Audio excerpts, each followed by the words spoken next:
Oh, damn. What's up, Tay? I see you in chat sometimes. How are we doing today, guys?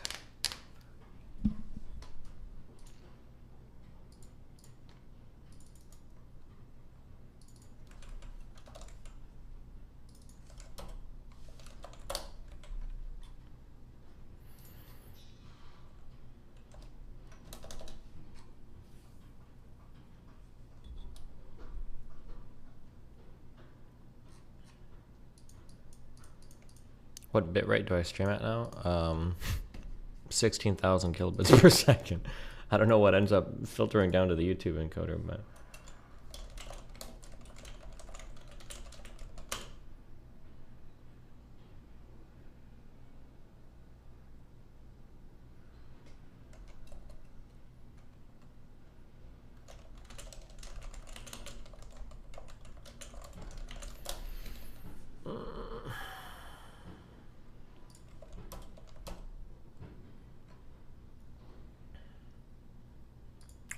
Can you... I need you guys to do me a big favor. What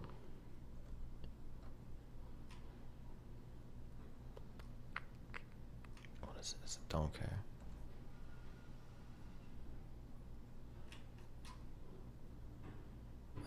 I need... Can somebody please make a couple more posts about book smarts on the subreddit? I feel like there's hardly any. Like, I think I saw like 1 or 2. Anybody want to make some more? Are we really content with the amount of...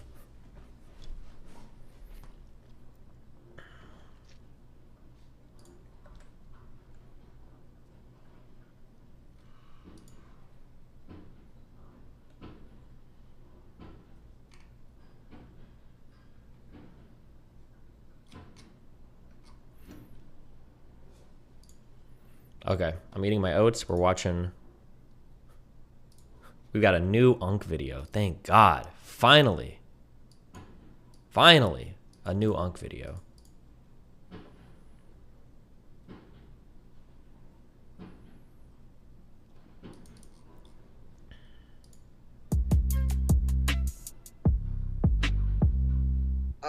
Uncle Adams.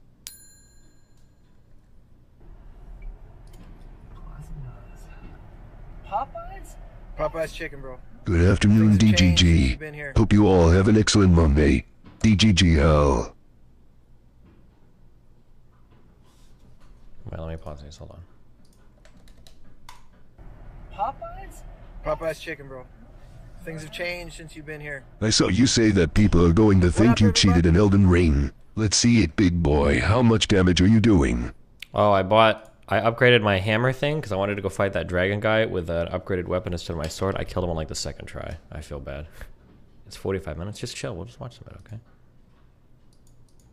Buddy, I'm with my man, the journalist. What's up? What's up, everybody? And what are we doing today? You're back in Regina, back in the QC. It's been a long time. We're going to pick up a Rode NT1A from Long McQuaid. We're going mic shopping at Long and McQuaid. Did you look over there? Yeah. See that A&W? Classic. No, that's new. Oh, that's new? Not classic. That's brand new. Oh, but they redid it. It used to be there, remember? Yeah. It was old and pretty decrepit looking. Was, yeah. See if I can flip this around. The old, well, it's not here anymore. What the heck? Where's, what are you looking for? The moon. Oh, the moon. You're really going back, eh? You're going way back in time here, brother. Where's 7 Oaks? Oh, that's over here. Yeah, that's right here. 777? Right here. Okay, yeah. A couple old geezers driving around reminiscing, eh? That you used to rap in there, right? 777? That's one spot I never hit that spot. I don't know why. Every Wednesday night, open mic. Really? All right, so we're going to Long and McQuaid, everybody. So check that out, man. With the flip of the thingy, with the button, that flips the camera around. So now it's on us. Is that sweet? Insane.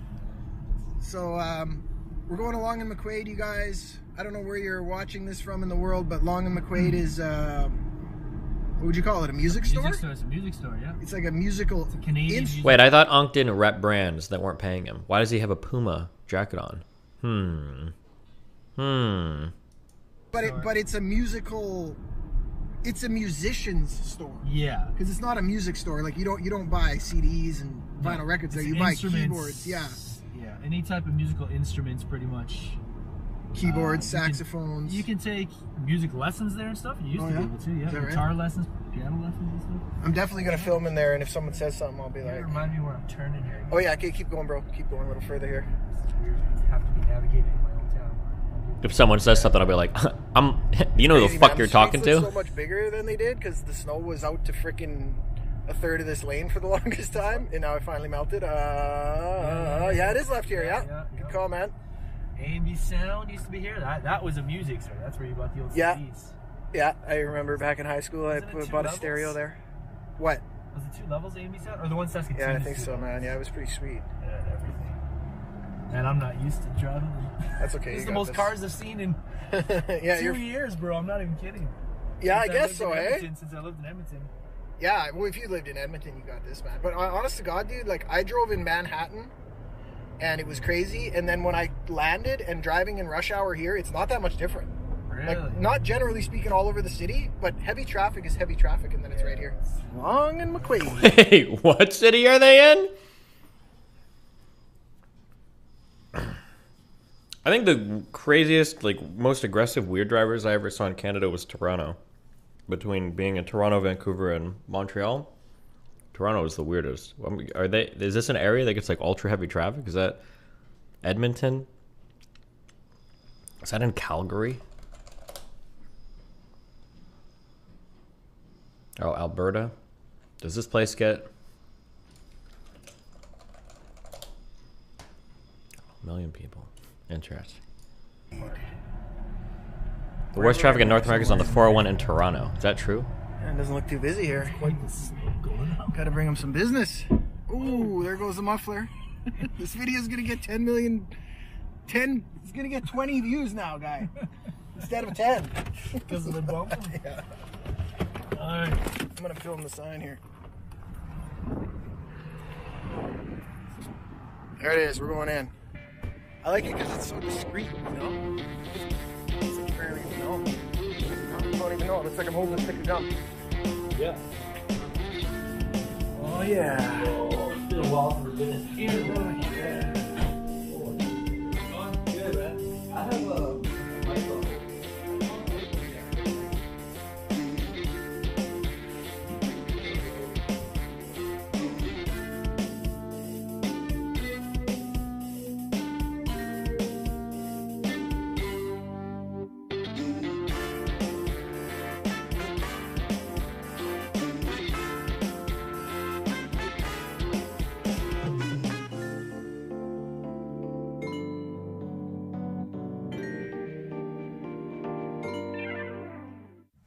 Yeah, I know. Was that an original Unk track? What do you guys think? What's their name?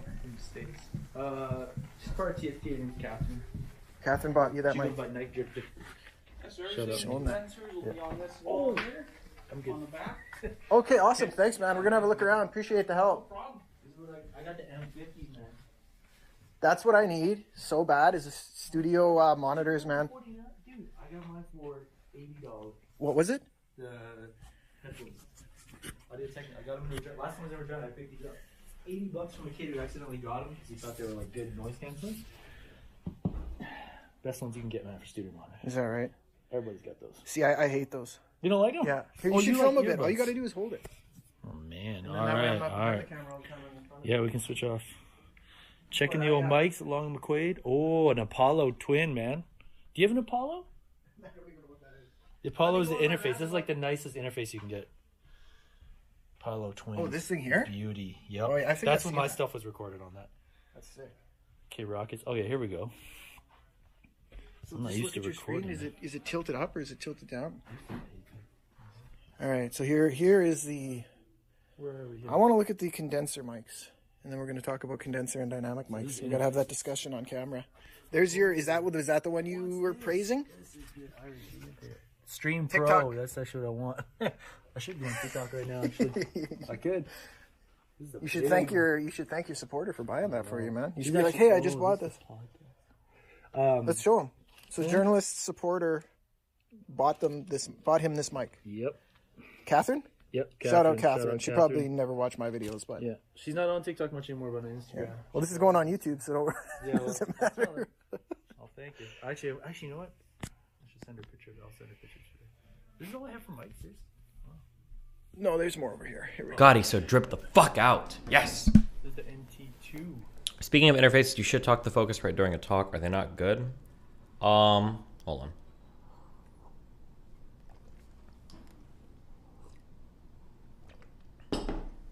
There's when I bought one a long time ago, I couldn't make it work. Maybe I'm no, hold on. I mean sometimes I'm not a tech illiterate person. I'm very good with technology.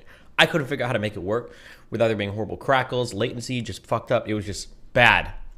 I couldn't make it work. The red box.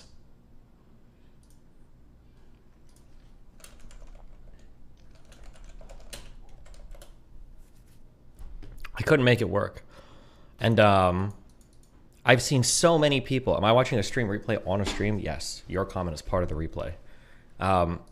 Focusrites are superb Destiny, but they aren't entry-level interface. Yeah, I don't know. I couldn't get it to work. The software that came with it was garbage. And every single time I talk to people, when they're having audio problems, the first question I ask is like, do you have a red box in front of you? And they're like, oh yeah, Focusrite. Yeah, I've got that. And it's always, I fucking hate this godforsaken device. Okay, fuck this piece of shit. That's nice. You guys have any specific questions about any of the recording stuff? No. Do you have a Neumann U87? I have Or is that special order? 7, that's a used one that's in our rental fleet. The other, to get Oh, the new okay. one would be a special order. It would? What is the used one going for? It's the same price as the new one right now because it's only rented for maybe Damn. 5 days. I see. And what price is that? If you're on that one, you're probably looking at about, let's take a look. I'm not going to I guess it's 12. it's going to be 112. Oh, okay, there we go. It's gonna be So what? This is a step up from mine, man. More than 12? What? 1200 or?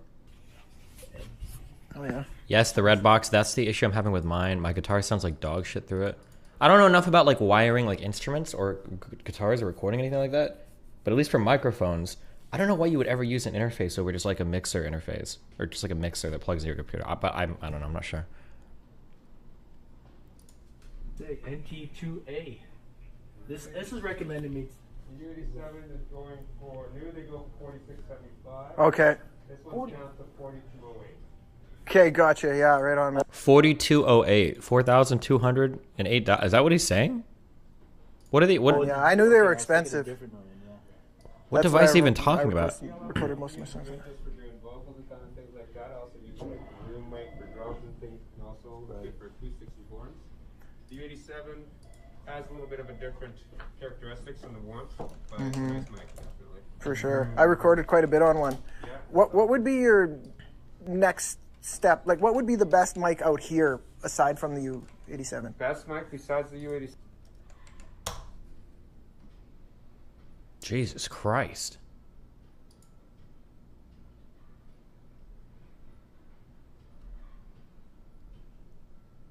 Unless you're in like a fucking actual recording studio, I feel like you're probably gonna be fine on like a $200 or $300 condenser mic. Like I'm sure for the quality of shit you're doing, it'll be okay.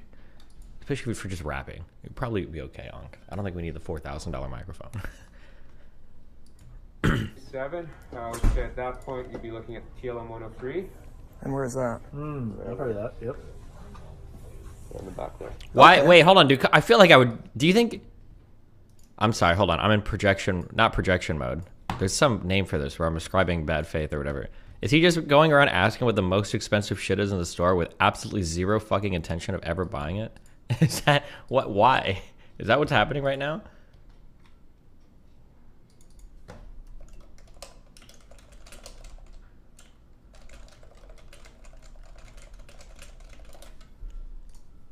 The Neumann TLM 103. That's what I say. That's more like yeah. Okay. Yeah.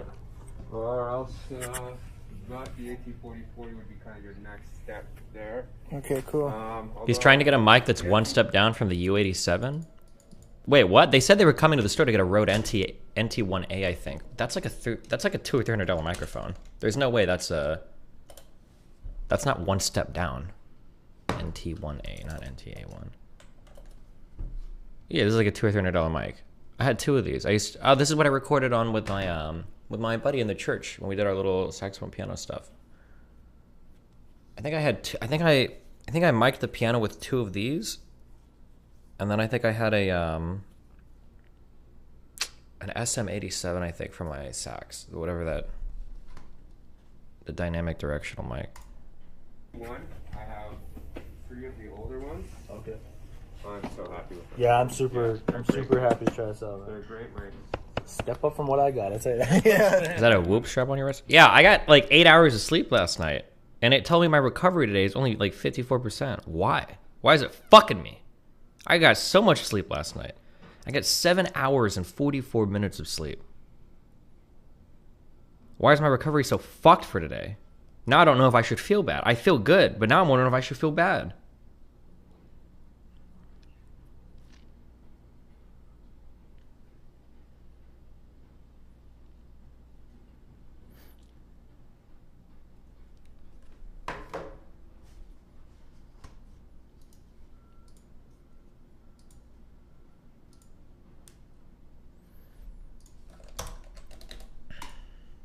To keep in your roster too, even if you like get new mics, the characteristics of that are still specific to that mic. Yeah. It's such a good overall. I'm super happy, Jeff. How sore are your muscles on the average day? If for strength training, I'll be a little bit sore the next day, but I don't usually have much soreness. Yeah, I don't know. That's a little bit. Assuming we're past like the DOMS phase of everything. My dad played saxophone. Did you know that? My dad was a saxophone player and a drummer. Wow. Yeah. Look at this. Look at this. Get you a chapstick here if you need. Really? Yeah. You should see the motion on this camera. Look at it, man. Like, it's a gimbal. This is a gimbal. Yeah, I know. That's why it's so smooth as butter. Okay, we're back on here because we got to talk about your. Rocky. Yeah. Oh, hold on. No, I don't have the 8s. Yeah, those are a little too big for a desk. These ones. 270. Okay. I thought there was Still a good deal. Still a good deal. Yeah. I want Yeah, these are. Yeah. These are. a decent studio monitor for my desk, but nothing too enormous. But if you get something like this, then you're good. I need some. No. Have you played on a Yamaha P125? Keep hating your life then, No, working I haven't class played on Andy. anything, okay? I don't know anything about anything. Something like All right? that. Don't ask me music. Those wise. are, I don't know can't shit. believe they're that much, but they're probably that much because they got to be really strong, right? Yeah. And that's the York. Oh, yeah. So that because it's like rattling all around, man. Yeah, I know. Look at this. Or no, yeah, yours will fit in the shield. chaotic eyeball now, Yeah, right? mine fits in Yeah, chaotic this almost doesn't even do anything. Like it does, but it I don't know if doesn't you guys have, protect like, the whole this type side. of thing. I've seen another one that looks like it's like something off of Star Wars. That's crazy. It's awesome, Sound dude. Shield, $125. Sound shield. Yeah. We gotta film a little bit of the drum stuff for Play the Among drummers, Us? man. I got drummers watching the channel. Some pretty sick stuff in here, actually. Our daily Among Us. If I was a drummer, I would light my drums on fire every video and put it on YouTube. Like do stuff. Wait, why did August message me this? Hold on. Some people might paint in their minds. That's all I'm saying. It might Still be true. like, sure, it might be that like both like make you uncomfortable for valid reasons, which is fine. But they paint a very different picture in the listener's head. That's all Oh, I'm saying. 100%. Yeah. Oh, I've been watching Talked about this at one point, I guess. I barely remember this. It's been months. Mizkif and stuff. I'm learning how to do the clipping thing. Okay, sure. I'm just saying. Enough people can share my chemistry stuff. That like Booksmart reveals Jesse goes to the restaurant and screams the N-word at a table with all of his white canvassers at Black people in Georgia. It sounds way different than that's what he used the N-word, but he's talking to Afro Savvy in a conversation about it. I'm just saying these two feel very different things. That's all I'm saying. Okay? I think they're different to you. I don't know if they're really significantly different to most of the people that would still be upset by the comment, honestly. For the people that be upset. Okay. Learning from Mizkif. Good one. Stuff like that. Just get crazy. Like safely.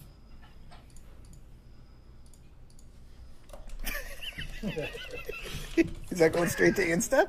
No. Yes, it I'm gonna is. send it to her. Yeah, maybe later. All right. Just finished it, Long and McQuaid. I wasn't in any of the footage. Damn it. No, just kidding. You heard? Not really, because I was filming it all. Hide this or something. Journalist has his mic. Just gonna hide it. Oh. Yeah, dude. Okay, the Gorilla Minds guy is messaging me now, saying that they sell like products and shit. Is the Gorilla Minds protein any good compared? Because I use. Hold on, if I'm doing a sponsor by these guys, I'm not gonna promote shit that I wouldn't use.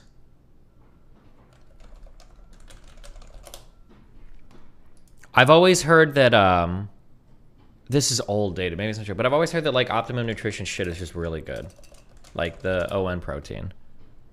That like this is just like it's the shit. This is just like what everybody uses.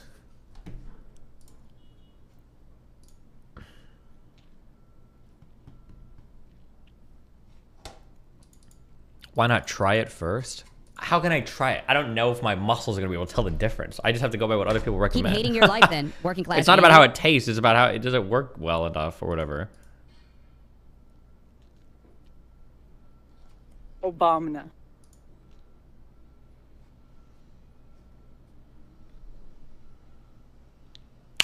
Oh, Obama.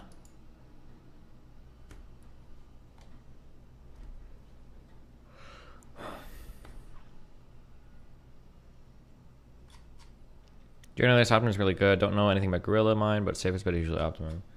Okay, there are many different kinds. We only just released one type of protein last year, but we're expanding that. Where our shines is that it's cheap. Bro, I'm an influencer. It tastes delicious, and it's a blend of casein, whey concentrate, and isolate. Do you need? Does it matter? Wait, what is this? Hold on.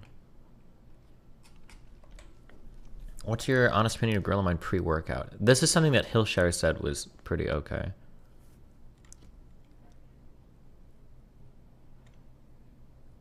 Is pre-workout essentially just caffeine and sugar?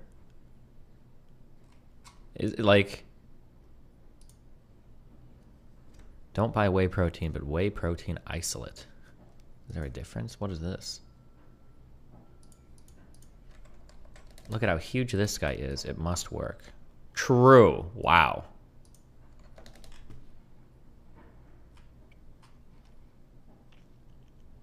Sometimes a little protein in there for some reason. Gorilla Mine pre-workout does contain the stuff that gives you butthole itch. What does that mean?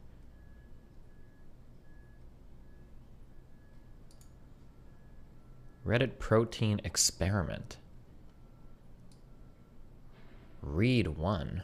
What is he? Is he like measuring like protein absorption in the blood or something? Or...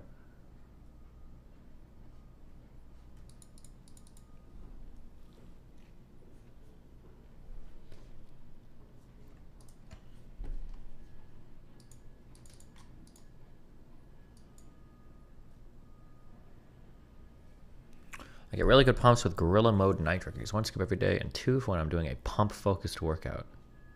Be sure to stack with 2 to 3 grams of salt. Oh shit, this sounds more complicated than I care.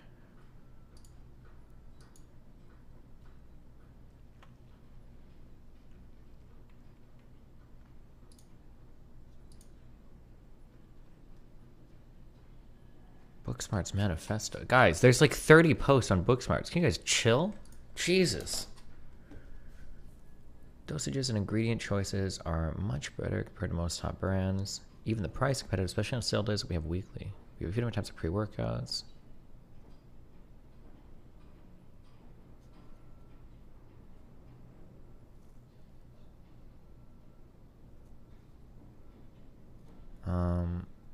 Oh, fuck.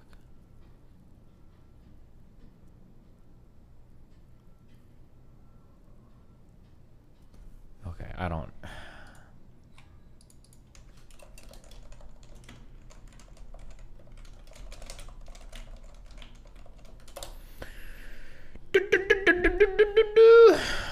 Okay, boom, boom, okay. I didn't do my emails this morning. I did them last night, and I have a whole new set. How? Okay, wait. Okay, hold on.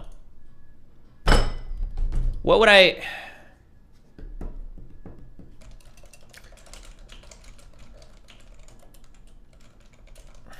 Why am I asking for this? I'm not going to use any of it. Northwest...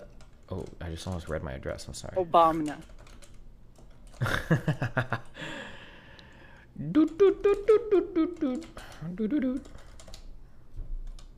No, that's not even the right address. Oh, God. Oh, Google. Tell me my address. I don't know it. What am I looking for? Settings. Manage your Google account. Personal info. How do you see the addresses that Google has saved? Oh, manage addresses. Okay. Nice. Yeah, boy. Give us more Ankh? No, now you're dealing with me. We're done with Ankh for now. Fuck you.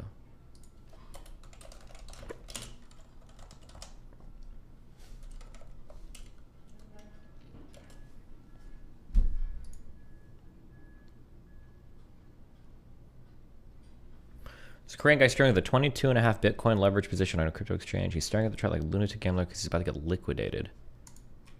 Can you explain more what this means? How much does he actually have at stake? Is he doing like options trading with Bitcoin or something? When you say leverage, is that what you mean, or what?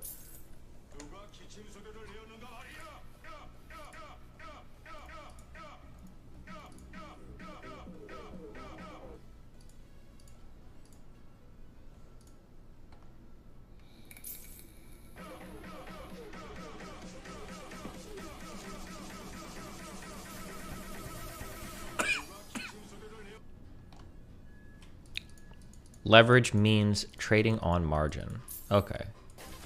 How leveraged is he?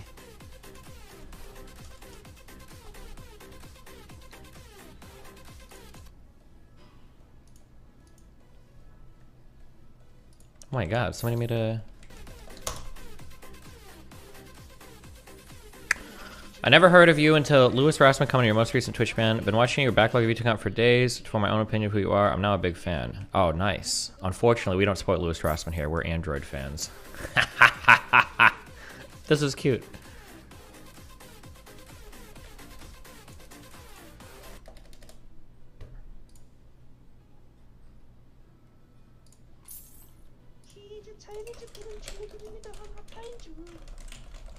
Destiny, have you played on a Yamaha P125?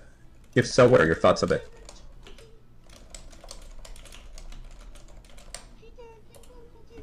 Okay, explain to me. I don't know what the fuck I'm looking at. When you say that he's trading on margin, how much of a margin? Is it like 10% of like his total position or what? Hey, big guy. Excited to see you on Cozy.tv. When is your first stream on Cozy? Can I be your Cozy mod? Love you, big hug and kiss from Gropers less than 3.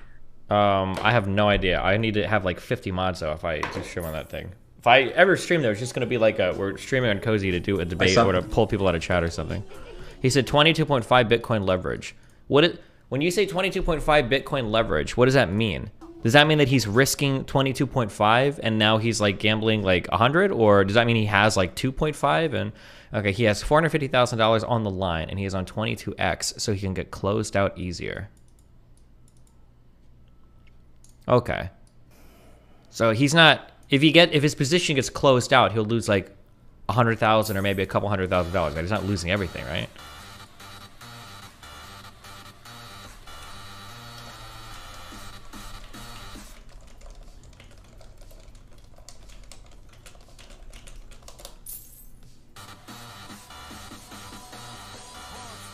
If you look at his unrealized profit and loss, he's already down 250K. I can't read any of this shit, okay? I'm a boomer. I'm booming. All right, let's try to read. Okay. Is this our order book here? Is that what we have? Are we looking at both sides of the book or no? Is that what this is? It's been so long since I've looked at one of these. Bottom middle of screen. Okay. Oh, we've got things here.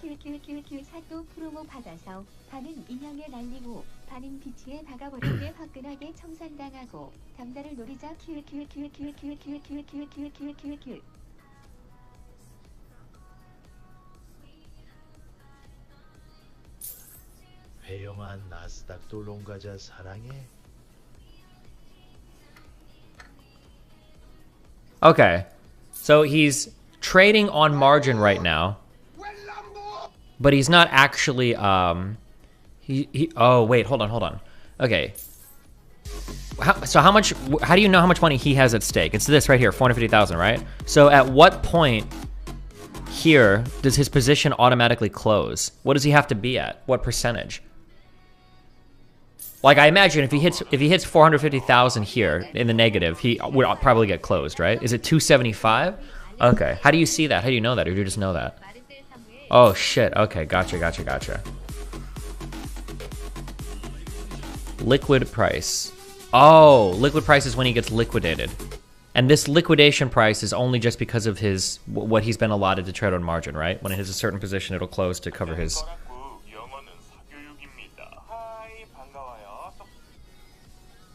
Oh no. Okay, gotcha.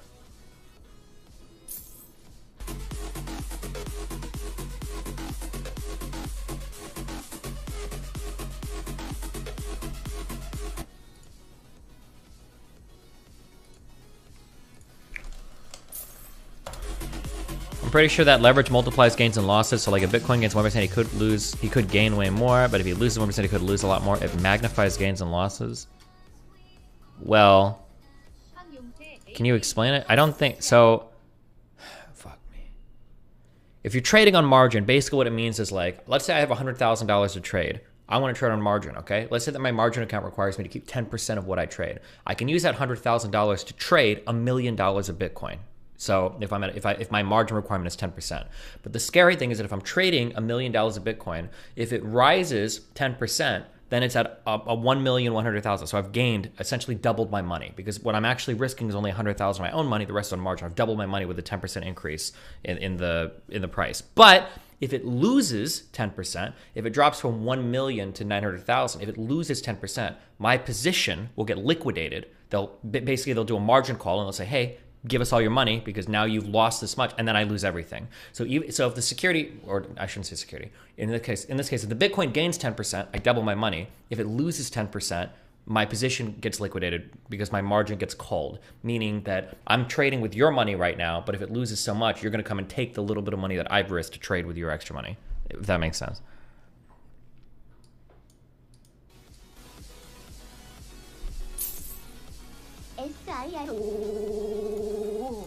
Trading on margin is nice because it magnifies your gains a lot, right? If I'm trading on margin, let's say that I'm trading on on like 10% margin, that means that my gains are magnified by, it'd be by like 100%, right? No, it'd be like 1,000%. Because instead of gaining just 10%, if it goes from 1 million to 1.1 million, I'm actually doubling my money. I'm getting 100%. I don't know what the math is for what the extra added is, but. Wouldn't the one lending him money always make profits? Well, yeah, that's why these companies offer you the ability to trade on margins, because they make money off it, of course. Yeah.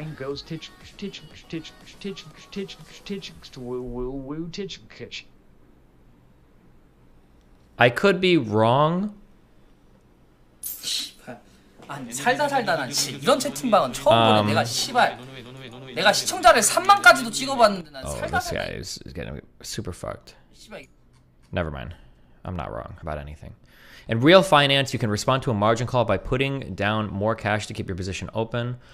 I'm outside of my comfort zone, so I could be wrong, but my guess is that is only going to be reserved for big boys. If you're like trading like tens of millions or hundreds of millions or whatever, or if your initial position is big, then you might have the chance for them to like, hey, we need more cash to keep your position open, and you can do that. But my guess is going to be for like normal traders that just have like an account with less than $1 million on it. If you get margin called, I don't know if you have the chance to like shore up that position. I don't know if they'll let you deposit more cash, because they might just close your position immediately. Or at the very least, I know that's what a lot of people complain about for like when they're doing dumb shit on like Robinhood or whatever, where their margin gets called and they instantaneously have their account liquidated. But there might be other platforms where you can. It just depends on what you trade. No, on Binance, you can do that as a retail trader. His earlier position, okay, maybe you can. Maybe if you have like another cash account linked.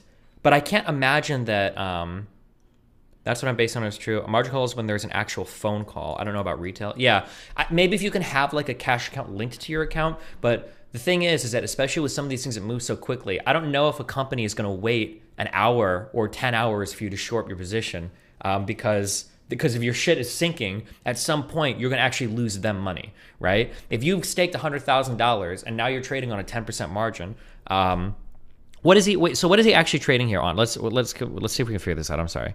So he has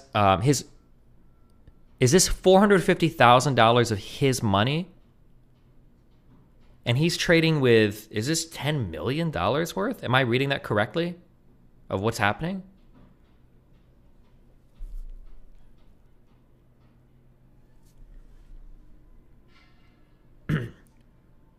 So $450,000 for 10 million. Am I fucking a number up? Is that a 5% margin?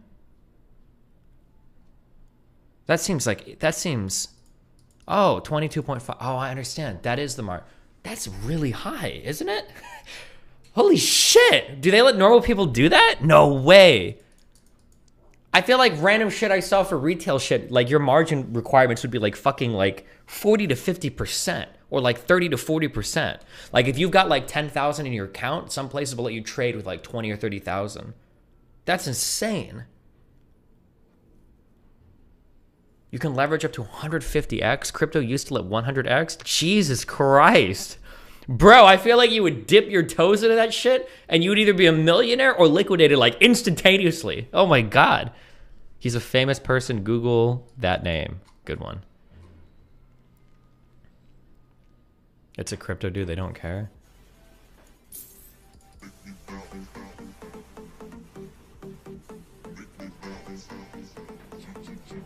What happens if the 1 million tanks to 500k off your initial 100k investment? Do you get giga-fucked, or can they only take your 100k? If you're trading on margin and your position has to be liquidated and you can't actually cover the loss, do they come after you for the extra? I don't actually know. I don't know the answer to that. I'm not sure. They might just close your account completely.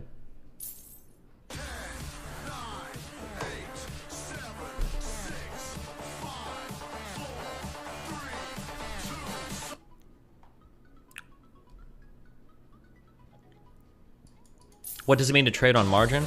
Trading on margin is like, you give me $10 and I'm gonna go gamble I'm gonna go invest $100, and that $100 investment is your investment, but you're only staking it $10. So basically, if you give me 10 bucks, I'm gonna say, okay, cool, this is like your $10. This is the margin. I'm gonna trade up to $100 in your name, and only 10 of those dollars is real. That's what it means to trade on margin. Basically, people are loaning you money to trade with. It's like a small temporary loan to trade money.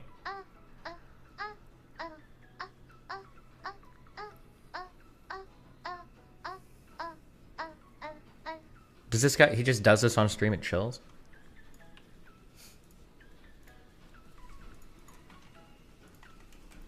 Can you open a margin account with borrowed money? There's probably something in the TOS that says you're not supposed to do that, but... 야, 2 million follower? 247? 와, 씨발 글로벌 스타네, 글로벌 스타. 247만이네, 씨발. How does the profit split work for what you make off trading on margin? I'm trying to remember. I'm pretty sure that whatever you make on margin, you keep. You keep everything. But I think there might be like a fee or something that you pay to trade on margin. There's like some fee or something, I think. 마인크래프트 하는 애.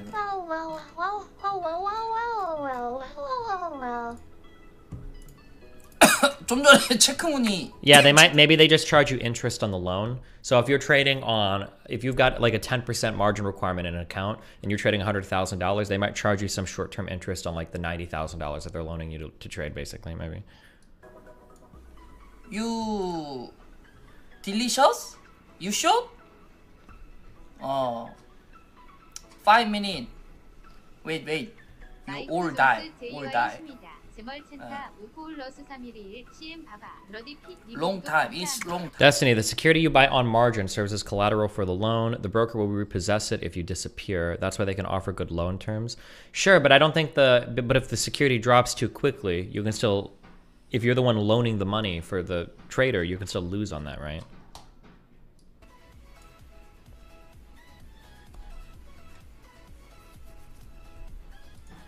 아니 근데 이 새끼들 다 어디서 오는 거야? 씨발 그 도대체 트위치에 글이 몇 개나 올라갔길래 씨발 새벽 1시 40분에 뭐 구독자 벌써 149,000이야. 뭐 179,000이야. 뭐 씨발 뭐 벌써 뭐 266명.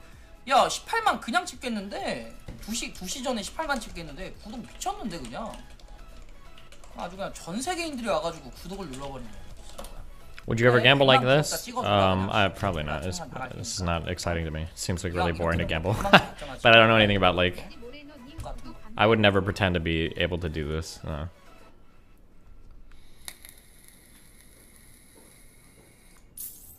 Is this what day traders do? They just watch a graph all day? 이거 뷰봇 아니냐? No, kind of. They're a little bit more delusional than that. 채팅창을 팔아. Usually what usually what day traders do is they will try to read a graph and they will try to divine like holy patterns from the trading graph. So like a trader will see a line like this and the trader will be like, "Ah, this is actually like the triple valley takeoff pattern emerging." And like what the triple valley takeoff pattern is once they see this, they'll be like, it's going to do this, then this, then this, and then there'll be a takeoff, and this is where our sell point will be. And they'll have like 50 million fucking arrows and like all sorts of other graphs like to try to justify whatever insane shit they're trying to read into the future at the same time. Yeah, this is called technical analysis, and it's just a bunch of people getting together, jerking themselves off about shit that is absolutely fucking retarded. And it doesn't work. But some people swear by it, but there's a reason why most of these guys don't win in the long term. So there's like 3 people out there that are posting their huge fucking DDTA right now who are super ass mad that I just said that, but I'm sorry.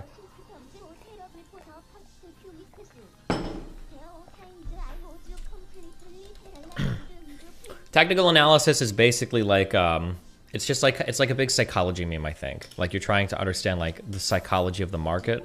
But the problem is I think it only really works retroactively. But people think they can use it to predict future movements. Obama.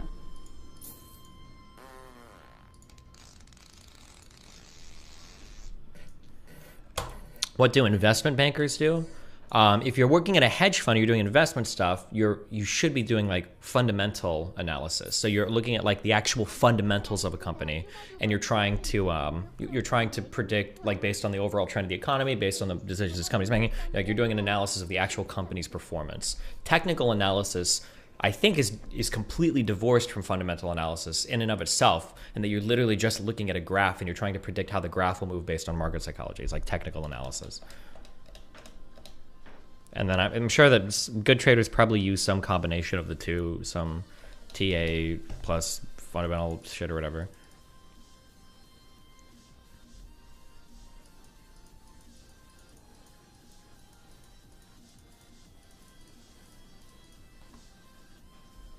Obama. The Iron Condor Destiny.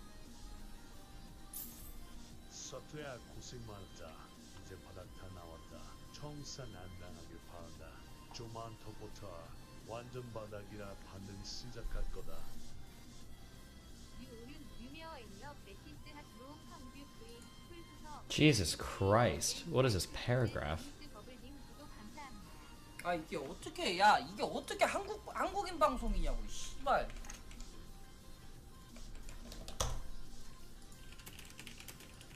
In buying, it was important to us that we not be first-wave gentrifiers. We picked Wheat Ridge because it is exactly as white as it sounds. We did not want to be the first white faces driving up housing prices and destroying historically POC spaces.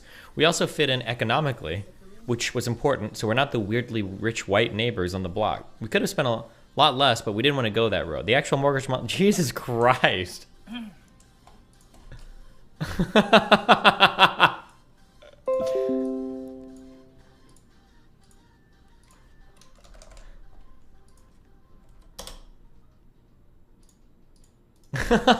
There's like a... Somebody linked, there's like a clickhole article. Fighting gentrification. This white family refuses to live in any neighborhood that isn't 100% white.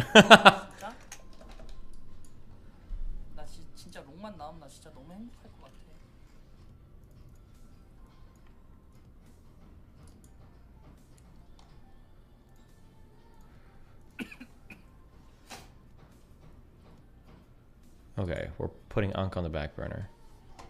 Okay, hold on. I have 27 emails. bro. My heart many broken. Shut the mouth, please. Okay? 41K, you all crazy, okay? Now, shut the mouth. Shut up. Okay?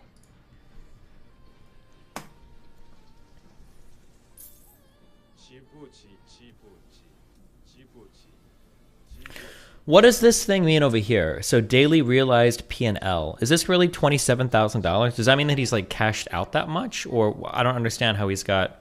If it's realized, that means that he's closed those positions.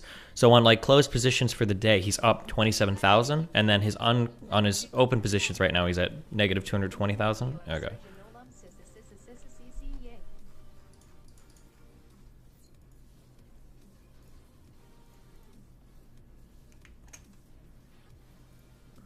So it says that he put up 450K to gamble with 240 Bitcoin, 10 million. He's winning to lose his 450K when Bitcoin drops $700. Yeah, whatever you just said is basically correct. Okay, so if the market price here falls about 750 bucks, this liquid price is going to be, he's got a program, I guess, that calculates like that's when they're going to close his account and take all his money. Or that's when they're going to call his margin, which essentially means they're either going to take all his money and close his position, so they'll sell everything, or they're going to ask him to put in more cash so that the liquid price drops, basically. Why do some people succeed with technical analysis? Why do some people do heroin and they're fine? You know, some people get lucky. I want 41K. 41K. Go. Okay. Many. No, that's a liquidation call. I think the margin call gets called before that. Oh, maybe, yeah. No happy. No cool. 죽겠다 이 새끼들아. Do you think this guy deserves to get canceled? Obama.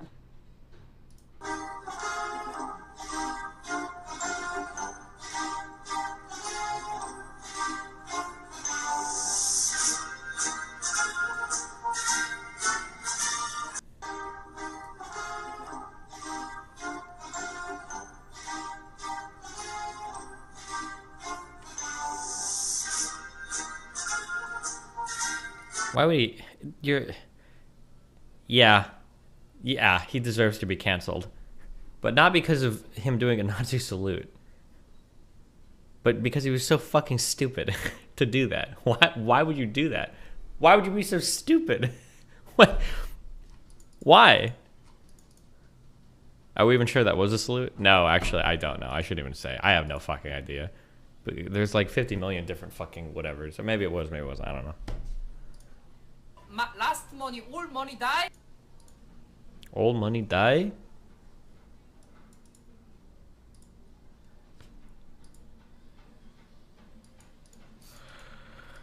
Do you go over brain dead econ takes from Russell Brand? Stand with Ukraine. How? By selling them weapons and saddling them with debt. Hello there, you 5.4 million awakening wonders. Here we are on a journey together. We evolve together. Awakening. Meanwhile, they stand in shadows, caterwauling, complaining, trying to drag you down, trying to drag us down. But we grow from there. We pity them in their doubt as we become more confident, as we flower, burgeon, and flourish as one. If you want to come see me live, you can come and see me live. I say stuff like that for hours. Can you imagine putting up with it? There's a link in the description if you fancy it. And please sign up to our mailing list in case we find ourselves in a position where we need to communicate with you directly, continually. Now, let's talk about what's important. The war in Ukraine. You'll have noticed that primarily the drive around coverage is ensuring that we stand with Ukraine in solidarity against the suffering that Ukrainian people are enduring. You cannot argue with that. No one would want to argue with that. Support for Ukrainian people, solving the conflict as quickly as possible. These should be ideas in all of our minds. It should. I need the song from 2930 from your Our Place vid. People solving the conflict. Shut up! 2930 from your Our Place vid. Yo, can we Hold on, I don't know if I want to weaponize Lily. That's true. I don't know if I want to weaponize Lily. That might be too much. No, we shouldn't do it. Never mind. Oh, they're just like Nishi. I don't know. Go look them up, dude. I'm pretty sure somebody told me to look up like... Was it like drum and bass or like techno nasheeds or some shit? Something. It was just all this shit. Shubo L.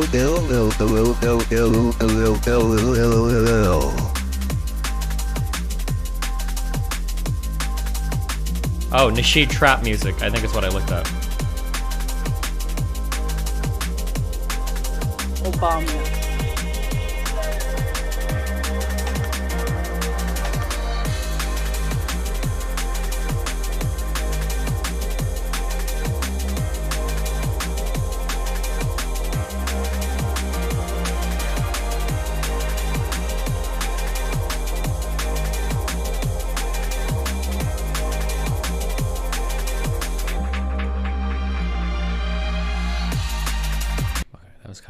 sorry.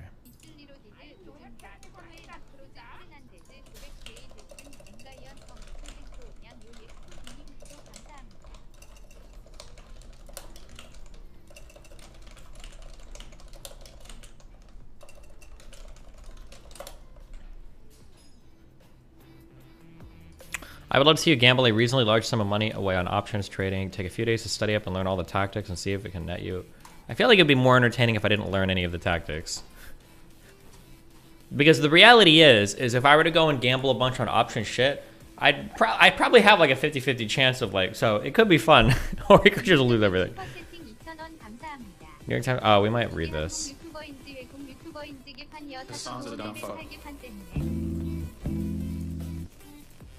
Okay, I don't care about this camera. What is this? Vosh verse Hassan. I know these are jokes. I'm not supposed to take them seriously. It hurts. It really does. And obviously, like, I'm king of late night Twitch streams or daily Twitch streams, Hasanabi. I'm a sensitive guy. Like, Jesus. What's up? Just finished my bagel. I wasn't gonna start right away, but America deserved 9/11, dude. okay. Sounds a dumb fuck was this 24/7. That's why he's so tall. People like myself are living, breathing proof that, like, meritocracy is kind of... Okay, this is too much for me. Be the intention in all of our hearts. But I've got some interesting things to share with you, some vital ideas I think you might find troubling. They are connected, of course, to weapons sales and structuring debt within Ukraine in ways that might diminish the possibility of democracy going forward, depending on what your definition of democracy is. Ukraine owes billions of dollars in foreign debt, most of it to international finance institutions, banks and hedge funds. If Western governments were serious about helping Ukrainians amid a devastating war, they would push for those debts to be cancelled. That's an interesting idea. Okay, just as a heads up, guys, I will say this with confidence. Maybe I'll trigger something in the chat. Jacobin is on the same level as like Breitbart or OAN or whatever. There is almost nothing of value from this publication. It's the left-wing equivalent of, I don't even want to say Fox News, because I think Fox News is really far above, as crazy that is to say, places like fuck, what is the Breitbart equivalent these days? Even the Daily Wire isn't that fucked. I'm trying to think of like what the mainstream like fucked, like super fucked right-wing publications are, but Jacobin is like utter trash. You don't need to read anything. Yeah, New York Post maybe is like the equivalent of like Jacobin or Russia Today or something. Yeah, it's pronounced Jacobin. Okay, Jacobin. Yeah, it's just total trash. But yeah, what was the first thing you saw in Jacobin that made you read them? I don't remember, but I've been referenced like articles over and over and over again. Over I think economic stuff, over foreign policy stuff. Like it's just a huge left wing like trash shit. Yeah. Were serious about helping Ukrainians amid a devastating war, they would push for those debts to be cancelled. That's an interesting idea, isn't it? Like, I don't think it makes you a conspiracy theorist or pro-Russia or pro-Putin, neither of which I am, unless we're using your definition of conspiracy theorist. You know, what's the difference between a conspiracy theory and the truth? About 6 months. That one I'll go with. But what I feel is important here is, what type of stand with Ukraine are we advocating for? Surely it should mean ubiquitously and as sincerely as possible, in good faith, standing up for the rights of Ukrainian people and seeking a peaceful resolution to the conflict that's currently ongoing. There's no doubt that cancelling their debt would be helpful, but that's not a conversation that will be advanced, because who would that be? Oh, we did that on stream too, didn't we? Reading the articles about MLK. Did it have to do with the Did Jacobin make an article about how MLK actually supported violent riots or whatever, and they took little quotes from different speeches, and when we went back and we looked at the whole speeches, I'm remembering this more now. MLK did not support violent riots at any point in his life. He didn't. That is absolutely not the case. Some white people really love the concept of like the black animal rioting against the white man. I don't know why. I ran into a lot of that during my Omaha shit, but that is not true. MLK was super against all forms of violent rioting. The more we read about that, the more obvious that was the case. He even talked about, I believe it was MLK, even talked about how like before protests, they would literally go up and down lines of people like, give me anything you have, no fucking weapons, check your shit, nobody's carrying anything fucked up, like collecting stuff from the audience and stuff, the audience, the protesters, super against violent rioting at all points in his life. There's like one quote of his, like riots are the language of the unheard or whatever, where he basically talks about, I don't remember which speech this was. It's a good point though. It's the idea that like you shouldn't just openly condemn rioting without being aware of the conditions that cause rioting to happen, which is a fair point, right? It's stupid to just say like, oh, why are you mad? Why are you mad? Why are you mad? Well, why are they mad? Why don't you fucking figure it out, right? Which was a good point. But people will use this quote to say, look, riots are the language of the unheard. He wants us to riot, which is not true. Yeah. You wrote about that on your positions page? Yeah, oh, I might have. That might have been when I was... fuck me. Yeah, Jacobin is garbage. Okay. If it, and Did I write about this? Maybe, yeah. Oh, yeah, because their thing was like so fucking horrible on this that yeah. I should go back to writing stuff down there. God, fuck, I hate Vice. Just the op-ed losers. Just the Hassan dick suckers. Fuck. Okay. Who would that disadvantage? As bombing and shelling ripped through Ukraine's towns and cities in the first week of the invasion, the Ukrainian government still made a scheduled interest payment to its private lenders on time. That's unbelievable, isn't it? During the middle of it, oh, stand with Ukraine, get your flags on, get your badges on, everyone, roll up, stand with Ukraine, boo, Putin. Oi, Ukraine, where's your fucking money? Oh, sorry, here we go. Oh, Jesus Christ, he's a hero, that's Zelensky. Is that enough? Here is the check. Right, yeah, stand with Ukraine again. It's okay, stand, pay their debts, back up, everyone, back on your feet. The lenders... I used to love watching Vice go to North Korean stuff. No, sorry, hold on. Let me chill on that. Vice does a lot of really good work. Just a couple of the writers on their like editorial section are huge Hassan dick writers. The majority of like Vice's reporting and everything, I think is still pretty good. I rate them based on what I've seen and can remember of them. I rate Vice significantly higher than like Vox, for instance. I don't think I've seen like a Vice video that's like super fucked ever though. I don't think I have. There are a couple writers on that site that are huge Hassan fanboys and they shit on me whenever they write about it. It's just fucking annoying. Yeah, that Jita Jackson is one. There's another guy. Yeah. As mostly international finance institutions, banks and hedge funds are all queuing up to collect their debts with no sign of respite. Now that's an existing capitalist economic model which you can either agree with or critique or be cynical and skeptical about. Why do you name Al Jazeera when asked about good sources? I think reading foreign publications can be good sometimes. Al Jazeera does like a lot of okay stuff. Am I wrong on this? I feel like I don't engage with it that much, but I feel like Al Jazeera is just like a reporting outlet that would be like the roughly equivalent version of like CNN, MSNBC or whatever. Like they write shit, unless I'm missing like some huge shit. But usually when I've read Al Jazeera articles on stuff, it's usually okay. I know they have like a scary name, like Al Jazeera. Oh my god! I think, but it's a generational I think that, like, opportunity. 50x your money in 5 years. Just my opinion, not financial advice. Lol. Yeah, I think Al Jazeera is like decent. Like BBC, like when you can read foreign publications and stuff, sometimes it's just thanks for getting me on the oatmeal train. I eat 600 calories of oats in the morning, burn it off, then eat my second meal at night. Obama, Biden. A lot of progressives consider The Economist to be a conservative publication. What are your thoughts on them?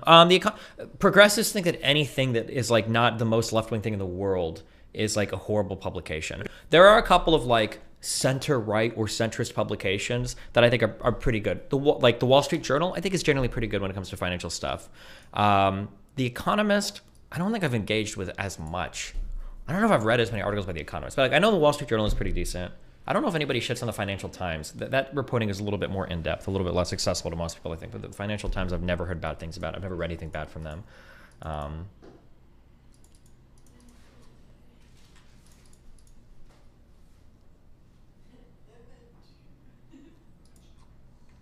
The biggest problem is the fact that Al Jazeera is funded by the Saudis, which sometimes encourages bias. How did, I guess the real question would be, how did Al Jazeera cover the, oh God, I never remember the guy's name. Who was the guy that the Saudis, like, they chainsawed his body up to, like, take him out in bags from the embassy or whatever? Khashoggi? That guy? How did they, how did they cover that?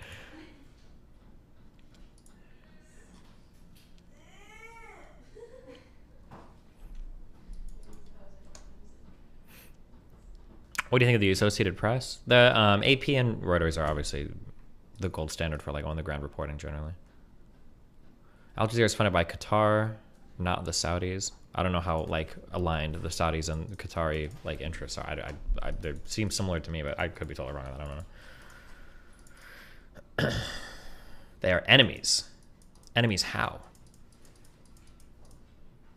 I know of like the Gulf states, but I don't know the intra-relationships to the Gulf states. I don't know how they all get along with each other. I have no idea. Other than the fact that I think they fight with each other over who's producing oil sometimes, but... Saudi Arabia literally banned Al Jazeera. They are not friends. Okay. But what is important here is it's not being interrupted by what we're all told, and I believe is, a terrible crisis in Ukraine. If it really is a crisis, if upmost in all of our intentions is the well-being of Ukrainian people... Why is your health so low in Elden Ring? Cancel their debt. And if you can't do that, then at least acknowledge, it's a bit of a priority, the situation in Ukraine, but the real priority is an economic one. So any solutions we suggest in Ukraine will have to be in line with our real priorities, which are profit. And if the government say, well, that's nothing to do with us, those are banks, hedge funds, and private interests, well, then we know who's really in power, don't we? The people of Ukraine are fighting for their survival while dealing with huge humanitarian needs, mass displacement, and the horrific siege conditions in Mariupol. And yet they are seeing urgently needed resources flow out of the country to foreign creditors. Urgently needed resources are flowing out of the country to... One of the big things... Here are a couple things you should always ask. I don't know how to like make you aware of this, but whenever people use numbers like this, always think about this in terms of percentage.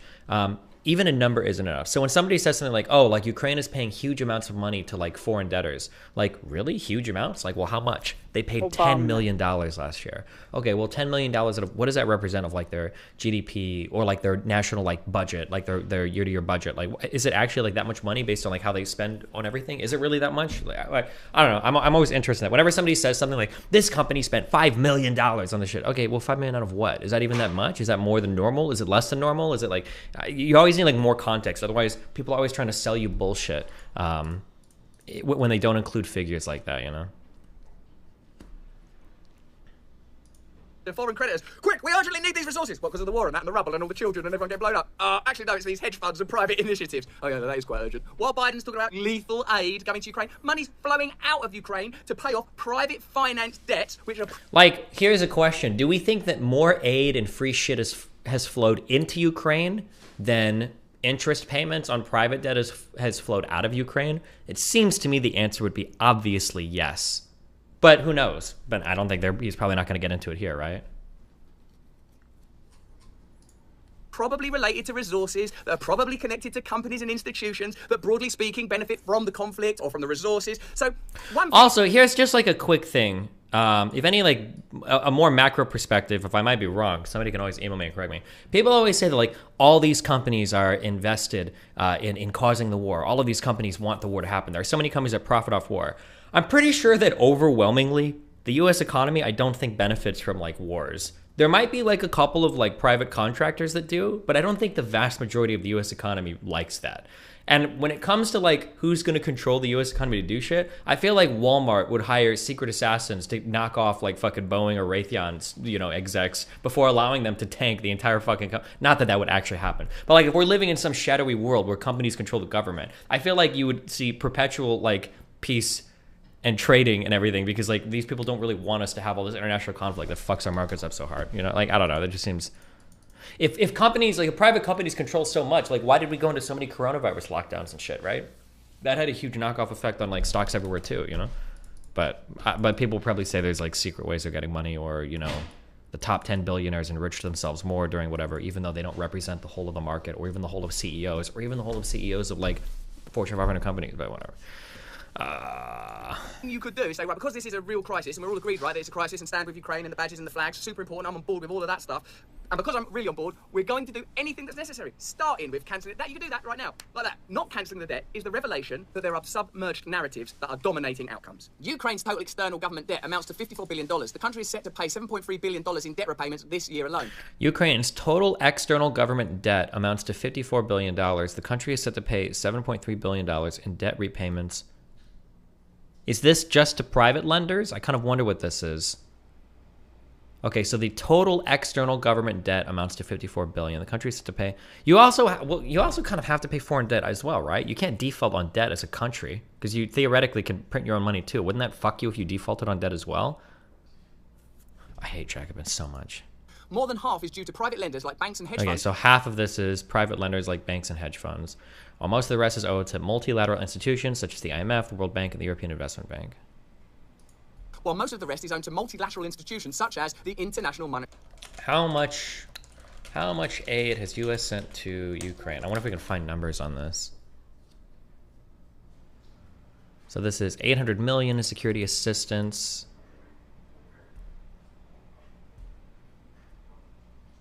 That was March 16th. On March 18th, we have... That was just security assistance. So we have $13.6 billion in U.S. spending in Ukraine. Over what time frame? Congress approved $13.6 billion in emergency spending last week. Is this literally like a one-time cash transfer? Food assistance of 2.65 billion. Migration refugee this is so much money. Holy shit.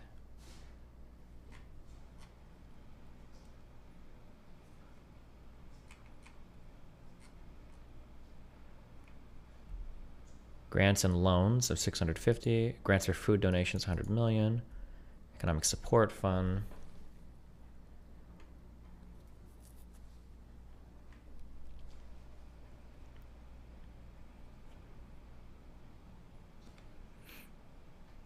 Foreign aid to Ukraine by year. Jesus.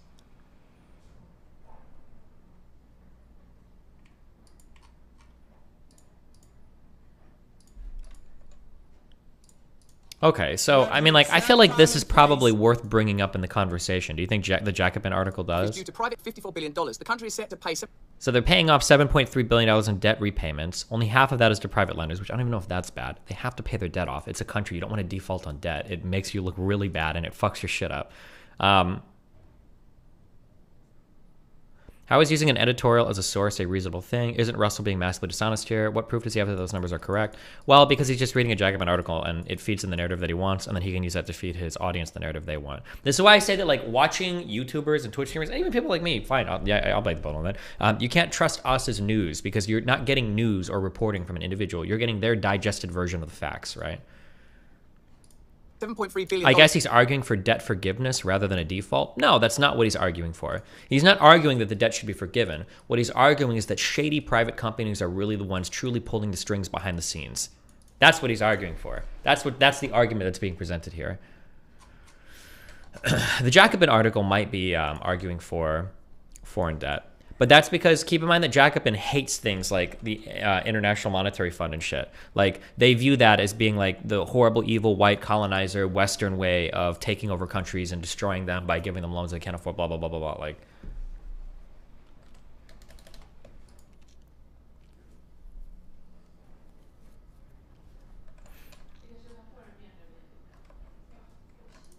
in debt repayments this year alone. More than half is due to private lenders like banks and hedge funds, while most of the rest is owed to multilateral institutions such as the International Monetary Fund, the World Bank, and the European Investment Bank. The current fall in the value of Ukrainian hryvnia against the US dollar will only exacerbate the debt burden, as foreign debts are owed in dollars, heaping extra pressure on the government to find the funds to repay its loans at a time of foreign invasion and extreme economic disruption.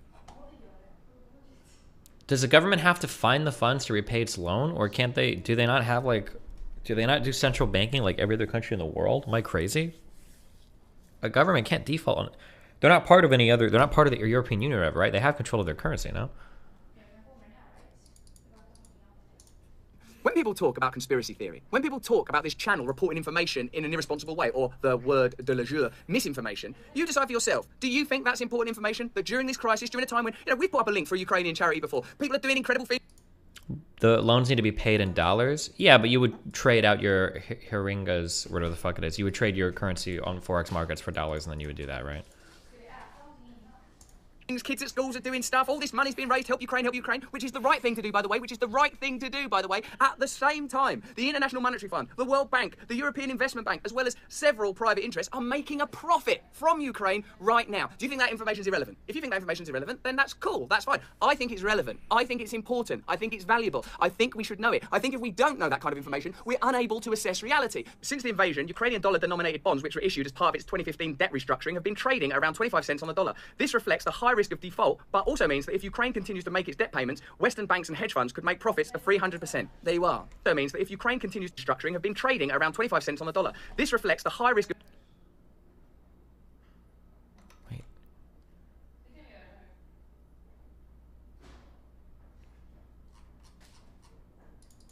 Certain specific items that the central banks, which foreign markets will be willing or able to take the currency for changing it over to dollars. The concern in this specific argument is that the central banks, which forex market...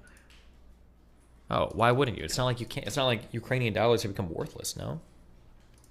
Bonds, which were issued as part of its 2015 debt restructuring, have been trading around 25 cents on the dollar. This reflects the high risk of default, but also means that if Ukraine continues to make its debt payments, Western banks and hedge funds could make profits of 300%. There you are. So all the while we're talking about lethal aid, which means weapons, or humanitarian aid, which presumably means things that are more urgently required and which we would all sort of unthinkingly endorse. At the same time, 300% profit is being made by Western banks and hedge funds. Is that Can you misinformation? explain why it matters that Russia defaulted on their foreign debt? Russia's in kind of a weird state right now where aren't they trying to cut themselves off from the Western world and have like their own little Eurasian alliance? I don't know who they defaulted on. I don't know enough about the Russian economic situation or what their goal is.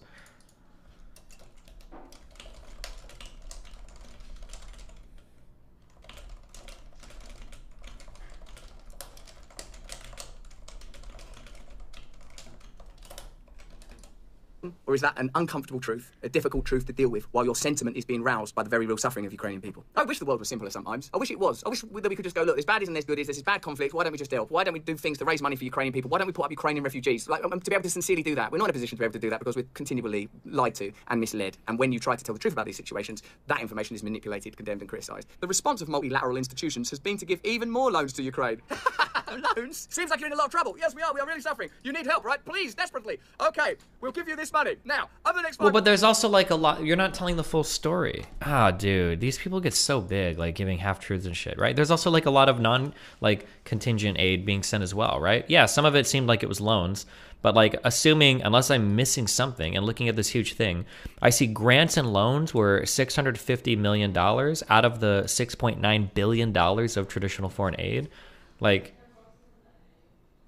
how much of this was for the military supplies? 3.5 billion. Was any of this a loan? It doesn't look like it. Deployments and intelligence programs. Doesn't look like it. So it was just part of the 650 million here. I don't know how much it was loans versus grants, but like,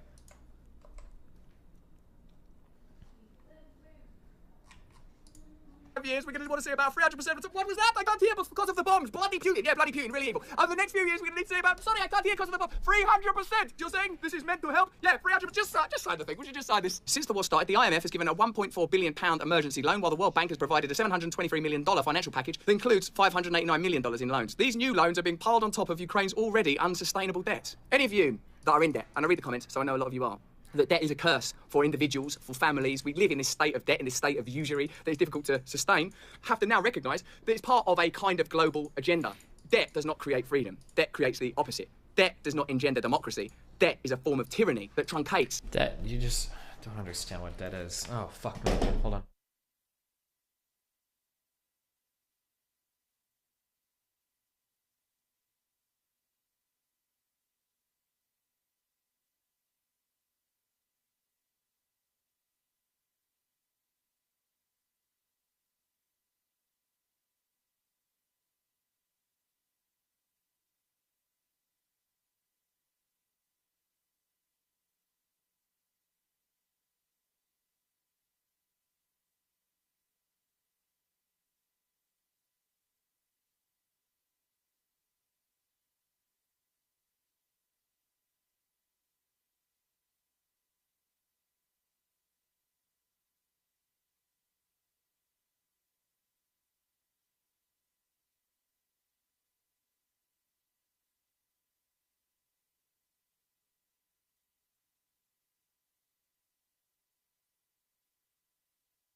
Sorry, hi.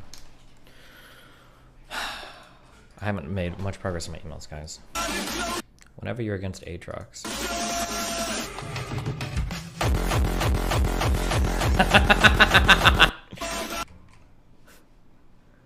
Our man Hashinshin. The warrior. The warrior. Okay, stop. Now I'm doing emails. We're not watching Russell Brand. He's triggering me. Okay. Advice on to erase their truck on elections. Hey, Dustin, our Australian election is coming up soon. Who cares? What? Australia? For a D1 scholarship athlete perspective. Oh boy. I'm a male D1 track runner scholarship. Oh my god. I also coached middle school track for the last few years. I want to give you some perspective on race today. So with sports together, social value. I saw you during your reaction.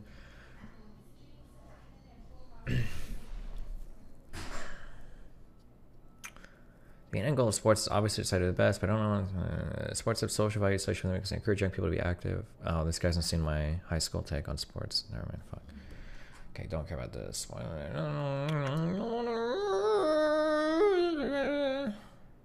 Okay, thanks, bud.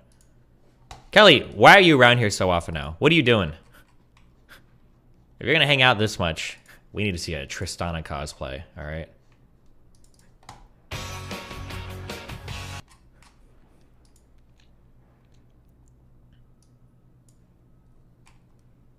Is it acceptable to haggle in a charity shop? What is a charity shop?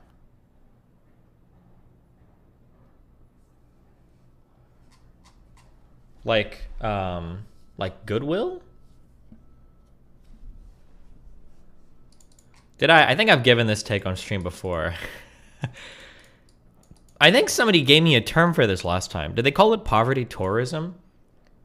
I thought that Goodwill, there was a portion of my life where I thought Goodwill was like a store for rich people. Because the only people that I ever knew who shopped at fucking Goodwill were all of my fucking preppy high school friends who they'd be like, oh my God, we're gonna go to the Goodwill. And they'd pick out like 50 fucking things to wear to look like trendy and hip and hippie and whatever dumb shit. I thought that was my only engagement with fucking Goodwill, was all of my preppy fucking high school friends going there and picking out a bunch of like cool, unique shit. Time to go thrifting. Yeah, unironically, yes. Do you still agree with this take? Well, let's see. What is... ahead of every guy. 2021. Probably. Because every guy is a pushy fucking loser. True. Especially when I'm pushing my dick in your mom. Macklemore literally made a song about this exact thing. Yeah, thrift stop. Thrift stop? Thrift store? What is it called? Thrift shop? What? I remember this. Wait, this is an old song. Was it really only 2012? I thought it was even older, but... What?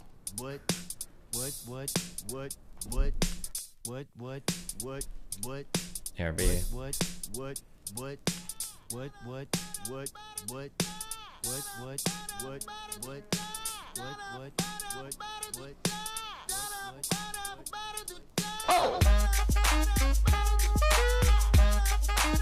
Okay, I don't know if I got damn saved for this song. Okay, forwarded conversation. Hello, I've been thinking about the Destiny channel for a while. It seems like there's some untapped potential because the channel...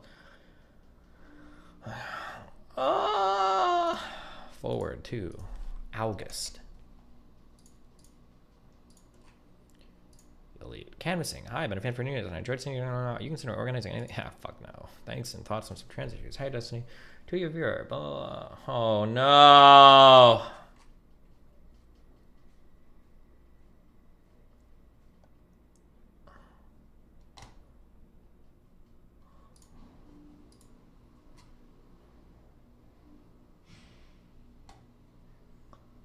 Would you be interested in trying turkesterone? It's an estrogen receptor beta and agonist. This sounds like... that sounds like some non-natty gear. No, I don't know. That sounds like some meme stuff.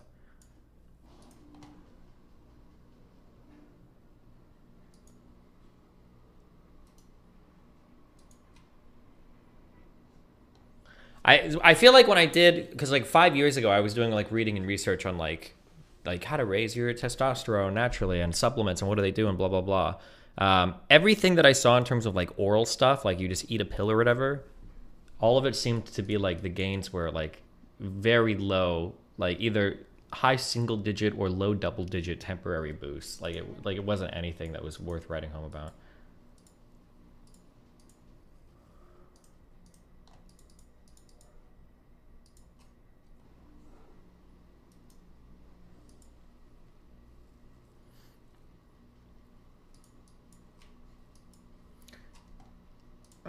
Okay, 18 emails.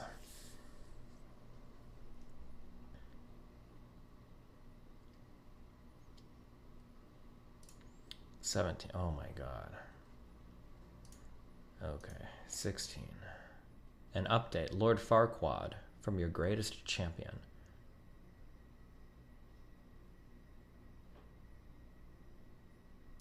What? This is a schizo email. What the fuck?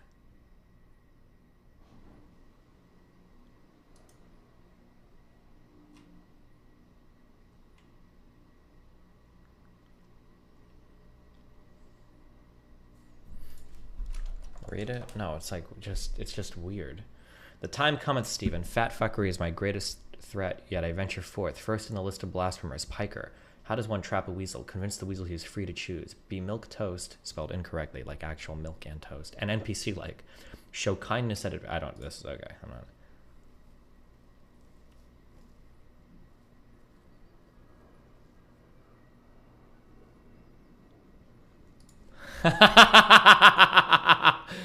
Oh shit.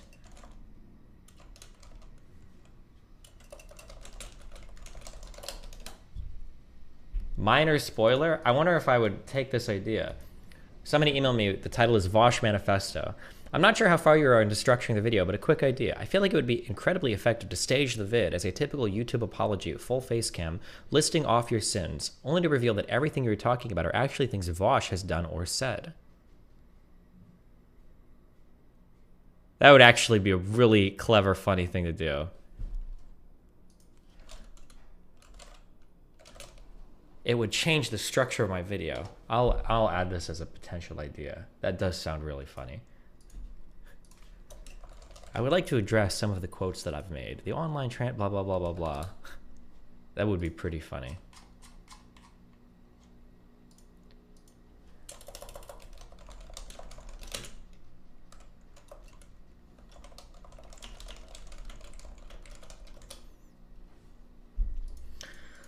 Socializing with ASD. Hey, Destiny, I've been an on-off viewer. I have ADSD, blah, blah, blah. Or ASD, sorry. Today I'm an experienced developer in real-time 3D. Wow. Looking to take this knowledge to the crypto NFT space.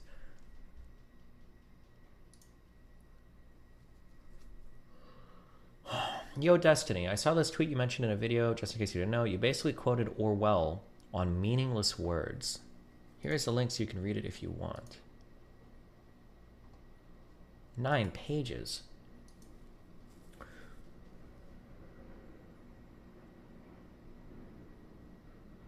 Politics in the English Language, George Orwell. Orwell describes the unthinking emptiness behind the rhetoric spouted by the Stalinist hacks of his day. Prose consists less and less of words chosen for the sake of their meaning and more of phrases tacked together like the sections of a prefabricated henhouse. His comments on the mechanical repetition of well-known phrases as a substitute for critical thought processes can still be applied to the majority of leftist and ultra-leftist writers and groups today. Politics in the English Language first appeared in Horizon number 76, April 1946. It was published in an Orwell collection, Inside the Whale and Other Essays. Interesting. Okay. 12 emails.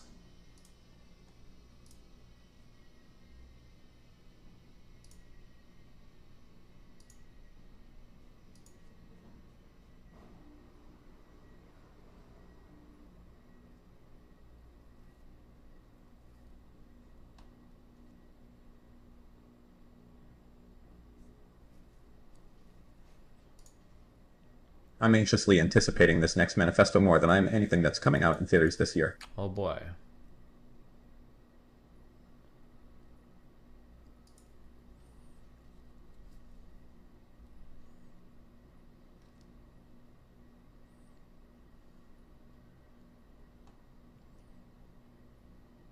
Didn't say Simon Says.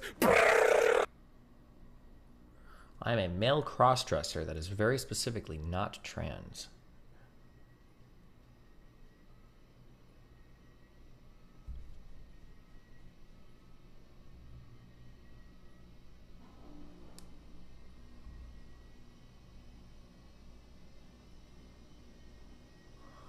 Jesus, what an email. Personally, when I cross-dress, I have what I would consider heavy gender euphoria. One thing I think that happens is due to the intense tactile sensations that come from wearing women's clothes. Some things about guy clothing you probably take for granted are the minimal selection of materials and the fact that they hang loosely off your body. With girl clothes, the opposite is true. If you cross-dress, you will be covered in head to toe with soft fabrics that are constantly touching you and squeezing you into a more feminine posture. It's very stimulating just from a purely physical standpoint. Interesting.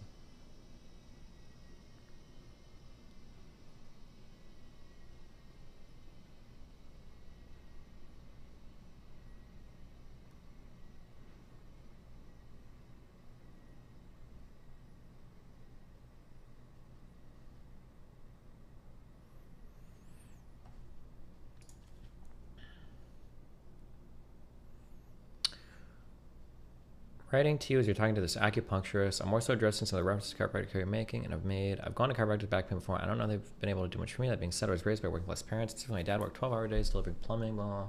A few times he threw out his back, like bent over, unable to stand up, threw out his back.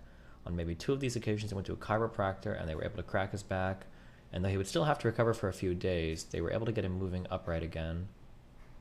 There's no way that cracking your back can actually help you fix like a problem. Like if you herniate a disc, I don't believe it. No fucking shot. Destiny, I just quit my job to pursue my passion.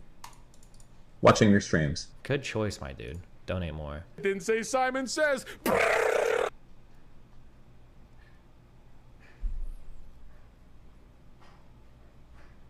Keep hating your life then, working class Andy. Have you ever seen the old Heritage Foundation speech from Evan Say on Post 9/11 America called How Modern Liberals Think? He leads off with a 5-minute anecdote on how modern liberals hate America. Cool. Leader of biggest conservative Reddit is a predator. Hello, I need your help. The title email says the owner of the biggest conservative Reddit and Discord, some guy, is cheating on his wife with e-girls a decade younger than him. A girl by the name of blah blah blah was in a sexual relationship as a nudes were exchanged that both sexually to each other along with 13-hour calls on Discord. Why do I care about this? Who's saying I don't care? Okay. Why they want me to like cover? I don't know. Oh. I can't have any more of your experiences. I'm already gonna have to cut out so much good material from trans emails I've gotten, guys. I need you to not. It's tempting to include all of them because it feels like it bolsters my position, but which feels also shitty. But oh my god, wait, this person is a psycho. Hold on. The only time I've ever interacted with you or your community in any capacity was the very first iteration of the PvP Minecraft server where Mr. Mooten was parting the sea with his cult of Mr. Meeseek's followers. I single-handedly destroyed Girdle's home base and will to continue on the server in a covert operation. Fuck that guy.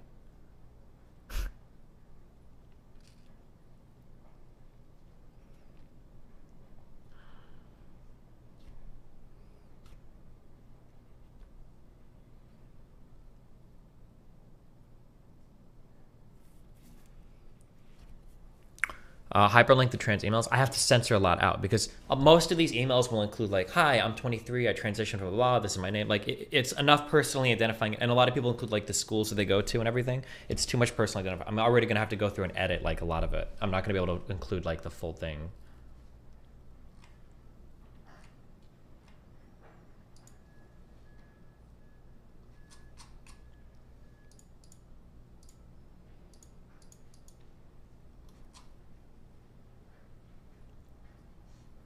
Can you open the manifesto like this?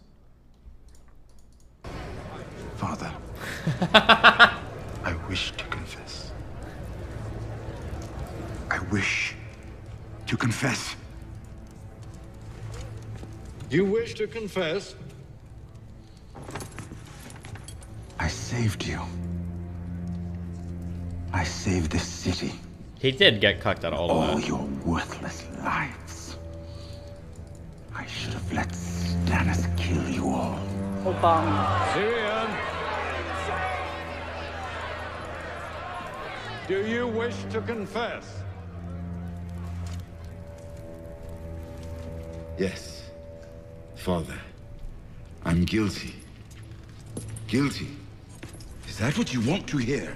You admit you poisoned the king? No. Of that I'm innocent. I'm guilty of a far more monstrous crime. I'm guilty of being a dwarf. You are not on trial for being a dwarf. Oh, yes I am. I've been on trial for that my entire life.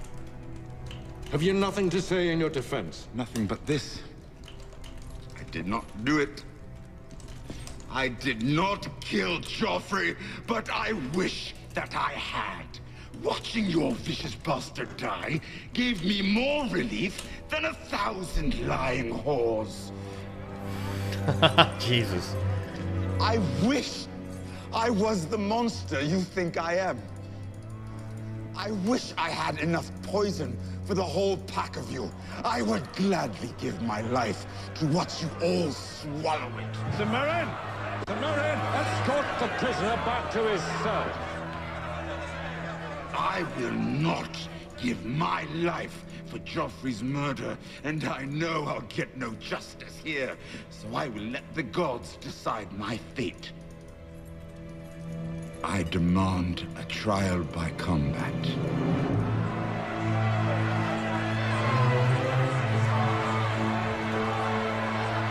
Fuck! Don't get me on this again. I don't want to go back to Game of Thrones. Fuck!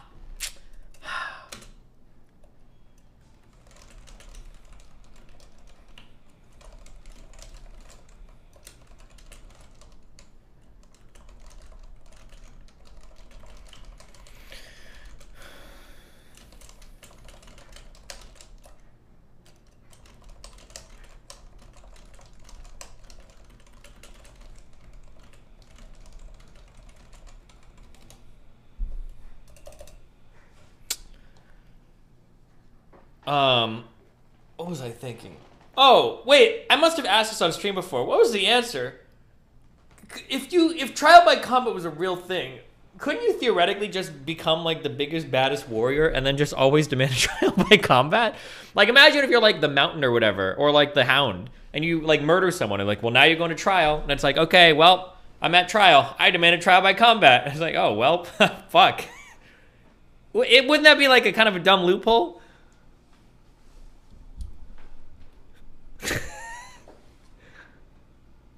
Have you seen The Last Duel? Yes, it was a pretty good movie.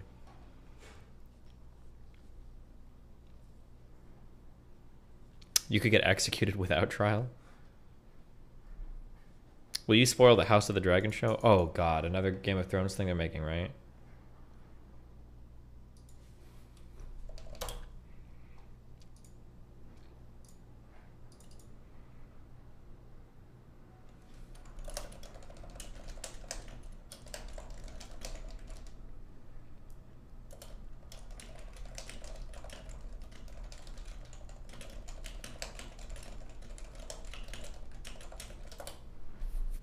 Okay, hold on. 6 emails. Currently homesick with COVID. Oh, what? Oh, we were reading this email. During the 2018 election year, I was on the e-board for my university's chapter of blah, blah, blah. My roommate was the president of the club. I helped to organize canvassers. We were out there in the trenches. In a city, it is solidly a red county or town, but nothing but good experiences meeting with the residents. I'm really happy you got the opportunity to do the same twice now, and I felt burned. Your efforts in Omaha were squandered by the online left, so very frustrating. I helped to found the Queer and Trans Outreach Center, whose goal was to produce educational content for university students and faculty to better accommodate trans people, as well as organize group events and hangouts. The club during its first year was largely ineffective because of all the trans people I met in person at my university campus. They were all just like the online trans community. These people suck at reaching out to people and doing actual activism. I graduated in December of 2019, so I don't know what the direction the club has taken. The trans individuals that I met at the University Trans Support Group all named themselves after their favorite anime waifus and were there to hook up with each other. It was a very jarring experience that was so far detached from therapy, and I have no idea if I had a single positive experience in this group. These people would actually recommend that I watch content like Thought Slime.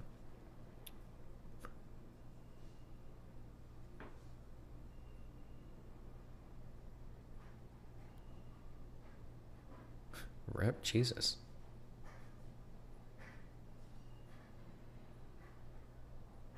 It has to be a troll. These are really long emails.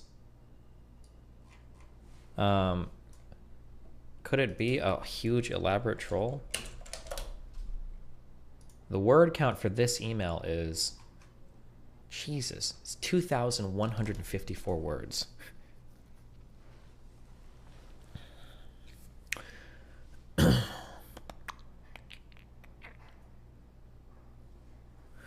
Growing up, I played countless role-playing games and MMOs where I grew fascinated with female characters. It was very easy for me to relate to feminine identity starting from a very young age. Feminine representation in media was very important for me as long as I remember. I tended to feel the pains of gender dysphoria whenever I started puberty. I had very poor personal hygiene habits because I hated myself. I'm a Barbie girl in the Barbie world, life in plastic. It's fantastic. You can brush my hair, undress me anywhere, imagination. Life is your creation. Come on, Barbie, let's go party. Some personal beef. Just yesterday, you spoke to a mental health therapist, Trevor, who works in private practice, complained his client caseload was 60. Most mental health professionals typically manage about 120 clients at a given time. Public community clinics are facing a severe crisis and do not receive resources they need. We need more people going into this field. Fuck Trevor, jeez. Source, my partner is graduating with her master's in mental health counseling this summer and has already completed her internship hours. She's spoken to many practice managers in the field and has a few friends who are currently employed in this area. During junior year, I began to learn a bit about politics. I learned about the transgender experience. This is the first time I internalized my experiences and began to explore my gender identity. During summer break, before entering my senior year, I lost 80 pounds in only 2 months by cutting food out of my diet entirely. I do not recommend anybody do that. I was incredibly lucky to escape obesity, and since then I've been able to maintain a healthy body weight of about 120 pounds. 80 pounds in 2 months. Is that possible?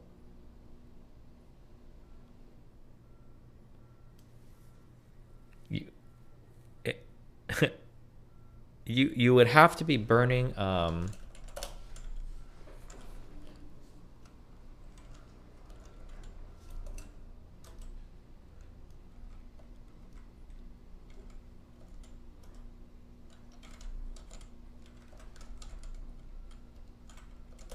you'd have to be burning 4,600 calories a day.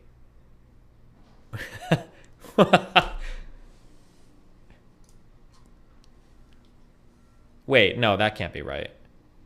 No, yeah, that is right. Wait, what did I read? 80 pounds in how many months? In 2 months? Is more than a pound a day. That's got to be an over-exaggeration.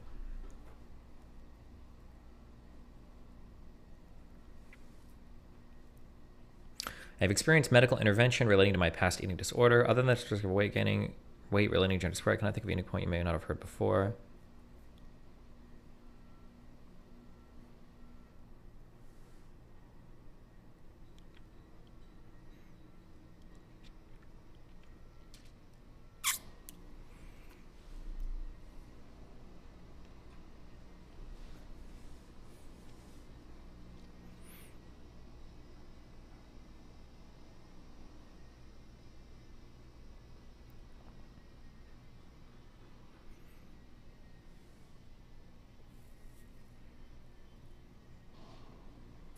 Jesus.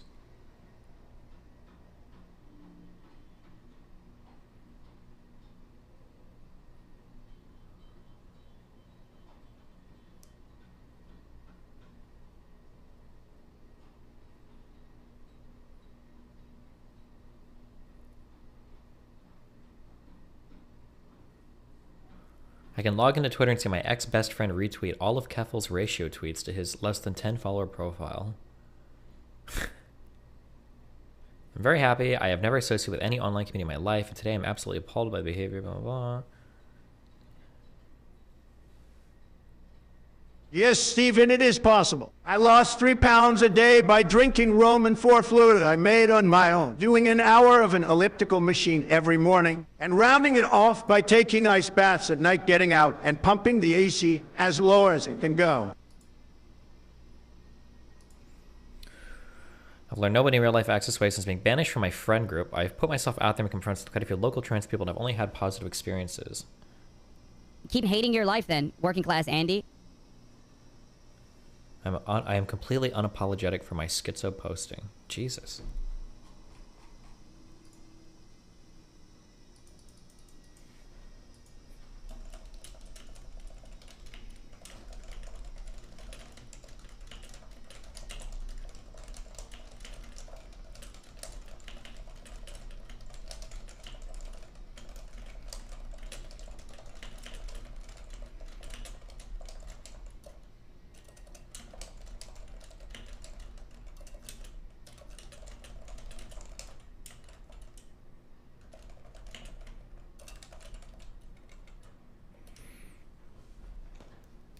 Okay.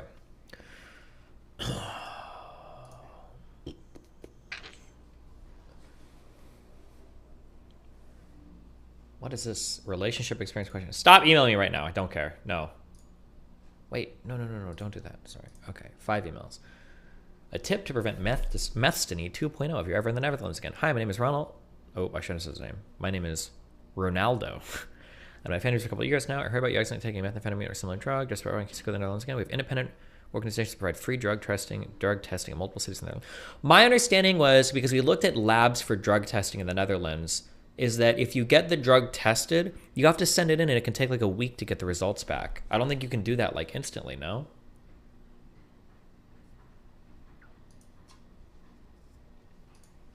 I don't know if there are any Amsterdamians here or whatever. A few months ago, I was listening to Freakonomics, MD, and he was assessing the effectiveness of placebos in some non-psychological settings. One study episode showed that removing the placebo arm of an RCT can increase the effectiveness of ulcer and cholesterol medicine, even if the medicine is the same. That means that some of the measurable benefits for ulcer and cholesterol medicine is actually from a placebo effect.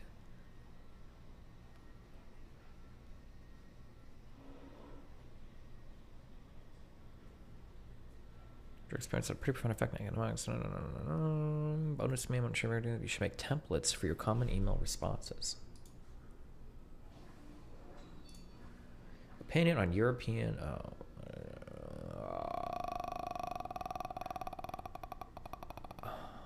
don't, bro. I don't know. Destiny GG LLC is scheduled a payment. Oh, okay, cool. Boom, boom, boom. All right, good job. We did it. Boom, boom. Boom.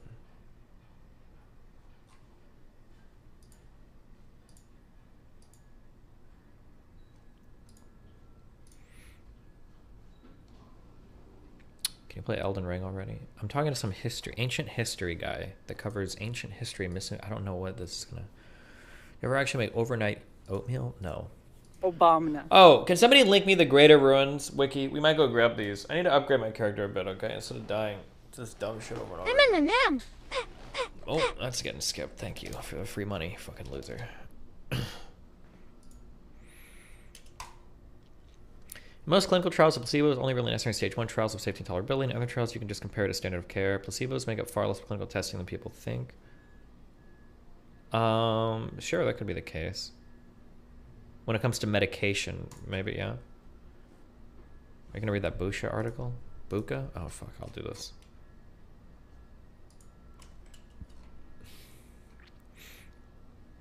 What percentage of emails you get you end up reading? I don't know. Nino, I don't know. Ask Nino. How much did she forward me? Okay, Great Ruins.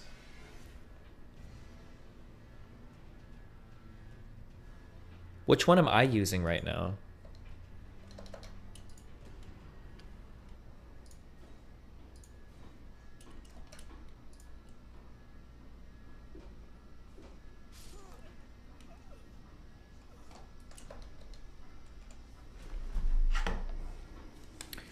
Okay, listen. I killed one boss off stream last night. I upgraded a striking weapon because my slash weapon does like no damage, and I like killed him in the second try. So sorry. The dragon outside. I upgraded. I don't know if I wasted runes. I upgraded my Nox flowing hammer to +9, and I fucking destroyed that dude. Fucking.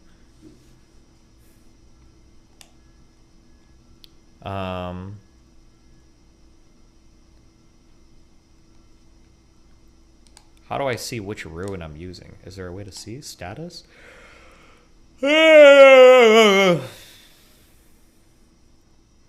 Obama.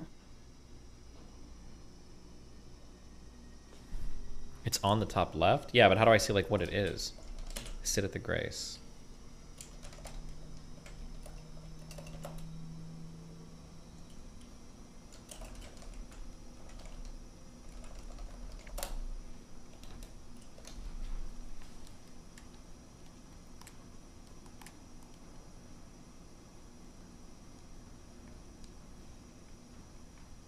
Greatly raises maximum HP. Ooh, okay.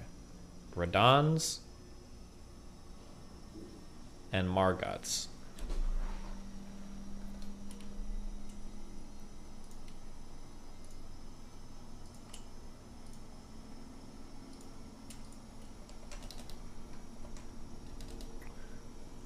Okay, people were saying to get Godric's. Raises all attributes by +5.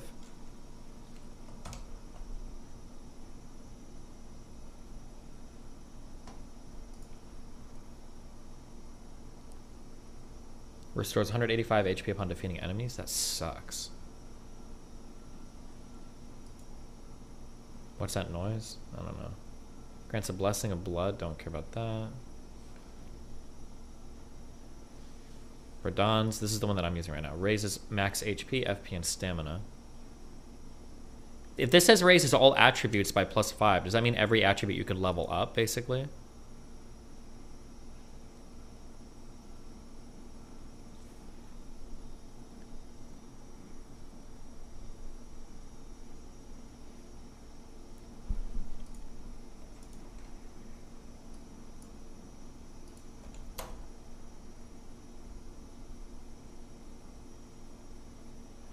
Oh, true. You've already reached your soft cap on Dex and Strength. Godrix seems useless. Yeah, would that even be that useful?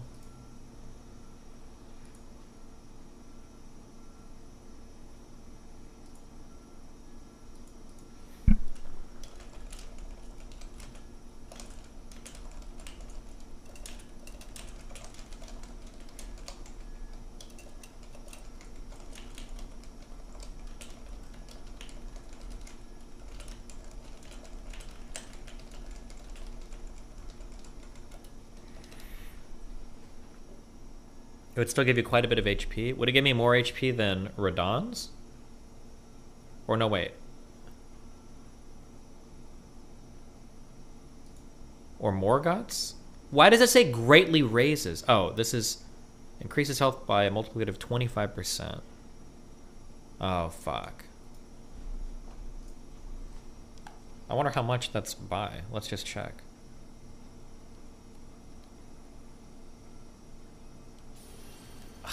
That's not even that much, is it?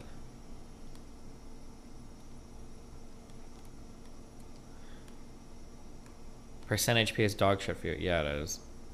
I wonder how much HP I would get with the Godrix. Godrix would give you more since +5 is 50%. I'm probably going to spend another 6 hours on, on these two bosses today. Oh my god, they're so dog shit.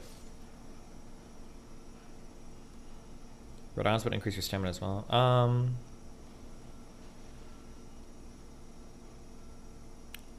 Godrix is probably the best.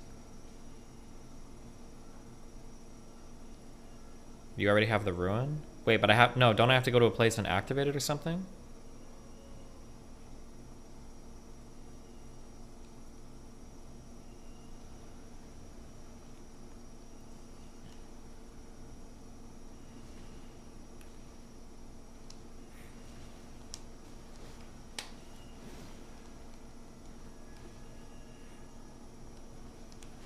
Oh my god, dude.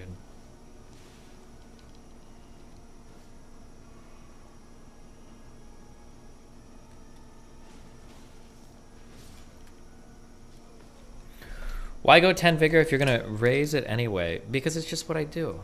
Hold on. It's not like a challenge run where I'm like trying to like suck your dick or like look good for whatever. It's just like a personal thing. I don't care what your Obama. I don't care. Go make more subreddit posts on it.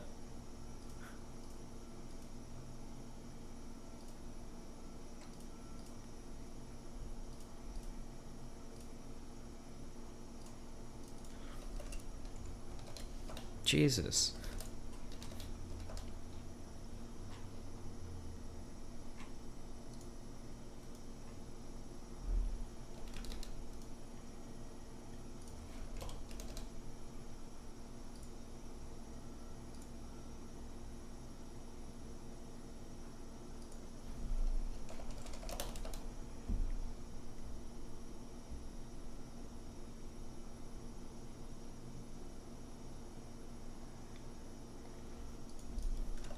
I need to get this guy's Discord.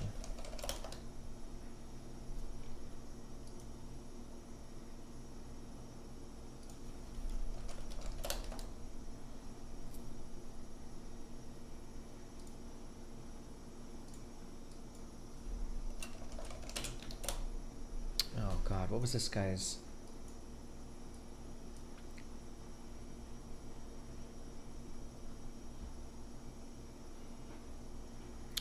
Morgan's running a second curved greatsword. Oh, there was supposed to be another curved greatsword around here, right? Zormons or some shit somebody was talking about.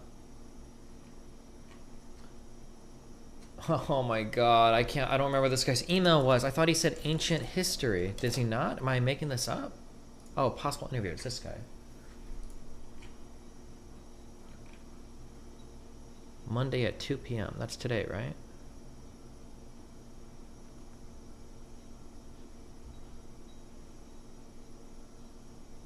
Someone could drop you a second Bloodhound and you can dual wield it? What?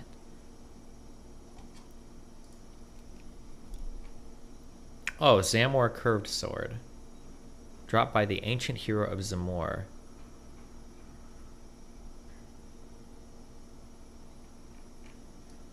Okay, I need to get this.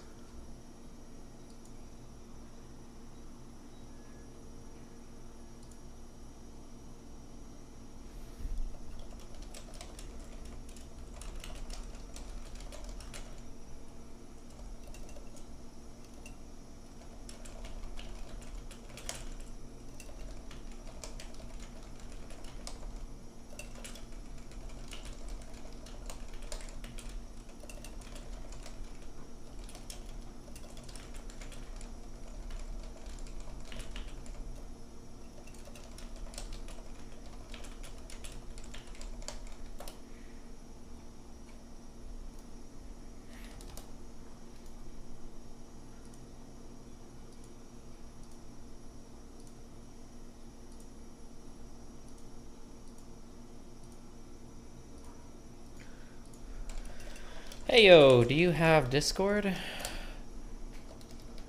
Do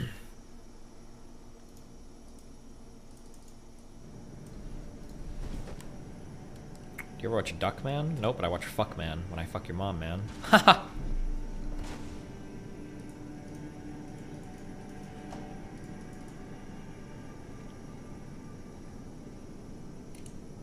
I was under the impression you already majorly upgraded your damage. What happened?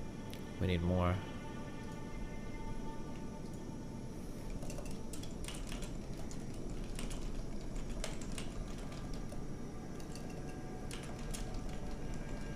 Destiny, I checked a few guides online, and I think I found the problem you're having with Elden Ring. Apparently there's a stat called Victor you can level up or something.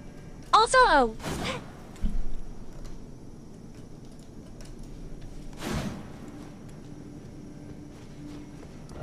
No one cares about Elden Ring. Only brainless losers who want to copy or take care about politics. Let's discuss your next D&D campaign. Also, Tottenham Bros Cunt will win us a trophy next year. Copium. Where the fuck is this? How do you read this fucking map?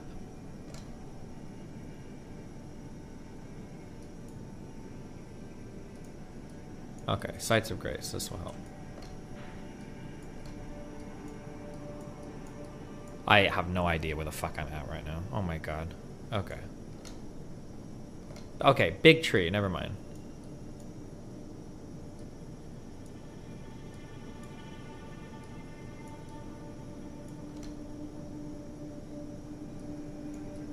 Have it display locations too? Am I in the giant conquering hero's grave? No, I'm in the Spirit Caller cave.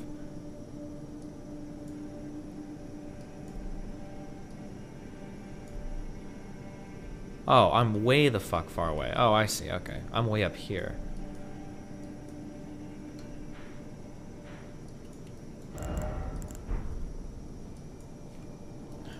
How do you move with your mouse on this map?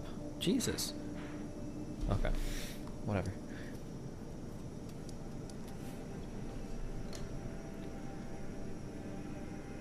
Get Morgoth's sword? No, we're getting Zamor's sword or whatever. This is better than Morgoth's sword, right? Which one's better? Zamor's curved sword or the Morgoth or whatever sword?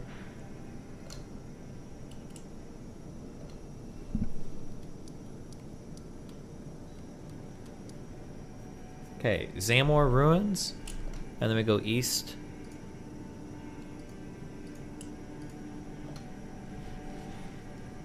You have to level Arcane for Morgoth? Then I don't care.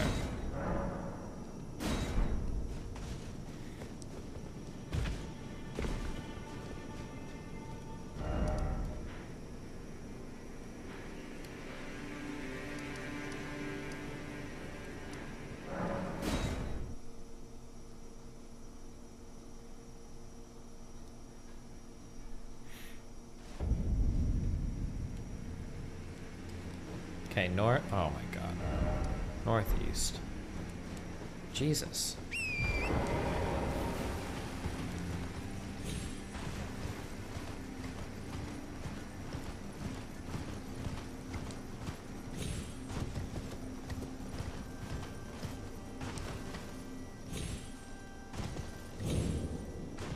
What has better overall damage at the end? Morgott or Zamor? People are saying Zamor applies frost as well.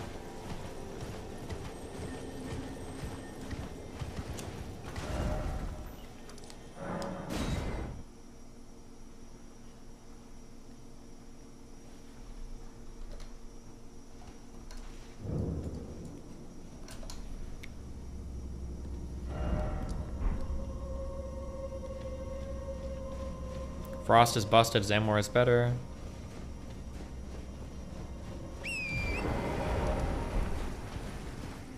Zamor has better damage from scaling in your build, along with Frost. Okay. Destiny, you can't get to that grave until you're in an area of the mountaintop that has a shit ton of giant corpses everywhere. Oh, so I can't... So I can't get there right now?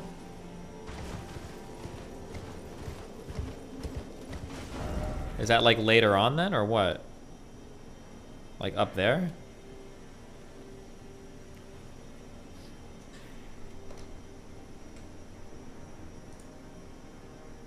Jesus Christ. No shot is this true, right?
Oh, no, no, no, no, no, no.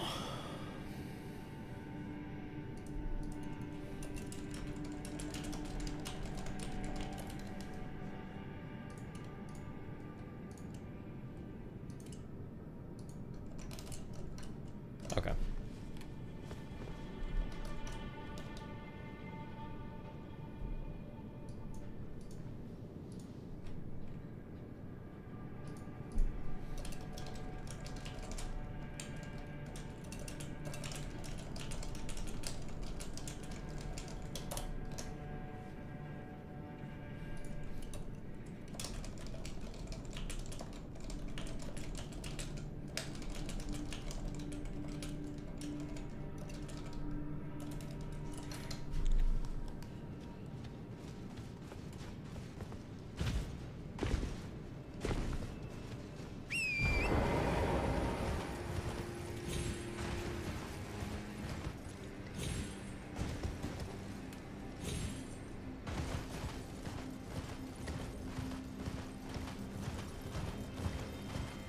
Keep hating your life then, working class Tiffany Andy. Team, are you planning on dropping any new merch? My mom threw out the cum rag you left for her. Merle has written a 100-page manifesto on Eurodite. Wait, really?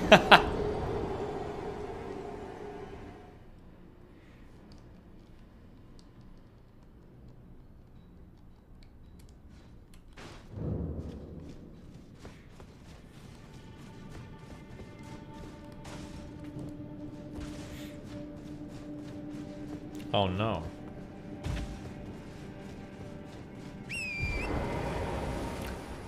Can you let Dusty know World of Antiquity is waiting for him to join the stream? Well, I sent him a email asking for like a Google Hangouts link. I'm assuming he's sending me one, or I don't know how we're chatting. I said, hey, do you have Discord? He says, I have Discord. I don't know how to use it on a stream. I was just going to grab you off YouTube. He can't mean we're going to talk to each other through our YouTube channels, right?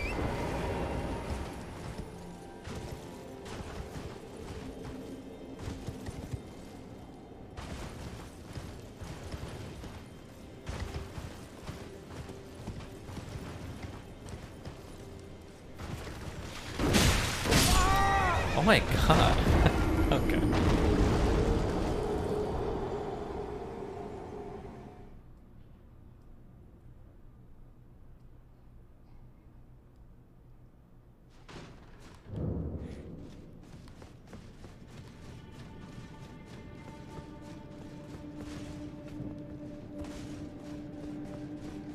My wife is prepping for voir dire and one of the prospective jurors, but they're raced down as a artificial intelligence hackerman. Wow.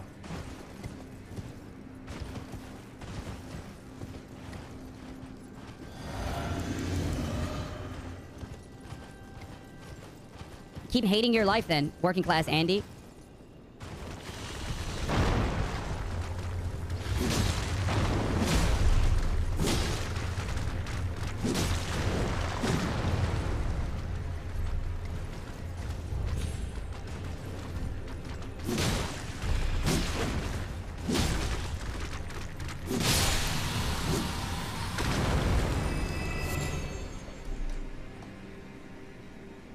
Brittany is streaming that Steven Crowder is bisexual. Okay.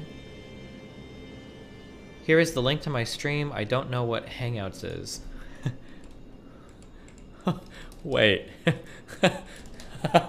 Oh no. I'm gonna go and look at his live stream again and see what he is. Destiny isn't allowing trans people to compete in high school sports, removing as many cis women opportunities as it does in college/pros. I can't imagine you will hold the same opinion when articles come out about then, working class an Andy. all-boys girl. Oh, you can see me. Okay, I'm on his stream. And bigger Elmao. Do you have Skype? Or do you use any other kind of program to chat with people? Oh, there's quite a delay. Yeah? Send him a Zoom link? I don't know how to do that. I do have Skype. I have Skype and Zoom. Let's try that. Sorry, I thought this would be a little bit easier. Let me go back to... Okay, so I think I'm gonna have to Skype him. Let's do Skype.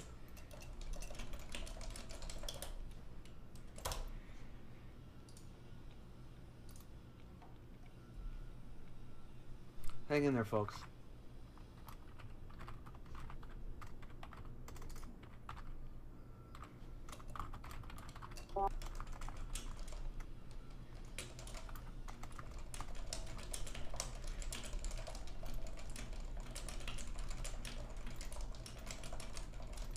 Alright, I'm turning on my Skype, everybody. Let's see if this works. I appreciate you being patient with me on this. Once I get good at this, it's gonna flow so smooth, you're gonna be just impressed. But not today.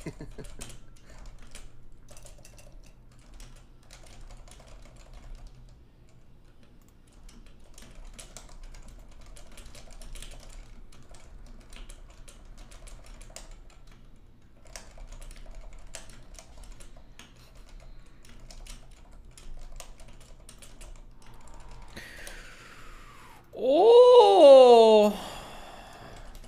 Skype going. He's got me up on his channel delayed, but I have Skype. Okay, I need your name.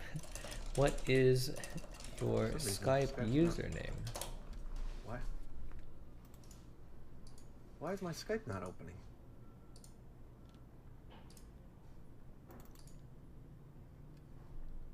Oh, wait, this is him. I have him on Skype somehow. He I'm already connected. I'm already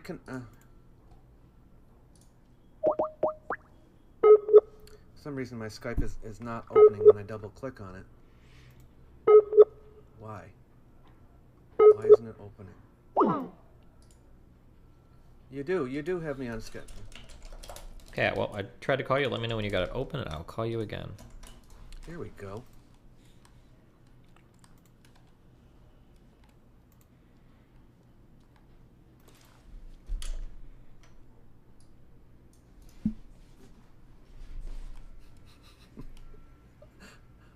Okay, I'll let you know when I have it open, but I'm double clicking on the Skype and nothing is happening. I don't know why. Is it the OBS that's preventing it from opening? I don't get it. Why is my Skype not opening?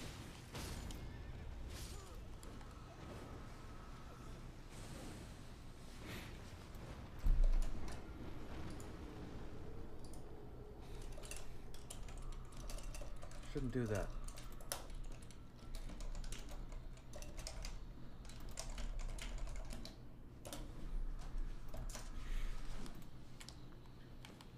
Can you do Zoom, Destiny? If you can send me, if you email me a Zoom link, I can. I have no idea how to email Zoom links, but I could click a Zoom link and open it.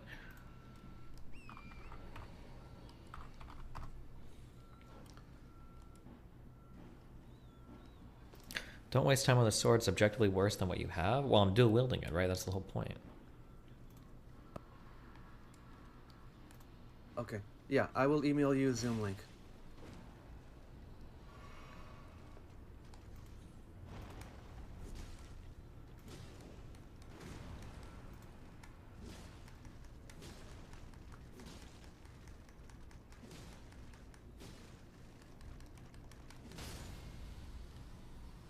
If you're gonna power stance and the bleed one is probably better, don't let the frostbite cuck you. Wait, really? Can I do frost and bleed at the same time if I'm L1 hitting?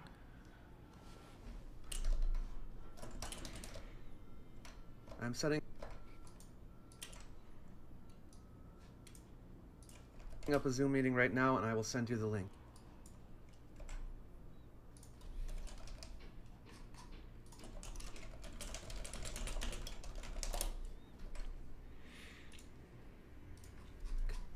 You stack the bleed faster with 2 swords. Should I just get Godric's?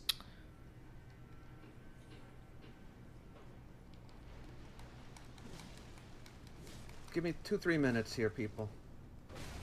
Nice. Which sword has better scaling for like damage?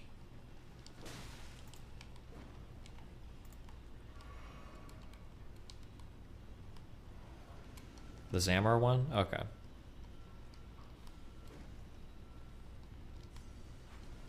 Javelin Arcane plus bleed is worse after the first time. This sword is better. Something is interfering with my Zoom is not opening either. This is ridiculous. It says connecting and it's just not doing anything.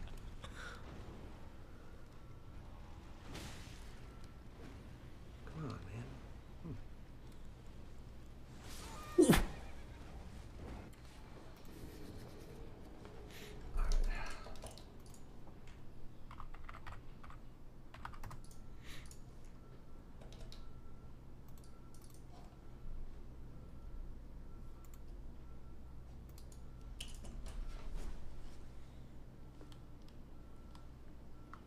Here we go.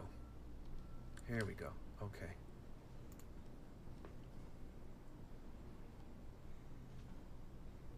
Okay.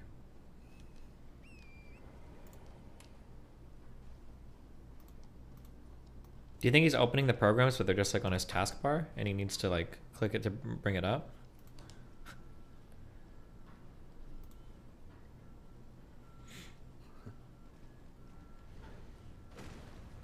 Okay, here we go.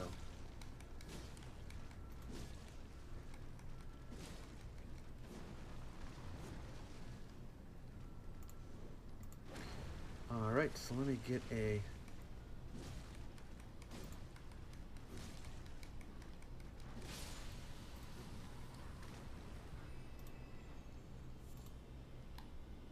Here we go, copy link.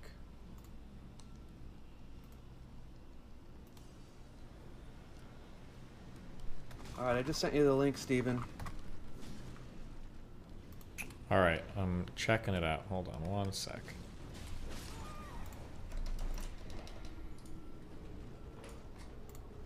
Thank you, everybody, for your patience.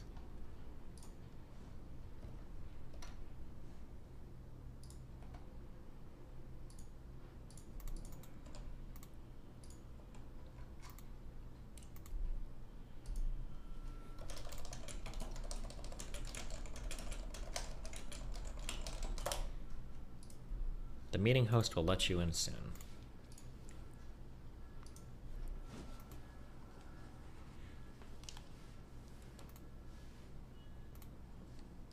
Okay, we just have to have him to log in, and then we're all good to go. I think we're all set. As soon as he gets into Zoom, we should be good to go. That's how Kaylee connected last week, so I know I can do it. I'm here. I think I need you to accept me into the call. All right. In the meantime, let's take a look at some more comments here. Tech history we're witness to. I'm loving these. I haven't seen the replies. They're probably funny. Yeah. Every time you invent a new technology, you invent a new problem, too. That is so true. Dr. Miano and Gavin McInnes, my go-tos for history and humor, respectively. Apparently Destiny has you both. Bizarre. Clearly the lizard people are preventing you from spreading the truth. Yes, it is the lizard people, I'm sure. Wait, what did I sign up for? I turned off his stream on my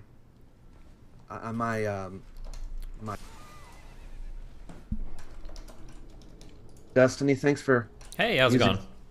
Good. You can hear me okay? Yeah, I can hear you loud and clear. Okay, let me get you up on my screen, and then we'll be good to go.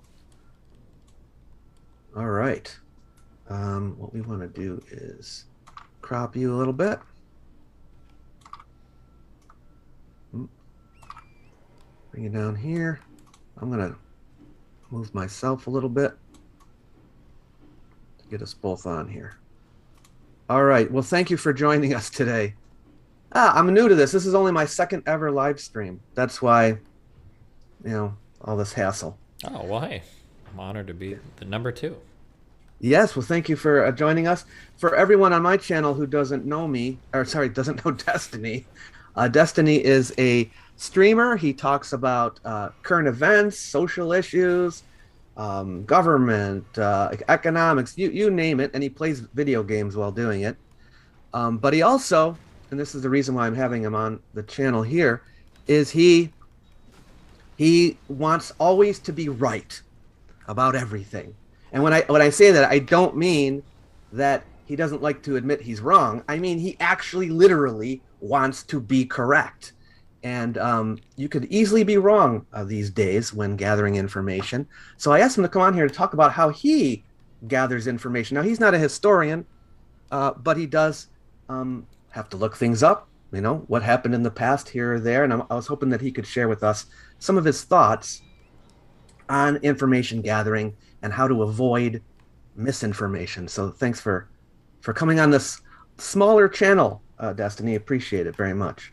Yeah, thanks for having me. So let me ask you right off the bat, what have you learned through your experiences about the pitfalls of information gathering on the internet? I mean, I've learned a ton. I would say that probably over the last 4 or 5 years, especially, I think information literacy and propaganda and fake news has kind of been one of the center conversation topics in American political discourse, probably worldwide political discourse, but yeah. Yeah. Now with us, I don't know. I do a lot of debunking of YouTube videos about ancient history, but a lot of the same principles apply to both, right? Where are you getting your information from? How do you know this to be true? And it's easy to be misled. There's more YouTube videos with bad history in them than there are YouTube videos with good history. So keeping that in mind as we go forward, what would you say is the difference between passive information gathering and active information gathering, and which is better? Yeah, Are you pulling this from one of my combos, or is this like a real thing? Yes. No. Okay. When I first approached you, I wanted. Yeah, I pulled this from what you talked to that class about. Yeah, I gotcha. Okay, I was just making sure. I would say that's kind of funny if it's something that other people talk about. I guess like in my own head, I've kind of got like a way that I categorize like how people like gather information, and you know whether information you've got is like good or bad. There's like broadly speaking, when people say that they've done research on a topic, I notice that when people say they've done research, what they really mean is there's like a podcast they listen to, and that podcast has talked about like a topic that they are saying that they've researched. Depending on what you're listening to, sometimes this can be good. So like if you listen to specialty podcasts that cover certain things like economics or medicine or history, that's not the worst thing in the world. But oftentimes we've kind of blended together entertainment and political information into, this term must have been coined like 20 years ago, edutainment, I think. But basically this idea that people will listen to things, when I was growing up, it was The Daily Show, where people would listen to things and they would kind of like say like, yeah, this is like comedy and for fun, but not really. People were engaging with this for like their political information, like truly. So yeah, I think it's important to know that like if most of your political opinions or understandings are coming from kind of like things that you're passively being shown in social media feeds, you have to understand that there is a high degree of curation going on for that. Like you are seeing what somebody wants you to see, and it's usually something that's fitting the theme of the particular group that you're in. So you should expect that your worldview is going to be molded accordingly. If I join like a far right or a far left social media group, I should expect that regardless of the reality of what's happening in the world, I'm going to be seeing information that's going to kind of like coincide with one of those two views and reinforce one of those two views of the world. Yeah. I mean, sometimes when we're just, I get a lot of people saying things like, well, I've done my own research. I've done my own research on this. I know, trust me, I have the answers. But when you try to explore what they've actually researched, you find that they didn't really dig that deeply, or they just go to one side or something like that. Yeah, and I've done it a couple times, and I don't usually like to, because it's a very aggressive like debate technique. But there have been a couple times on stream where I'm like, okay, you said you've done your research. I'm curious, how do you do research? Let's go. And I really like to watch a person, and it's nerve-wracking to put them on the spot, but I like to watch like, how do you search for information? How do you come up with like your search queries, and then how do you figure out like what you read and what you don't read? That's something that's like very interesting to me, because I'll see people do things and I'll hear them say things sometimes, and just by listening to them talk, I can already tell that their engagement with media or information is not really that good. A really good example that I heard the other day when I was chatting with somebody, we were talking about, I think coronavirus stuff came up, and he started to Google stuff, and I could listen to him. He was speaking to himself as he scrolls through, and he was saying things like, okay, well, this is like Washington Post. That's not a good source. This is New York Post. This is not a good. This is an okay source. And it was funny because he was calling out. We were looking for something medically related, and he was saying that the articles themselves, like the publications, were good or bad sources.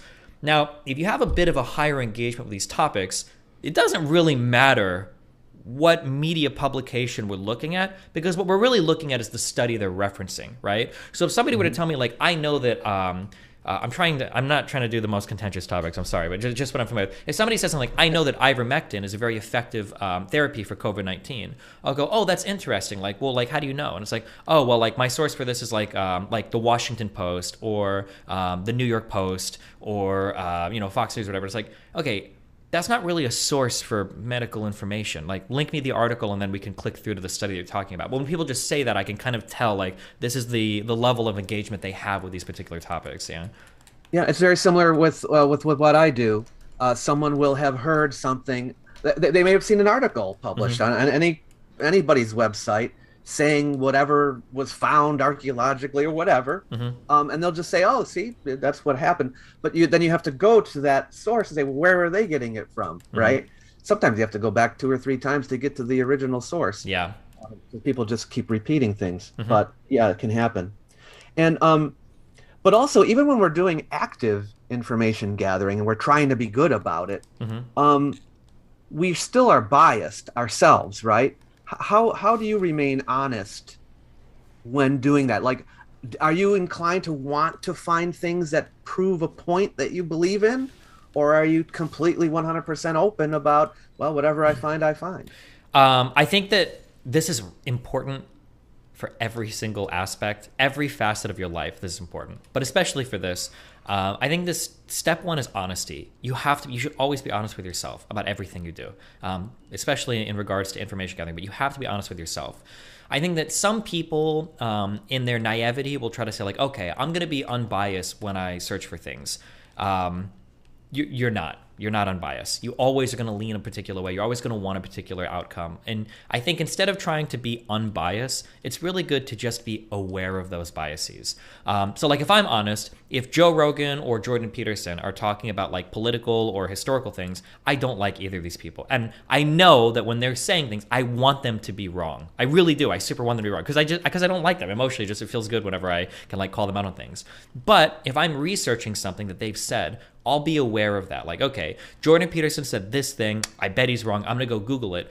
But if I'm aware that I don't like him and I'm aware that I have that bias, it'll help me structure my searches a bit better so that I'm not literally just looking for information that agrees with me. Let's say Jordan Peterson says that, oh, well, I claim that X is bad. And I go, oh, I bet he's lying. I'm going to go into Google and I'm going to type in studies showing X good. That would be beyond stupid because if I have a prompt like that, I'm only going to come across the information that's going to agree with me. And I know that I'm biased against him. So I know that I'm only going to read the stuff that I agree with. So I think it's good to be aware of your biases so that when you're doing searches, you can make sure that like, okay, let me make sure I'm doing honest searches, looking for information contrary to what I believe, information contrary to what I want to believe. And as long as you're kind of aware of that, hopefully you can be honest with yourself and keep those biases in check. And sometimes you'll even come across like, surprising stuff that maybe you wouldn't have known before. I remember that Jordan Peterson was on a Joe Rogan podcast talking about like an all meat diet. And like for so many reasons, it just seems like such a stupid thing, like an all meat diet. And I wanted to hop on Twitter and, attack him because it's fun to attack people and blah, blah, blah. But I'm always careful before I attack. I was like, okay, well, let's make sure that like, is this actually like crazy? So I started Googling, positive benefits, all meat diet, sustainable, all meat diet, health effects. And I actually came across a lot of really surprising information that it might be possible to live on all meat diets, but you have to eat like non-standard, like you have to eat like liver and other parts of the animal that you wouldn't normally. You're not only eating like sirloin steaks all day. So that's an example of like, I have a person, I don't like them much, but I look for information beforehand. And then instead of making myself look like an idiot, I, do the proper reading and then I don't tweet out something that would have been completely wrong otherwise. Mm-hmm. Mm-hmm. When you do consider counter arguments to a position that you might be inclined to believe, you've heard of these expressions, straw manning and steel manning. Mm-hmm. Do you think steel manning is important when you're considering a counter argument? Yeah, if you haven't steel manned the other argument, you haven't even begun to make your own argument. This is something I tell people all the time. If you can't argue, I can argue both sides of any topic better than most people that I argue against. But that's like a requirement for me to understand my position. If you can't give the best faith version critique of your own argument and then have a counter to it, then you don't even truly know your argument. You're just hoping that you come up against a lot of like uninformed people, Yeah, mm-hmm. Yeah. I think it's also incredibly important because not only does steel manning an opposition argument give you a better understanding of your argument, it also shows that you can understand in good faith what the other side is arguing. Like, I'm not a big fan of like Blue Lives Matter, thin blue line stuff. But if somebody were to say like, well, what does that stand for? And I would say, oh, well, these are just fascists that hate black people. That's not a very good faith engagement with what they think. That's demonstrating not only a lack of understanding of their position, but you probably don't even have the best understanding of your own position because you haven't honestly heard any critiques of it. So yeah, mm-hmm. when I run up against people that haven't like critically engaged with the opposition argument to what they believe, it makes me think that their own position probably isn't very informed. Yeah. Yeah. Mm-hmm. When you are researching a topic, is the way that you ask questions important? It can be. It's super going to depend on the topic. Yeah.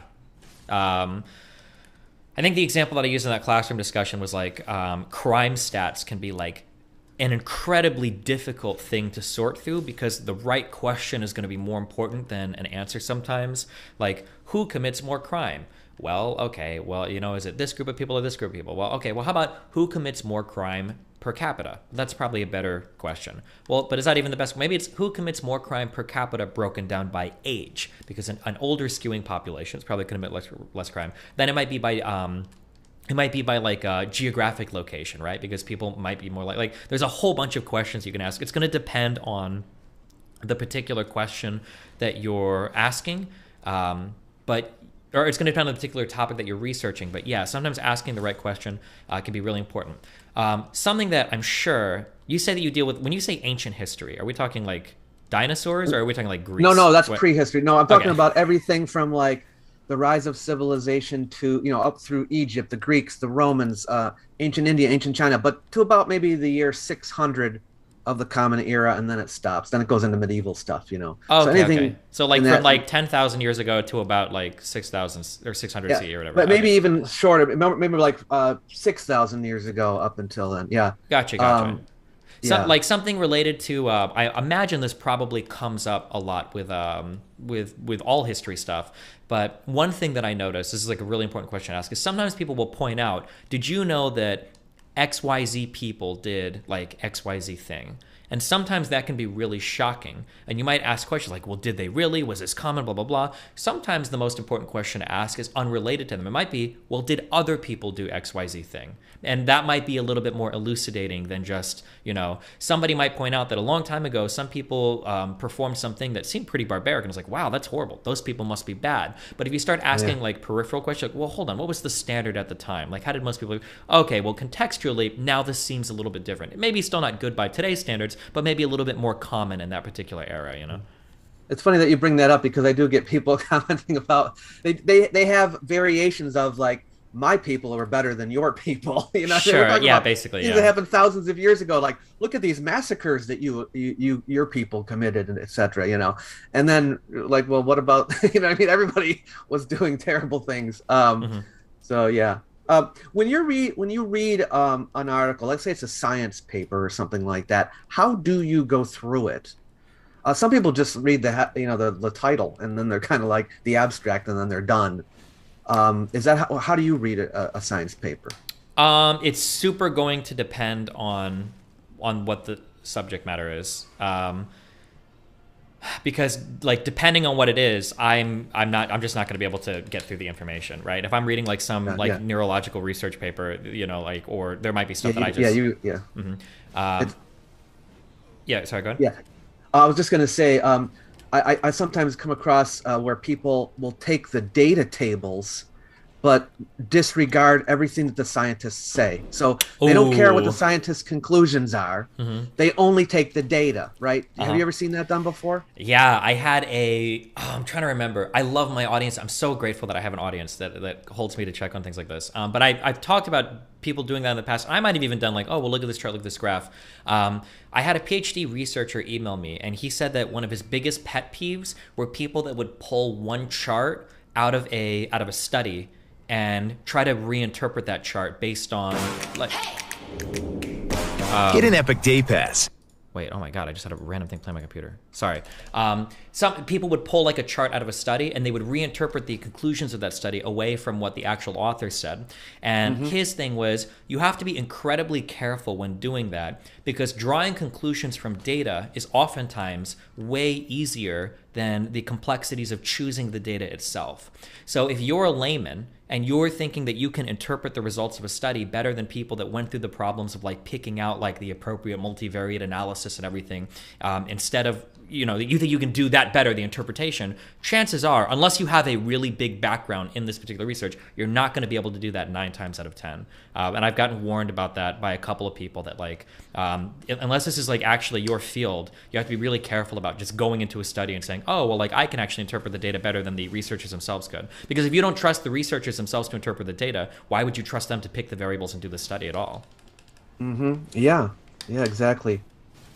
Do you think that well, let's put it this way. Emotional attachment to our beliefs can often prevent us from changing our minds. So do we get rid of the emotional attachment? Or is there a different strategy that you use? So I like This is a fundamentally deeper question about how we view ourselves in the world. Without getting too far into it, I am a human being, and there are things that I like and things that I like to do. But I try not to make these things a part of who I am.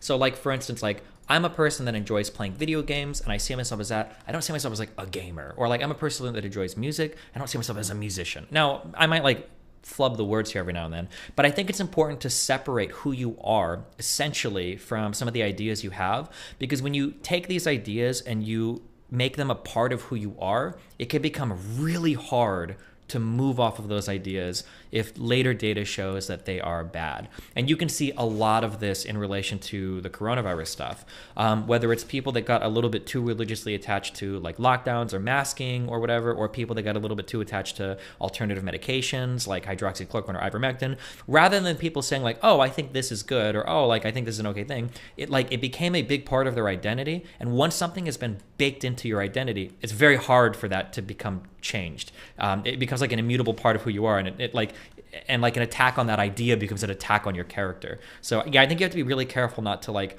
essentialize ideas and take them and make them part of who you are, because if it turns out later on that there is some part of this data or some data comes out that shows that this idea is bad, you're never going to be able to move off of it because it's become like a part of you, you know? Yeah.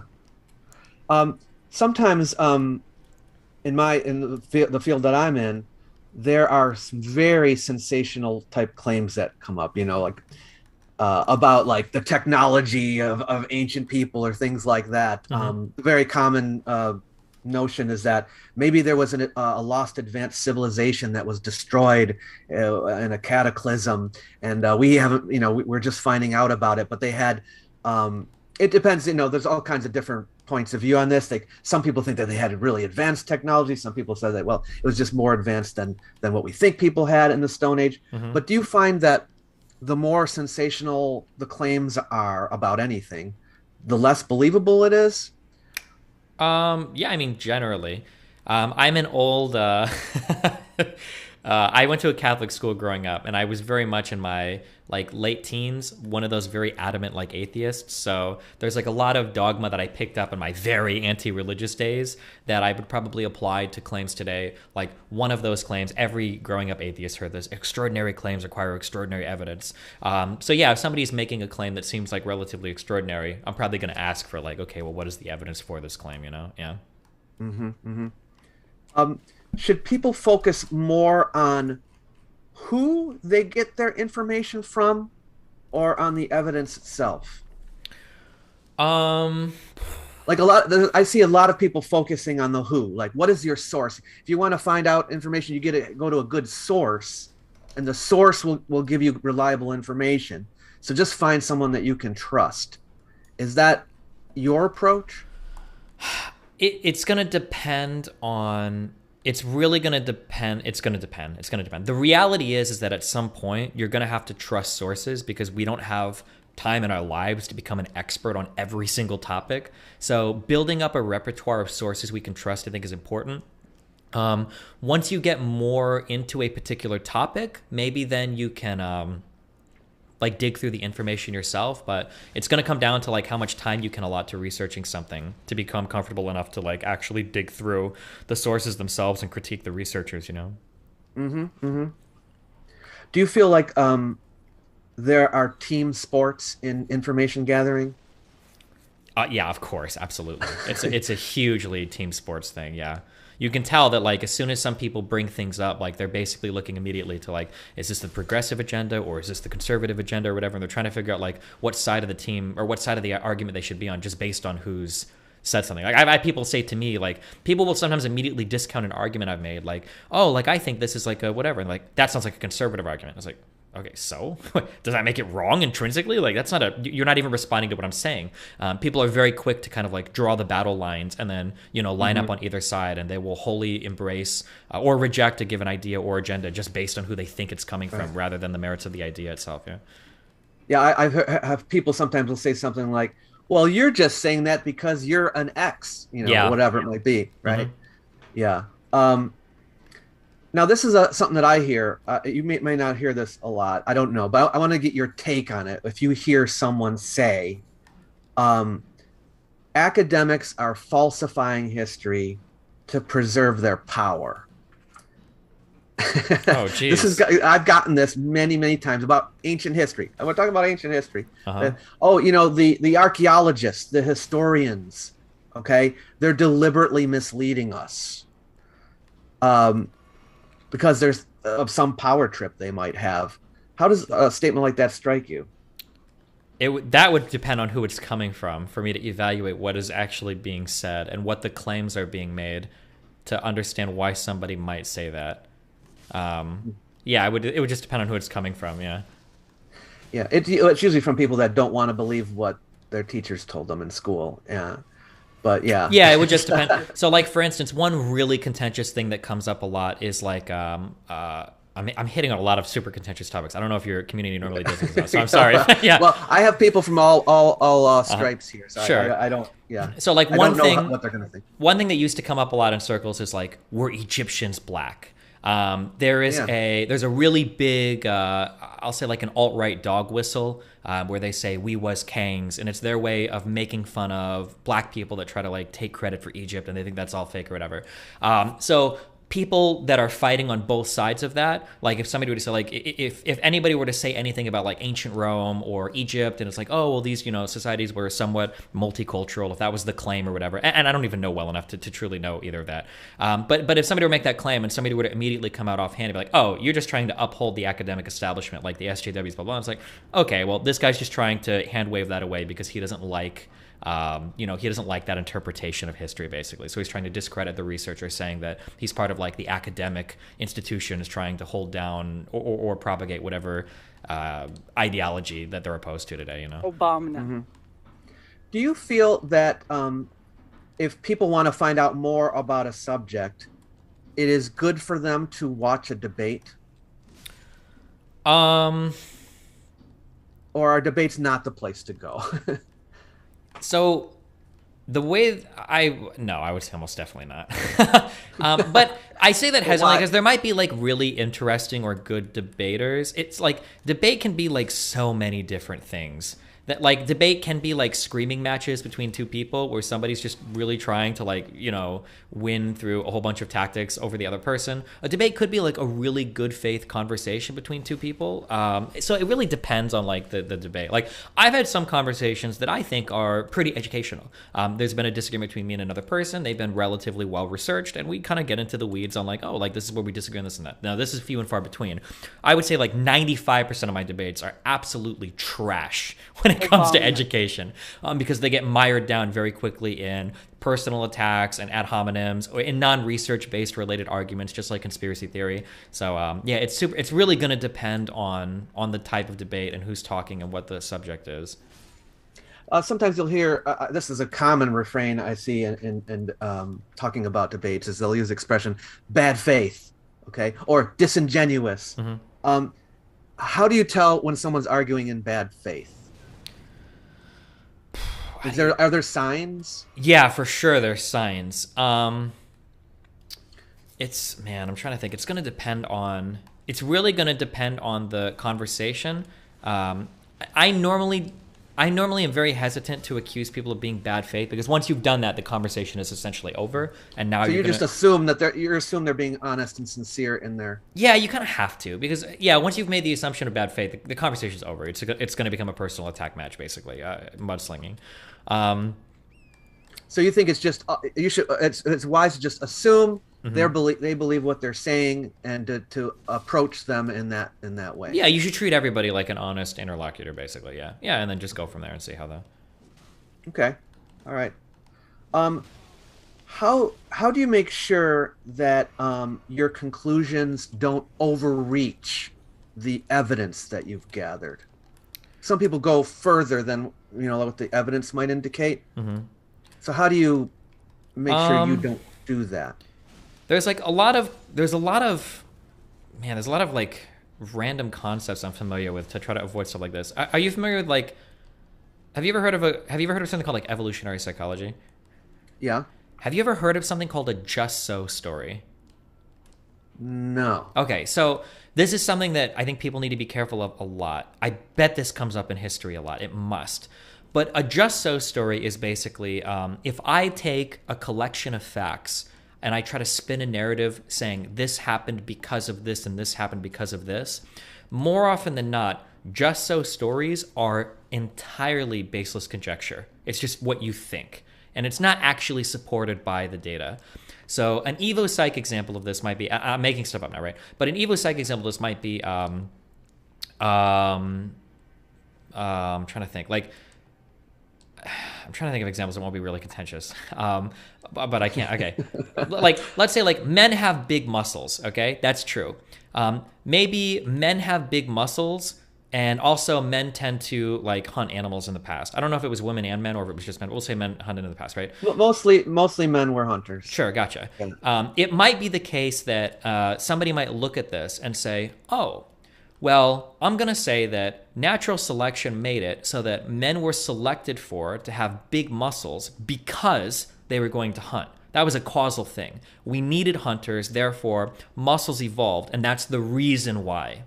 But the reality is that it's a just so story. You don't actually know if that's the case. It might be the case, for instance, that when our species, because we're sexually dimorphic, maybe in order to sustain enough sperm production to have an offspring, maybe like testosterone has to be processed in the body, and like a byproduct of that was that we grew big muscles. But maybe way long ago, maybe it wasn't the case that we needed to hunt that much at all, or maybe we hunted as groups, or maybe we did more berry picking and we didn't really need muscles, but they kind of came as a byproduct of something else, and then we found a way to use those to do something else, right? That might be the case. I'm only speaking in hypothetical. I don't know the fact of the matter, but I'm just saying that sometimes people will take a collection of facts and they'll try to string them together to say, like, this happened because of this. This is really common in conspiracy theory as well. And when I say conspiracy theory, what I mean is like a baseless accusation that there's a greater plot behind the scenes that people can't see. Somebody might say, hey, here's a quote by X, here's a quote by Y, here's a quote by Z. Now here's an action by nations A and B, and then boom, there's a plot. And you're like, well, wait a second, where's the plot? Well, if I look at these quotes and I look at the action of these nations, I bet that they're working together to do this or that. It's like, well, have you established that at all? Like, is there any evidence linking any of these things together? It's like, well, no, but I mean, it fits, right? So I think that that's something that people need to be careful of, is creating like these stories that you take like a mapping of facts and you try to draw a constellation between them that isn't necessarily supported by the data. That's one thing to be really careful of when you're trying to make like overarching conclusions or statements about like things that are going on. Yeah. Mm-hmm. That does actually happen in my field more than you'd think it was, especially when we're talking to the alternative history people. Mm-hmm. All right, well, let me ask you this. Historians, archaeologists, scientists, they've all been wrong before. So why should we trust anything they have to say? I've had people say this, so I'm asking what your thoughts on this. You know who Asimov is, a science fiction writer? Yes. Mm-hmm. He has a really, really good essay called The Relativity of Wrongness, I think. Have you ever read this? I don't think I have. I ultra recommend it. It's like, I think it's like 2 pages maybe. But basically what he talks about is, it basically goes something like this, okay? Flat earthers weren't really super wrong. Flat earthers were actually relatively intelligent. The idea of taking an incredibly varied landscape of the Earth and assuming, maybe if we stretch this out across all of the planet, it's relatively the same plane. That's not actually that wrong of a claim. Because if the Earth is spherical, you only need to adjust that flat Earth by a degree or something, or like 1/8 of a degree or something, to make it a round Earth. So that flat Earth is relative. It's more correct than thinking the Earth is just crazy random hills and valleys. And then when you move from flat Earth to like a spherical Earth, that's something that's slightly more correct, but it's still not 100% correct, because the Earth is not a perfect sphere, as some people might have thought a long time ago. It's like an oblate spheroid or something. Obloid sphere. Yeah, that one. Yeah, an obloid sphere or something, which is more correct. So I think that when people look at science being incorrect, I think that everybody, not just anti-science or pro-science, but I think everybody sometimes has a mistake that like science is some ultimate like arbiter of like truth and fact, when in reality science is just a process. Science is a process by which we gather information and evaluate the world, and hopefully over time our evaluations become more and more resembling of some ultimate fact of the matter, hopefully, depending on how deep you want to go there. So anytime people are saying, well, science was wrong about here, science was wrong about, okay, well, why was it wrong, right? Are we on the road to getting a more correct answer? Like science, we're not always going to be 100% correct about everything. The goal is just that over time, hopefully we're making progress towards some of these more factually accurate things, I guess is like how I would try to phrase it. Yeah. How often do you change your mind? And do you change it more now or less now than you used to change it? I mean, I don't change my mind too often, but I try to make sure that I'm relatively well researched in an area before I start giving strong opinions on it. But I mean, it still happens. There will be times when I do more research and I find I'm not wrong about something, or I'll argue with somebody that brings up some really good points, and I have to change my position because they were correct and I wasn't. So I mean, it happens. Yeah. There must have been a time though when you changed your mind a lot, right? Because everybody's like finding themselves at some point in their life, like, what do I believe about this? Wouldn't that be a more fluid state back then? And then as you gradually firm up your positions, and things become clearer, then you start to slow down? Probably. Yeah, I would hope. But yeah, it's just going to depend on like the environment that I'm in. Like once I started to get into online debating, I would hope that I'm doing a bit of research in my opinions before forming strong opinions. Otherwise, my opinions are going to be a little bit more fluid until I've come across good data. So I try not to take a strong position on something unless I feel like I have a pretty good grasp of it. That's just the nature of what I do online. Because if I'm staking out these really strong positions and I've done no research, I'm going to look like an idiot and lose my credibility, you know? And it's just irresponsible because, yeah. I'm sure though on minor subjects, there might be points where you're like, someone will bring something out and you're like, oh, really? And then you look it up and you're like, oh, okay. All right. Well, I'll give you that one. Yeah, for sure. Yeah, that definitely happens. But I would say the difference is like on those things, I try not to have a strong position first. I'll just say, and it's really hard it's hard for normal humans to do this. And it's even harder for online people to do this. Sometimes people are really uncomfortable just saying like, I don't know. I don't have a strong opinion. I feel totally fine doing that. Sometimes there's breaking news stuff. Sometimes stuff will come up. People are like, what do you think about this? Like, I don't know. I haven't really researched any of this. I don't really know. I don't have a strong opinion. I'm okay saying that. I know that a lot of people can't for a variety of reasons, but yeah, I think it's good to be able to admit the limits of your knowledge sometimes. Knowing the limits of your knowledge can be more important sometimes than having knowledge, just so you don't overstep or overstate. Mm-hmm. Yeah, I would guess that because whatever opinion we might have is informed by quite a number of different pieces of evidence. Mm-hmm. In order to have a change of mind on that one bigger subject, you'd have to have a lot changed in the evidence. Mm-hmm. Whereas to have our mind changed about one piece of evidence would be easier because it's just one fact. Right? Sure. Yeah. Let's see. What if you are forced to a conclusion that goes against your deeply held values or beliefs? So something that I tell people is, this is screaming into the abyss, but like, I think that you should spend at least a little bit, like really firmly investigating your ethics. Political positions should be really, really far downstream from your personal ethical positions. And a lot of people sometimes will just copy political positions without really having their ethics thought out. And if that's the case, then you're going to run into issues where it's like, I can't do this. Like, this would mean that I hate gay people or I hate poor people or I can't believe that thing. Like, I can't possibly turn against it. And I think the reason why is because people just don't have their fundamentals thought out very well. I've thought a lot about my personal ethical positions. If I find out that there's something that I believe in, some like political position I believe in, and it turns out there's a better way to satisfy my ethical positions with something different, I have no problem changing. I'm not married to those political positions, Like, I describe myself as I'm a really ardent capitalist, and I'm a very big, like, I think market forces and everything are good. I think we can utilize these to solve problems. But if it came out, let's say, hypothetically, tomorrow there was the mother of all studies came out and it proved socialism is the better economic organization than capitalism, 100% proven, I would just switch. I'd be like, oh, okay, that's fine. Because I'm not married to capitalism as like an ethical belief. I'm married to the idea that I want, the best outcomes for the most amount of people. And that's something that can be achieved through different means. The way that I say this is like, don't be married to the process, be married to the outcome. Your goal should be to achieve good outcomes, not just use a particular process because you get attached to it. Mm-hmm. I see. Yeah. How do you know when you've done enough research on a subject? Well, for me, it's when I draw a conclusion. Don't lose any debates on it. I don't know, man. Have you ever really done enough? I don't know if you've ever really. I don't know if I'm comfortable saying like, oh, well, this is when you've done enough. Yeah. I mean, Well, there's always stuff to learn about. Yeah. done enough to be able to draw a conclusion and saying, I tentatively think this. Well, I think it's going to depend on. It'll depend on the subject. It'll wildly depend on the subject. I think. Yeah. I don't know if I could generalize that.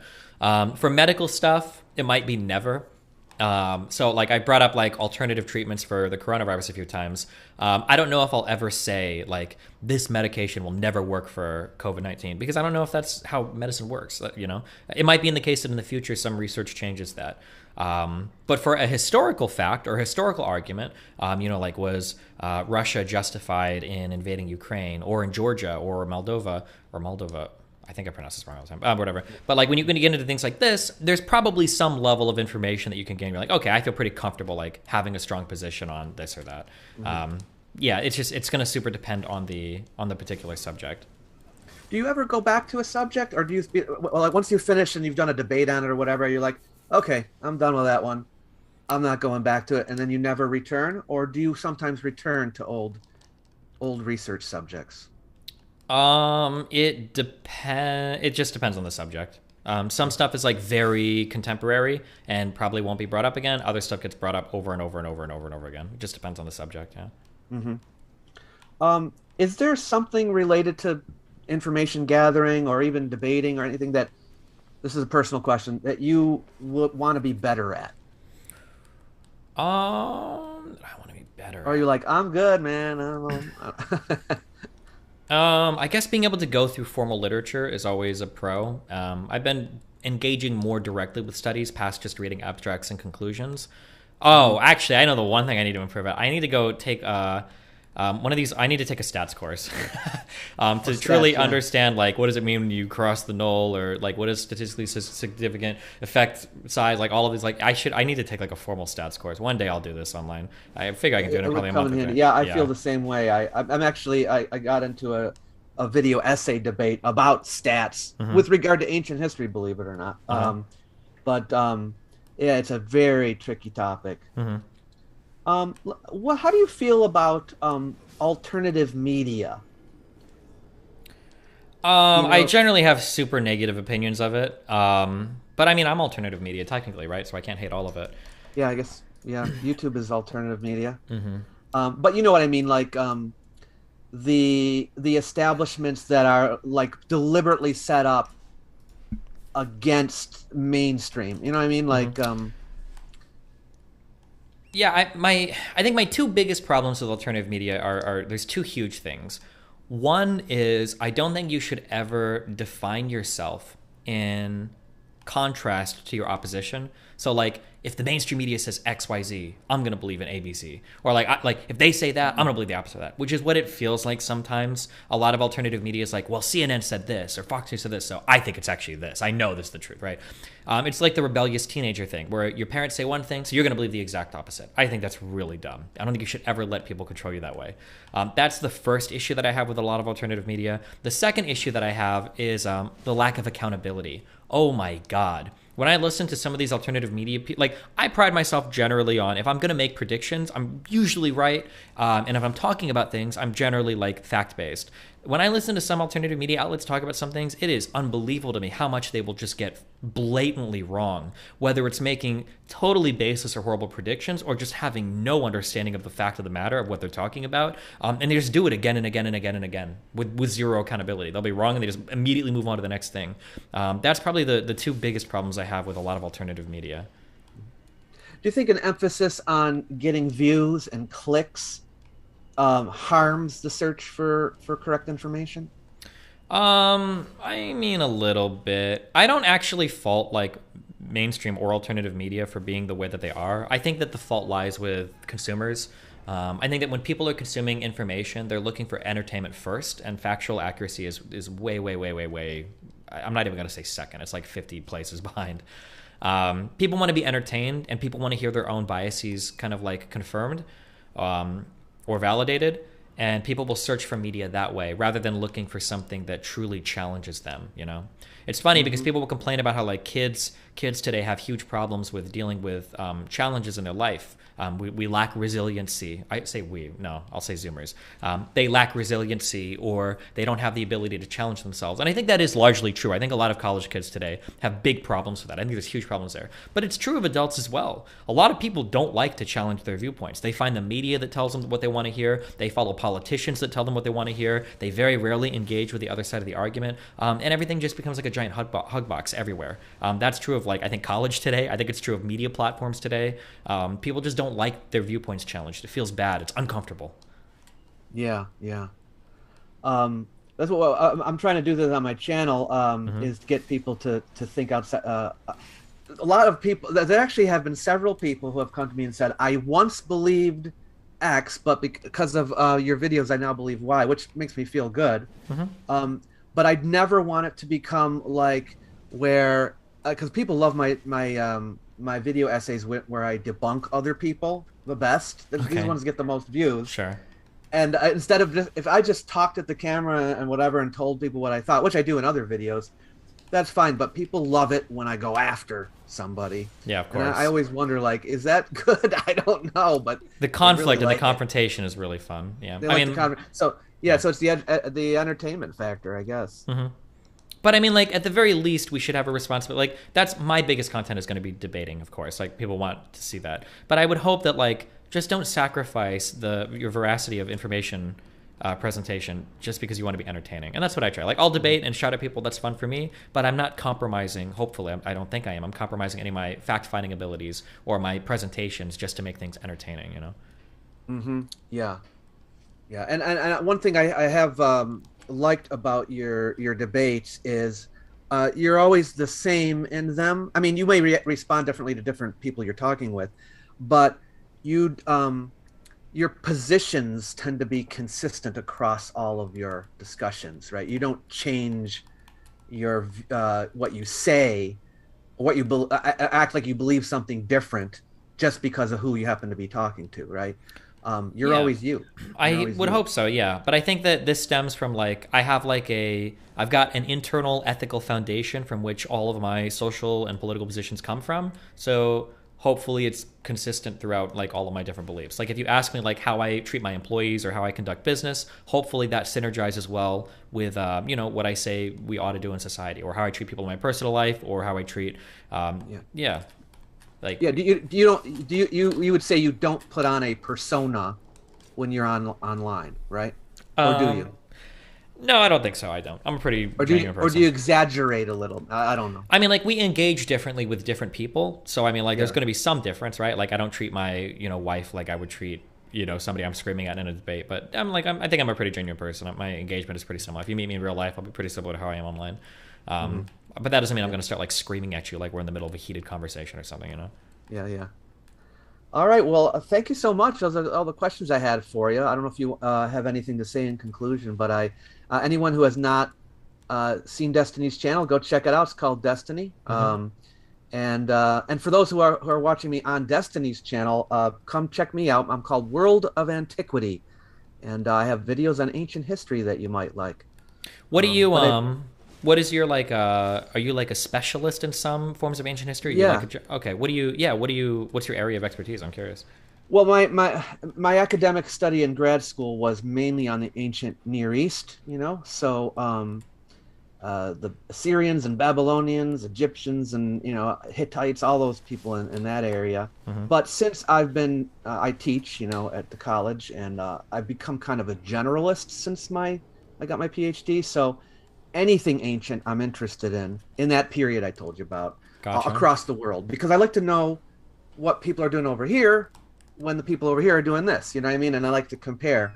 So I've become kind of a generalist in ancient studies. But go past the year 600 and I'm in the dark. So I know a little, but I mean. Well, I'm interested since you've been on both sides of it.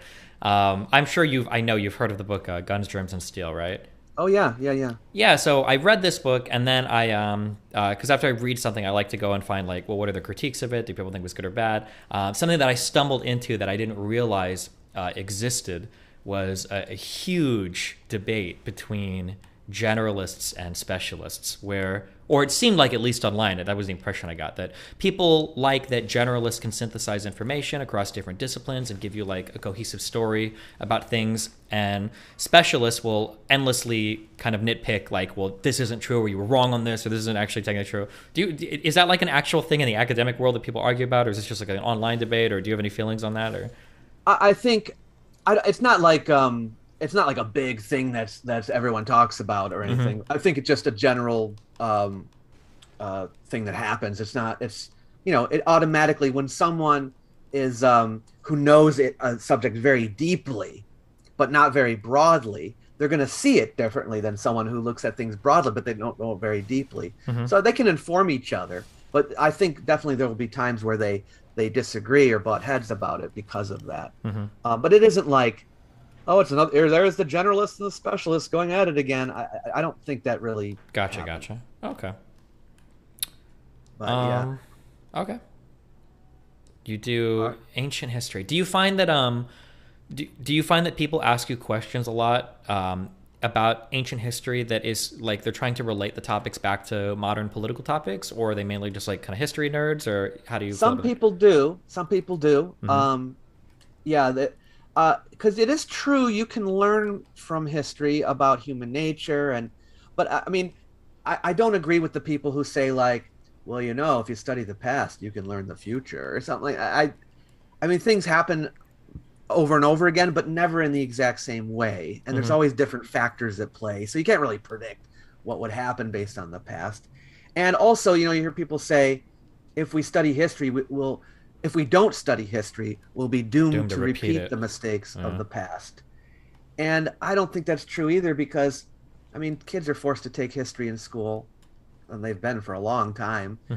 But that doesn't seem to have any effect. I mean, it's kind of like, when you say, oh, when I grow up, I'm not going to be like my parents, and then you are. Yeah. It's kind of like that with history, with society. It's like, oh, we learned about these mistakes people made in the past in history, and then we just forget about it and end up doing it again anyway. But I do think, and people have asked about this, that when you're studying a particular subject, our forces at play there that are also in play in our society, that the one can inform the other. Yeah, I think that happens. And you might be able to learn from that. I don't do a lot of that on here because people get mad at me if I get political. Sure, of course. Yeah. So I tend not to, but it can be done, and there are historians who are very keen on doing that. What are like one or two big misconceptions you think that the average person has about ancient history that you wish you could erase from people's minds? Or do you think these big misconceptions exist? Or there are a few big ones. One big one that I get a lot is thinking that people who lived back then were so primitive and we're so much more advanced than they were. You know what I mean? That they were dumb and or they just didn't understand things like we do. It's kind of a conceit, but they're the same kinds of people with the same kinds of brains, and they were just as smart, and they were able to do great things. So I think that's one. Because I hear people all the time using the word primitive to refer to them. Yeah, to people in like the year like 300 or whatever, and it's like like these people had like plumbing and stuff. Yeah, and they also when they categorize them, even as far as their society, their technology, all that, they always put it in very simplistic terms, like they were just a very simple people. But no, society was very complex in those days, just as complex as it is today. So I think that's one misconception, I would say. What's another common misconception about the ancients?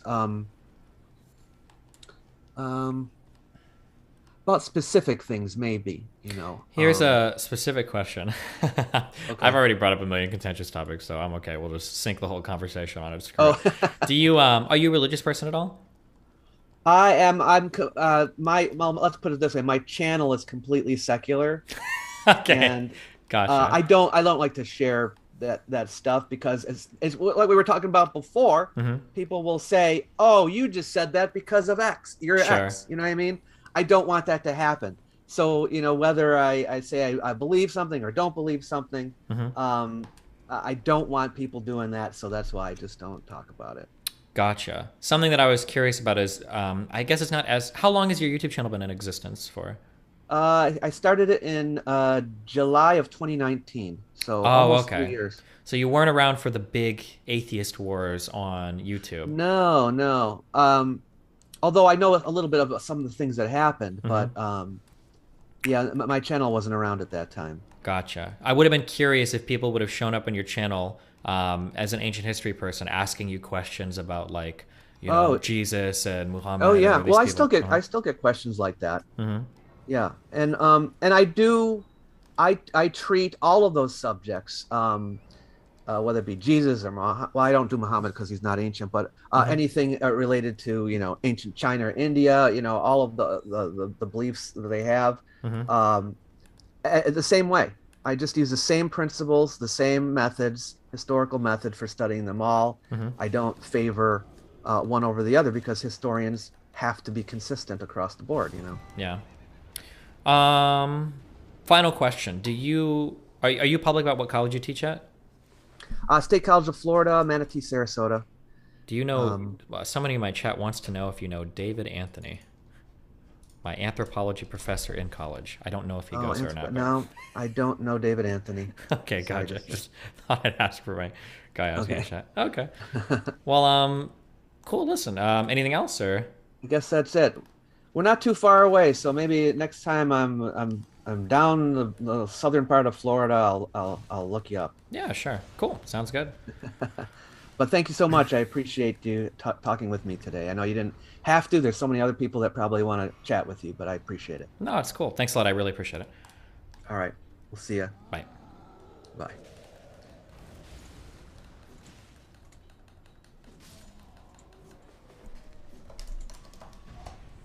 Nice. That was cute.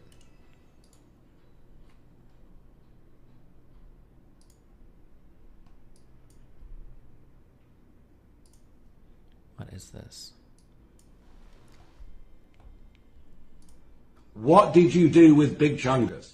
We know you're the sus imposter, and I saw you vent in electrical. Okay.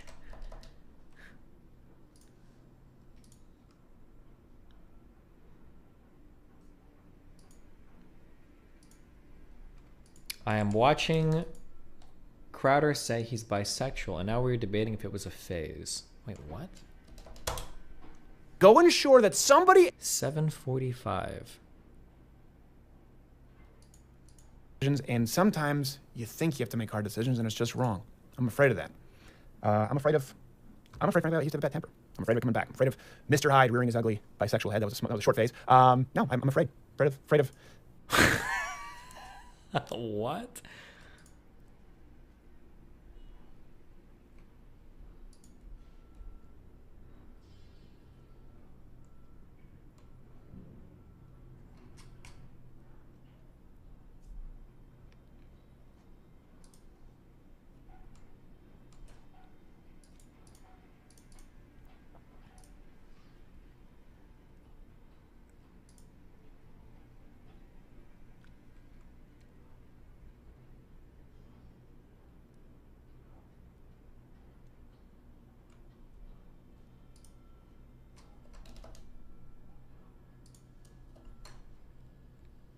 Since there's no Cozy TOS, can we expect watch parties? I don't think I'd ever exclusively stream at Cozy. I would just be dual streaming there for doing debates or whatever.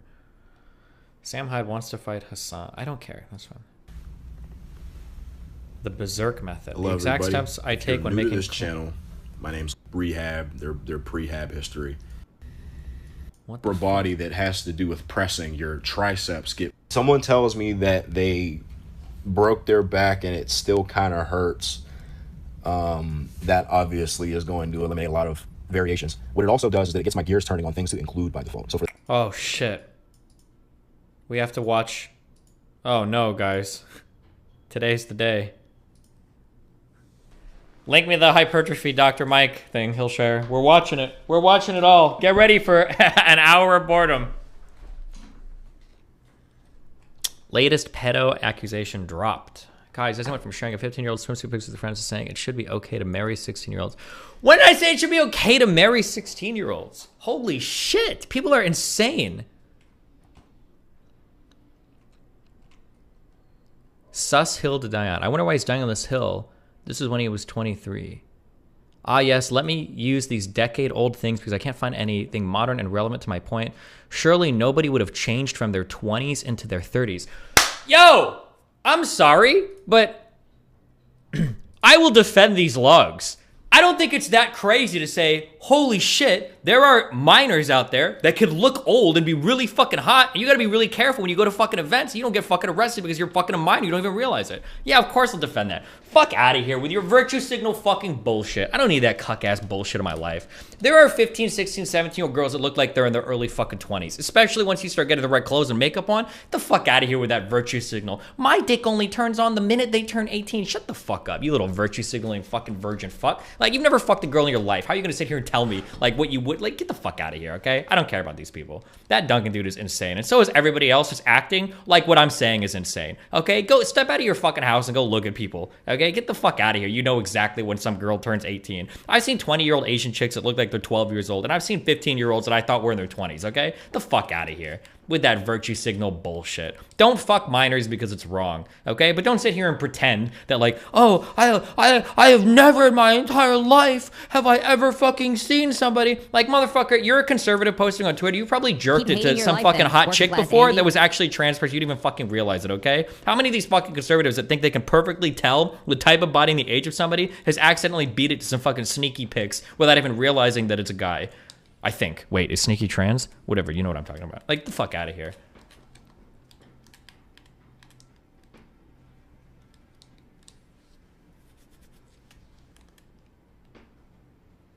He isn't. Okay.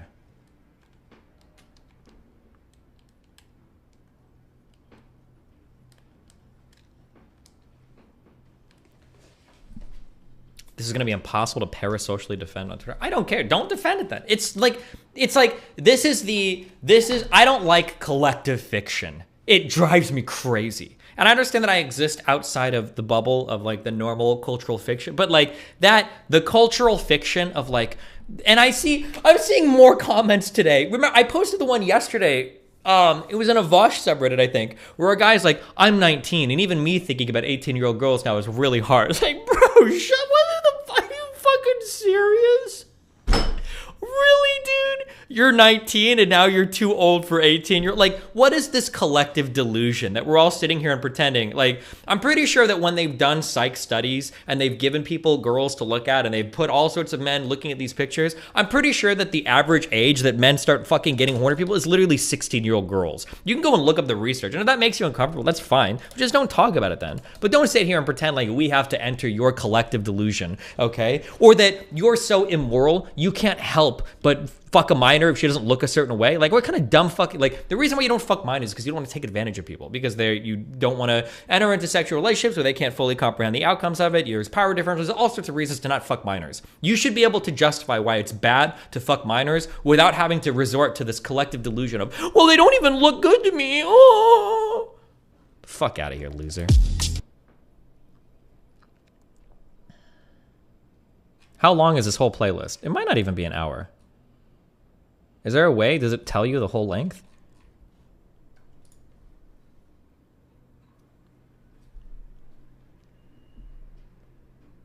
It's pseudo-religious? Yeah.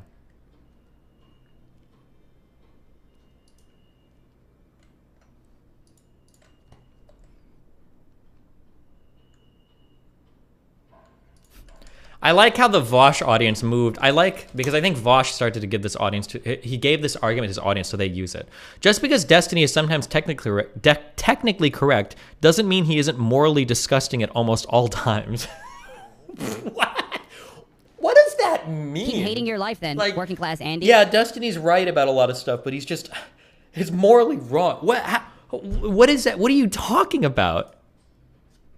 If your reaction to Republicans trying to legalize grooming and child marriage is say, actually, etymologically, it's not pedophilia, then you have debate, bro, brain rot.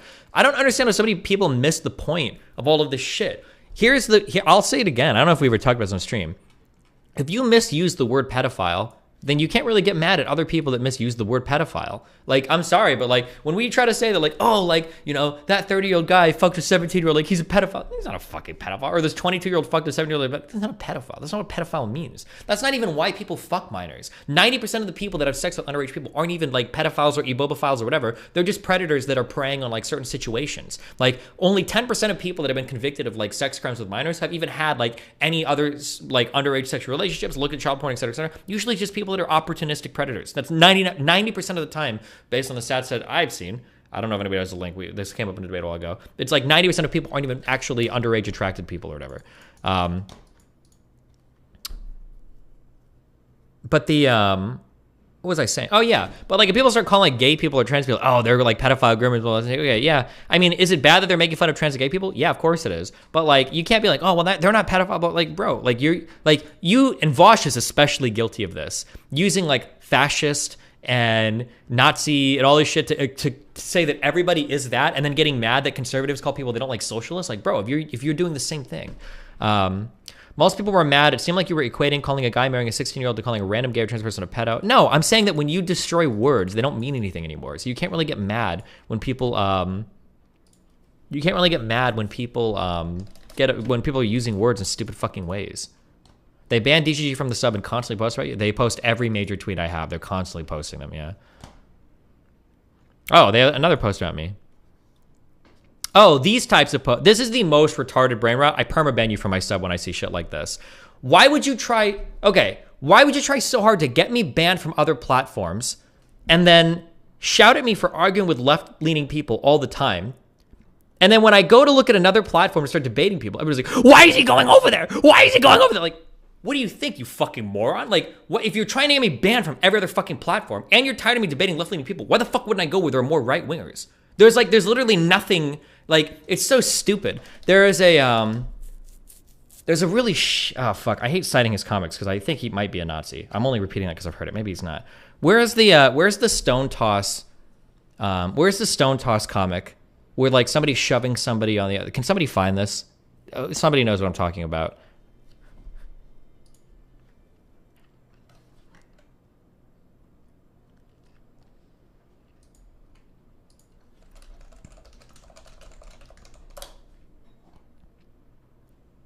Maybe it's not a Stone Toss comic, actually. I feel like it is, though.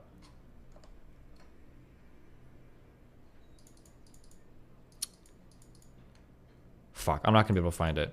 But there was a,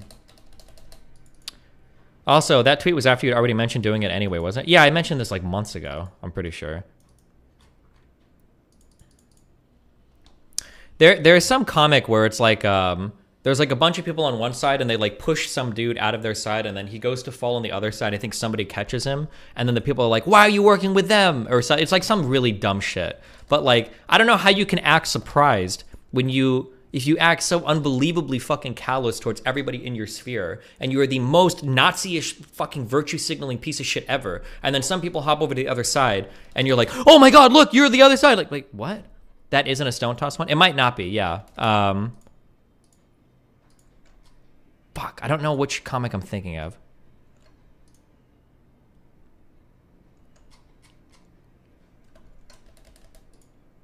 It's not this.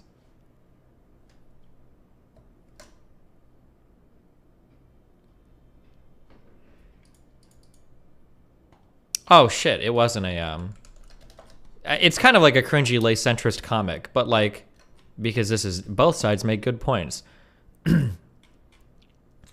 But I mean, like, this is a real problem, right? Like, if you are going to be some of the most, and they are right now, left-leaning people are some of the most cancerous, vitriolic, disgusting fucking monsters on the internet right now. And when you act that way and you shove people away, like, what do you expect is going to happen? You can't be surprised when they start, like, joining other factions. And I haven't even joined any other faction. Jesus.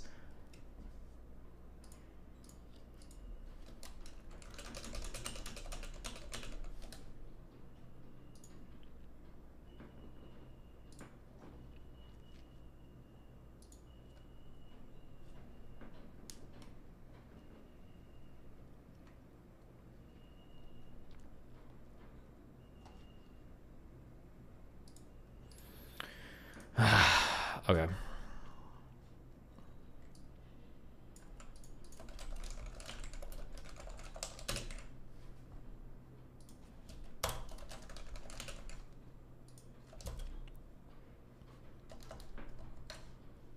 I feel like the meme genuinely happens on both sides. You're just in the left spaces. I think it depends on who's currently winning the wars or whatever, right? I think when the right was like a little bit more in control, they did it. But now I think they're a little bit more accepting to people than people on the left. Like, yeah.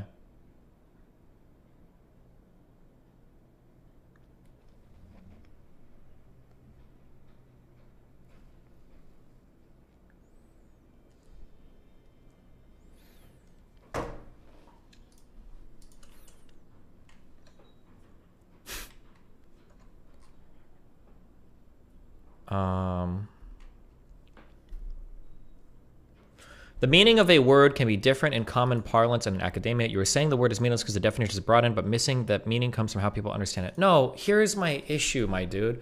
I'm only gonna talk about this one time and then I'm moving on because it's like I'm so obviously right and it's such a painfully boring conversation, okay? The reason why I don't like it when people misuse these words is because they develop a bad understanding of where these problems come from and that inhibits our ability to fix the problems. That's my issues, okay? My issue is that people think that people that fuck minors are pedophiles.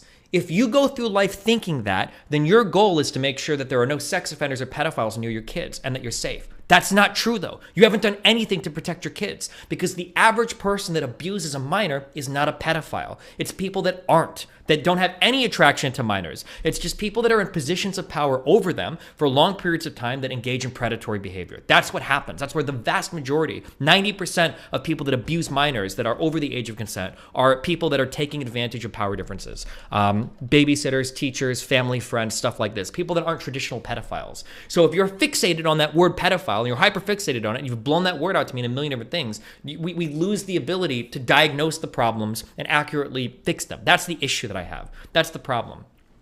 But the problem is, is it really 90%? Yes, find the data. Somebody go look for it. All right, fuck it, I'll search for it. Percentage of child sex offenders who are pedophiles. I don't know if I'm going to be able to find this again. I don't want to search for somebody main monitor because I just for something dumb that will pop up. Okay, I'm clicking on something that there's this, and then there might be I think there was a big either Vox or Slate article as well on this. This paper addresses 5 common misperceptions about the perpetrators of sexual offenses against children. Misperception number 1, all child sex offenders are pedophiles. The term pedophile and child sex offender are often used interchangeably. It's important to understand, however, these two terms have different meanings.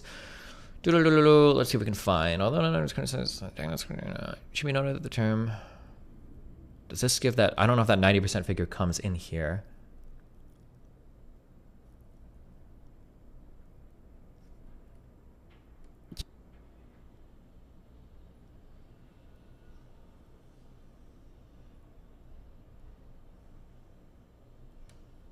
Fuck. Okay, the 90% figure doesn't come in here, but... Oh, wait, maybe hold on. The role of opportunity in sexual offending against children. It is also important to recognize that not all child sex offenders feel driven or compelled to sexually abuse children. In fact, opportunity to play a key role in the commission of sexual offenses against children, blah, blah, blah. Research indicated that situational environmental factors play a key role in sexual offending against children. For example, a late onset of offending behavior, 37% were aged 31 to 40. A low incidence of chronic sexual offending, less than 1/4 had previous convictions of sexual offenses. A high incidence of previous non-sexual offending, a low incidence of stranger abuse, a low incidence of networking among offenders. Only 8% had talked to other offenders. Oh, this is where that figure came from. I must have read it in another thing. A low incidence of child pornography use. Approximately 10% had used child pornography, and a low incidence of paraphiliac interest. Very small proportions could have been diagnosed with other sexually deviant interests, such as voyeurism or sexual sadism. People have this idea that Remember to add to Zotero, true. People have this idea that people that abuse children are like these crazy, horrible, evil pedophile people, when in reality, they're usually predators that are preying on opportunity. It's not people that go out into society looking for children. It's people that wind up watching a child for one reason or another that become predators and prey on the opportunity. It's a key difference. And how you would treat both of these things is going to be quite different, because if your eyes are open looking for pedophiles, you're not going to find the people that are actually abusing your kids.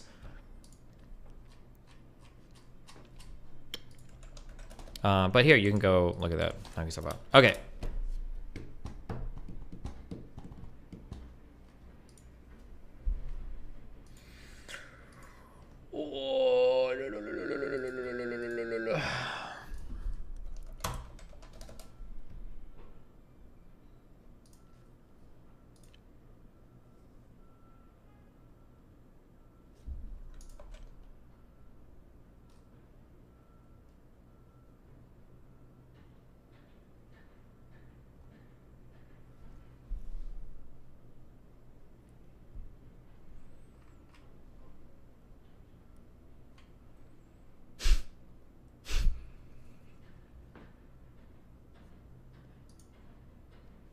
What the fuck? Wait, why did that Jason guy messaged me and said, you're a cowardly little bitch? Wait, why? We just talked! Wait, what the fuck?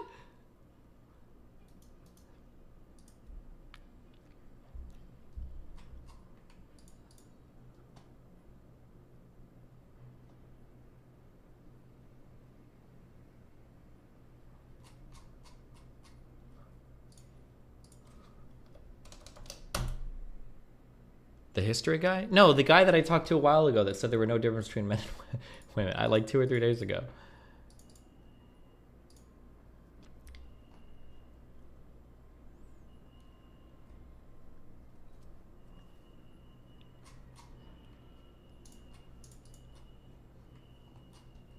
Choosing. Oh yeah, true. Hold on, we'll get there. Okay.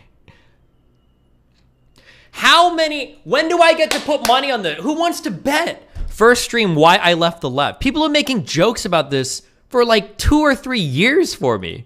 When is it gonna happen?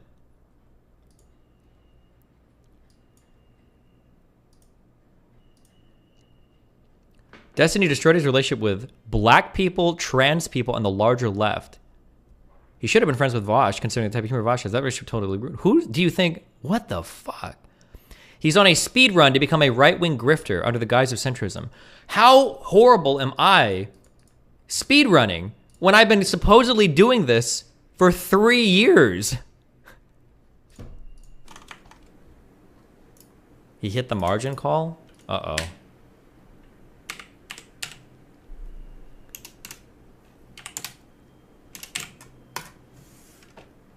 Did he put up more cash or? Oh no, he got called. They liquidated, or he chose to. He's down 360K.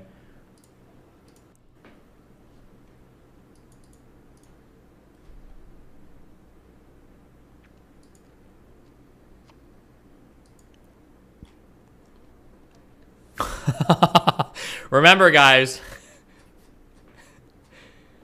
if you want to be responsible, you need to learn. There's 2 really important things you need to learn when it comes to trading, guys. I'm going to give you some big tips, okay? You need to learn what a stop loss is, number 1. And then you need to learn how to constantly reset that stop loss every time the value of your security falls, okay? Keep moving it down. What's even the point of doing that? Why would you even do it? Maybe somebody tell me, maybe I'm missing something. What's the point? Now he's entered at a different thing. I guess you should have a stop loss in case the market like crashes, like flash crashes or some weird shit, but he's buying leveraged Bitcoin. Yeah, his leverage is insane. Like 22.5 times on Bitcoin. I wonder what this guy's overall trading record is.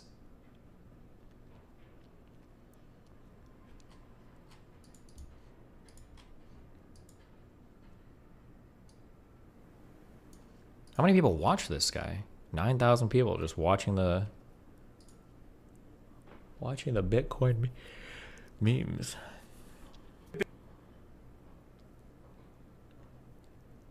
Are you able to read Korean still? No, it's been a long time. I know these little O symbols are or something, or ong? I don't remember. It's been too long. That's like 10 years, my dude.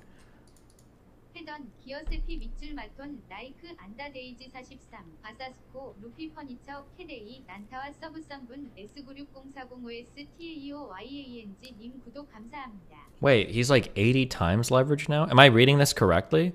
Is he risking 61,000 for 4.7 million? Is that his margin right now? What? How much can you leverage up to on these sites?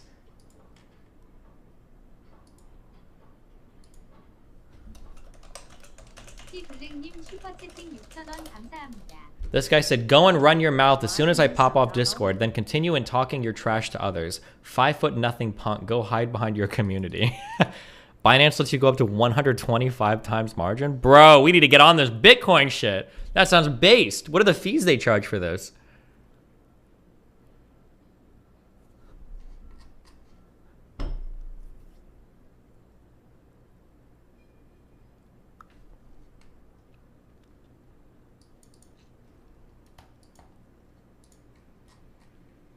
Who said that? The Red Pill guy? The Jason Society guy on Twitter.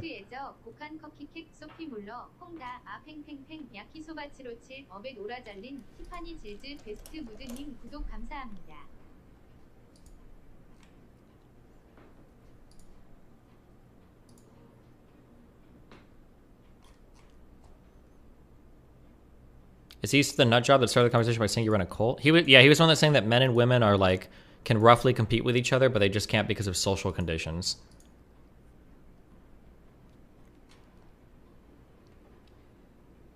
젠센스왕 BONK 모하마드 헤지크 마즈란 임펜나인 대간족 나트다나이 영엠 KD 밑줄 ODK 렉스 라이신코 토마스 차오님 구독 감사합니다.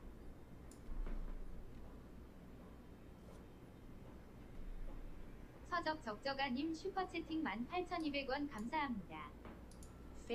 Listen, little guy, you get away with talking a lot of shit online. I'm fairly confident you wouldn't talk shit to my face IRL. Have Melina put your bags in the overhead bin for you, small fry.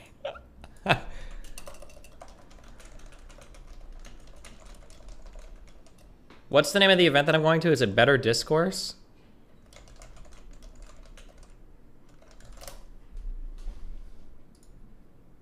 Better Discourse event 4 on the 23rd. You can buy tickets. And we can talk in person if you want, mate.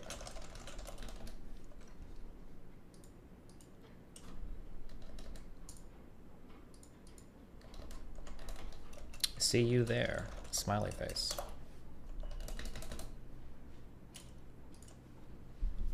유리K 신디니스티 마이 비즈니스 포항 하펌 데카볼드 리피에르노 조사 크루즈님 구독 감사합니다. He is obsessed photoshopping this.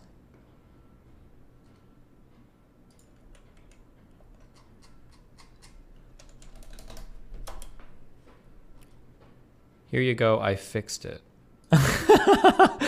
Trashy trash trashtony trasher. Brought to you by Bonafide Trash. 2022 Trash Discourse 4. Join the trash. This guy is, he's unhinged. Want to learn how to actually trade, please go to the stock guy. For only 70 cents a day, you can lose less money. The stock guy? Oh, sorry. 이즈트님 슈퍼채팅 2,600원 감사합니다. Oh, I didn't mean to laugh like that. That was mean.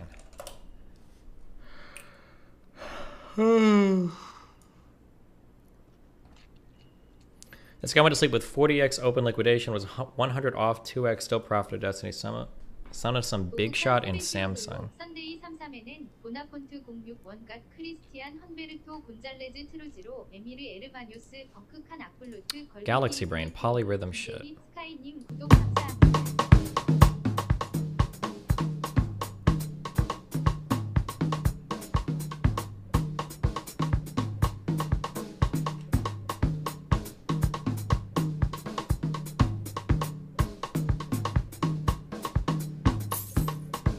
북한에는 정치원 15년간 딛고 들어와라.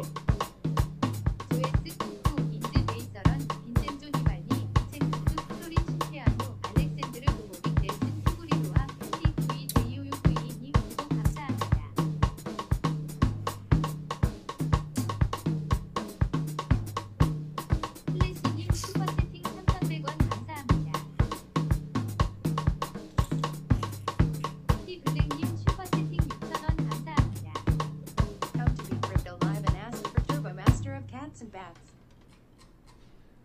We could also choose to play the kick in free and high. Okay. 결국 5억으로 구독자 10,000명을 얻었네. Don't care.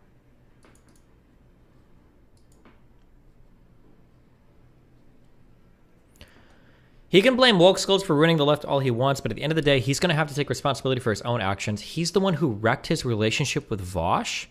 Wait, what? How did I, by having a debate with him, I wrecked the relationship?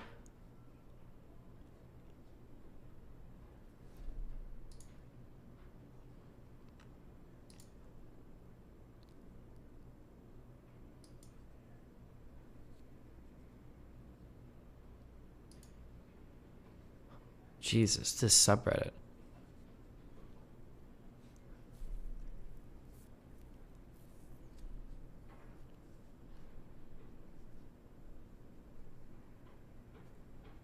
His rhetoric has become more inflammatory over time. I need to make like a compilation of my old debates again. Where is August at against conservatives? I truly think people just don't know. Jesus. Did they ban me from the subreddit? Yeah, I don't even know why. Or probably just because they banned everybody from my sub.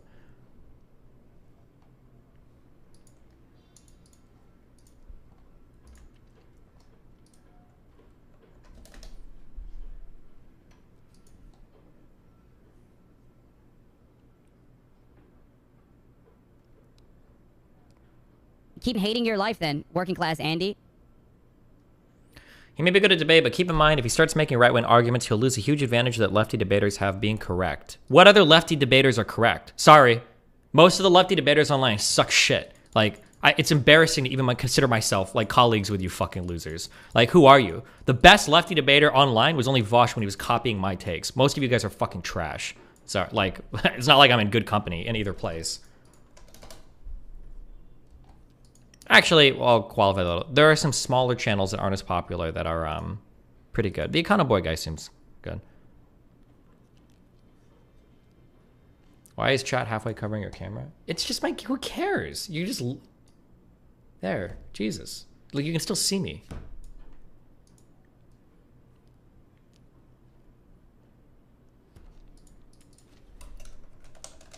Kelly, stop being homophobic.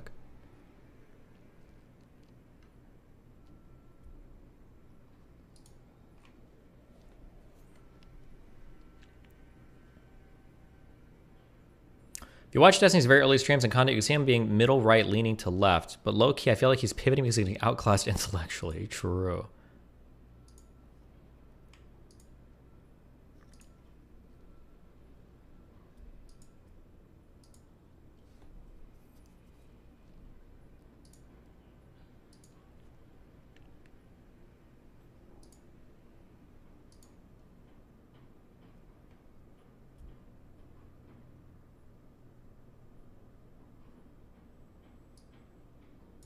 I like this too.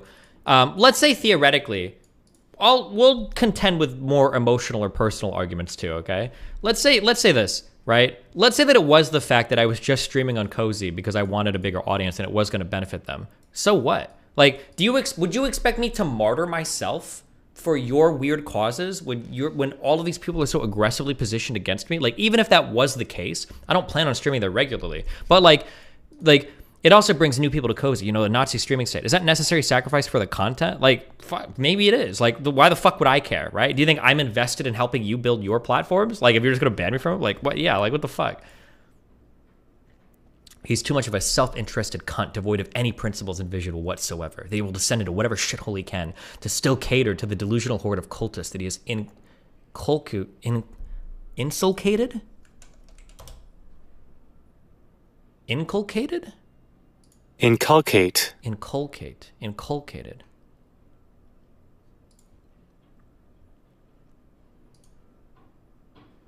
I think your hatred of a person whose content you barely know is very unhealthy. You should check outside and touch some grass. Why the fuck are you trying to preach here? I know enough of that fuck's antics to say that he is a deeply unpleasant and morally questionable person with extreme reactionary tendencies. And the community he's gathered around him is the most delusional and sycophantic group of crybabies that I've ever seen in my life. Very unpleasant bunch of people. If you are so sycophantic and deluded that you have come to a subreddit that is clearly hostile to that DGG shithole you come from, to preach about how him joining an extreme reactionary fringe media is good for progressives than you fucks claim to be, you need to do more than touch grass to come back to reality. Oh my God. Holy shit.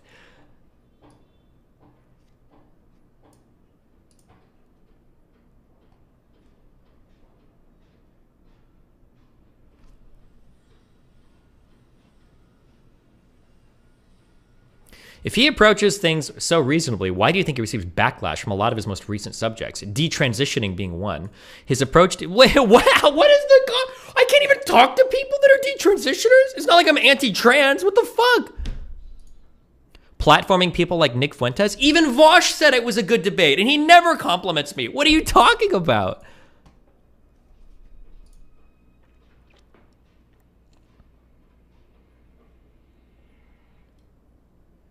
Jesus Christ.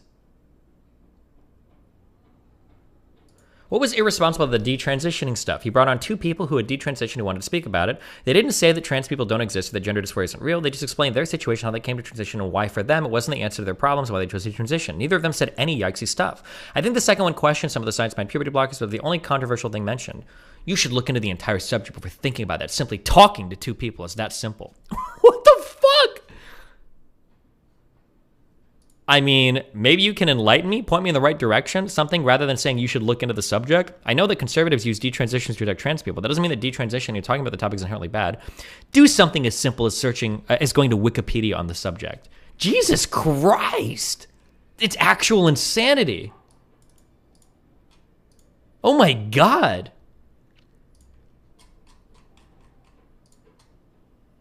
Do something. I'm not here to educate you.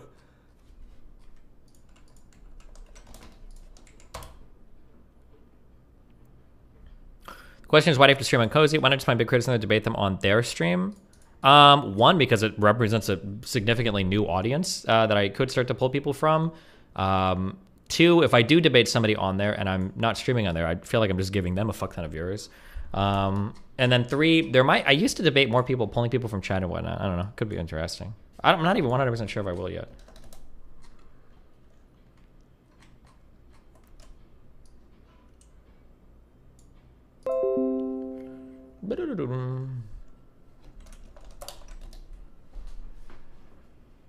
Oh wait, there was even more. Hold on.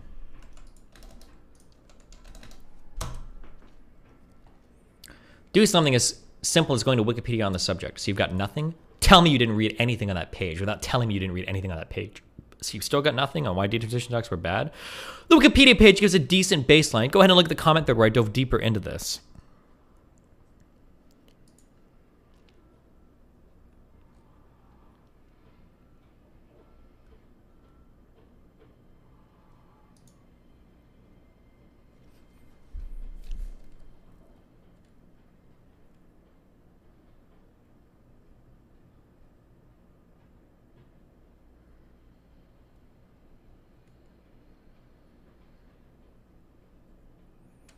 Wait, what? Hold on.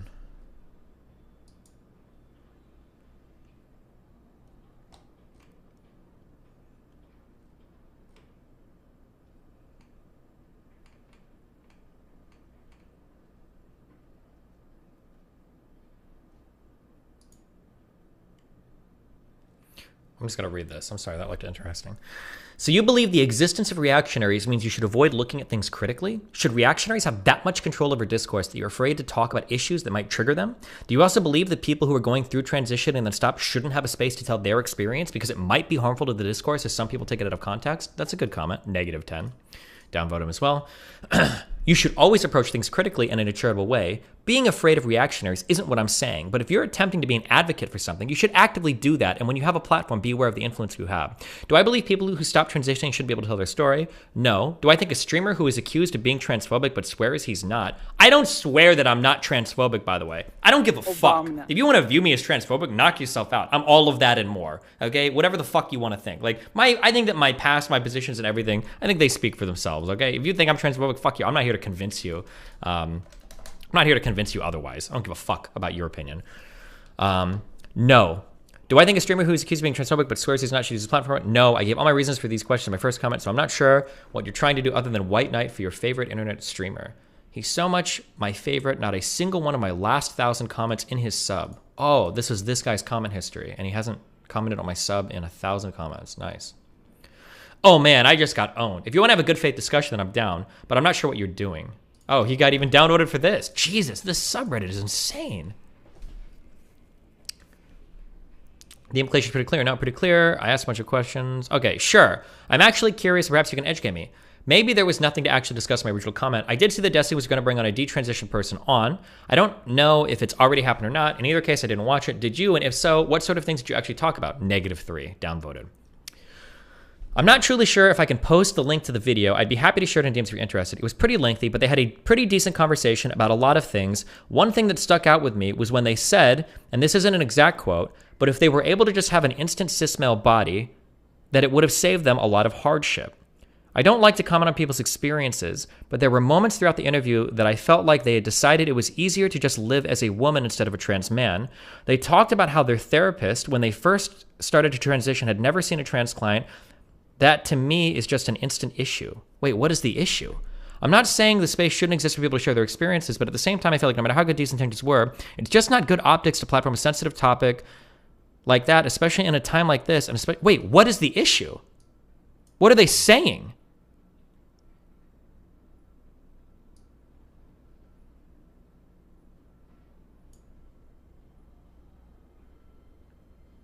Okay, I'm not going to shit on this person. So, there are so many ways that this could go. I'm curious how he responds further.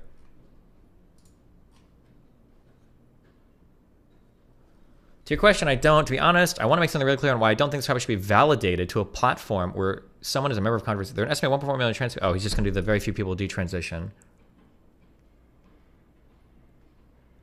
Their story is valid, their experience is valid. Now, with that said, they're 1.37 million trying to invalidate and criminalize in some cases.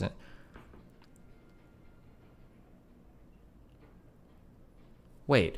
Personally, every story of detransitioning I've heard, including the one in this interview, were due to issues of their dysphoria being too much that transitioning was not enough to cure the dysphoria. Now, this is anecdotal, so for all I know, there's hundreds of reasons, but the one I find the most is the idea that transitioning added to their dysphoria and caused it to worsen to the point of reversing the transition. This creates a very real problem where reactionaries think this is actually more widespread and that 1.37 million people are just in a phase towards detransitioning. I think, although valid in their experience, it is dangerous at Feel the Fire that is happening with trans rights. I think that D is smart enough to understand why this shouldn't happen. Okay. Whew. Okay. Here are... I've talked about this on stream before. Oh, fuck. Okay. In my opinion, there are two of the worst times in a trans person's life. This is what it seems like from the emails that I've gotten. The second worst experience in a trans person's life is when they start puberty and their body is really changing in ways that they fucking hate. They might not even know they're trans. They just know that they fucking hate their body. That's the second worst one.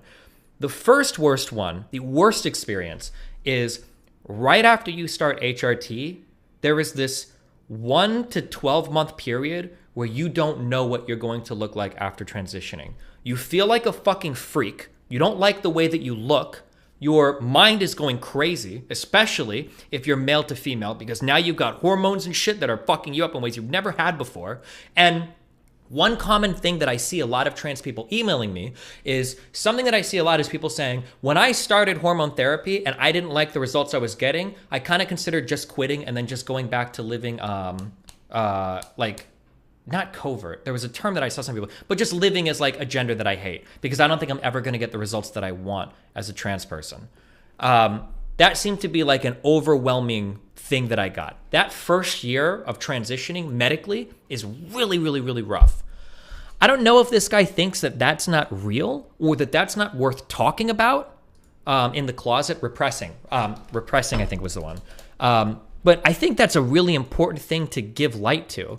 You don't talk about that transitioning is hard as an attempt to scare people off transitioning. I think you talk about that transitioning is hard so that people know that when they start it, they have the ability to see it through. Because like it is difficult. And When I read comments like this over and over again, and I've read more than this on Vosh's subreddit, I understand more now for people that email me that are trans people that consider themselves trans medicalists. I see where their point of view is coming from. Because when people like this make comments and they're like, oh, these people just say they can't treat their dysphoria or whatever, they basically make dysphoria sound like a joke. And they kind of have this like celebration of like, oh my God, you're transitioning. Oh, that's so cute. For like the non-binary they, thems that are like, oh yeah, I'm on hormones and it's so much fun in my hair and my clothes, whatever. That lived experience is so much different than a trans person that has a ton of dysphoria, that already had a puberty that fucked them, that are now desperately trying to medically transition and socially transition, and they don't even know if they're gonna make it, and they might just kill themselves because holy fuck, it's all horrible. They might go back and go be in the closet for their, like, I understand, I see the chasm between these experiences, why they get so frustrated from the limited experience that I've gotten. This is really irritating to read. I feel like this person is missing a lot of the experience, but who knows, fuck it. Like, even when they put like cure and exclamation marks here, every story of detransition I've heard, including the one in this interview, were due to issues of their dysphoria being too much that their transitioning is not enough to cure the dysphoria. Like, what do you think, that it's like dysphoria isn't real, or that HRT or socially or medically transition can't cure dysphoria or help it, or?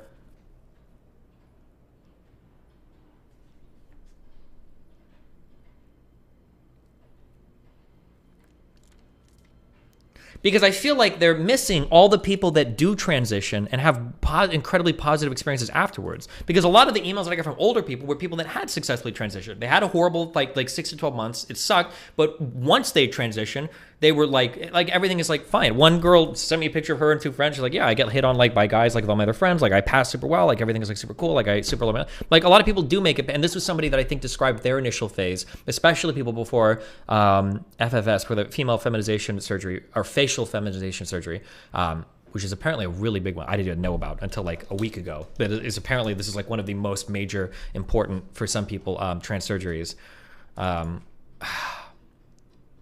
It's because there are these uwu people that think being trans is the greatest thing. Yeah, okay, I don't want to talk about trans anymore. Stop. Move off this. Fuck. What a fucking loser. I don't care. Don't care. Don't care. Don't care. Don't care. Okay. I'll be right back. I gotta drink Red Bull. 1 sec. It's expensive. It's super expensive. The 2 people that emailed me saying that they had that surgery said it cost $50,000. The detransitioner lady that I had on, I think she said she was able to get hers for $8,000. But yeah, it seems like really expensive. No, she said that she got, no, hold on.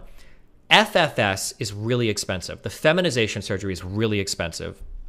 Oh, yours was 50,000. Oh, you might have been one of the 2 that emailed me. I think you were one of the 2 that emailed me as well. I remember. But the FMS, facial masculization surgery, I think is way cheaper because it's like implants and stuff. One thing I didn't expect was how traumatizing trying to adopt a new name can be. This plus moving across countries. Oh, traumatizing. Oh my God.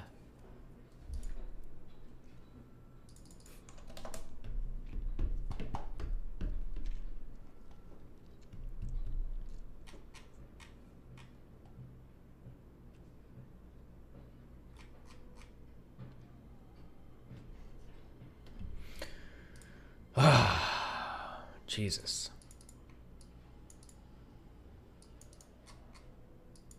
Juice up for an hour of Dr. Mike. Yeah, my Red Bull for an hour of Dr. Mike. Okay, hold on. I'll be back 1 second. Is Bad Bunny trans? I think she will be by the end of the year. We'll see. Or at the very least, she'll come in as non-binary. But I could be wrong. Well, okay, hold on. I'll be back 1 second.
You have the exact time and place.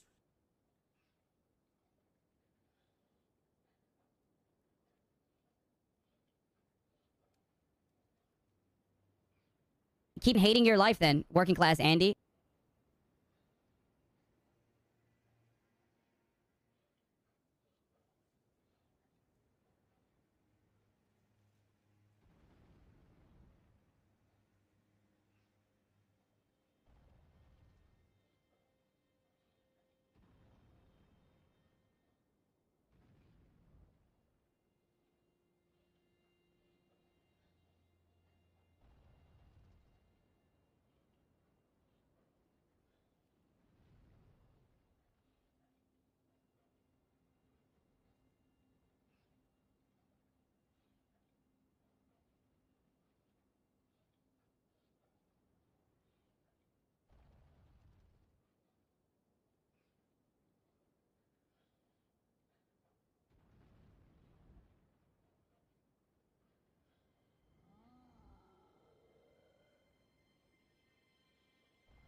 Didn't say Simon Says.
Obama.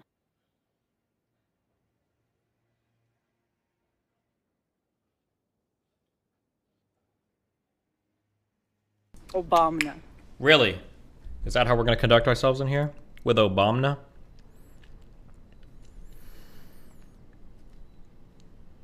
Obama. I see.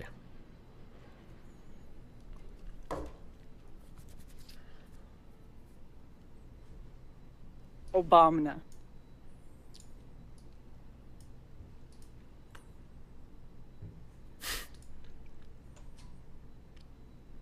Obama.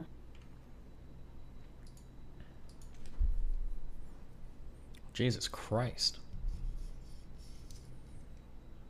Obama.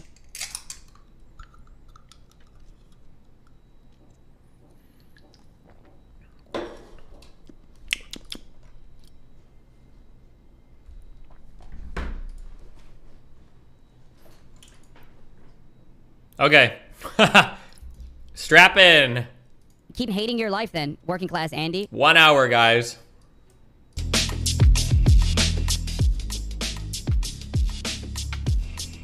Hey folks, Dr. Mike here for Renaissance Periodization, coming at you with the Hypertrophy Made Simple series.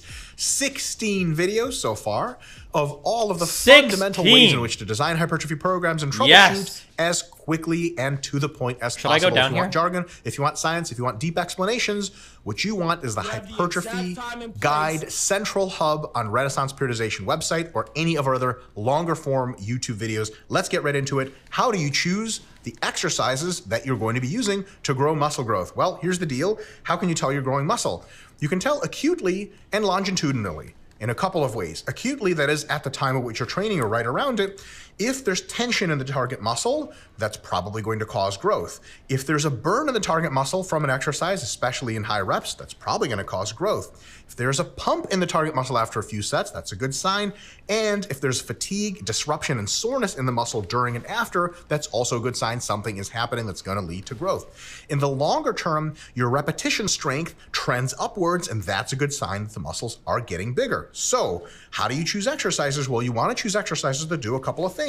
They cause tension and burn in the target muscle. That's a really big, important thing. So if you feel bicep curls in your biceps, that's a very good sign. They give you the best pumps. The ones that give you the best pumps are probably the ones you want to use more for hypertrophy. You want to make sure that they zap your target muscle the most. So if your quads, you do some kind of leg press or hack squat, just destroys your quads, that's probably a good thing. You probably want to keep doing that exercise for a while. You want the exercise to stress your joints the least because that is a very sustainable thing that you can continue to train hard with. And you want the exercise to do this without a ton of needless generation of systemic fatigue. You don't have to work as hard. If you have two exercises, they give you the same pumps and burn and everything else, and one is pretty easy to do, the other one's just really hard to do and takes a lot out of you, the easier one is the better choice. So when you're choosing exercises and you've got exercises in your plan, how do you know if you want to keep them for next month of training or take them out and replace them? Well, here's the deal. You want to keep doing exercises that give you great tension, burn, pumps, and disruption. An exercise that is easy on your joints and is worth the systemic fatigue. That is, it's really great for training relative to how much systemic fatigue it causes you, how much it wears you out. You want to keep that. That's really good. And if that exercise is steadily climbing in rep strength, that's a good thing. Awesome. Keep it. Don't change it. On the other hand, you probably want to consider replacing an exercise with another one if that exercise no longer gives you very good tension, burn, pumps, or disruption. It's just like meh, right? If it's getting tough on your joints and it zaps strength for the rest of your program, if it takes you like an hour to get through some kind of deadlift variant, it just beats you up and you can't even barely train afterward, maybe you want to replace that. And lastly, huge one, if your strength is plateauing on exercise, especially for over the last month, there just hasn't been any gains in rep strength, it's probably a good time to switch up exercises. What this means is that some exercises you rotate every other month, and some you can keep for years on end because they just continue to provide excellent results. Folks, that's the super quick and easy guide to choosing exercises. See you next time. Wow, thanks, Mike. There's 1 out of 16, guys.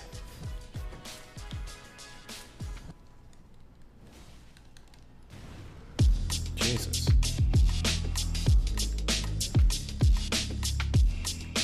Hey folks, Dr. Mike Isbertel here for Renaissance Periodization. series video number 2 in hypertrophy made simple. If you want the complex version, go to the Hypertrophy Guide Central Hub on Renaissance Periodization or check out our other long-form YouTube videos. Here's the video for today. What is proper lifting technique and how do you know you're doing it or not doing it? In theory, proper technique means about 4 things. Mike, we don't need this information. Stimulates the target muscle and makes it grow the best versus some other muscles you're not trying to hit. Even if your technique looks good, it's got to hit the muscle that you want. The target muscle is hit best when it's not limited by other muscles. For example, if you have a technique in squats that's limited by your glutes and your glutes really take most of the work, it's not a great technique for the quad. So it's got to be the target muscle that's being limited, not other muscles. It has to be replicable session to session for good tracking. So if the technique always looks pretty much the same, you know that you're getting the same deal out of it. If your good technique looks different every time, it can't possibly be good technique because there is no standard technique. And lastly, the technique is not needlessly damaging, unsafe, or fatiguing. Okay, so it doesn't just beat you up or put you at really, really crazy high risk, even if it's effective. All right, so what does that mean? That means we have, about 6 simplified technique fundamentals. There's more in another video we did, which is like an hour long if you want to check that out. But here's the deal. For pretty much every exercise, you want to do the following 6 things. 1, have a full range of motion and make sure it's the same every time or roughly the same, that it's standardized, set to set, session to session, week to week, and so on and so forth. So the exercise should look very similar every single time you do it. The control has to be on the eccentric. You don't drop weights, you lower them under control. Big plus for hypertrophy. No cheating. You know what cheating is, so don't lie to yourself. Using any other muscle other than target muscle to lift the weight, especially heave-ho manner with momentum, is a bad idea. Don't do it. Number 4 is limiting tension and burn should be on the target muscle. That means when you're approaching failure for a properly executed chest exercise, it's the chest that should have a bunch of tension feeling through it and burning like crazy with high reps, not all the other muscles. So the limit to the exercise has to stop, reach failure if you're going to failure for the target muscle and not some other muscle, because then you can't be training the target muscle hard if other things give up earlier. Number 5, the best technique that hits all of those is also one that's nice and easy on your joints. That doesn't mean it's the easiest thing in the world on your joints, but the easiest possible one that gives you the best stimulus. So if you have 2 versions of an exercise, both of them mess you up really good, one hurts the joints a bit, one does not, or much less, that last one is the one you choose. And lastly, there's a load consideration. Don't go too light or too heavy depending on the exercise. If you go super heavy on lateral raises, then you can't even do the technique right anymore. And you can't do the 5 basics that we just talked about. If you go super high rep on squats, sets of 30, your technique is going to break down before your quads are ever the limiting factor. So every single exercise has a right technique. You need to find the loading range that's the right for it. Some exercises, everywhere from 5 to 30 reps is awesome. Some exercises, the 5 to 10 range is best. Some exercises, the 20 to 30 is best, and everything in between. Folks, thank you for tuning in. See you next time for video number 3. Cool, thanks, Mike. That was some basic shit, but hopefully we'll get into some better shit earlier or later. Wait, where's that one, I want to go... Where is this fucking sword at that I'm looking for? The Zammer sword or where the fuck? Hey folks, Dr. Mike Israel here for Renaissance Periodization. Hypertrophy Made Simple, video number 3. Number 3! If you want more details, the Hypertrophy Guide Central Hub on Renaissance Periodization and all the rest of our longer form YouTube videos are the place to get much more expanded view on this. Let's not waste any time. How should you be warming up for hypertrophy training? Well, first of all, what does warming up do? Well, it does a couple of things, probably something like 3 things. Tell us. It essentially allows the heavy lifting done after the warm-up to be much less likely to cause injury, which is a really, really good thing. So people say warm up or you get hurt, there absolutely is some merit to that. Okay. Secondly, by warming up, your technique for the lift becomes more efficient and becomes better targeted at the muscle that you actually want to train, which is a very, very good thing. And lastly, it fires up your nervous system over time as you warm up more and more. And that nervous system firing essentially lets you work the muscle that is targeted harder and get a better stimulus. Now, on to the meat and potatoes of how to actually warm up. Number 1, you can choose to do some cardio for 5 to 10 minutes if you'd like at the beginning of a session. Not mandatory. Some people like to do it, some don't. You can do it, give it some thought. If you feel better doing it than not, go to town, but you don't need it. Number 2, what you want to do is take roughly like a 20 RM plus weight, okay, 20 to 30 rep weight for that exercise, sometimes even lighter. and do that exercise. It was essentially on unloaded bar, for example, for many people. Do it for around 10 repetitions. Make sure the repetitions are nice and slow, meticulous, really try to connect with your muscles. Then you want to do at least one sort of intermediate heavyish weight for about 5 reps or so. And that's going to be a weight somewhere between that 20 plus RM first weight and your planned target weight. So if your 20 RM weight whatever was 100 pounds and your planned target weight was like 200 pounds, you're going to want to take like 150 pounds or so and do it for like a set of 5 reps. All right. Now, point number 4 is the last warm-up you'll do is take your working weight. Wait, what? Your deadlift setup is a little long? Wait, what? I don't think it matters how long it takes to set up as long as you're set up correctly. The 4 things that I think about are, they come from the Alan Thrall video. It's bar over the midfoot, shins touching the bar, hold the bar up to like pull it up a little bit to get it, I think he says heavy in the hands, and then twerk your ass so that you've straightened your lumbar and you brought your lats engaged or whatever, and then you pull. I don't know why some people spend like fucking 10 minutes setting up for doing crazy shit to set their deadlift. I don't know if it matters how long it takes to set it up, as long as you're... Or one that's even 10% higher to give your nervous system a real big boost, and do it for like 2 or 3 reps. And that's called potentiation. That's the part that really wakes up your nervous system. Holding the bottom position can have bad effects on bracing. That's the last thing you'll do. But you'll notice we did 1 light warm-up, we did 1 at least intermediate warm-up, and then 1 last heavy warm-up. The thing is, depending on how much weight spans between the first light warm-up and the final warm-up, there is a chance to do more warm-ups in between. So at least 1, you want at least intermediate 1, but you could do more. For example, if you're lifting between roughly, these are rough guidelines, 0 to 50 pounds, just 1 intermediate set. If it's 50 to 200 pounds is your working weight, you do 2 intermediate sets. So you would do something like, let's say, you would do 120 pounds for a set of 6, and then you would do like 180 pounds for a set of 4, right? Something in between those 2 ranges of where you start warming up and where your eventual working weight is of like 200 pounds, right? As you get heavier, you do more and more intermediate sets.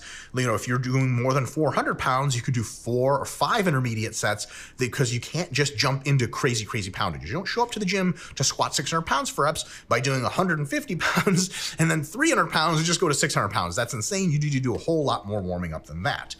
And here's the thing, that's for the first exercise for a muscle group. For every new exercise, let's say you got done bench pressing and now it's time to do incline dumbbell press. The thing is, a lot of those muscles are warm already. You don't go through that whole sequence again. You take that middle weight again, somewhere between your 20 RM plus weight, which you don't even touch then, and your working weight. You do that for like a set of 5, kind of like a feel it out set. And then the working weight itself for 2 or 3 reps just to get the feel of the working weight, that 1 potentiation set, and then you go right into it. So essentially, as soon as you're done warming up a muscle for 1 exercise, any other exercises you do for that muscle later that day, or that session rather, it's really just only 2 warm-ups, which saves a ton of time because really you're already warm. Let's take a look at 2 quick examples. 1 really light, 1 really heavy. Upright rows. Your only working weight is 65 pounds on a barbell, okay? It's not that much weight. So what do? You find the 30-pound straight bar, hopefully you have one at your gym, the short straight bar that only weighs 30. You do it for 10 reps, your shoulders are nice and warm. Then you do the 45 pounds, let's say you do for 5 reps, okay? And then you do 65 pounds for the potentiation of 3. You put the bar down, and then you're ready to go do your work sets. That whole process might take 2 minutes, 3 minutes, no big deal. On the other hand, let's say you're leg pressing, and you want to leg press 455 pounds. Well, you don't just jump into that. Let's say the sled weighs 45 pounds, just for convenience. You do the sled plus 45s on a side, so 135 pounds for 10 reps. Then you slap plates on a side, 2 plates, you go 8 reps, 3 plates, 6 reps, 4 plates, 4 reps. You go a little bit over for that extra potentiation effect, 5 whole plates over 455, that's 495. You do for 3 reps, then you come back down to 455. It's gonna feel super, super awesome. It's gonna feel a little lighter. You're gonna get way more reps. It's gonna be great. Tons of injury prevention, tons of potentiation, and you're good to go. Folks, thanks for tuning in. Thanks, Mike. See you next time for the next video.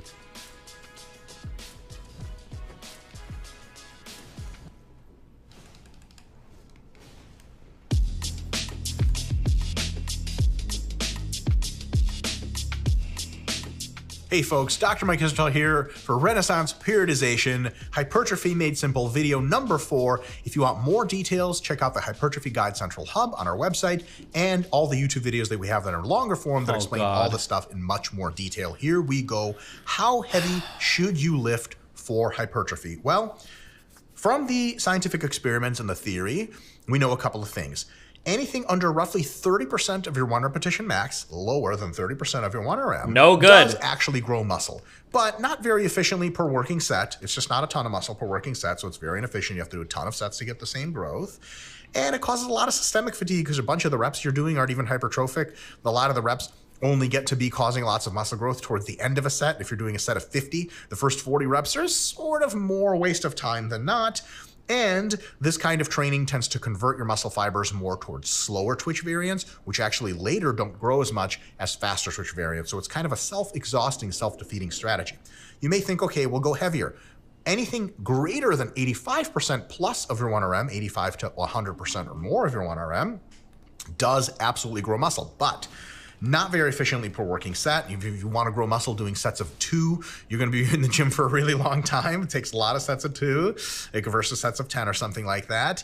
And this kind of training causes a lot of joint and connective tissue fatigue. If you can want to put on size doing doubles and singles, but you going to the Zammer beat one? your body up to an absurd I thought this was extent. the Zammer one, is it not? And on that very same note, the injury risk is much higher. So maybe lifting less than 30% 1RM is not a greatest idea, and lifting more than 85% RM is not the greatest idea, Okay. which leaves us with our first recommendation. You want to train with roughly weights in the 30% to 85% of your 1RM range. That will cause the greatest muscle gains. What that really means is sets of roughly 5 to 30 reps close to failure are absolutely your best bet for hypertrophy. It doesn't mean sets under 5 don't work, they just don't work as well. Sets over 30 do work, they just don't work as well. Number 3, some exercises are really just best suited for a variety of reasons, which we explain in other videos, for more like the heavier 5 to 15 part of that range. Anti-gravity exercises in which you have to support yourself against the load and gravity, rows, squats, deadlifts, overhead press, and stuff like that. Better for low reps. On the other hand, machines and isolations and other exercises like that, dumbbell movements are better in the 15 to 30 rep range. So you get a good mix doing different exercises. And lastly, using a variety of loading ranges is probably the best bet. So you might want to do most, if you're intermediate, especially most of your training in the 10 to 20 rep range, maybe 50% of it, and then 25% of your training, you know, the volume per week that you do in the 5 to 10 range, and 25% in the 20 to 30 range. A good mix is good. The best thing is to find the ranges that seem to hit your muscles individually really, really well. Stick to those, and when they get stale, switch it up. Folks, thanks so much for tuning in. Wow, See you for thanks, the next Mike. video. Mike, we haven't learned anything new yet. Give us that secret sauce. What's the secret hypertrophy information, Mike? Hillshire, wait, is there anything new in this series, or is this just all going to be shit we've heard before? Hey folks, Dr. Mike uXbBqvj here for Renaissance Periodization Hypertrophy Made Simple video series number 5. If you want more details, Hypertrophy Guide Central Hub on Renaissance Periodization website, or more of our long form YouTube videos also on this channel.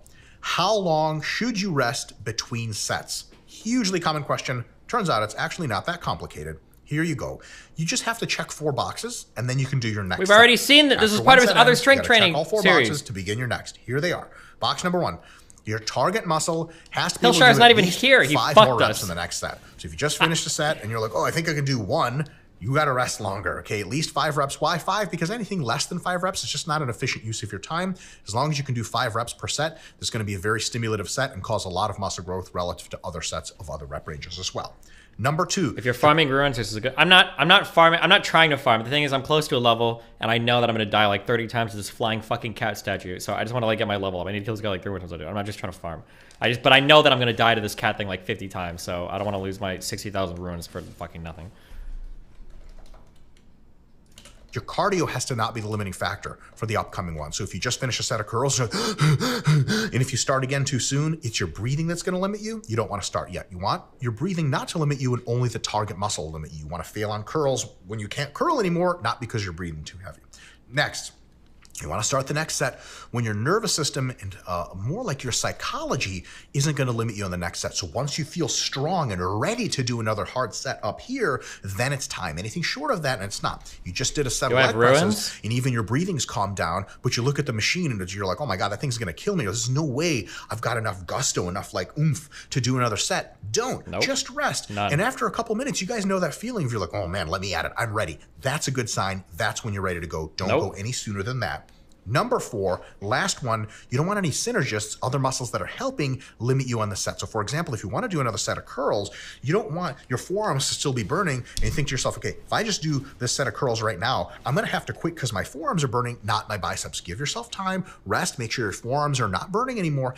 Then when you do the set, your biceps will limit you, not your forearms.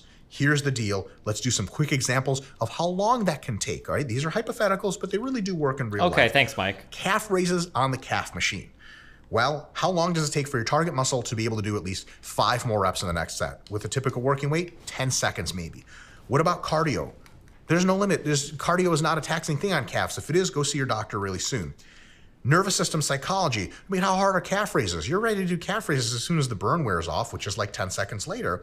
And lastly, synergists. There are no synergists, but there's literally just your calves. So that means, and you see it in bold, every 10 seconds we can probably do a set of machine calf raises, and that's just enough time. Can you rest more? Sure, if you'd like, but you don't need to rest more. You can condense your training and be super efficient if you like without giving up any hypertrophy. On the other hand, it's not all that sweet. Barbell squats with like 500 pounds for working sets. Here's the deal. That's me, Mike. And how long after our last set of squats that you do, or the last one you just did, are your quads ready to do another 5 reps? 60 seconds maybe, right? Your quads are pretty good. They burn for a while. They feel weird. And then about a minute after, your quads feel ready to go. Here's the problem. They're not remotely the limiting factor here. Your cardio, you'll be breathing heavy from a set like that, maybe for 3 minutes afterwards. What about nervous system psychology? Not until 4 minutes later, you're like, okay, I think I can do another set. Here's the problem. Your lower back's still on fire. The synergists have been limiting, so you have to lay down or sit in a comfy position or in a weird way, and then maybe 5 minutes later, your lower back clears all of its lactic acid, and then you're ready to go again. Remember, you have to check all the boxes. The last one's the limiting factor. That means 5 minutes later is the first time you can do another set of squats for 500 pounds. So when people ask, how long should I be resting between exercises? Easiest answer in the world, when you've checked all the boxes, and that really depends on your individual circumstances. Folks, thanks for tuning in. Wow, thank you so much, Mike. God, I hate this cat thing. Oh, cool.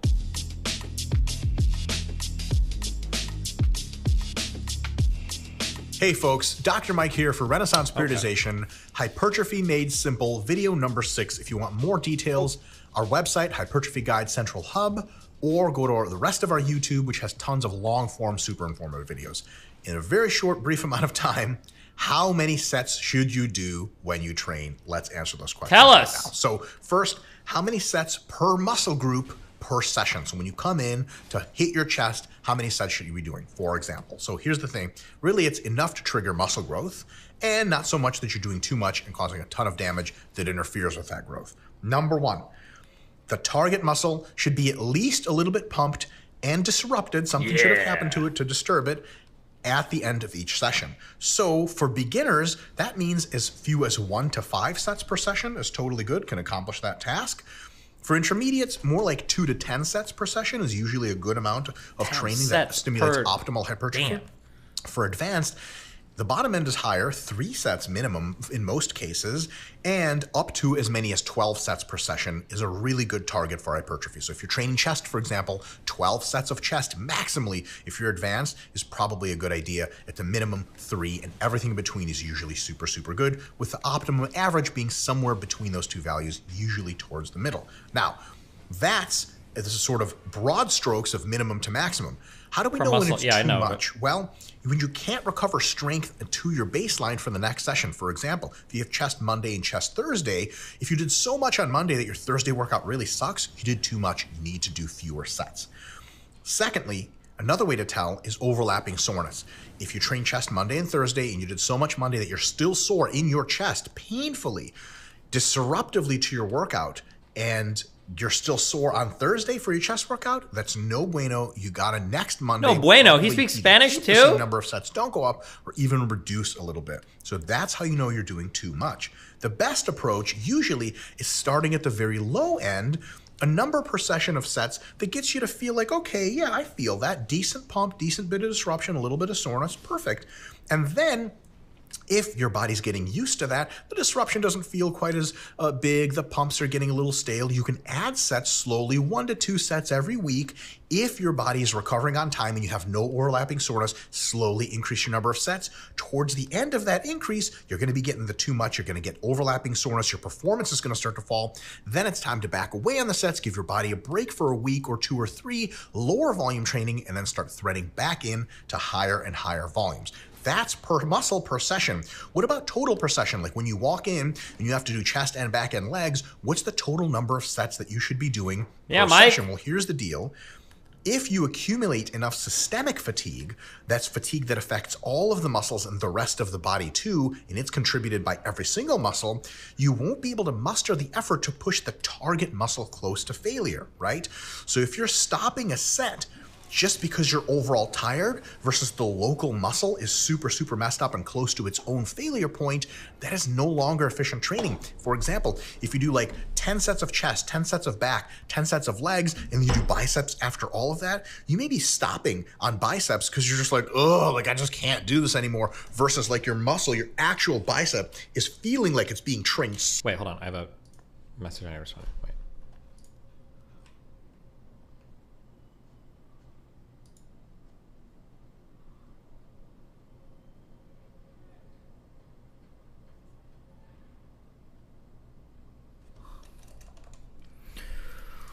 Ooh. Sorry. Should I be aiming for like, so I don't have like 20 exercises that I do for fucking per muscle group. Can I just do like 5 sets of bench? Is that okay? Could I do like 5 by 10 or whatever, like 5 sets of 10 reps, and that's like my benching for, I feel like it would be like 2 minutes between each set of like, or like 1 minute if you're doing that many though, no? Would that be like the goal? Yes, you can do that. Okay. Also, Gojo, I don't know if I'm just like, if I don't know if this is just me or not. I know how to squeeze my chest when I'm benching. I understand that concept, but I never feel tired when I bench in my pecs. It's always because my arms feel tired. Is that normal? Or are there people that when they're done benching, they're like, oh, I can't bench anymore because my chest is so tired? Is that actually, because when I had a cable fly machine, I would do chest flies after benching because I felt like I could still try a wider grip. How wide? My chest is always fried after I bench. I'll get like a pump. Like I can tell on benching days that like I have a pump in my chest, but I don't feel like my chest is the limiting muscle ever when I'm benching. It always feels like my arms are losing first.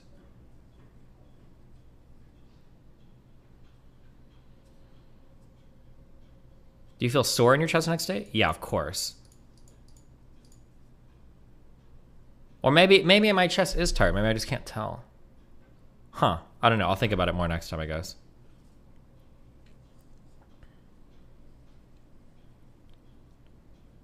Go wider? I don't know how wide I want to... I already widened my grip a little bit. I don't know.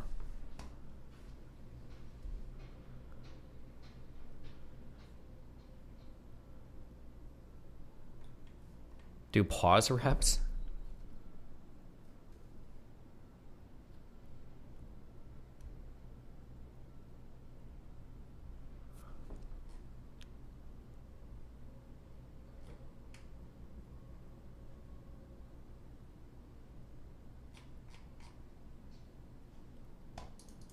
Okay. Sorry. There's a lot of shit I'm reading. Okay.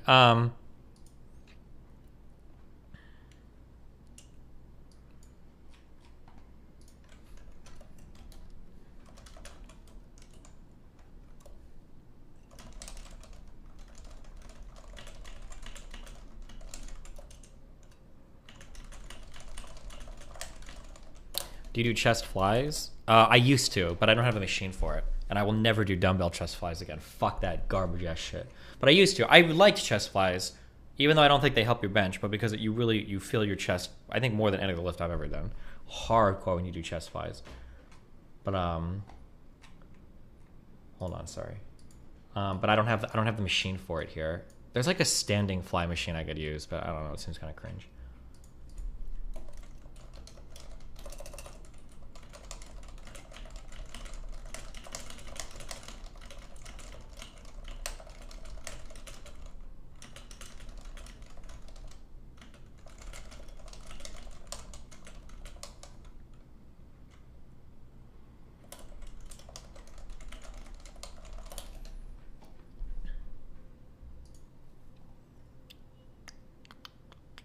Okay. Did you hear Jesse Lee Peterson was outed as a closeted homosexual? Wait, what?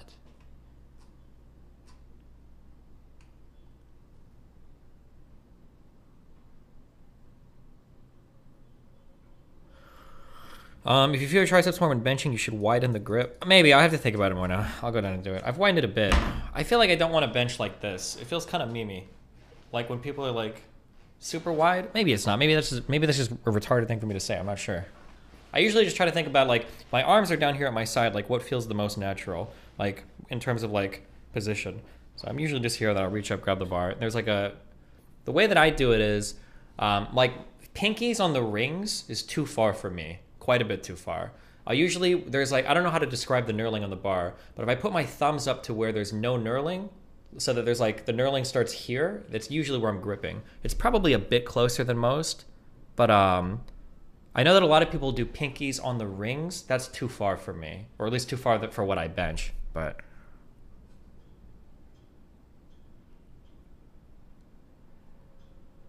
That's pretty close. Yeah, it's fairly, hold on, let me see.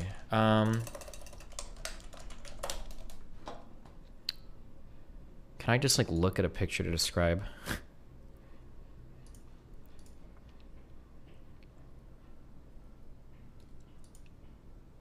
All the knurling is going to be the same, right? I don't know what the fuck I'm looking at. Is this a normal bar? Maybe I'm retarded. I don't know what I'm looking at. Okay, I don't know if that's a normal bar or not. I'm a dumb fuck. Or maybe I just don't know. Wait, all the knurling should be the same on like every real fucking bar, right? Why are these Walmart weightlifting bars? Can somebody link me a picture of a normal... Literally every brand is different? No, wait, I thought they were standardized. Wait, holy shit, am I mind fucked? I thought that there was like a standard set width that all the rings and everything are on the bar. Power lifting barbell.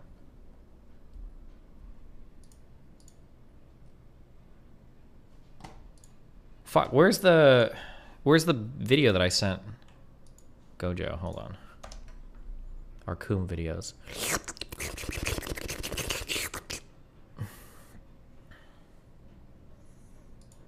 Oh, yeah. Shut up!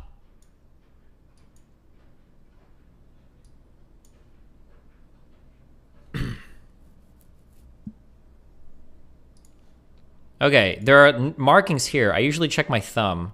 Some people will put their pinkies all the way over here. But I feel like that's way too wide. Shut up! There's an extra 10 here, okay? This is 135, not 115, all right? I'm usually checking for, when I'm benching, I want to be at the bottom position so that it's like, what is like the most natural, like, so if I were to go wider, I feel like my shoulders would be up more. And if I were to go narrower, I feel like my shoulders would be more tucked. I feel like this position where my arms are like about 45 degrees, I feel like this is like a fine length. But if I were to widen my grip any more, I feel like it would bring my shoulders out more, or my elbows would flare out more to work it. That's what I feel like.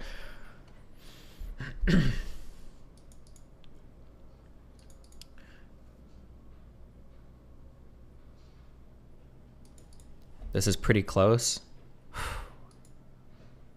Why is there knurling in the middle? It's where we rub our dicks at when we deadlift.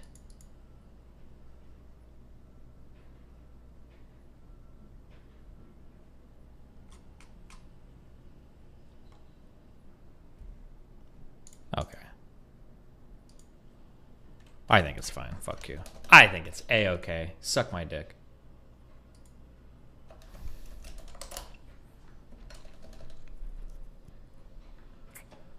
Jesus Christ.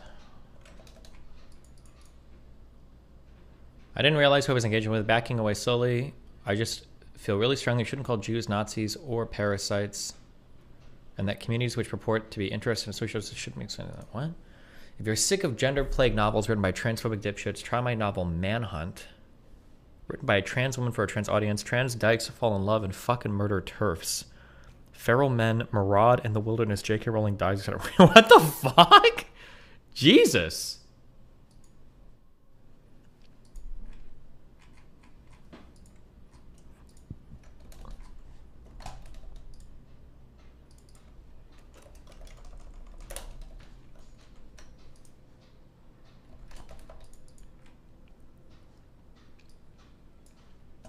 Okay.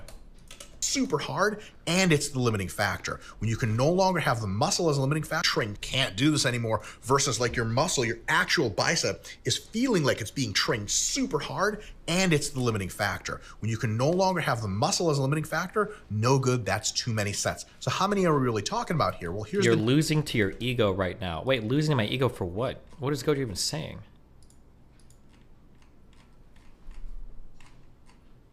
The point of hypertrophy is hitting your target muscles, not moving the most weight with your strongest position. So maybe you will lose some strength widening your grip and pausing, but that's okay as long as it's hitting your chest harder. Using a narrower grip is not about ego lifting, you fucking retard. My biggest worry is that usually the most beginner mistake when it comes to doing push-ups or when it comes to benching is having your shoulders in a really fucking unhealthy position. This is what I'm worried about. I don't want to bench like this, okay? I want to fucking destroy the rest of my fucking shoulder. That's not my goal. Right? The thing that I have heard colloquially is if you push against something, or if your elbows are about a 45 degree, this is like the healthiest position for your shoulders. Maybe it's not. Maybe widening is better, but it's not. I don't think it's about ego lifting to say that you need to widen your grip. If anything, widening your grip usually helps you lift a little bit more weight. My grip used to be really narrow on bench press, like into like the knurling, like very narrow. And then I heard you should widen your grip a little more, and I learned a little bit more as I did it. And widening my grip from that made benching way fucking easier. Because when you're fucking benching like this, you're not even using your fucking boobs, right? So yeah, I'll widen as much as I need to, but it's not a matter of like, he doesn't want to like widen his grip because he's ego lifting. It's just a matter of like, what is like the healthiest position for my shoulders? Jesus Christ. I also like, I like the concept of like, and this isn't, it's, you can call it ego if you want. If you're fucking retarded, that's fine. I like the concept of like, a bench press is like, you're moving an actual weight through space and time in like a respectable manner. Not like a,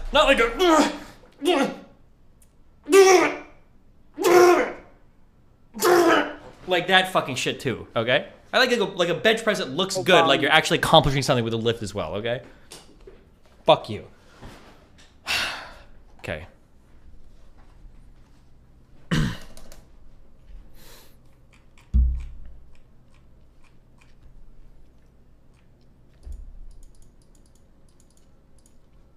All right, we're doing this.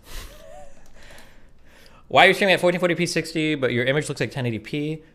Because if you force it to do 1440, it makes your quality better. because it forces YouTube to use a higher encoder. Does this bench press look okay? Well, no. First, amateur mistake. Heels off the floor. How are you getting a good leg drive when you're on your fucking tippy toes? Okay, like a fucking Disney princess.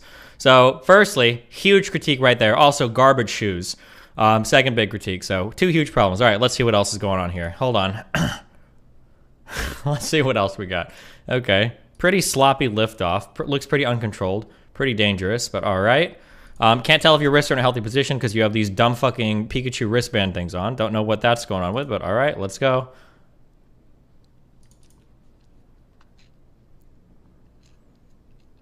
Okay, this is okay. Legs are shaking a lot, probably because you don't have your heels on the floor. Common beginner mistake. What else do we have?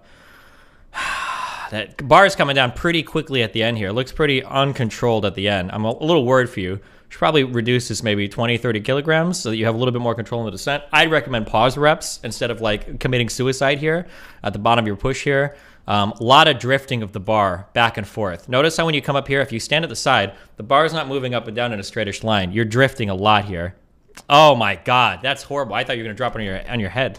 Overall, I'd rate this lift, I'd say probably maybe a 4 out of 10. Good effort. Elbows flared, feet off the ground, uncontrolled descent, really shaky on the way up. I recommend some isolation work. Maybe get some dumbbells out to really stabilize the lift there, but nice try, Gojo, you know? Okay, let me play Elden Ring, all right? Let me just play video games. The deal. Usually between 15 and 25 sets per session is a good range of total sets for an actual day of training, actual session of training. That's between all the muscle groups, like legs plus back plus chest or whatever you're training in that session. If you're strong and it's really big muscles that really disrupt you, it's probably admit that was a solid range of motion. Yeah, it was, like of course. Probably more like 15 is the top end of the limit there. If you're smaller and perhaps not as strong, if you're training your smaller, weaker muscles, like, side delts and calves and biceps, they don't really systemically beat you up that bad. It's more like you can do 25 or even more sets per session, and even the later sets are super productive. Anything under 10 total sets per session, in most circumstances, that means you could actually just do fewer sessions than you're doing. Like if you're doing 6 sessions a week and each one's like 8 sets, you could probably just do 4 sessions a week and do like 12 sets or something and do the same amount of volume and save yourself a lot of time in the gym, still getting excellent results. On the other hand, if you're consistently doing more than 30 sets, total working sets for all the muscles that you're training per session, you're probably better off at least giving some thought to splitting up that load into multiple sessions, because towards the end, anything over 20, 25, especially over 30 sets per session, those sets at the end are so crappy. They're so junky in their volume. Yeah, you're training, but you're barely stimulating. It's just like going through the motions. You're not getting a lot out of it. It's best to split it per sessions at that point. Folks, thanks for tuning in. See you next time for the next video. Thank you so much, Doctor. Why does the cat thing come through? What? I'm not gonna make it.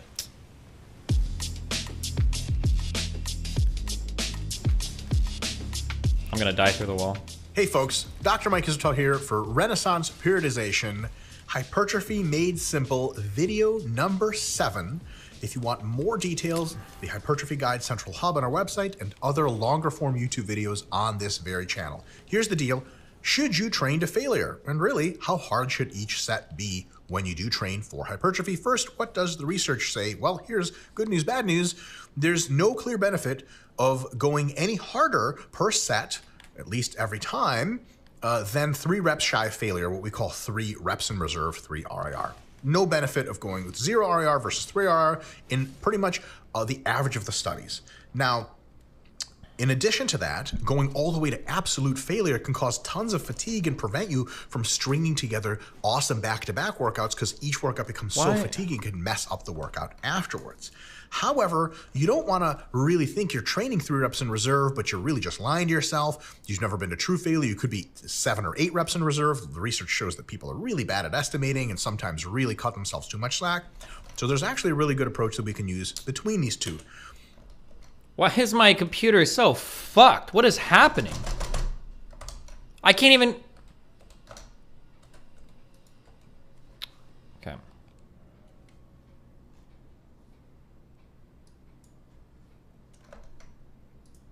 I shouldn't have closed that. I have to close my whole cam.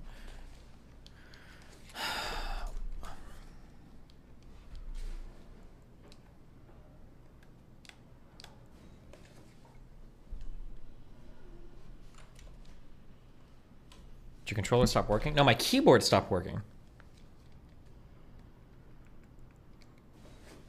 Okay. Hello? Did it actually get unplugged? No?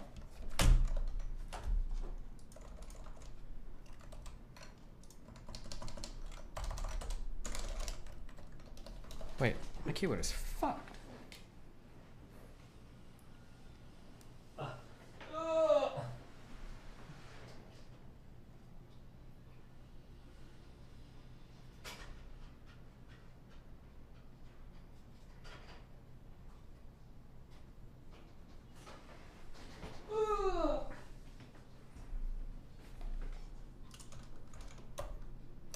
Jesus.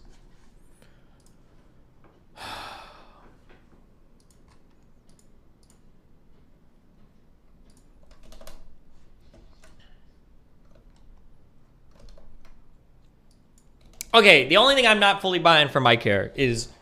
Didn't say Simon Says. Do you really have 3 reps in reserve at the end of every set? That just sounds like so much left in the tank. Is Mike truly guiding us correctly here?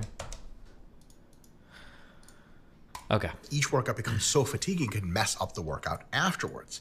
However, you don't want to really think you're training 3 reps in reserve, but you're really just lying to yourself. You've never been to true failure. You could be 7 or 8 reps in reserve. The research shows that people are really bad at estimating and sometimes really cut themselves too much slack. So there's actually a really good approach that we can use between these two. Here's the best approach. You start your first week of training with certain weights, certain reps, certain sets. You write all that down, and you start at roughly 3 reps in reserve. So you're holding yourself back a little bit. Then, pretty much every week, every workout after that, you increase the weight a little bit, keeping the reps the same, or you increase the reps, keeping the weight the same, or some combination of both. So essentially, you're making the workout just a little bit more challenging every single time. At some point, either you get infinitely strong forever, that would really be ideal, or you're gonna hit failure sooner or later. When you can hit failure and you can't match your performances and your performance starts to decay because of the crazy high fatigue, then you back away, probably take a deload, and then you go back for your next run, next month, next mesocycle of training. You start again at roughly 3 reps in reserve, now a little stronger, and you go up and up and up from there. So that's a really simple way to make sure you're getting close to failure and approaching it, but not training to failure all the time and getting super, super high fatigue. Now, there's something to say about training age and training to failure. When you're a beginner, your technique establishment is number one, and good news, you get beginner gains. You don't have to train that hard. You have to train in a very good, regimented, adherent manner to make sure your technique establishment is good and you get really, really strong. You can do that by training starting at 4 or 5 reps in reserve, like really pretty easy, and going all the way up to roughly 2 reps in reserve, 2 reps shy of failure, and then recycling that whole process and just using more weight, okay? More isn't needed for best results, and this gives you really, really great technique, because if you go super close to failure as a beginner, your technique tends to break down, and then you're really learning really crappy technique. As an intermediate, roughly 2 to 7 years into training, beginner was like 0 to 2 years of training, you want to start at around 3 reps in reserve and go to between 0 and 1 repetition in reserve every single mesocycle, every single time you train with the same exercises and rep ranges. So you start at roughly 3, you go to 0 or 1, 0 reps in reserve or true failure and exercises that won't fall on you, and 1 rep in the tank for exercises that will. So if you're doing squats or overhead presses, don't go all the way to failure because you could die, but if you're doing cable curls or some kind of row, you can go all the way to failure, no problem. For the advanced, there's some decent reason to believe that even going a little bit beyond failure might be helpful, and that the minimum difficulty of training has to be a little higher. So our recommendation here at RP is if you're advanced, maybe you want to start around 2 reps in reserve and then slowly decrease. So 2 reps in reserve in week 1, in week 2, maybe 1 rep in reserve, 0 to 1 reps in reserve, even a little further in week 3. And then week 4, right before you deload, you might want to do some beyond failure training, have a partner do rep assisted stuff with you, some cluster sets where you go to failure multiple times, really challenge Beyond your body. failure. Maybe that's the only thing that grows you at that point because you're advanced. But for everyone else, it's much easier. Folks, thanks for tuning in. See you next time. Thanks, Mike.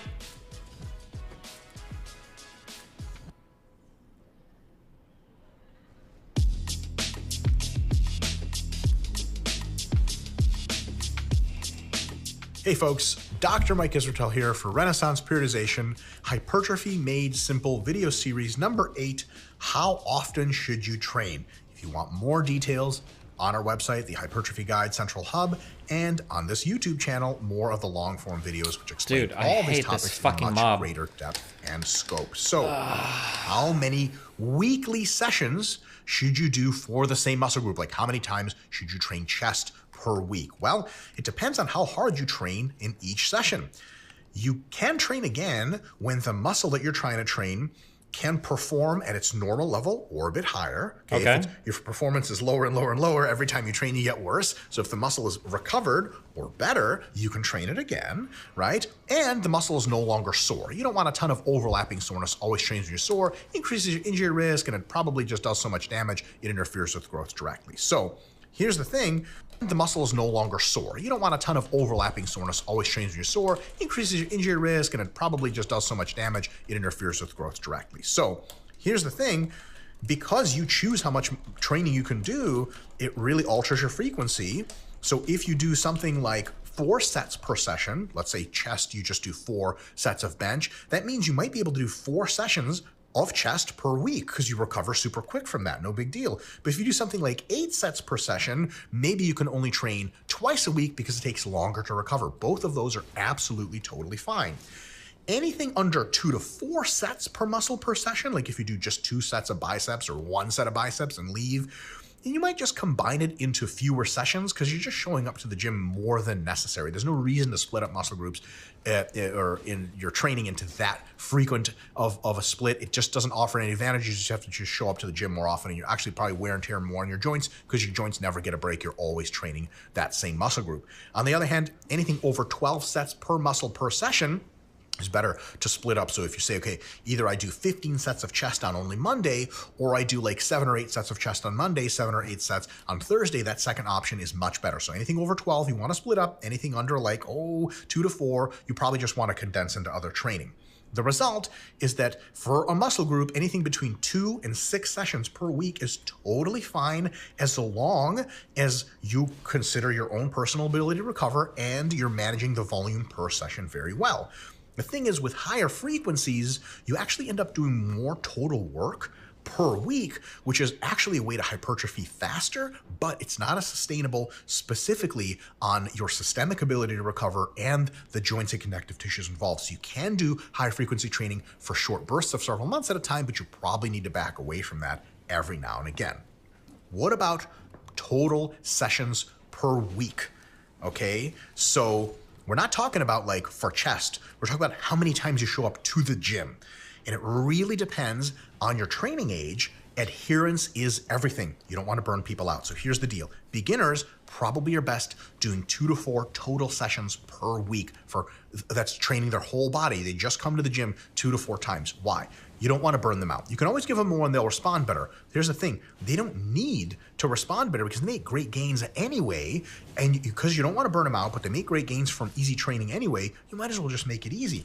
And you want to make it a little bit easy, not enough training for them to really, really want it because you want to ignite the desire for more. It's like feeding someone appetizers. It just makes them hungrier. So it's great to have beginners do a little bit less, err on the side of less, than a little more, because a little more might burn them out really bad. A little less might just make them crazy for training, which is what you want anyway, right? And this means because you're only training 2 to 4 sessions a week, almost all beginner programs will be every single muscle, every single session. So it's basically whole body every single time. No big deal. Once someone is an intermediate level trainee, then it's maybe 3 to 6 sessions per week total. Why? Well, they won't burn out from any more sessions like 5 or 6 because they love training at this point. That's how they got to be intermediates. They just didn't quit. Also, they just need more sessions to do their muscles justice. Like whole body sessions are cool if you rotate stuff around, but if you do 2 whole body sessions, a lot of the muscles are just really at the end of the session. You're doing tons of work. It's just not enough. You do more like 3, 4, 5, and 6, then you're really getting a lot more work done. And intermediates need more work because they're less growth responsive than beginners. And this is where split programs become more common. They're not required. You can still do whole body training, but just rotate what you do first. But this is where push-pulls start to come in handy, upper, lower, so on and so forth. What about advanced? Advanced folks can benefit best from 5 to 12 sessions per week. How the hell do you do 12? We'll get to that in a second. So each muscle needs to be first in its session at least once a week because muscles are now really resistant to growth. If you always train biceps after back, you're not going to get the biggest biceps you can. At least one time a week, biceps need to go first in a training session. Because you have a lot of muscles, if every muscle has to go first in a training session, that's going to be a lot of training sessions because you have more than like 4 muscles on your body, right? It's more than 4 muscle groups. Maybe, if we're charitably counting, at least 8 or something like that, right? And at this point, each muscle is so hard to train and requires so much stimulus for growth and requires you to be fresh and causes so much fatigue that a lot of the sessions have sort of condensed down to only 2 or 3 muscles per session. A beginner can train quads and chest and back and shoulders and legs in the same session. An advanced person won't do that. They might train just chest and back, or maybe even that's too much. They might train back and biceps or chest and triceps, or just legs, and maybe not even all of legs. They might train quads and glutes on one session because that's enough, and anything more would just be way too fatiguing and not worth the trade-off. Here's the thing. If you are advanced and you can only train 5 or 6 days a week, you need to start doing emphasis, de-emphasis rotation cycles where you put some of the muscles as the ones you train first, the priority ones, for a few months. Let's say chest on the front burner, quads on the front burner, back on the back burner. You do back later in the workouts on the same ones you do chest. Hamstrings, you always do after quads. So for a while, back and hamstrings are really not making a ton of progress. They're growing a little bit, maybe just maintaining, and your chest and quads are growing. After a few months, you switch the rotation where it's back first, chest last, and then it's hamstrings first, quads last, and then those muscles get the emphasis. Because if you just train, I always train my back after my chest, your back's not going to grow much as an advanced person. Your chest will continue to get much bigger than your back, and that's not something you want if you want a balanced physique. But the most advanced way to train here is double daily sessions. So if you're really super seriously committed, you don't want to do a ton of rotation because that means you're maintaining some muscles for a long time. You might be able to do double daily sessions. Fuck, do I want to go all the way down there? Not every single day is a double day, but some are double days. So for example, 8 sessions per week. That means 6 sessions. You do, Monday through Saturday, you train every single time. Sunday's off. And then maybe on Monday and Thursday, you also do another session. So you do. I'll follow. That's just something I'm talking about. Training. My takes for Didn't say Simon Says.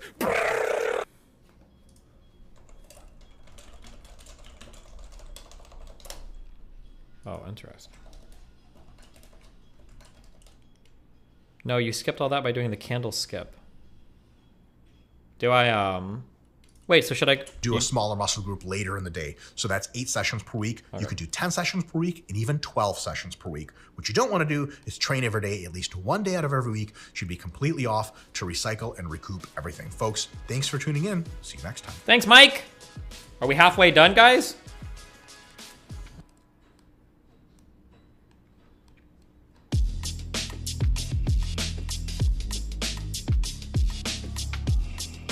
Hey folks, Dr. Mike Israel here for Renaissance Periodization, Hypertrophy Made Simple, video number 9. How should you progress in a hypertrophy plan? If you want more details, on our website, Hypertrophy Guide Central Hub, and potentially you can check out our other YouTube videos on this channel for much more detailed description of all of these concepts. Where do you start? Before we can talk about progress, where do you start a hypertrophy plan? Well, basically, you want to choose a weight that's in the 5 to 30 rep range, and you want to do enough sets to get you pumped and notably disrupted. Some fatigue, some weirdness in your muscle, potentially some soreness. That's usually around 3 to 5 sets in any given session. Okay, that's where we started. And what you want to do is do that weight that you chose for around 3 reps shy of failure in every single set. 3 RIR, 3 reps in reserve. And you want to do enough sets to get you pumped and notably disrupted and stop when you do. So it says usually 3 to 5 sets, but if you've done 3 sets and you barely feel a pump and your muscle feels totally fresh, keep going. But if you've done 2 sets and your muscle's completely pumped and feels super messed up, like you can barely bend your leg with the hamstrings, it's time to stop. Write down your reps, write down your weights for every single set. That is the most important part of this whole process, knowing what you did last time. Then, for next week, same session. So if you did a Monday session, you did other sessions, next Monday, how many sets and how many reps and all that stuff do you do? Well, here's the answer. You want to add enough reps or weight or both to keep the same reps in reserve or 1 less. Okay, so the training is just as hard or a little bit harder, period. Is there a statute for this, like? Let's say you did 100 pounds for, let's say, just 1 set for simplicity, 10 reps, 3 reps in reserve in week 1. What does week 2 look like? It could look like 110 pounds for 10 reps. Okay, same number of reps, but we added load. Okay, it could look like still 100 pounds, same load, same weight, but 12 reps. 2 reps higher. Or it could be a combination of the two where we do 105 pounds, a little bit of a load increase, and 11 reps. There is no right answer there. Either way you go is totally up to you, and you can combine the approaches if you like. The hard rule there is that the next week needs to beat. Destiny claims the community doesn't express transphobia. My issue with this is delete them right away. I'm not talking about, rather pointing this out so people are aware. The community isn't some milk toast when it comes to transgender issues. Destiny acts as community is no better or worse than others. Well, no, I think my community is better, but yet I don't see a brigade of comments calling a trans woman him in most of the list communities. The Groiper-like mentality seems ingrained here. Groiper-like mentality? Wait, why do I recognize this name, Forever Shadow 1? Did I just read a bunch of dumb shit by this guy?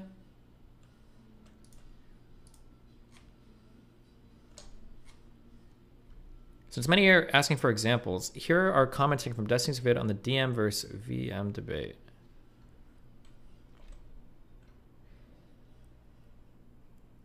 You're really going through like fucking YouTube? I haven't moderated every single YouTube comment I've seen.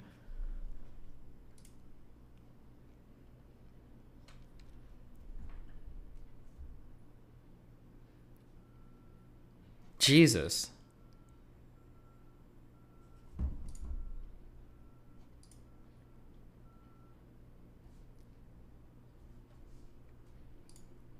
These sound like Kiwi Farm comments. It's canon that Dung Eater would be transphobic.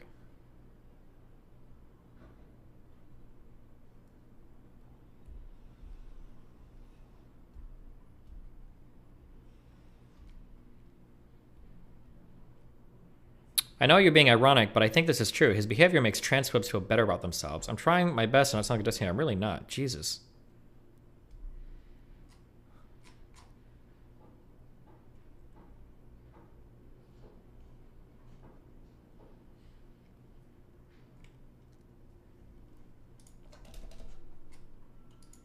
These people get shit on in the comments too. Yeah, I guess we can't really see thumbs down anymore in comments. I don't know if you ever could on comments actually, but why don't you like dumbbell flies? They just put my shoulder in a really bad position, and I don't like the crazy difference in tension between the range of motion and I just don't like them. After doing cable flies for a bit, trying to do dumbbell flies feels so shit.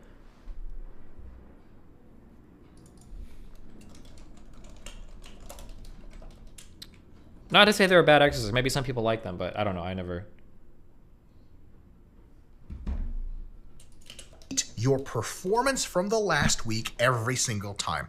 It can be by just a little bit if you're shooting for roughly the same RIR, but if you're looking to go from 2 reps in reserve to 1 rep in reserve, that performance can be quite a bit more impressive. What you don't want to do is make huge jumps. You don't want to do week 1 at 3 reps in reserve and go to 0 reps in reserve. So basically, let's say you leg pressed 400 pounds in week 1. You don't want to do something stupid like 475 in week 2 because you're going to get way fewer reps and you're going to have no idea if you improve your performance. It's really tough to track. Where do you go the week after that? 500 for a double, and then you're not even in the hypertrophy range. Small increments, but always a little harder. Always a little more, always a little more. At some point, you won't be able to sustain that, and that's when you know to deload, recycle, and repeat the process. What about number of sets? So we know what to do with reps and with weight. What about number of sets? Well, here's the deal. If last week, that last workout, that last Monday, was really a very small pump, it turns out, and the disruption just wasn't that hard, you barely got sore, your performance in the gym is super awesome, now you feel super fresh, next Monday, you can add 1, 2, and even 3 sets to that session. So if you did like 3 sets of flies, but you barely felt a thing, you never got sore, and you're like, dude, that's nothing. Next week, you can do as many as 6 sets of flies, maybe 4 or 5 sets of flies for sure, to get yourself into that really good hypertrophy stimulus threshold, not like be doing way too little, way too easy stuff. If the last session you got a good pump and a good level of disruption, you sort of like, you recovered on time, you weren't sore when you were training chest next, as an example, but you did get a bit sore, maybe just add 1 set, maybe add 2 sets. On the other hand, if you're still sore from the workout before, when you're training again, or if your muscles really just barely recovered, don't add any sets. Let your body get used to that first, and eventually you can add sets later, or it'll be enough to just do these sets. You won't have to add sets, and you'll get great workouts session to session to session. Use these rules. Always try to make your workouts a little bit tougher. Listen to your body. Don't do too much volume. Don't do too little. You're going to be building up over time slowly. You're going to get really fatigued. You're going to do a deload. You're going to repeat, and it's going to be awesome hypertrophy training until you're the largest person that's ever lived. See you next time. Thank you so much, Dr. Mike.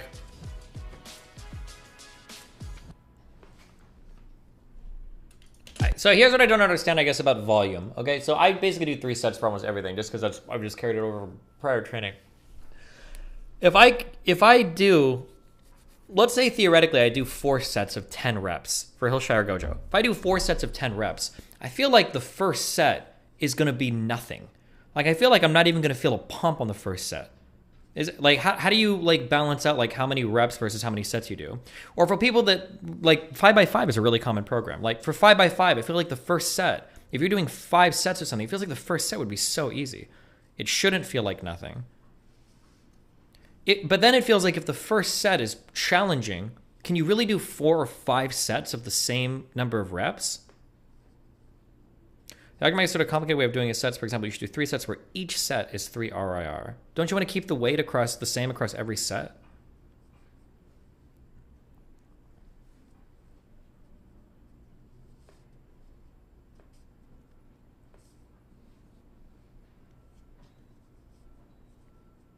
You just want to take longer rest periods. Don't rush the next study. Okay. So then the first set is 10. Take a minute. Next set is 10. Minute and a half. Next set is 10. Maybe like a couple minutes, 3 minutes or whatever. Okay, whatever. I'll try increasing it to 4 sets for our higher rep shit. I guess we'll see what happens. Fuck.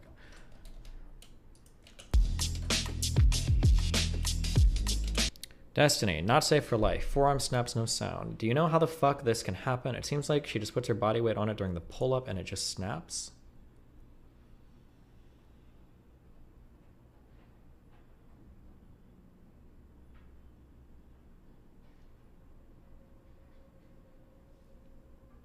What the fuck?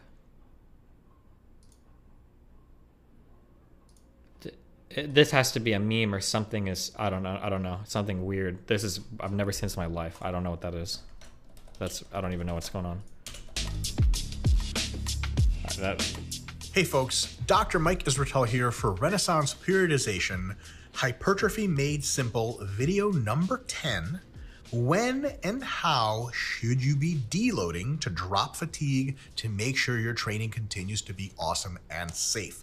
If you want way more detail than we're going to give in this super quick video, check out our Hypertrophy Central guide on our website and check out all the other YouTube videos that we have on this channel, which go way, way, way into more depth on this topic. But here we go, a really quick approach. There's really 2 kinds of deloading we can do, something called a recovery session and then a formal week-long deload. So what are recovery sessions? From the last video, from the number 9 video of Hypertrophy Made Simple for Progression, you'll note that every week you add some weight and or reps and some sets, and that gets harder and harder and harder until your fatigue is super, super crazy. I'm and you done in won't here, be right? able to beat your prior performance, which is the whole point of progression. When that happens, you want to finish that session strong and just do your best. Yes, it won't be as good as you could have done if you recovered, but you want to finish that session out. As long as you're not hurt, grind it, finish up. The next session, which you want to do, is do 1/2 of the planned sets. Let's say you were planning 6 sets. You just do 3 sets. Half the planned reps, let's say you're planning sets of 10. Okay, we've got all this. Do I need anything else in here, Hillshire? I feel like most of this has been like a rehash of stuff we've already heard. Obama. True. Hey folks, Dr. Mike Israetel here for Renaissance Periodization, Hypertrophy Made Simple, video number 11. Check out the rest of the series already been posted. If you want more details, the Hypertrophy Guide Central Hub on our website is a really good resource. And in addition to that, all the other YouTube videos we have on this channel, much more long form, much more in-depth. Here's the deal. How should you be planning training phases? A little bit more advanced. This is a real first hint of periodization that we're going to talk about. First, let's define some terms. You want to make each week harder, and if you want to know how to do that for progression, check out video number 9 in this series. That's called the accumulation phase, a phase of training that makes stuff harder and harder and harder.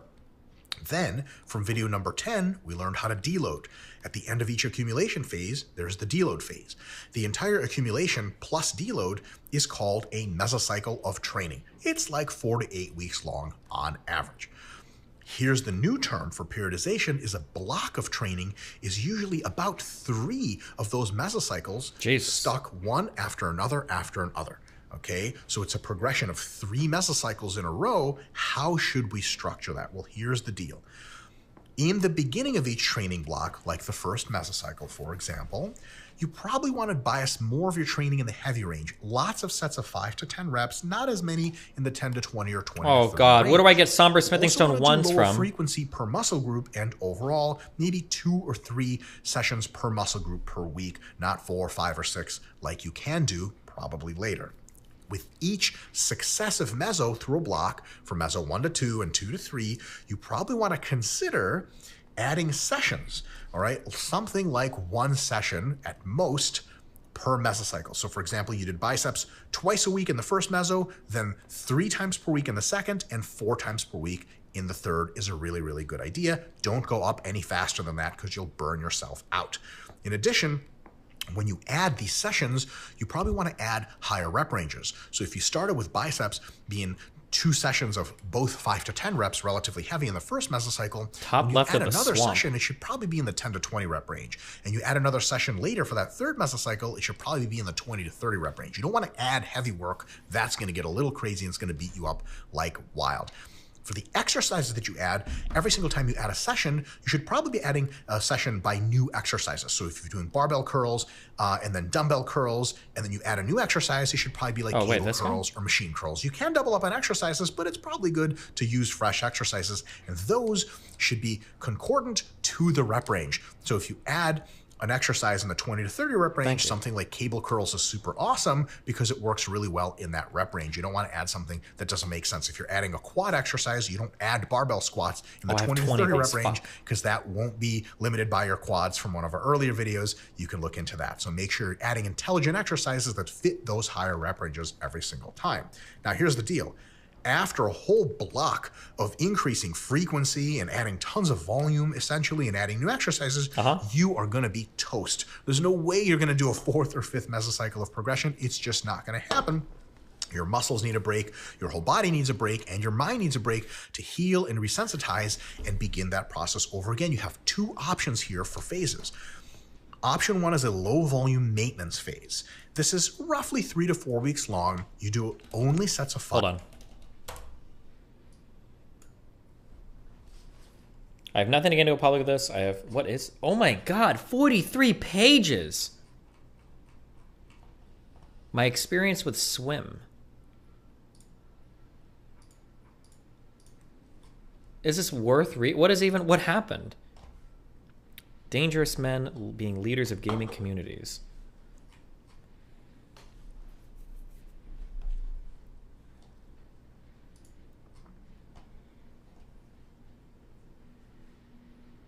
Manipulated, gaslight, used, and abused. I want to be very clear. I don't want to target hate with him. What a fucking stupid thing to say.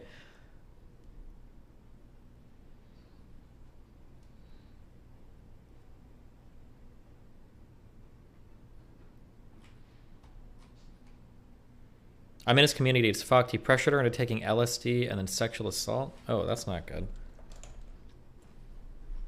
Trigger warning, drug use.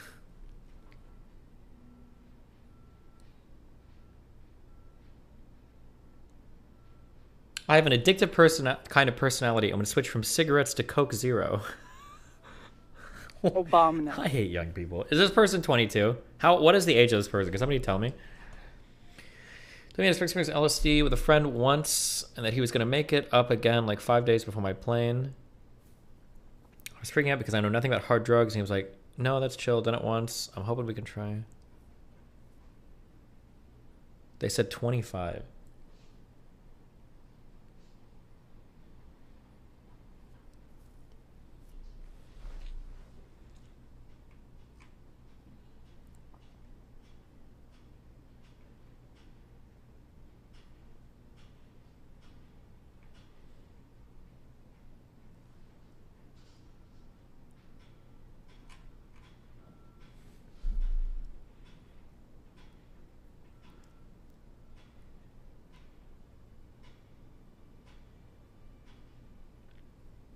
Oh God, dude! When people are like LSD is a hard drug, oh God, the state of drug education in the world is so fucking bad.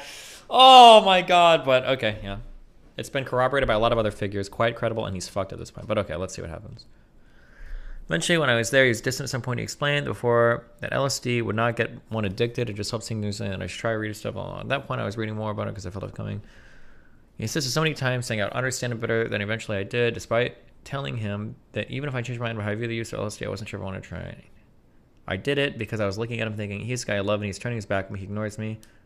Before we were high, I warned him at the beginning that if we ever had sex during LSD and if I ever said I'm okay with his roommate watching us, that wouldn't count, and I didn't want that to happen. Well, it still happened. I know I've done things before it happened, like getting my top off. I'd like to remind you that I was on drugs and that before that, when I was still sober, I did express that I...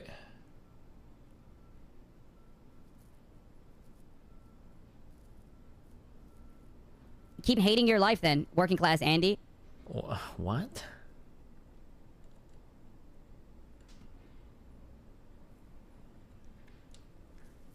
It's a bad place mentally, and how my body reacts with this plus the antidepressants. Thinking about that, it was honestly super dangerous, considering I was super depressed and on meds. I could have had very bad experience that could have left consequence on my health the rest of my life. I don't care. I'm not interested. I don't care. Okay, I'm sorry. I don't care. All right. 5 to 10 reps, very low repetitions. Only train each muscle at most twice a week, 1 to 2 times a week, in fact, works really well. And you do 1/3 of the total weekly set. So for example, if you were doing 15 sets on average in mesocycle 2 of the progression, the middle one, okay, 15 sets of chest a week. In your low volume maintenance phase, you're only going to do 5 sets of chest. You think, oh my God, I'll never grow like that. Wait, hold on. Doing acid on SSRIs is super dangerous? Wait, is that true? My understanding is that like doing LSD and mushrooms on SSRIs doesn't really work because the drug tends to hit the same receptors. I don't think it's dangerous. I think it's just I think it just doesn't work as well. Isn't that's my understanding. Does anybody, is there, it can cause serotonin syndrome? I feel like every single person uses that expression, but I don't know if.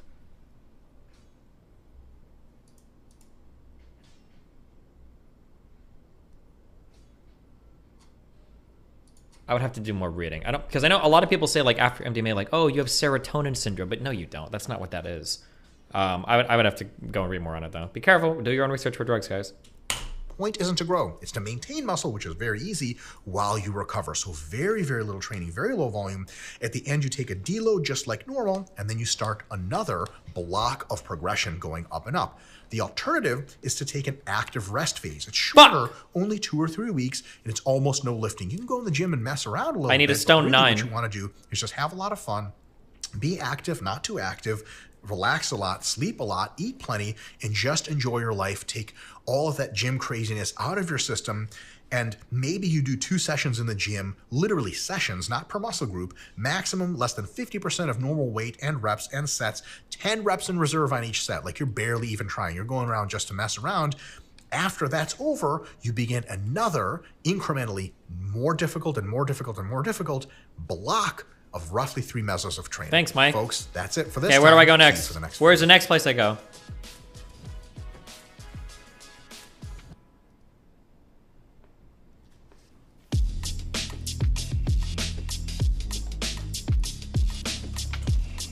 Hey folks, Dr. Mike Israetel here for Renaissance Periodization, video number 12 in the Hypertrophy Made Simple series, beginner versus intermediate versus advanced training. How do we approach them? If you want way more details, check out our Hypertrophy Guide Central Hub on our website, and check out our other YouTube videos that are longer form on these same subjects. Here's the deal. Church First of the of all, Mountaintop. which one are you? Are you or your clients intermediate, beginner, advanced? Which one? Well, here's the deal. Here's how you can tell. Beginners, you're just lifting. Where is and you just that? keep getting bigger and stronger automatically. You haven't put damn near any thought into it. You're just getting awesome all the time. You're a beginner for sure, and that can last for years and years sometimes when you have really good genetics. Here? And another telltale sign is you get stronger even when you're losing weight. Definite beginner sign. If you're an intermediate, that means you've hit your first plateau and had some challenges to your muscle growth. You've probably solved it, you figured it out, but you're like, ooh, that was weird. Okay, never had that struggle before.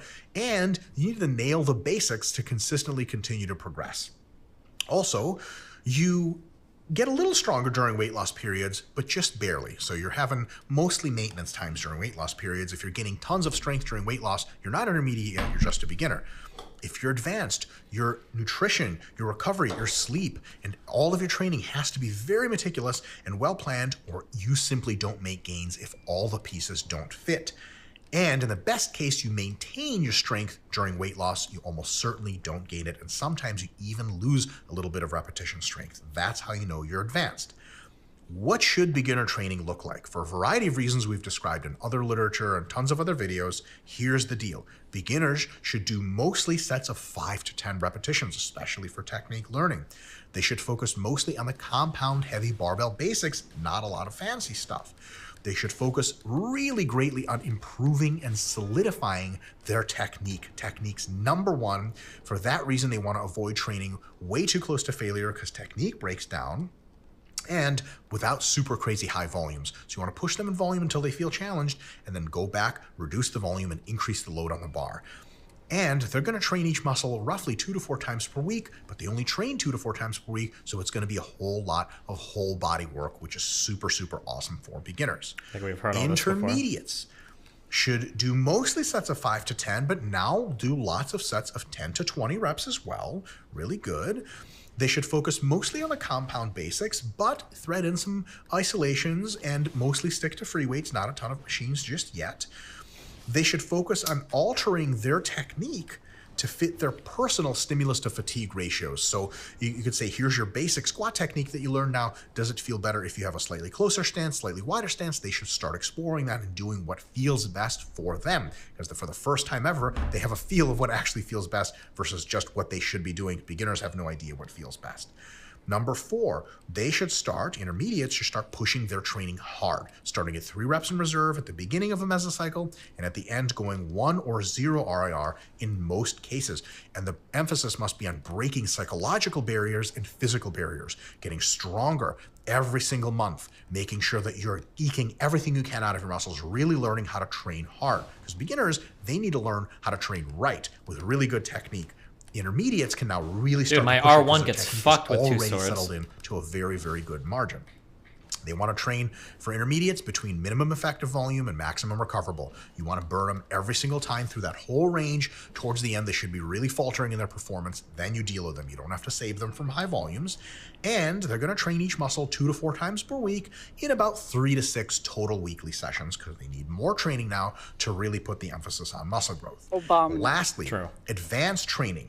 Advanced folks should do sets of mostly in the 10 to 20 rep range with some work in the 5 to 10 and some work in the 20 to 30 rep range as well.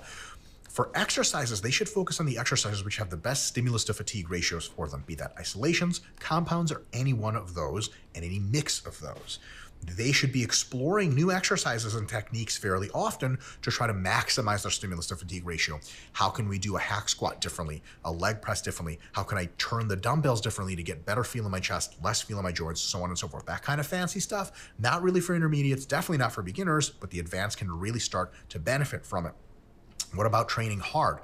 They start training very, very hard, pushing 2 reps in reserve all the way to failure and even beyond, while learning to cultivate and maintaining a strong mind-muscle connection, perceiving the tension through the target muscle, ripping it apart, perceiving the lactic acid burn in the target muscle as they have perfect technique, as they're grinding towards failure. It's very difficult to do all 3 of those. Good technique, how is it possible to have an ass like Peach? Eat a lot and get mind-muscle fat. connection is built on these other Grow 2, that booty which is why fat. beginners That's the only only learning way. good technique. Intermediates learn how to use their good technique with hard training. The advanced need to start incorporating the mind-muscle connection as well, and they're the only ones ready to do it because they have those 2 requisite pillars already built. MEV to MRV in most mesos, and it might be a pretty narrow window now. Minimum effective volume might be 12 sets per week for biceps. Your maximum recoverable might be 14 because you're so big and so strong and so close to your limits. So yes, you do go MEV to MRV for advanced, but that walk might be a very short one. Indeed, mostly you add reps and you add load and just add sets every now and again as your body demonstrates an ability to recover.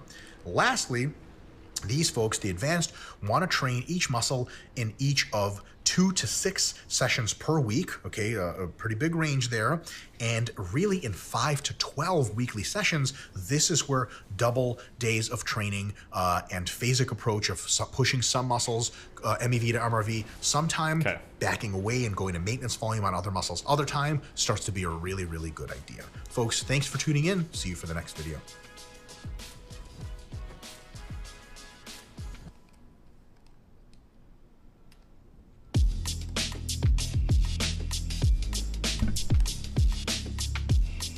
Hey folks, Dr. Mike Israel here What for up, Mike? Renaissance Periodization. coming at you with video number 13 in our Hypertrophy Made Simple video series. If you want more details about all the topics covered here, check out the Hypertrophy Guide Central Hub on our website and our other longer form YouTube videos on this very channel. Video number 13, how to prioritize muscle groups. Let's check out why we need to be prioritizing in the first place. Can't you just train everything? You absolutely can, but a couple of reasons to prioritize. Reason number one is that one side of your body or one muscle might be bigger than the other. For example, one of your biceps is bigger than the other. You want to put some emphasis on that other one. Or let's say your legs are a whole lot bigger than your upper body, so you want to prioritize your upper body for a while. Totally fine reason. Reason number two, there are limited resources, and sometimes when you're training really, really hard, training more of one means less of another. So for example, if you want to train your legs and back really hard, really grow your legs and back, you might have to pull away on your chest and shoulder and maybe some arm training in order to just give your body the resources and the energy it needs to really do good workouts for the prioritized muscle groups. And number three, my favorite personal reason for specializing and prioritizing, you just plain old want something to stand out. Big arms are never wrong. So if someone asks you, why are you prioritizing arms? You just got to look at them like, what? Why the hell wouldn't I? So those are the reasons to prioritize. And look, if you don't meet any of the reasons, you just want everything to grow, that's totally cool. Keep on growing everything normally. If you want to prioritize, here's how to do it. A simple 6-step checklist. Number one, you want to train the local muscle group that you're prioritizing from its local minimum effective volume to its local maximum recoverable. Systemic fatigue should not limit you. So if you're not training your legs as much as you could be because the rest of you is beat up, your soul is beat up, you got to reduce some other muscle groups more, something so that your legs are getting trained as much as they can tolerate, not the rest of your body. Local limits, not systemic limits. Next, in most of the weekly sessions which you train prioritized muscle groups, they should be trained first. That's when you have the most energy. So if you're prioritizing your chest, it's chest then back, chest then biceps, chest then triceps, not the other way around in any of your sessions. Number three, you want to consider training a muscle that you're prioritizing at least at first and training it really hard after a layoff from the previous week. So for example, if you take Sunday off, if you really want to prioritize back, Monday should probably be back training after a day of full rest. You don't want to say you're prioritizing back and your biggest back workout of the week is on a Friday or on a Saturday after a long week of all the other training and all the work that you do. You want to start fresh. Super, super important. Number four, you want to choose exercises that have the highest raw stimulus magnitudes, the one that really mess up the target muscle. Yeah, stimulus to fatigue ratio is important, but when you're prioritizing, you want to hammer things. You're not so concerned about fatigue spillover because you can reduce other muscle group volumes for that. So for example, if squats really just destroyed your quads, but yeah, they beat up the rest of you as well and they make your training for other muscle groups tougher, no big deal. If you want bigger legs, squatting is number one, which is one of the reasons why a lot of bodybuilders who want to bring up muscle groups do way more of the compound heavy barbell work for them because that stuff causes a huge stimulus. It's worth it, causes a lot of fatigue. So when you're not trying to bring up a muscle group, you might do less barbell work. So give that some thought. You want to choose the most hardcore exercises that really mess up the muscle group. Don't worry about the fatigue too much. Worry about that later when you're training more in a balance.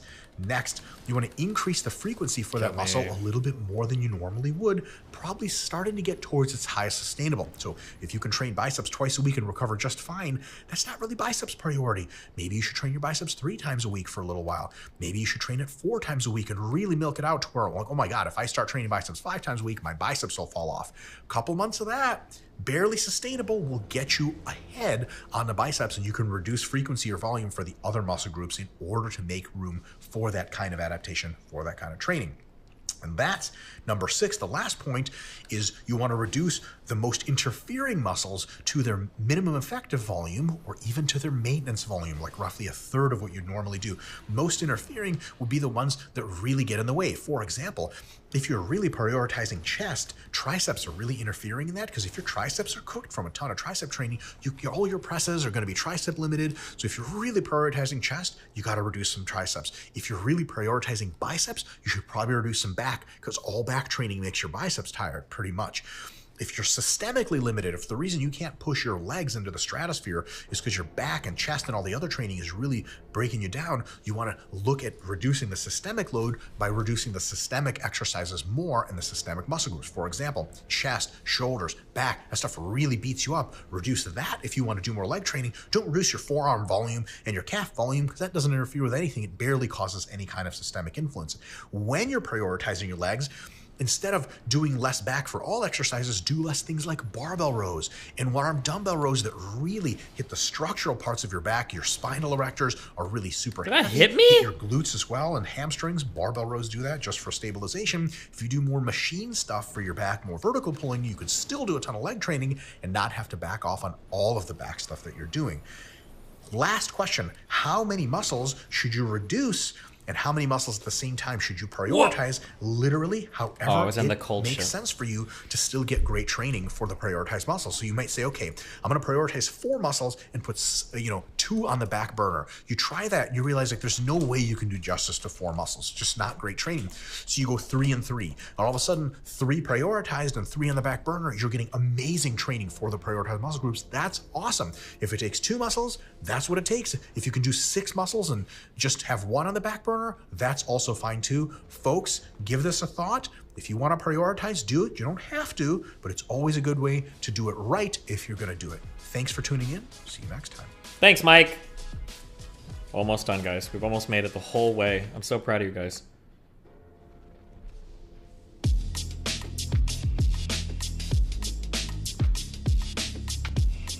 Hey folks, Dr. Mike Israetel here for Renaissance Periodization, Hypertrophy Made Simple video number 14, Preventing and Managing Injuries. If you want more detail on these kinds of matters, check out the Clinical Athlete Instagram, website, Facebook, and YouTube. That's all the highest quality of information on this topic. Here's the deal. Preventing and managing injuries in hypertrophy training. First, of course, preventing. So how do you stay safe? 4-point easy guide. Number 1, don't be an idiot. Okay, warm up, keep your technique clean. Don't do stupid stuff like challenging yourself with double the weight or double the reps. That's how you get hurt. So if you think it's dumb, don't do it. Next, ramp up your volumes and your loads slowly, which means what? At most, week to week at 2 to 3 sets per session. If you did 6 sets of leg press last time, don't do 10 sets this time. Do at most 9 sets at most, and usually it's even less than that, or usually 1 to 2 sets, even if you're feeling super, super good about it in the last week. No more load addition than reduces the reps in reserve by 1. So basically, if you do 500 pounds in 1 week, don't do like 600 pounds in the next week. Do 510 pounds, something small. Don't slap on extra 45s for no damn reason. That's a really great way to get hurt. Next, don't train with overlapping soreness. If your chest is still sore, don't train your chest hard. Yeah, it's okay to do it once or twice. If you chronically train when you're sore, you're literally training in a debilitated, pre-injured state, and going over the line and accumulating too much damage and actually getting an injury is super, super easy at that point. Point number 3, pay attention. This one is probably the least difficult. If a technique hurts your joints more and more with every rep in a set, stop. Give it some thought, reevaluate, alter the technique, alter something, consider a different exercise so that you don't end up really making it worse. So some people just ignore the stuff. You do squats, and you're like, oh, it hurts my knees, but whatever, I'm hardcore. And then after 5 sets, you're like, I can't walk. Well, that's a bad deal. You should have cut that off much earlier and reevaluated. Sometimes just changing your foot position, changing the way you're sitting can solve all of those problems, or just warming up a little bit more. Last one, number 4, deload like you're damn well supposed to. That means do not skip the deload or cut it short.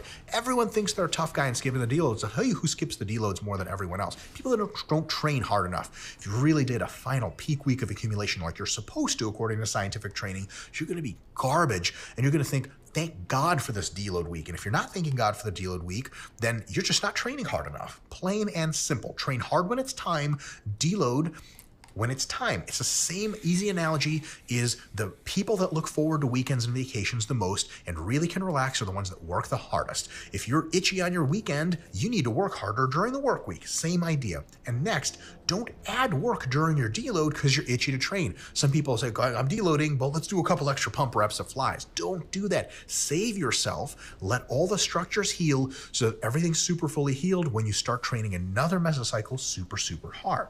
Now, let's say you do get hurt. All these things, maybe you did them well, maybe you didn't. Injuries still happen anyway every now and again. Here's what you want to do, a sort of multi-point guide to re-entry into training after an injury has already occurred. After you get hurt and you start to do other training, let's say you hurt your quad and you still want to train your hamstrings, your calves, your glutes, whatever, make sure that training does not bother the injury either at all or worst case, hardly at all. And especially if it bothers it hardly at all, each week it should bother it less. If you're trying to train around an injury, let's say you're trying to train your pecs while you hurt your triceps, if your triceps get worse and worse and worse every week you're training your pecs, that is a bad deal. You have to choose another strategy. Now, for the injured area itself, we have a 6-point super easy guide how to return back to normal training. It takes some patience. It's going to take weeks, maybe even months, but the good news is you'll be growing most of that time, super low injury risk, and eventually you'll have years and years of great training. I've had tons of injuries, and every single muscle that I've ever injured is now bigger than it ever was before the injury because I did more things right, not all of them. Luckily, you can have some wisdom from my failures. Here we go. Number 1, see a medical professional for your injury and do all the stuff they tell you to do. Surgery if you have to, rehab, time away. Follow their lead. Make sure that you're taking them seriously. Do all the rehab, all that stuff when they have cleared you for physical activity. You do not go and start training super hard right away. You start with sets of 20 to 30 reps that are 5 to 10 reps in reserve. Very easy, not close to failure, and you work on your range of motion. If you hurt your bicep, it's sets of 20 to 30 reps, and eventually you get to stretching it more, and then when you are pain-free in the normal range of motion, and only then, you still do sets of 20 to 30 reps, but now you start to close the gap and go 3 RIR to 0 RIR, pushing close to failure and to failure, still in the 20-30 rep range, okay? Because we want to keep the loading low so that the connective tissues that were broken have a chance to reconstitute themselves. Heavy training would prevent that. Now, once you're training hard again, the next thing you do is you start to cycle up in volume. You don't make things heavier yet. You just add a set here and there as you're able to recover and start working from minimum. Okay, is there anything else new here? Maximum. Training right for your diet. For hypertrophy, he's probably going to say you can either eat at maintenance or even cut a little bit because it's hypertrophy training, not strength training, right? Dr. Mike Israel here. When you're to recoup and recover so that you can go back to doing training and gain. We've already seen all this. Breaking through growth plateaus. Okay, we'll watch the last one. Hey folks, Dr. Mike Israel here. For the last video in the series, maybe we'll add some more later, Hypertrophy Made Simple, video number 16, Troubleshooting Lack of Progress. For a huge, much longer discussion on that, we have other videos on RP+, we have other videos on YouTube that attack this very, very thing in much more detail. Let's give you the super quick guide to troubleshooting lack of muscle growth progress. You want to grow muscle, you're doing what you think is right, but it's just not happening in one of your muscle groups or maybe all. What do? We got 8 quick troubleshooting tips for you. Let's just get right to it. Number 1, appropriate and consistent training and diet. If you are inconsistent with your application, don't come to me and ask me what you're doing wrong. You're not doing anything right. Only consistency can lead you to judge whether or not you're doing a good job. So first, get consistent. Flying enemies. No negotiation. Next, you want to make sure that you're going from your minimum effective volume to your maximum recoverable volume, training in that range, at least somewhere in that range, preferably all the way through in each muscle group that you're targeting. If you don't know what your MVV and MRV. What does he think hypertrophy training is? He's going to eat less food and train with less intensity for a short period of time, expecting what to happen? What are you talking about? Why are non-gym flare people giving their opinions on anything? Don't even start, find out first. You might be out of that range completely, and there's totally makes sense why you're not gaining because you're not even doing enough or you're doing too much. Next, fatigue management has to be in line. Sleep has to be decent. Stress management has to be decent, physical and emotional. Because if you're not doing that, then boy, oh boy, can you be interfering with really, really great training and making no gain? So fix that problem for sure.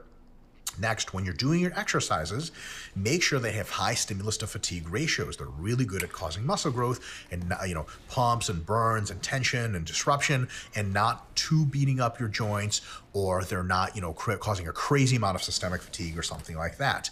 Now, especially you want to make sure you have high raw Keep stimulus hating your life magnitudes. then, Like, working if class you say Andy. I have trouble growing my back, and I'm like, so like, how does your back ever feel like really toasted after workout? You tell me no, we're going to be picking exercises that toast the crap out of your back. If your back is being toasted and you're recovering and you're eating well, you're almost certainly going to get a bigger back. But if one of those things is missing, including the training really hard and feeling the exercise mess up your back, it's not going to be, there's going to be a chance it's not working, right? And then we have an obvious thing to solve. Next, make sure the stimulus to fatigue ratio is high in the rep ranges that you're doing. If you're doing lots of sets of 6 in the biceps and it just always hurts your elbows and it never feels like you have a pump or tension in a target muscle for your biceps, and you do that, you're like, I'm doing all this training, it's a lot of training, I'm doing anything else right? And I'm like, okay, have you ever tried sets of 10 or 12? And you're like, no, not really. You try sets of 12 and it just burns the crap out of your bicep, huge pump, and you're like, oh, holy crap. Well, it looks like you were just training in a rep range that wasn't that good for the exercise for the muscle group. So make sure the exercise you do Oh my god, I can't hit him in the air. Find those rep ranges. I hate flying enemies in this game. There should be a diversity of them, but obviously you can bias some of your training into the ones that make the most stimulus and keep the fatigue the lowest possible. Next up, this is a huge one. Be hypercaloric. Eat at a surplus when you're trying to gain muscle, okay, in your gaining phases, and adding net body weight to yourself over the long term, months or years. If you say, look, I can't get jacked, and I ask you how much you weigh, and you say, I weigh 125 pounds. Sweet. I started my muscle building journey weighing 20 pounds less than that. And you say, I weigh 125. And over the last year, I've been training super hard and eating and all this stuff. And I'll ask you, like, so how much did you weigh when you started? And you're like, well, like 125. Like, so you've gained no weight. I'm like, right. Well, I can tell you exactly why you're not more jacked. Because of the laws of thermodynamics. Where the hell is that muscle supposed to come from? You got a wormhole button you press and all of a sudden you get more jacked? No way. You have to eat consistently more than sometimes you want to get the gains. Now look, if you tell me I've gained from 125 to 145 and I just got fatter, I put on no strength and no muscle, look, we have a serious problem. But until you can show me you've been gaining weight, I don't believe that you've even been trying to grow muscle, because you got to make sure the food matches the training and the recovery and so on and so forth. On the other hand, especially for more advanced folks, training side fatigue management has to be there. Deloads, recovery sessions, active rest phases, low volume phases. If you've never done a low volume phase, you've just been grinding yourself into a pulp for 2 years and you tell me you can't grow, I'm going to tell you to take a little break and take it easy. And then after that, you're going to come back and be like, holy crap, I'm getting all these gains. Well, no duh. So you got to take care of that. If you don't deload or do recovery sessions, don't consider yourself tough. Just consider yourself not the smartest decision maker of all time up to that point, but you can always change. Lastly, you got to make all these changes, or at least most of them, for long enough. Folks would be like, man, I've been consistent, but I haven't grown any muscle. I'd be like, how long have you been consistent for? Like 2 weeks, man. What the hell are you talking about? It's got to take months, not weeks and not days. You do all the stuff for months correctly, especially training hard, having a hypercaloric diet, getting your volumes in and so on and so forth, and progressing in strength. I can almost guarantee you that you'll grow muscle. And if you can't gain using all these things for months on end, you're at your genetic ceiling and you've done as well as you can, and you can be super proud of yourself. Folks, thank you so much. Thanks for tuning into this series. Best of luck on your own lifting journey. And listen, if you want to know more Renaissance periodization, starting with this YouTube channel, links in the descriptions. You can check out tons of more info. I promise we have way more info. See you next time for the next videos in the next video series.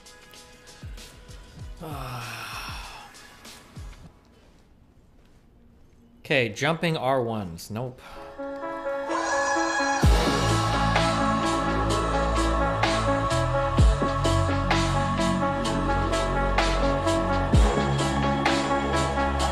Dr. Mike here with Renaissance Periodization, barbell overhead standing press tips and...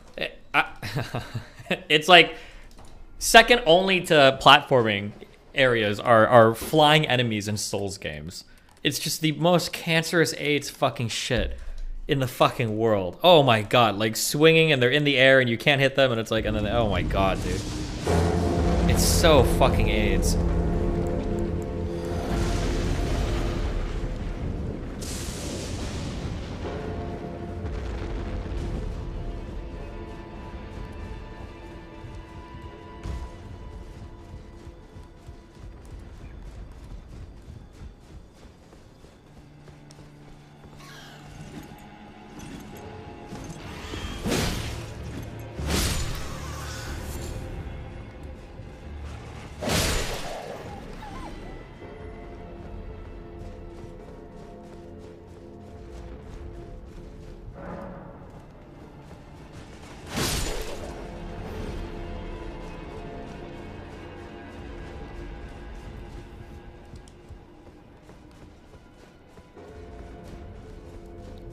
feel like my Zammer sword is doing like no damage here, but is it because these are like frost enemies and it's a frost sword?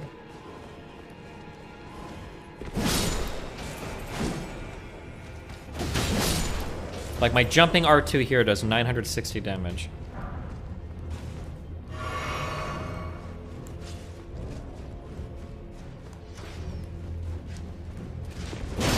Now, to this guy, I did 870. That's a different mob, though. What about this guy? 1200. Oh my god, damage to that guy. Oh, maybe it's better.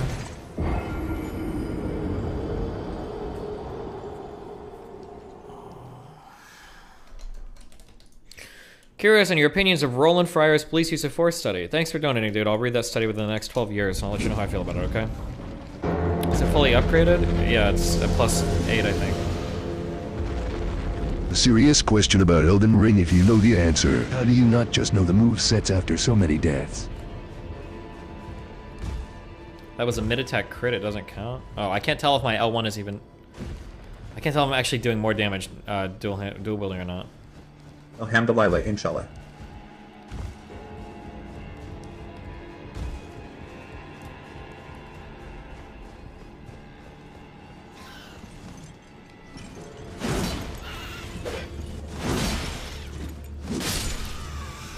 I never get enough of these literacy dialogues. I've been watching these since Justin TV. Thank you for helping me ground my understanding of the world, not be so easy to be swayed by the emotional argument of the week.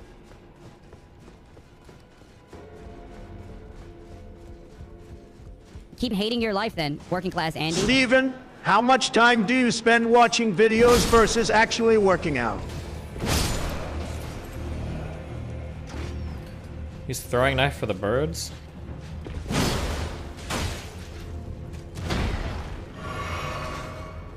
Howdy diddly do. Steven, I am sure you saw the epic Reddit post comparing your book Smart's conversation to a Harry Potter fan fiction. I hope that post has spread awareness for the upcoming sensation, Hogwarts Legacy. Will you watch the trailer?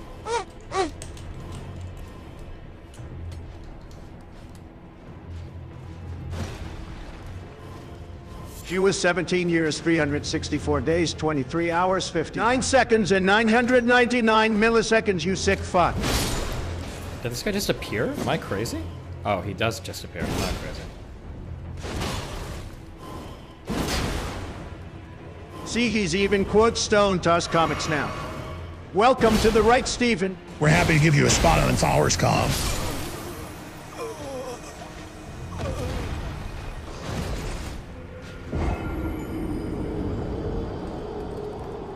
Thank you for pulling me out of socialism. Those people are insane.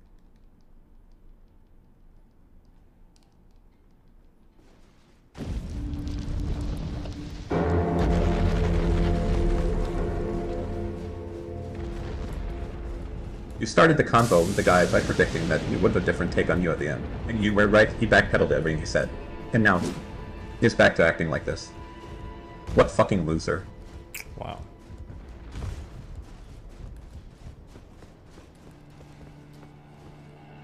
Outpacing at speeds never before thought possible.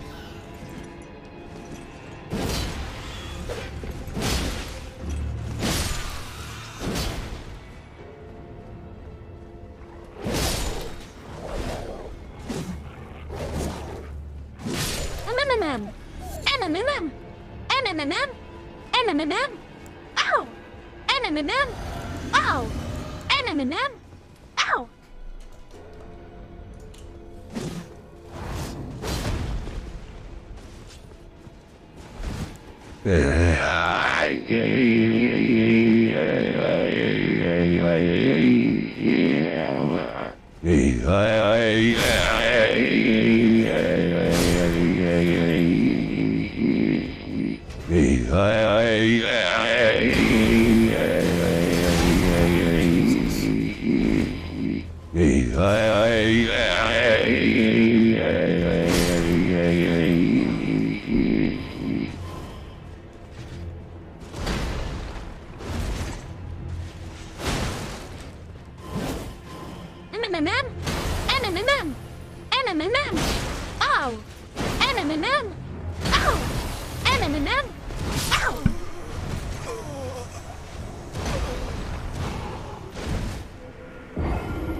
Enjoy.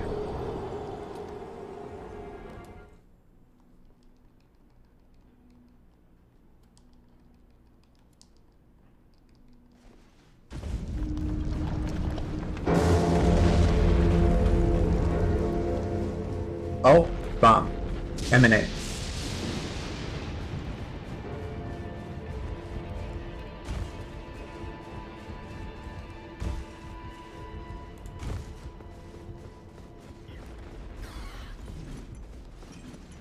I hate you. Love you, buddy.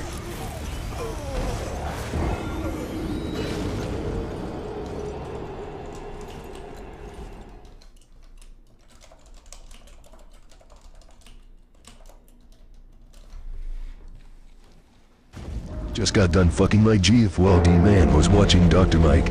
Life is good. Yeah. Hell. Hell. Hello. Hell.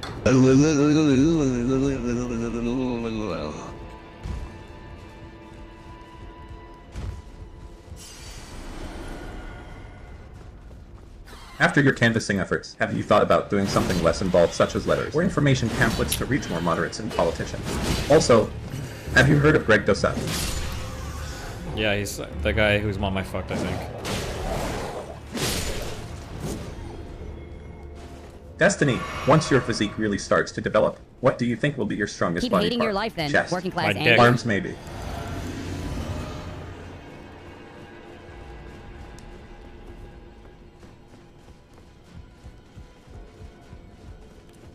Shop is broken for me. Can't buy known shirt.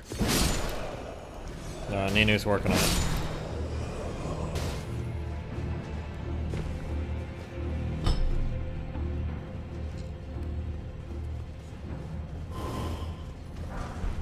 Kill me. Keep hating your life then, working class Andy.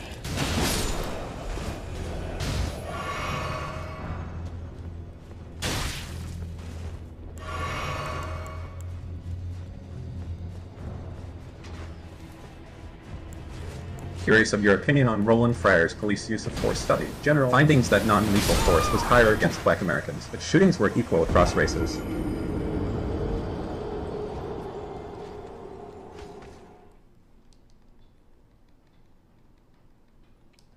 Really, Stephen? Zammer curved sword? Are you stupid? Don't use that weapon. Everyone knows it's bad. Use the bone-cracked warfing of Margagot. It's hidden in a goblin's house in northeastern Old Lavern Hills. Finding will take 4 to 5 hours.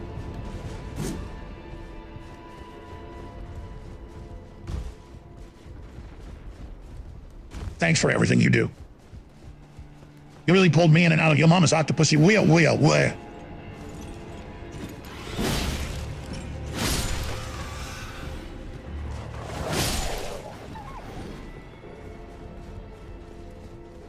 Wanted to see how you are enjoying the Ring of Elden, friend.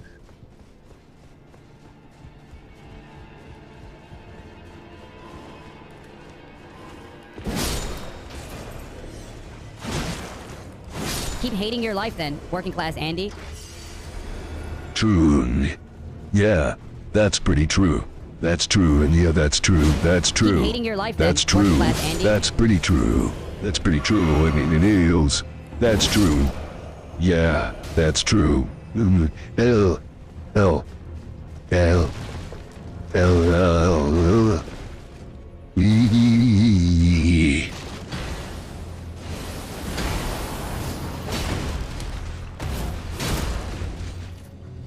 I demand DGG merch in anticipation of any upcoming IRL events.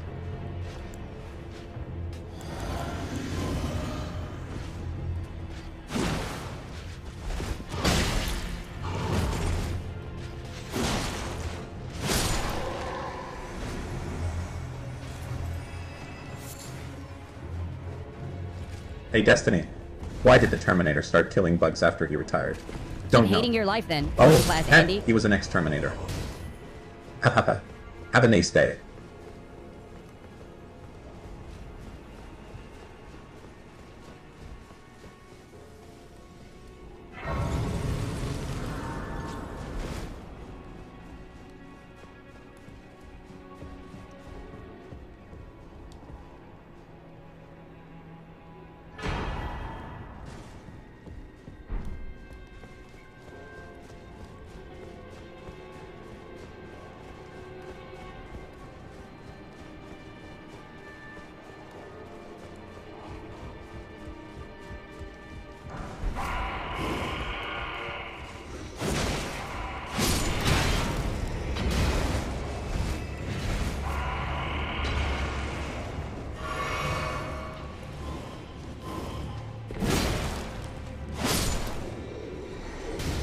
You missed something, go back. Missed what? Go back where?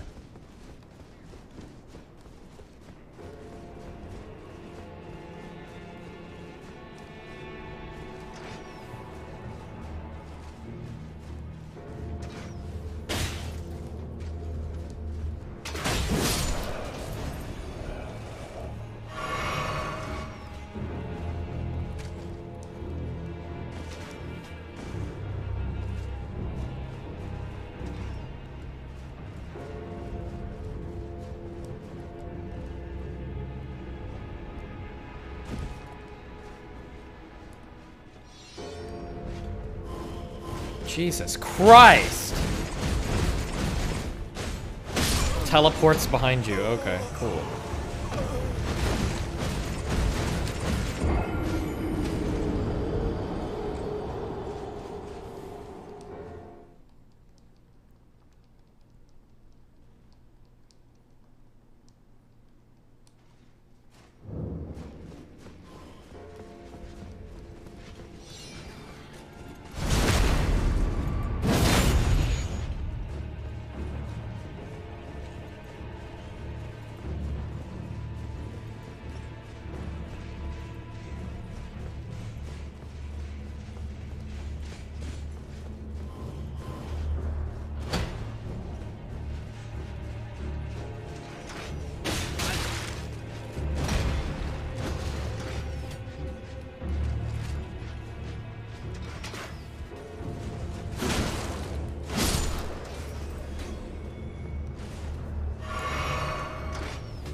Aren't you just the cutest little thing? My little grumpy, wumpy, dumpy, sumpy, pumpy, cumpy, humpy, lumpy, vumpy, mumpy, numpy, jumpy, gnome. Keep hating your life then, working class Andy. Oh, man.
What am I?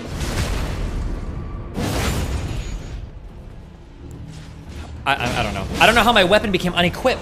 What?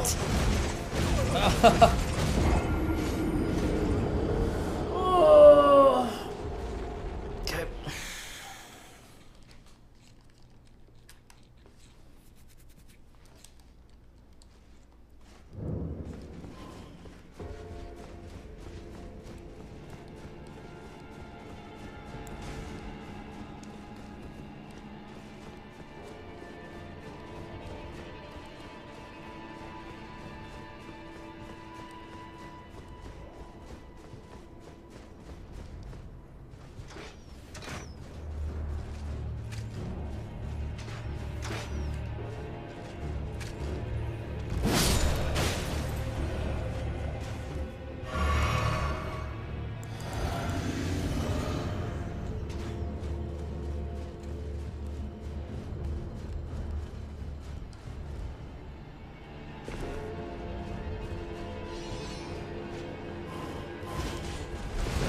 He has to teleport behind you?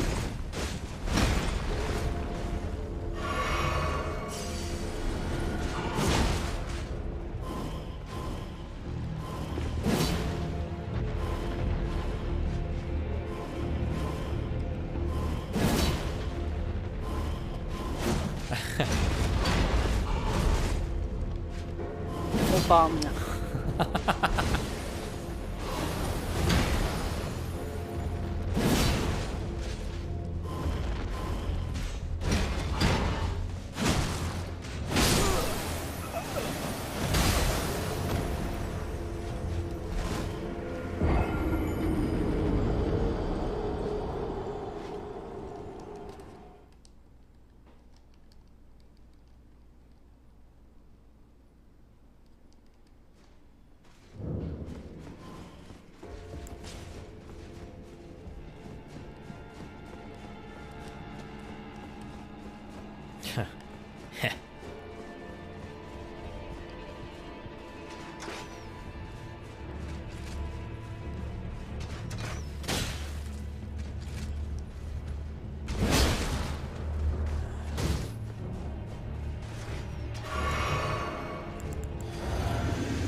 Oh, he does one more hit. My bad.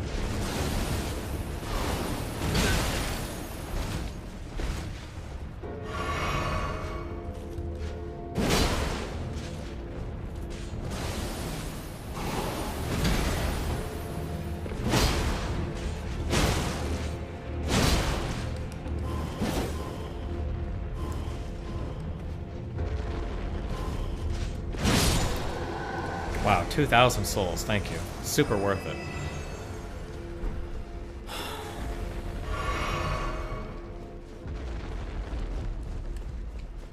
All this way for a Somberstone 7 is what I'm gonna guess. Oh, Cerulean Amber Medallion.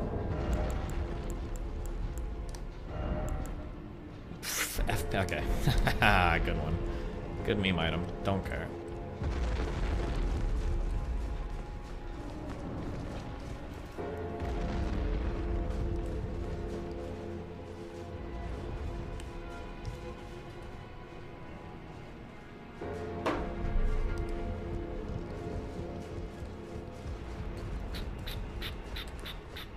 What are you doing alive still?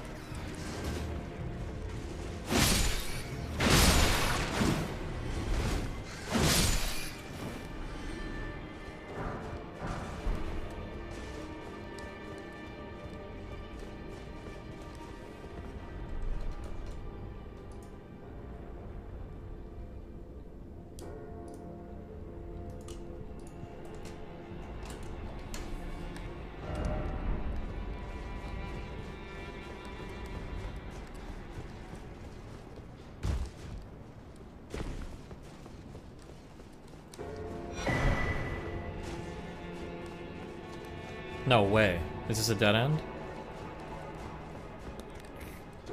It is.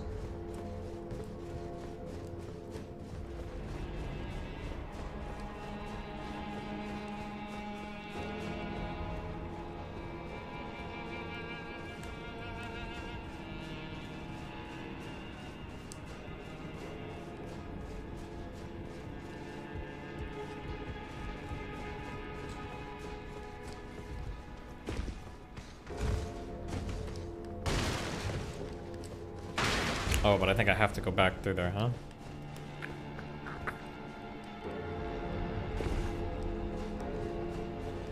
Oh, wait, what the fuck? I've always had access to this area. Okay, I need to go forward through that door.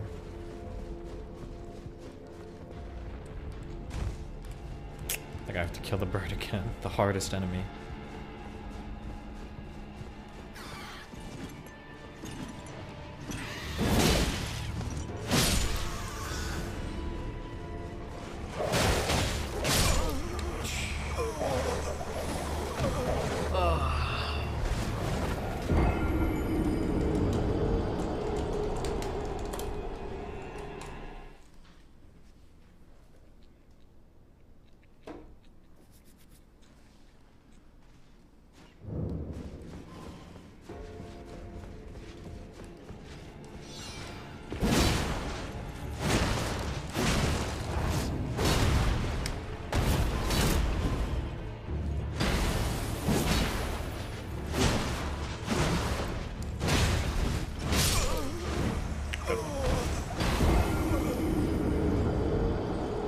Wait, hold on. No, dude, are you serious?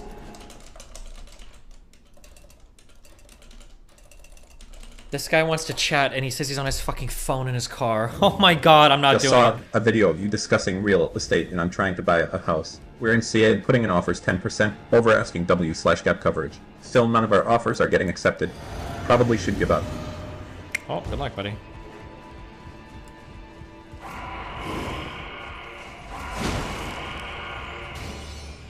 Bye. Didn't say Simon Says. Oh, is this the boss? Steven. Keep hating your life then, working class Andy.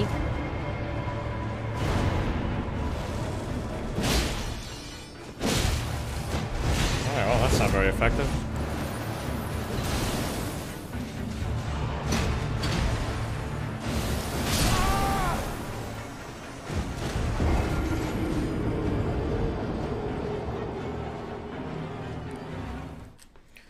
Otherwise, he has a 2-hour commute. Oh my god.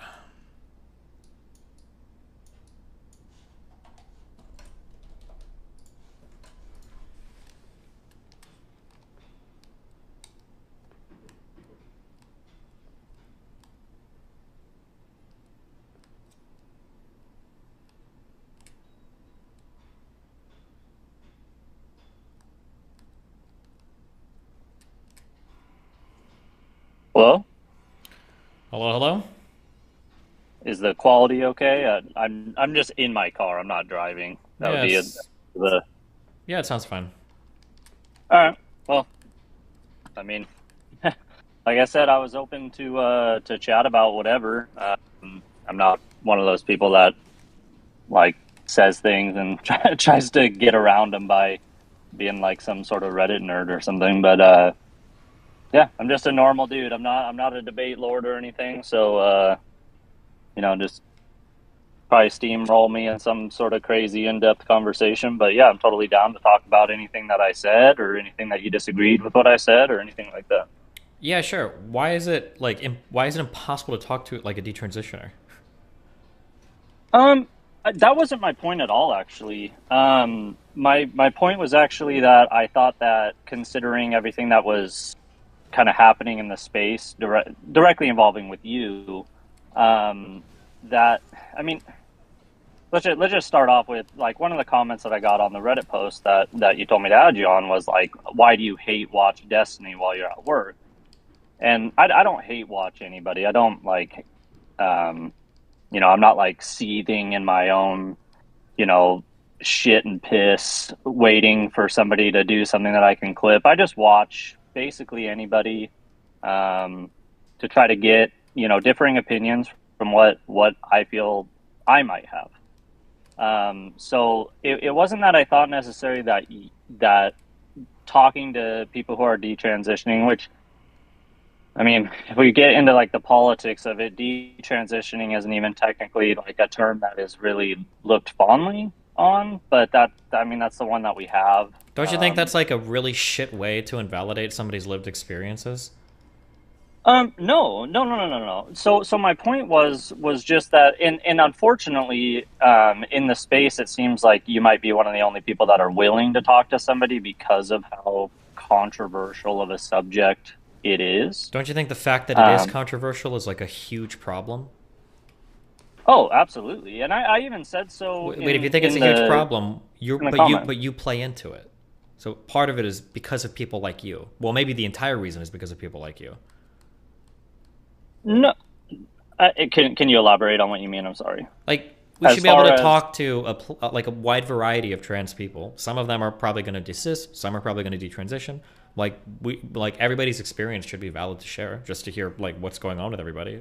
But people like you will say like you can't talk to these people. It's playing into conservative hands. Like you have to like pretend they don't exist and sweep them under the rug. It just seems insane to me. Oh no. That's not what I was meaning at all. I was just meaning that in the space that we are currently in, and I mean you of all people know what space you're in. I just felt like, you know, why I brought up the hate watching thing is that there's also people, and I mean, you know this, your moderators know this. Okay, I'm trying to be more specific because this is, what does that mean? The space that you're currently in? Like, in space-time, on planet Earth.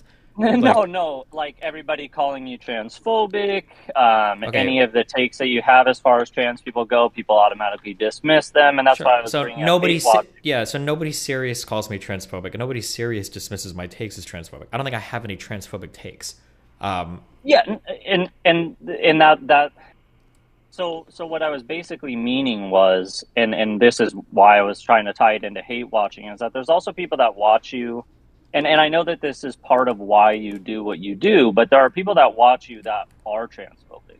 Probably. There's probably people that watch literally everybody that's transphobic. Oh, sure. No, and absolutely. But my whole, like, take on the situation was more that, and this is just kind of a general criticism that I have of some of the things that you do, is just that in general it kind of seems like it goes towards creating a controversy, and I even said it in the comment that, you know, even if you were good intention, which I have no reason to believe that you would, I have no reason to think that you did it out of any way to feed transphobia or to bring something to light that is very controversial, you know, whatever it might be. I don't think that you had any negative reasoning for doing what you did by having the person on there, and I don't have any problem with it. I listened to I had actually found out from somebody else that you had possibly interviewed 2 people. Is that correct? I talked to a ton of trans people on stream, but I talked to 2 detransitioners recently, yes. Yeah, so there wasn't actually a video of it uploaded onto your page at that time, so I got it from another one, you know, somebody that takes your stuff and posts it on their own. And so I had only actually heard one of them, so that was the one that I was referring to as far as, and I don't even know actually what their preferred pronouns were, so I'll just use they. They seem like they, and I said it in the comment, they seem like their dysphoria and the reason that they had detransitioned was because, and you talked about it today on your stream, of just people not being able to, I don't know what the right term to use is, but that their dysphoria is much deeper than just like, oh, now I'm on HRT and everything's fine. There's like a lot of really, really deep and hard times in the transitioning period that can get really, really rough, and they touched on it quite a bit when they were talking, and so that's where I felt like, and the reason why I wanted to say something, and I didn't even expect to talk to you about it. You know, that was just kind of like, hey, if it happens, it happens. That's cool. But that was more of what I was trying to point out in my comments, is that those people that don't take the things that you're saying in good faith, which I know that you have no control over that, but those that don't, that can be misconstrued in such a way that, again, with the dynamic of what people are saying about what is, I don't understand what this is, like the longest sentence in the world. If I boil this down, so it sounds like you're saying detransition people need to be swept under the rug because sometimes if you talk to them, conservatives can hijack their narrative. That's what it sounds like you want to say. Absolutely not. Okay. Can you explain how that's not exactly what you're saying? Do we agree that detransitioners do have valid experiences, right? Yeah, absolutely. And it's probably okay to talk to people with a variety of experiences, but it's not okay for me to talk to them because some communities don't like me or say I'm transphobic, or what's the... I had said that I didn't optically think that it was a good choice. That was, and that's where I felt like you might have misconstrued what it was that I was saying. I wasn't saying that their experiences weren't valid or that they don't appear, that they shouldn't be heard. Sure. Why did you make it a point to say that well, this person, the HRT wasn't helping their dysphoria? It felt like you were saying this as a negative. I don't understand. What was the... Oh, no, that was somebody, the person who I was going back and forth with hadn't listened to the interview, so they were kind of asking what it was. Yeah, but you pointed that out like it was a concerning thing. I don't understand. Yeah, it was concerning in the sense of what I'm talking about, where people will take that narrative and twist it. So, but that's not a narrative that has to be twisted. That's actually some people's stories. Do you ever see that my issue is that progressives got so scared of conservatives that they immediately cede all the ground, even reasonable ground, because they're so scared that they might accidentally be like branded like a conservative by somebody like you, right? Like that. This is like the hugest problem with progressive discourse right now, is they can't even entertain reasonable ideas or experiences because they're so petrified that they'll immediately get called a fascist or conservative. And it feels like that's like literally what is exactly happening.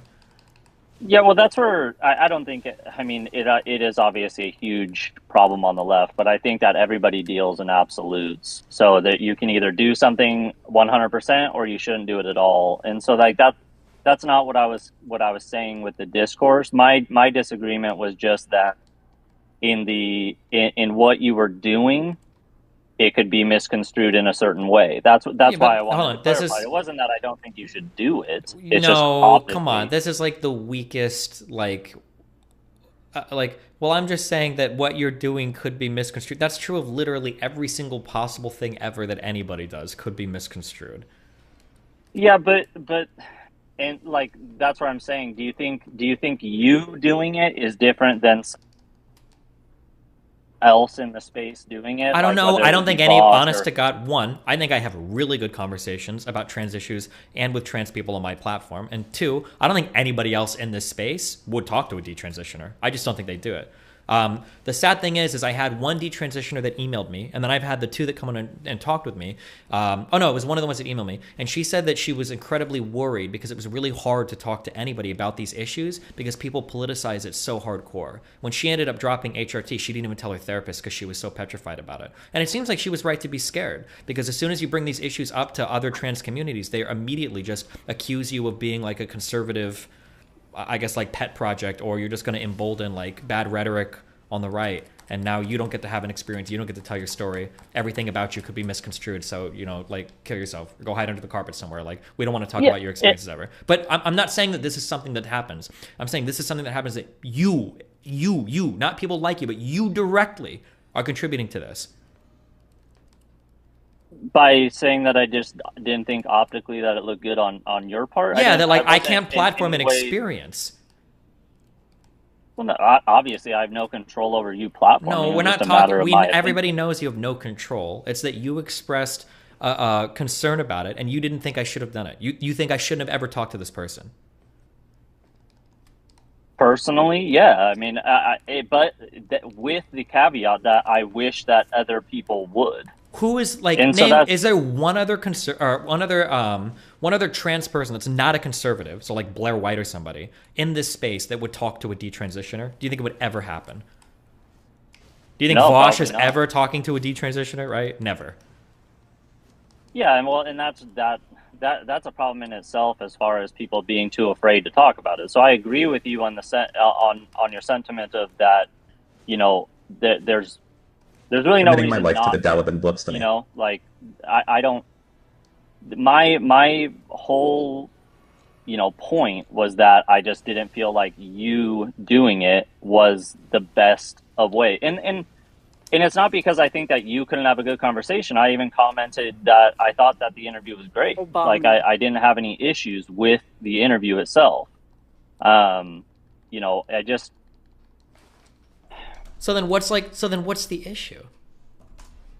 The issue is that I would hate for people, and this is not a criticism of you, it's a criticism of mostly people on the left that would have this criticism, is that for some reason you doing, and this isn't my feeling, but for some reason you doing it would invalidate that person's experience because of whatever issues people think that you have, whether it be that they think that you're transphobic or if people what I would say falsely accuse me of being transphobic, I have to relegate the conversations that I have now to whatever they would deem as appropriate. That's insane. Well, and that's not even what I'm saying. Like I think in general you as a net good. So as long as I can get that point across, I think it's a net good. I think that there's definitely going to be, and I don't know what the percentage of people is that would think this way, but there's definitely be a percentage of people that think that it's like, oh, he had these people on because he's trying to push this narrative. And I know you have no control over that. I have no control.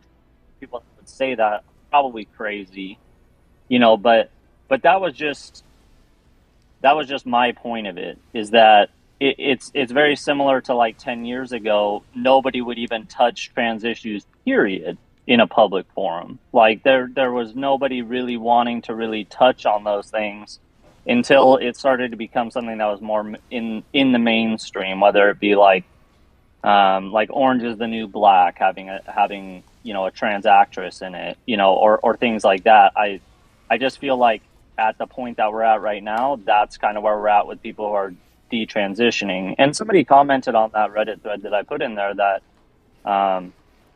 that people who detransition are almost like the trans people of the trans community. Okay. And I thought that was actually a really good way to put it. So this is not how you felt writing those Reddit posts. It's nice now when you're talking to me that you have to make your position a lot more reasonable. No, but if this is truly what you felt, why wouldn't you work on combating the vitriol or the misinformation on the left instead of contributing to it? Like, if you really believe this, shouldn't you be writing Reddit posts saying, hey, like, Destiny talked to detransitioner, I know that these conversations get pretty hairy, but I thought this was a good conversation, instead of contributing to the very problem that you're telling me you're worried about existing? Like... And that's what I felt like I did in my post. That's why I like acknowledging that the end. Yeah, I mean, if you read the post in a way that you think that I'm trying to like speak negatively of it, it's not. The most negative thing that I said in my post was that I thought that you did it in a way to be controversial. But that's the if only you thing listen that I to the said. Conversations, there's like, I thought both conversations were fine. I don't think there's anything controversial about it at all. No, and that's why I didn't say like the conversation was terrible or anything like that. Like that's the thing is what I put in the Reddit post is the same thing that I'm telling you right now. Like I don't care. I'm not like trying to like lessen my argument to make myself sound more reasonable. Like I just straight up I said that I think that you did it because it would stir controversy based on the space that you're in right now. You had just gotten banned off of Twitch, like within a few weeks, over whatever it might be, because Twitch for some reason doesn't let anybody know why they got banned. But that was my point. I don't have any issue going and saying my disagreements with you personally. Okay. Like, we're gonna do the thing now. Okay. So I think, though valid is in their experience, it's dangerous to add fuel to the fire that is happening with trans rights in the US in particular. I think D is smart enough to understand why this shouldn't happen, but he did it anyway because I believe he cares about getting clicks more than the issues he stands for. Yeah. Okay, that's what I just said. That's no. What you just said was that, well, I think it's okay if you do, and I thought it was a good conversation, and like maybe some people think it's a bad conversation. But that's not what you're saying here. You're saying that I should have never had this conversation. No, I literally am saying exactly what I've told you this entire time. I don't think that you were the person that should do it based on the controversy that was surrounding you. Sure. So, but then why is it the one I tried to phrase it earlier? So because some people in the crazy extreme communities online call me transphobic, I'm not allowed to have these conversations. Why would I let them dictate the types of conversations I could have? I never said that you couldn't. I just said optically. But you said I shouldn't. That you shouldn't have the conversations? Yeah, you're saying I shouldn't have a conversation with these people. When they email me, I should tell them to fuck off and go see if they can find some other leftist to talk to, because I can't do it because other people call me transphobic. Even though I know they're never going to be able to talk to another left-leaning person, because nobody will talk to these people. They don't exist in a lot of these far left places' eyes. And that's, I mean, in the same way that people don't want to talk to people who detransition, in the same way conservatives don't want to talk to like an actual trans person. That's not like some, alt-right, person that's... Sure, but I mean, like, both of these are bad things, right? We don't have to act as horrible as conservatives do. No? No, and that's why, like, listen, I admitted to you, and I said it in the post, that I didn't think that the interview was bad by any means. I didn't say, like, oh, Destiny was doing this. I just thought, and for all I know, you did it out of good faith. Like, and I'm not denying that. But wait, obviously no, it hold looks on. like you're trying to take advantage of If you a thought that controversial situation. if you thought that I was trying to do it in good faith, why would you say that I did it because I care more about getting clicks than the issues I stand for? Because in the situation at hand, like in the space that you're in right now, it seems like, being added to, like, whether it's like your trans athlete takes or things like that, it's just something to add on to, like, hey, this guy is talking about these, edge of the line trans issues. They're not edge of the line trans issues. These are mainstream media issues being discussed right now. The Leah Thomas stuff brought this again to the forefront of the entire U.S. political discourse. Yeah, but even the Leah Thomas stuff isn't made out to be what it should. Like, there's a difference between, like, a trans woman exceeding in the sport in one category, or in her case, like, not exceeding in all of the other categories that she participated in. You know what I mean? Like, I'm not saying whether or not the conversation was right, or I'm just saying that it's not like I'm picking these niche issues to go and fuck with trans people. These are, like, huge conversations happening right now all across the country, across the world. Yeah, and so my point was, and that's the thing, is, like, detransitioning, not a mainstream topic. Sure, it's Okay, not, but I had, unfortunately, when I asked trans people to email me, not every trans person that I guess the far left likes ended up emailing me, asking me to talk about experiences. And it sucks because I knew this was going to happen. And it sucks especially for these people because they're already, like, a minority of a minority, that, like, they're incapable of having conversations with people without people immediately accusing them of being like, oh, you're like a far right cherry picked loser. Like, you're just here to make trans people, like, look bad. And that's what you're playing into here. You are perpetuating it. You're not observing it. You're perpetuating it. Like, explain this paragraph to me. I don't understand this. Personally, every story of detransitioning I've heard, including the one in this interview, were due to issues of their dysphoria being too much, that transitioning was not enough to cure the dysphoria. What's wrong with that? Oh, that was another thing I want to talk about. So the reason I put cure in quotations is because I'm trying to appeal to the vocabulary that people use when they think, like, that a trans person can just be cured, or I guess a good metaphor would be like people who think that gay conversion therapy is, like, an actual thing. Okay, hold on. And they're like, wait, hold on. You're dead wrong, okay? Dysphoria is bad. Nobody wants dysphoria. And curing dysphoria should always... not. So, absolutely not what? Like dysphoria is terrible. Yeah, like, so what's wrong with... We're not live talking about, like, curing trans people. Like, the vocab is correct. We would want to cure dysphoria. One of the cures of dysphoria is medically transitioning. Yeah, I'm saying... Yeah, so I don't understand what's... The reason that I said it is because that, like, a lot of people... Like, okay, one of my really, really good friends is a female to male trans man, okay? And one of the things that he struggles with, even 2 years now into taking testosterone, is that his dysphoria and what he had thought would happen when he started to take hormones and get surgery is that his dysphoria would lessen. And I mean, I am a cis male, so they're, but most trans people, even through transition and things like that, it's not like their dysphoria goes away. Their dysphoria is still there. Hold on. The whole point of hardcore transitioning is to get rid of the dysphoria. If you're seriously going to make the argument that the average trans person transitions and they still have dysphoria, why the fuck would you waste money on it? Just be fucked, I guess, right? Like, what's the point of transitioning if not to alleviate dysphoria? I mean, the same reason that you would do anything medically to try to treat something. To get rid of it or make it better. You wouldn't go on chemotherapy if it didn't alleviate cancer. Yeah, but you're not that. But what I'm saying is, like, somebody transitioning doesn't automatically change the fact that they have gender dysphoria. No, but it's supposed to alleviate it. That's the whole point of medically transitioning. Yeah.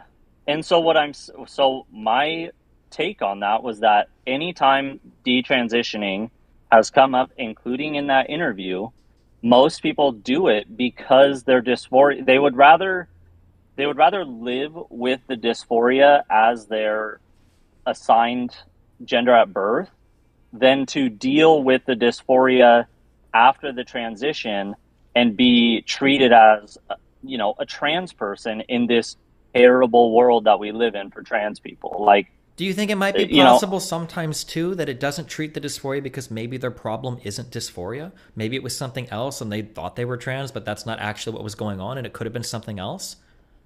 Yeah, and that was actually one of the reasons why I had said that, like, Okay, but hold on, wait. Before we get into that, so another thing that's harmful about what you're saying is you're making it sound like it might be the case that your friend, your trans man friend, that he might not be trans. Maybe he has other problems, but he's heard so many times that dysphoria is part of the experience no matter what. Dysphoria is always fine. That he's like, oh, fuck it, I'll just stay on HRT for 10 years and nothing will change. Maybe the issue isn't that he's trans, but maybe he's never ever heard in his life another person sharing a story about detransitioning, so he doesn't even have a perspective for that. All he hears are a bunch of people around him saying, yeah, transition. Oh, if you have dysphoria, that's okay, keep it forever. Maybe that would be their experience. Maybe that's a person that is on their way to detransitioning, but they can't do it because they don't even hear about it. Kind of like how trans people can suffer for 10, 20, 30 years because they've never even heard of what transgender is, so they don't even have like a paradigm in their head by which to analyze their own experiences. It could be the same thing, just on the other side, no? Yeah, and that's why I referenced like the fact that they had never, or that the first psychiatrist that they had seen had never seen a trans patient. Like, there's a lot of, and like, okay, I have ADD, so I had to see like 7 different doctors for them to be like, yeah, it's that person actually has that, and we're going to give them, you know, and then I had to take all these different medications, things like that. So that's why I said, like, it's really disheartening when somebody is not given the tools to figure out exactly what it is that they're dealing with. So somebody that goes to a psychiatrist that's never seen a trans person, you know, like, what is that going to do for somebody what if they don't have dysphoria and they go and see this person, and this person's like, man, this sounds like the stuff that I read in a book. And so we're going to go ahead and go down this path, and I'm going to go ahead and check this box that says gender dysphoria. And then down the road, that's not actually what it is. And so, like, that's where, like, I think that I think that it's negative that the conversation that you had, I don't think that it was negative. I think in the space that you're in right now, it could be construed as such, and that those people's experience, as real as it is, I'm not doubting their experience at all. This is a thing that happens sometimes, and it happens even in my subreddit, and it's probably one of the most annoying phenomenons I see ever happen, is where I'll talk to somebody, and I don't see anybody hijacking my conversation and using it negatively, but there will be posts made in my community or in other communities where the overwhelming amount of people are saying, this could be used negatively. And that's like, it's not happening. But the only people that are using it negatively are either people in my community that get upset, or in other communities that are like, if Destiny keeps doing this, conservatives are going to use it. It's like, nobody's doing that. Literally nobody's doing that. The only people making it a problem are you guys. And that's what you're doing here. You said like over 3 different posts that you thought that I should have never had this conversation, that it wasn't my place to have it, while acknowledging that no other person on the left is going to have this conversation with these people. So it's either they talk to me or they go and they talk to Blair White. That's basically those are the 2 options right now. It's either me or Blair White or some other conservative that hates fucking trans people. Yeah, and that's why I think that Can you hear me? Yeah, that's why I think Sorry. Oh, sorry, I'd gotten a call, so I didn't. Sometimes it cuts out of Discord. That's why, like, I think that having the discussion of saying, like, look, you know, these people might not be, and again, I thought the interview was good.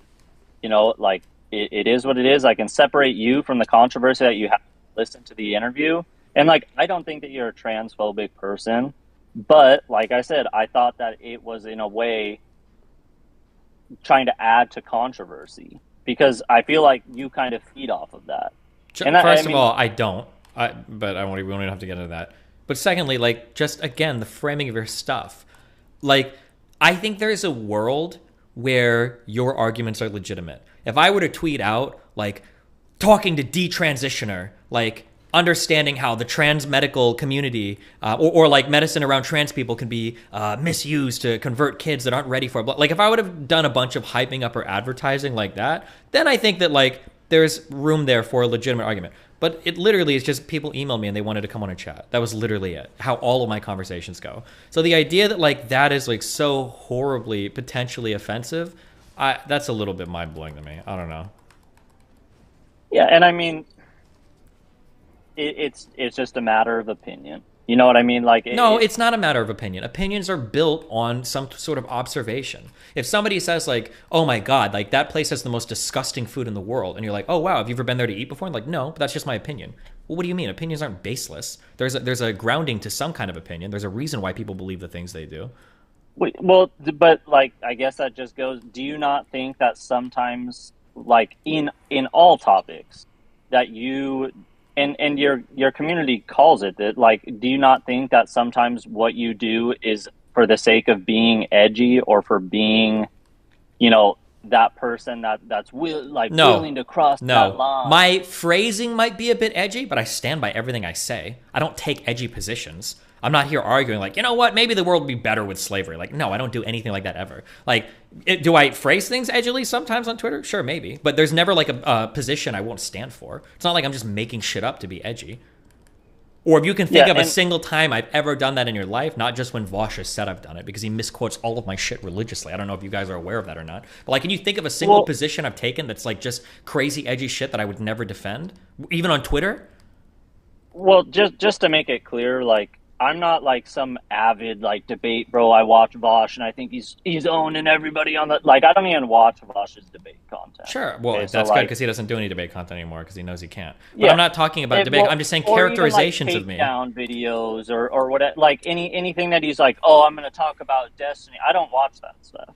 Like I You still watch enough. You can try to hide from them, but you still watch enough to have a characterization of me in your head that I'm this crazy person that just says random shit to stir up controversy so I can't talk to detransitioners. So that opinion came from somewhere, and it didn't come from me, because that's not me. Because if you watch any of my shit, nobody that watches my content ever comes away thinking like, man, Destiny sure does like to shit on trans people or make some crazy shit about trans people for edgy content. That's never, ever, ever what you're going to get watching my shit. The only way you come away with that opinion is if you've heard things about me or you've seen Twitter clips about me. That's it.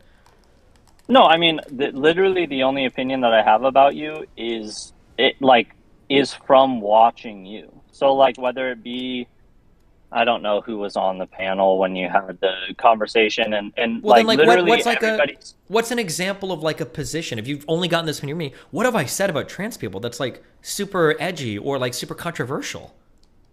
I mean, and this is where it's like, I don't have like any like strong, I'm on the other side of this in disagreement with you, but like your characterization of like the online trans community, okay? So the only thing that makes me sound transphobic is my characterization of the online trans community. And because of that characterization, I shouldn't have conversations with detransitioners. No, you asked me what I think is like an edgy thing that you've done, and I think that I was giving you an example. Can you think of like, I'm not trying to pull tweets, but like what's an engagement I've had that you consider to be incredibly unreasonable? Where you're like, wow, Destiny was over the line there with the way that he engaged with this person. Oh, like I said, I don't think that you have like anything that's like demonstrably like this is exactly what I'm. It's just like small things here and there. So like another thing is like Twitter's not a real place. I don't have a Twitter. Like I very rarely even look at tweets. I think the only tweet that I've seen that had any controversy like around you was like, and I don't even know if it was your tweet about like the difference between pedophilia, like the definition of pedophilia. Like that's the only thing really that I've seen that is like something that you tweet, other than the trans people are subhuman, the online trans community. Okay, I don't even know. Okay, sure. So, do you understand how frustrating it is for me when people like you spread these characterizations of me, but then like when I actually ask like, why do you think this is just like there's literally nothing? Because like I'm not going to dig through your whole post history, but I'm willing to bet that just based on what I saw in like the past like 10 posts, you probably posted a bunch of like pretty I don't want to say defamatory, but like pretty hardcore assessments of my character that are probably pretty negative. I'm willing to bet if I go to you. No, you don't. You've never posted any other shit. This is the first time you've talked to me before. No, it's not the first. No. I'm saying I've never gone so far as to be like I've said. What are some of the things that I've said? I said that based on like the route that you're going, I said that you're on a speed run to be a conservative grifter. Yeah, people have been saying that about me for 3 years. Yeah, and so it's not that, but that's what I'm saying. I'm not like this is the worst speed run ever. You are one of those people. You're exactly one of those people. No, because I'm not writing like some manifesto about. You don't have to like, write a manifesto. You're contributing to part of like the cultural cancer that is like the brain rot revolving my positions. Just like an individual conservative that's like, I don't think that like trans people should be talking to my school kids, that might vote in favor of transphobic bills. That one individual person isn't like the worst person in the world, but like they contribute to a society that makes it incredibly horrible, right? Yeah, but that's what I'm saying. Like, I mean, you're more than welcome to go through my post history. Like, I don't care. But like at the end of the day, I just think that the things that you do on a pretty regular basis, as far as like the edginess of it, is what drums that up. Like, but you I don't watch have any, Vosh, who used to be like even more edgy than me. Yeah, absolutely. I also watch Hassan, dude, and I would say that Hassan is also just as edgy. Like, So I don't. how is it then that like if all of us are just edgy people, how is it that I'm like 10 times worse than anything Hassan has ever done? Because I would say that you're like unapologetically edgy. Like, if you go too far, I don't think that you. Yeah, but you don't even know the time I've gone too far. But you have this characterization of me that I do it. I mean, yeah, a lot of your word choice is a little too far. Like, So me calling somebody subhuman is worse than like Hassan spreading Russian propaganda about Crimea and Ukraine. That's like over the line. It's just using that word.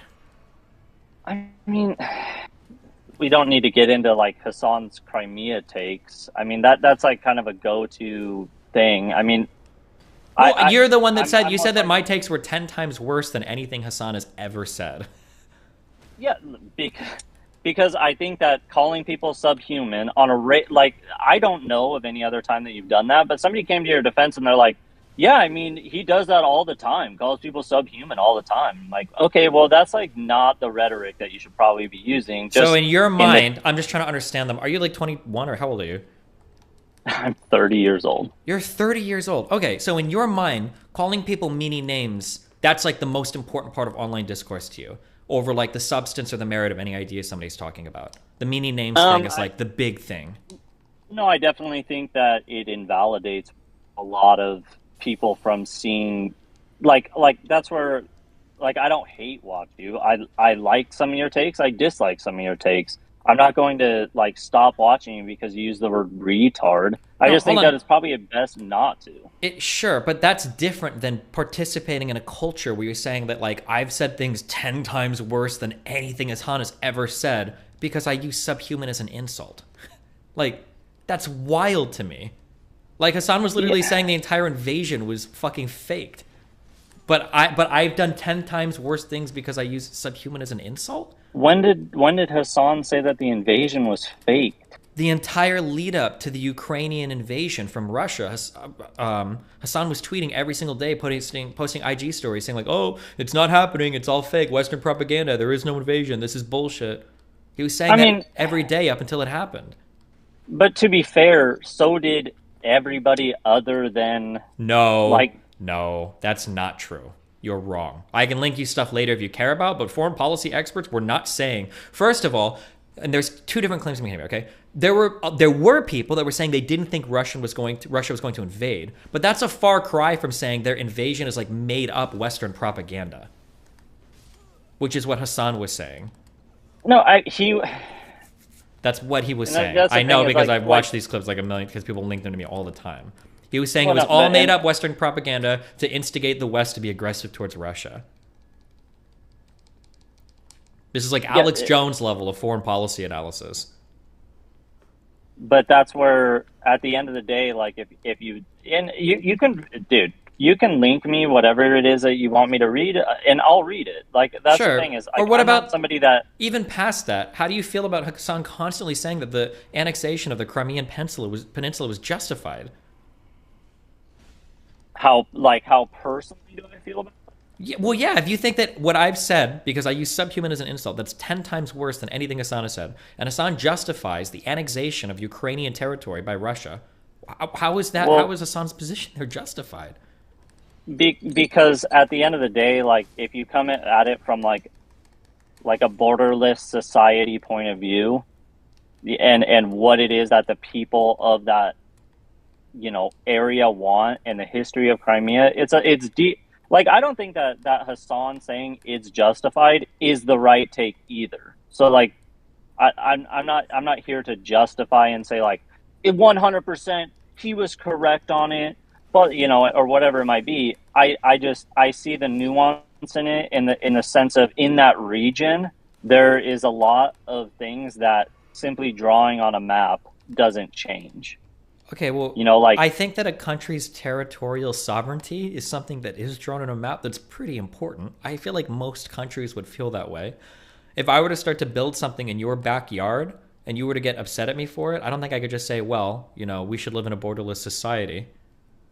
Yeah, and I wouldn't say that, but that's what you just said to excuse Russia stealing territory from Ukraine.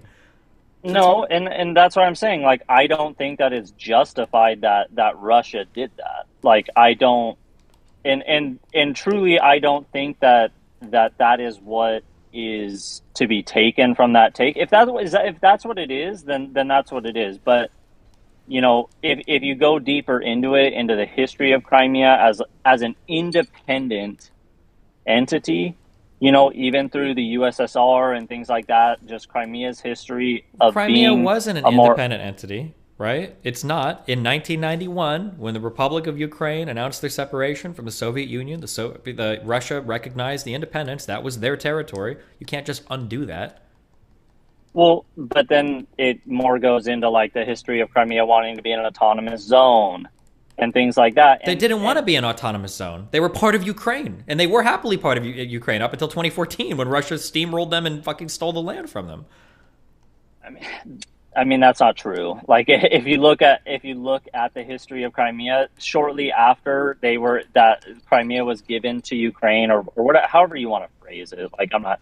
But Crimea was given to Ukraine during the Soviet Union. That was when the Republic was part of the Soviet Union. That's a totally different thing, that transfer. So what I'm saying is after the fall of the Soviet Union, if you look into the history of it, Crimea attempted to be an autonomous region. And it wasn't something that was just attempted once and was done. It was something that throughout their history, before the fall of the USSR and after, they considered themselves to be more of an autonomous region. I've never heard from 91 to 2014 that Crimea considered themselves to be their own autonomous region. I've never heard that before. I don't know what that's about. But I mean, if you give me a second, I can look it up. But and that's the thing is like, that's where like I didn't come here with like pages and sure, pages. Yeah, I understand. It's not here to argue about it. I just But like.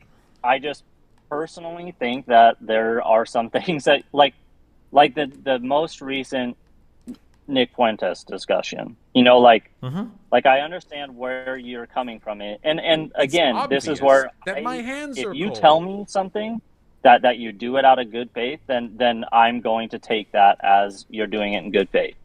But the difference between you talking to Nick Fuentes now versus on panels, years ago or whatever it might be, is the position that Nick Fuentes is in now.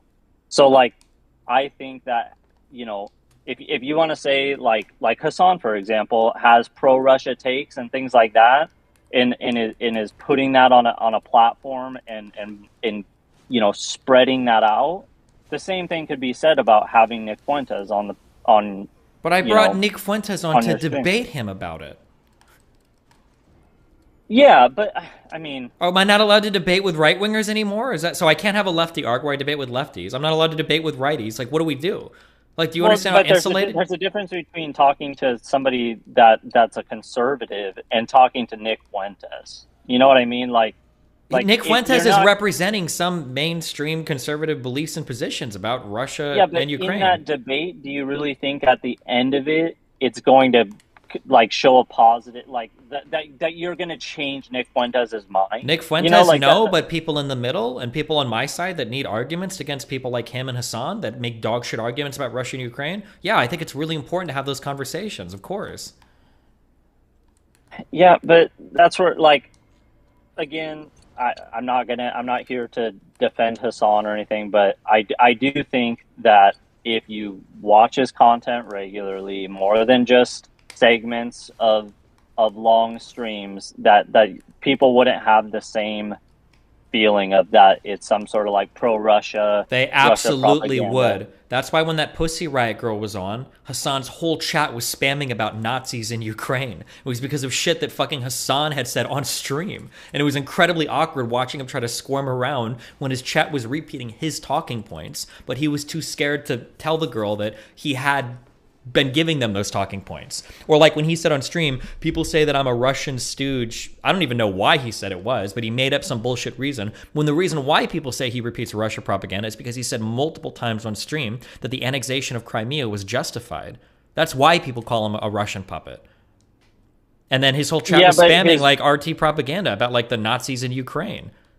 But his reasoning for saying that was from, like I said, taking it as an autonomous region that over the years has done multiple referendums and things of that nature, not even talking about the one that happened after the annexation of Crimea, but ones before that, that there was, positive outlook towards being part of the Russian Federation. Like that's not a lie. Like that is something that is true, and then watching, videos of what Crimea is like today and how people see being part of Russia as a positive thing and things of that nature. Like what's so crazy to me, and like personally, I don't know what your take is on the situation, but like even Bosch has gone so far as to say like at this point Crimea should be part of Russia. And the thing is like, why? What? You can't just let people steal people's territory. Does Vosh really say that?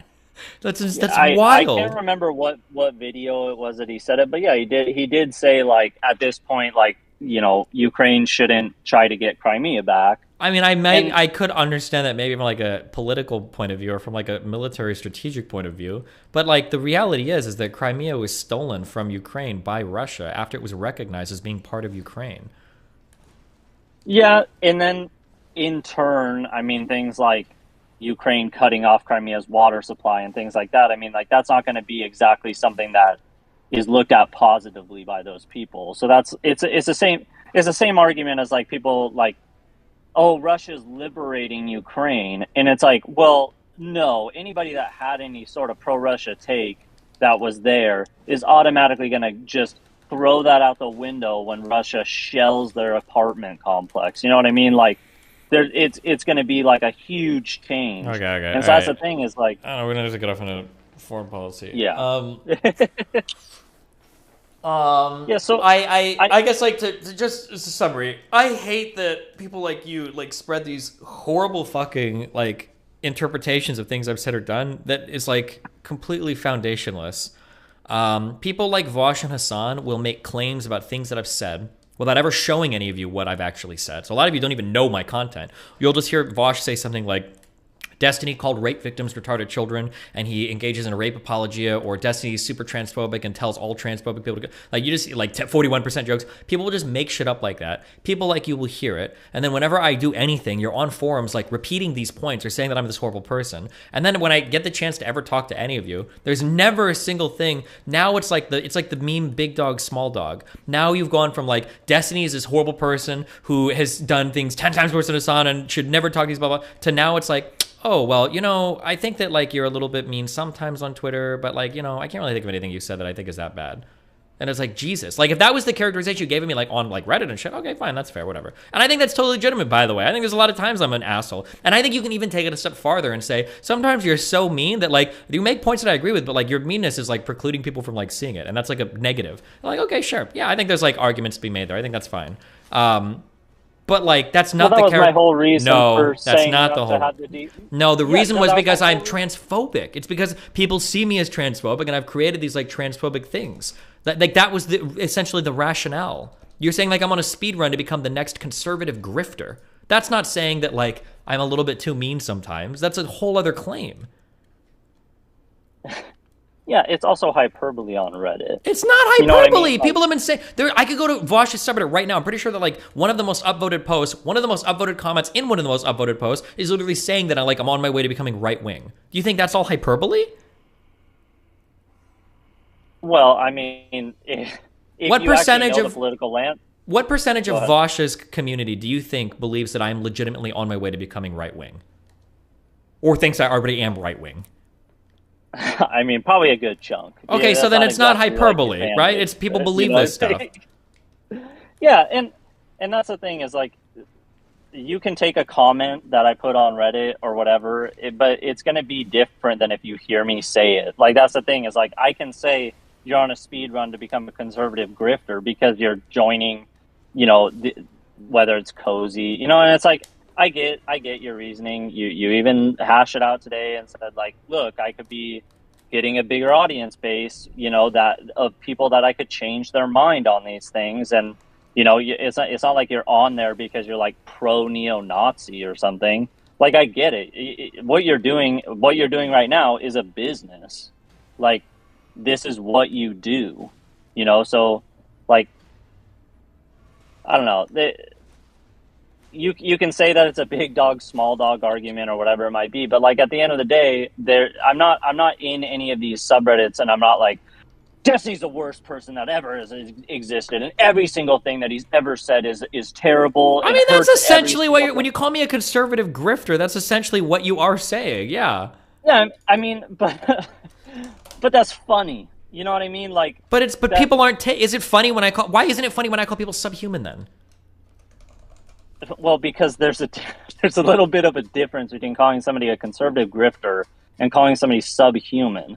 Like that's the thing is like you can say that me adding to this discourse is just furthering it, but that's the same point that I'm saying as far as like you having somebody who's detransitioned on your platform. Like it could be taken in a way that's bad, you know. Like it's all optics. So me saying it to you optically makes it look like I'm adding to this, you know, already booming discourse saying that you're a right wing. And you are. That's essentially what you're doing.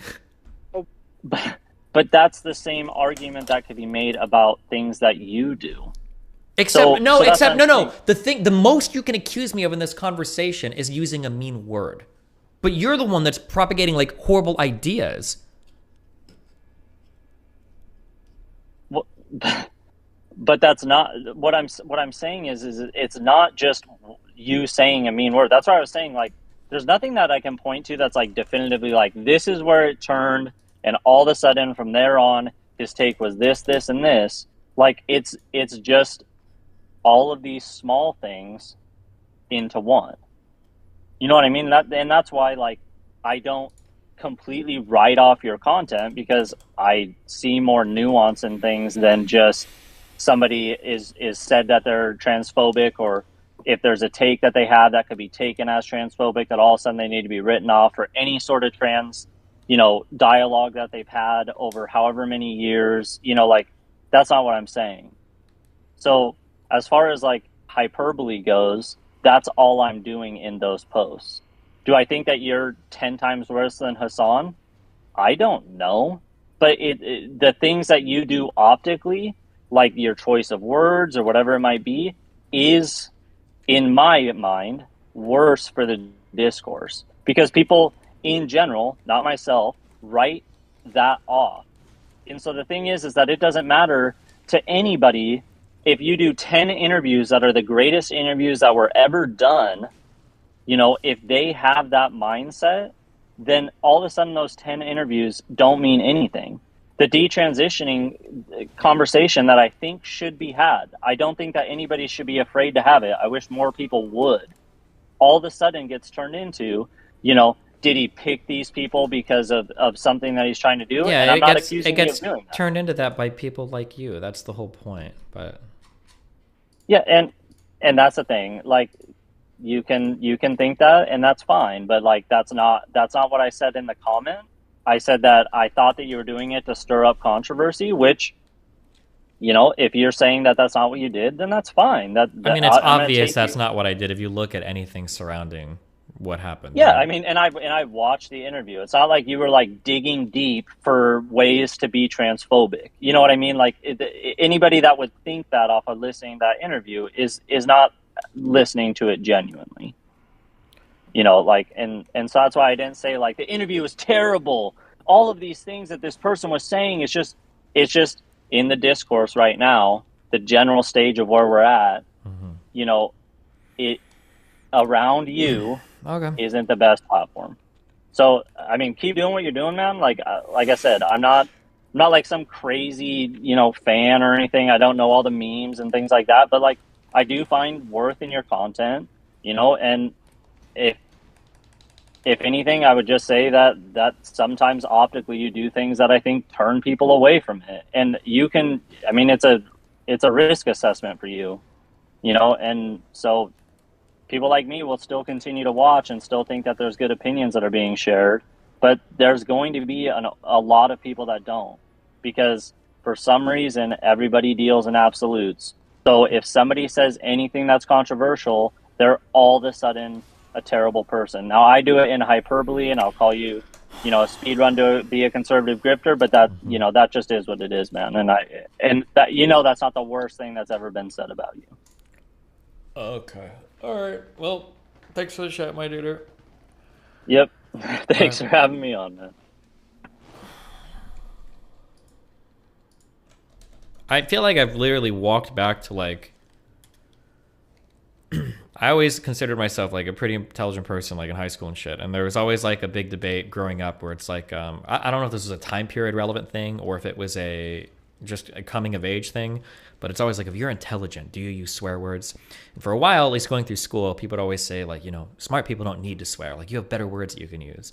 And that's kind of like the engagement you get on like a very low level. And then eventually you realize, you know, different words have different meanings, different purposes, different people connect different words, you know, differently than other words, obviously.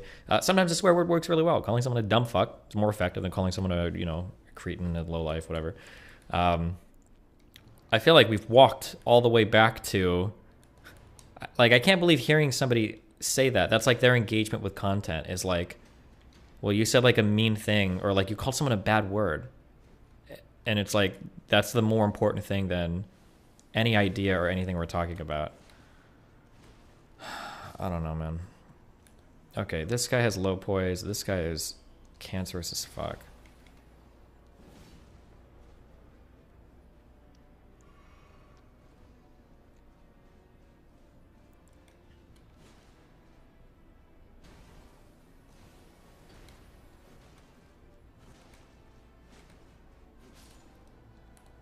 Okay, he's gonna go full beast mode.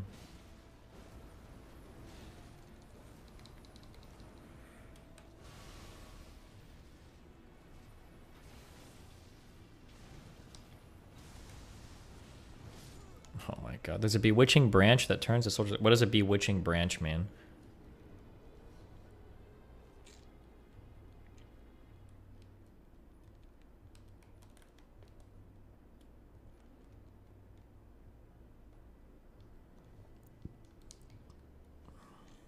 Obama.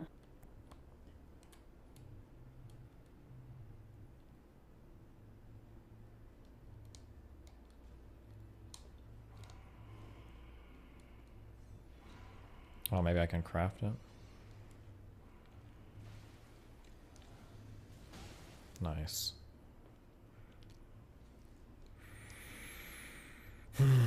nobody cares about the word. It's just ammunition. That's kind of what I feel, but I can't call that out because obviously I can't like look at another world. But maybe my own fan base probably disagree with me. I don't actually think people really care that I call people subhuman. I think that's just the easiest thing to latch onto. I think that if I used any other word, they'd just find something else. Like unironically, like I don't think there's ever been a person that's heard me call somebody subhuman and has thought in their head like, wow, that's kind of like when the Nazis called Jews, like I think Destiny thinks we're. I don't believe it. I super don't believe that. I don't know. Some people will say they do, but I don't buy it. I don't believe it. I don't believe it at all. Get the talisman to beat the boss. Which talisman?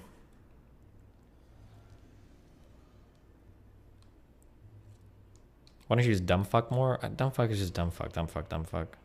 Doesn't Vosh also say retard? Yeah, when I started saying retard, he started saying it again. I should not say it, but.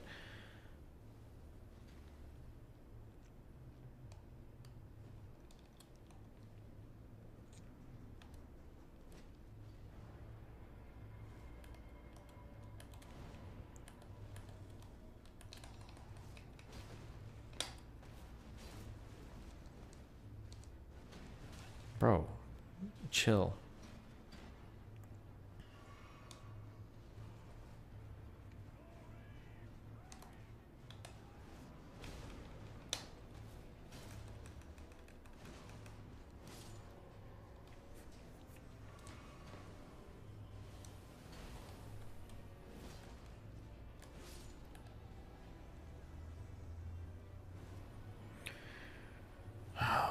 Okay, he's doing his thing. He's gonna do a jump attack.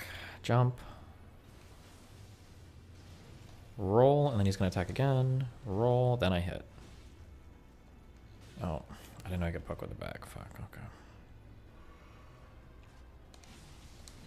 Oh my god. Okay. We'll learn his attacks. I'm gonna go turn the evidence stuff. I'll be right back. Hold on. Jesus Christ!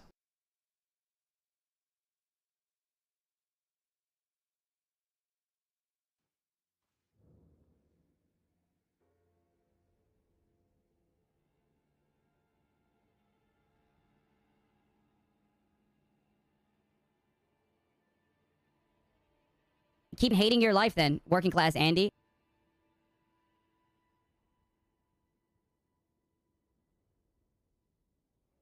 It's obvious that my hands are cold.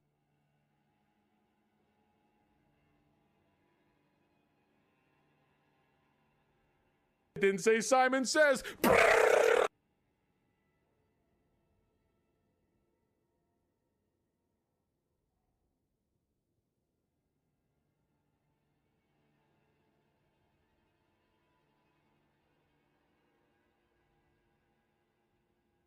Obamna.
or slash less privileged trans people who can no longer afford transition will have to detransition. There's little empathy in this discourse for them.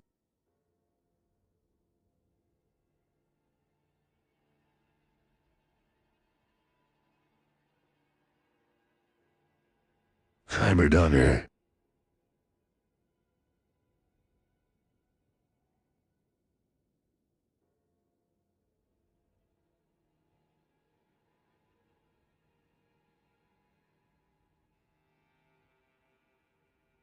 I'm not saying X. I would never say X.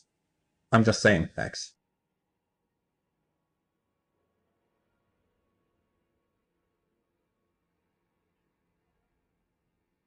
Keep hating your life then, working class Andy.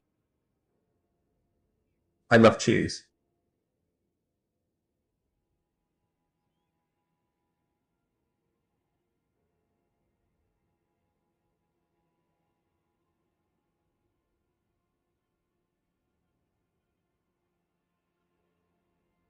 I can't wait for that spineless pedophile fuck to go back to Voshvi and talk a bunch of shit while touching children with his fellow VGers. My brother in Christ, get some help. Just say it's Steven. Call him a subhuman fucking loser, do it.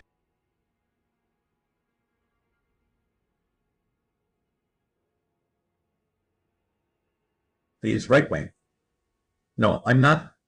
Sometimes I'm an asshole. Sure, right, that's what I said. Legit the convo in summary.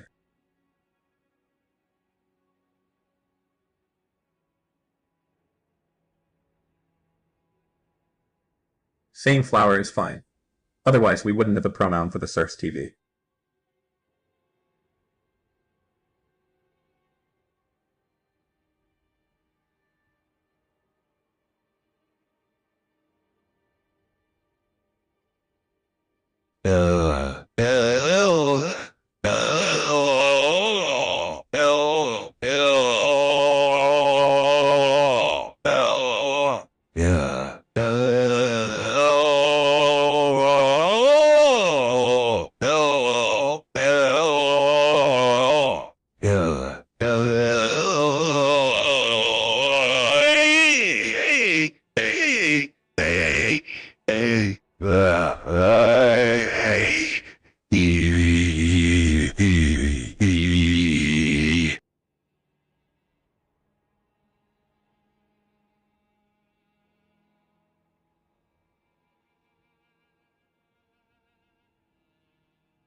Yo, Des, those Duke Nukem donuts from the L stand.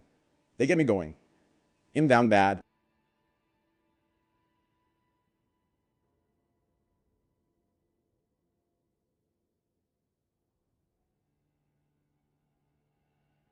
Keep hating your life then, working class Andy.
L L L L L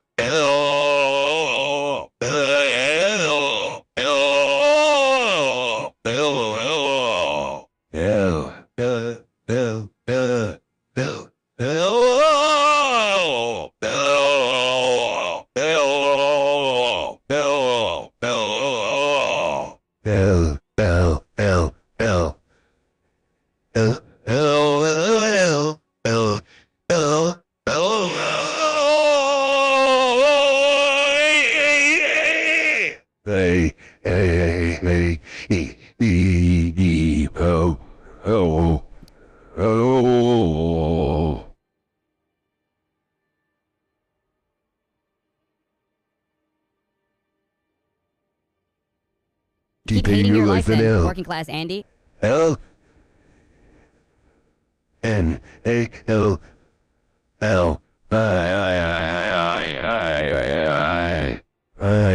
I N A L L O L N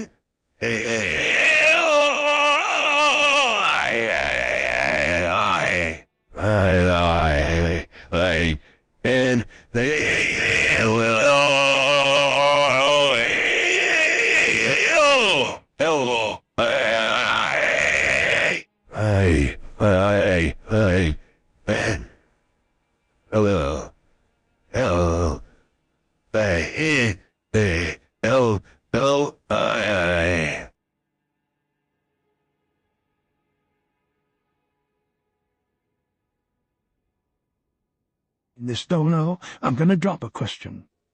Big one, to show my interlocutors that their answers interest me. DGG, what is your favorite color and why?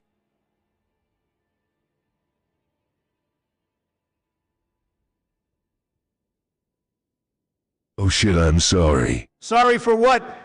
Our daddy taught us not to be ashamed of our oban, especially when they're good size. Yeah, I can see that. Your daddy gave you good advice. It gets bigger when I obama.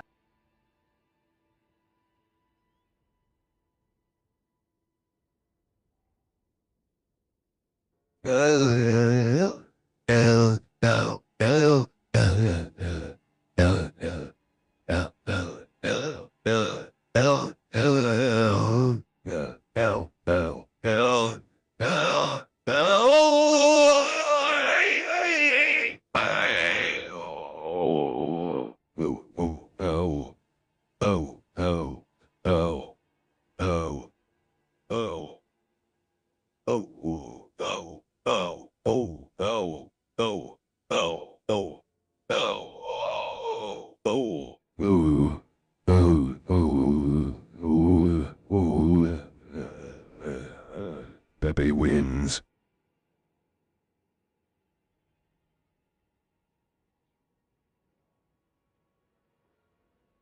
Why?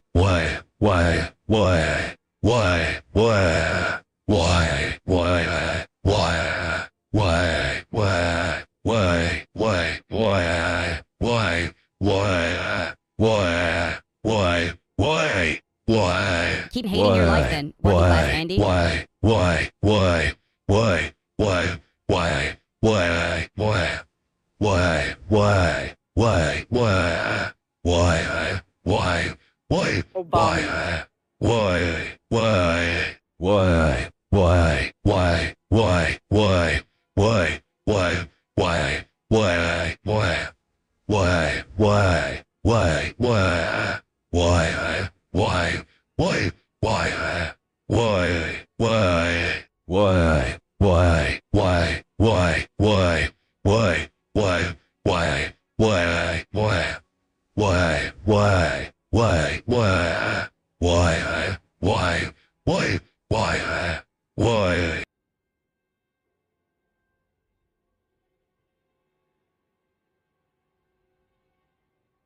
I can't believe I have to sub just because I wrote true while with bonus meme. Bonus meme. Obama. Did you see this dumb tweet from Biden?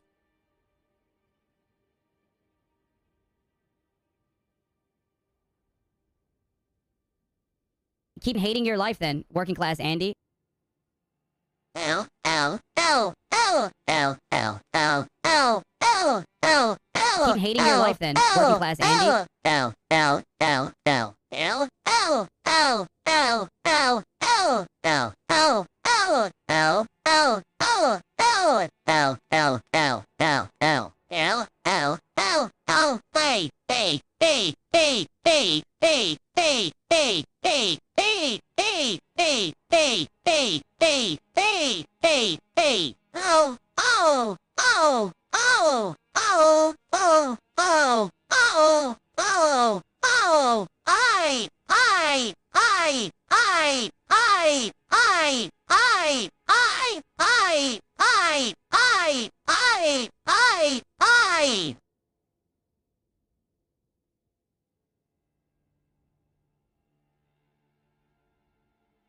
Let's listen in closely as Stephen attempts to peer the deadlift.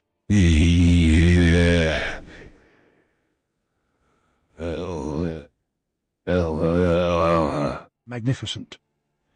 50 pounds.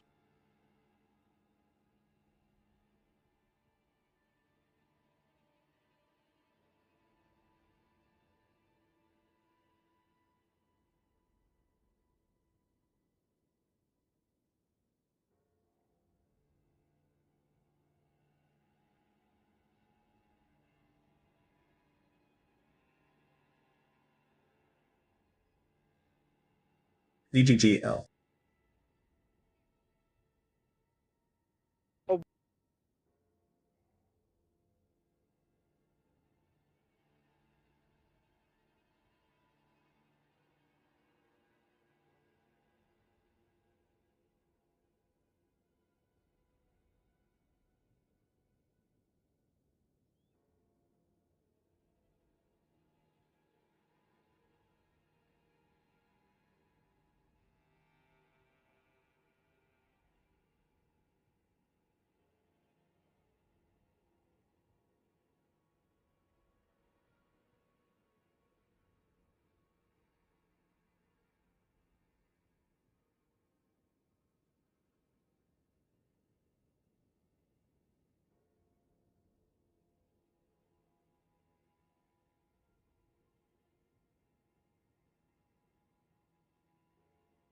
Third time's the charm, surely, MMMM.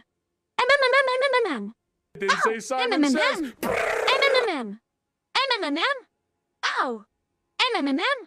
Oh. Oh, Sash. Oh! Keep hating your life then, working class Andy.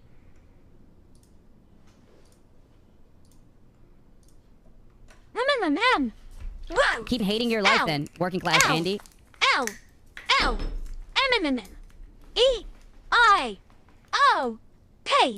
Pay. Keep hating your life Pay. then, working class Pay. Andy. Pay. Pay. MMMM.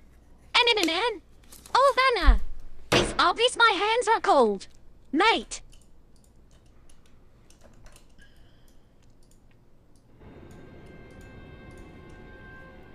The Dalibin is the most powerful force in the world. K9/11 is proof of just that. Mashallah brothers and sisters. Okay. Feels like my sword is not effective against this guy. Is there a more effective weapon against enemies that are just like wearing armor? Also, is there a quicker way to run at this boss, or is this the best way to run? I have an announcement. What? It concerns all individuals in this nation. It's a great nation. And we can make a He's weak to piercing. human right. What do I have any good piercing weapons? What does the katana do? That's got to be slash, right? I'd rather off myself than hear this.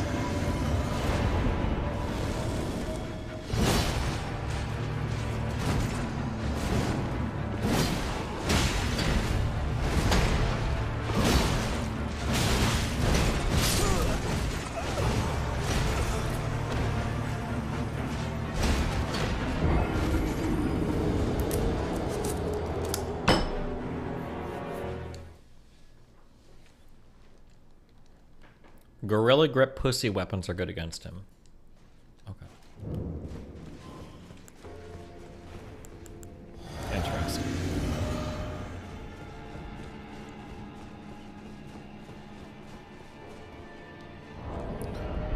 What is the item that we can craft? What's it called? A bewitching stick? What does it look like? I don't know if I have the recipe.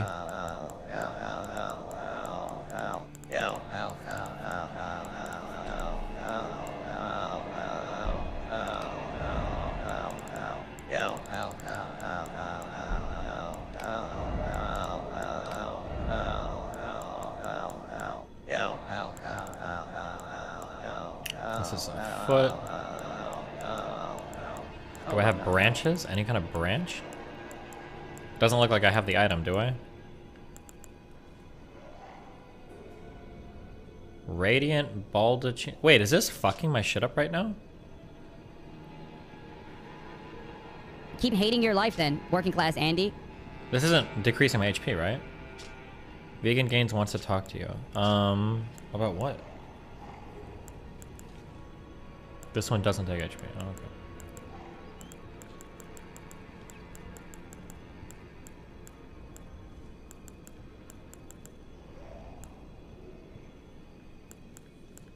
Okay, I don't think I have any bewitching branches. I could go find the recipe for it, maybe?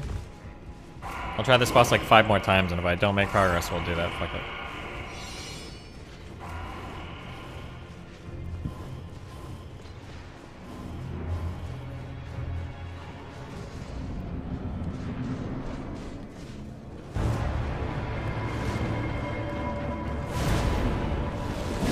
Whoops. Wasted.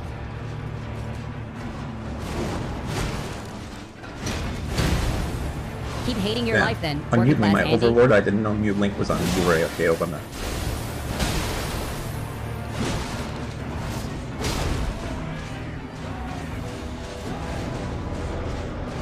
Keep hating your life then, working class Andy.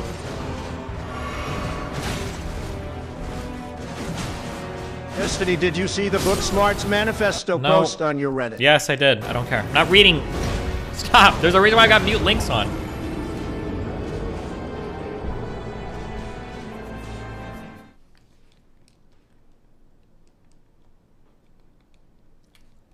What's Destiny's best rank in StarCraft? Rank? I don't think it matters if you're a semi-pro.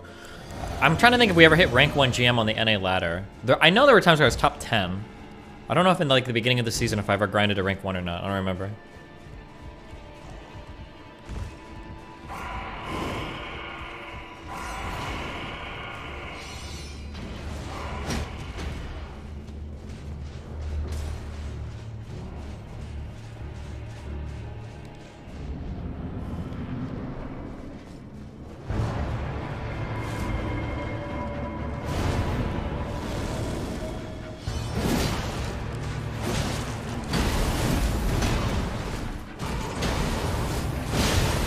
Oh man, dude. The infinity combos are so boring. The swing, swing, swing, swing, swing, swing, swing, swing.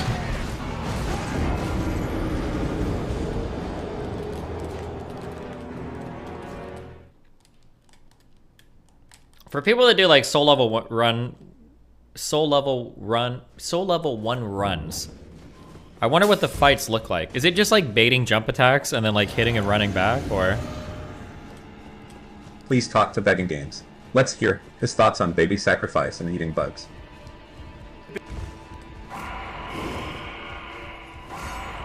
Oh, parry? Can you parry this boss? Oh, I'd have to start using a shield. Hey Destiny, have you played Kingdom Hearts, or do you think it's too juvenile? Obama.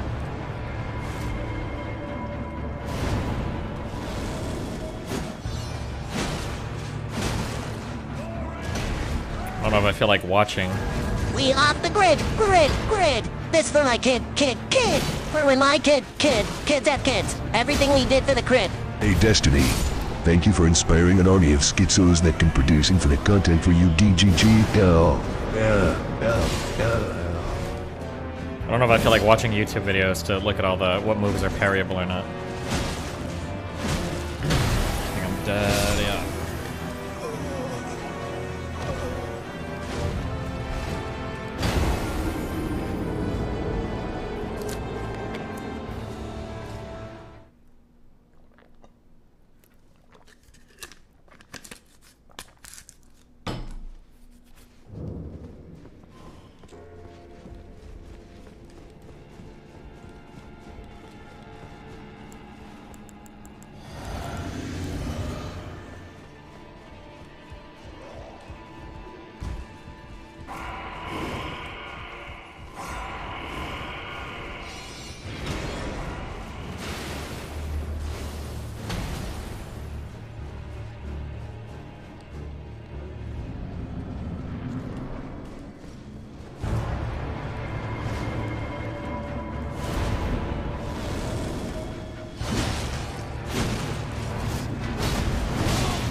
You would be very nice. Keep hating your life then, working class Andy.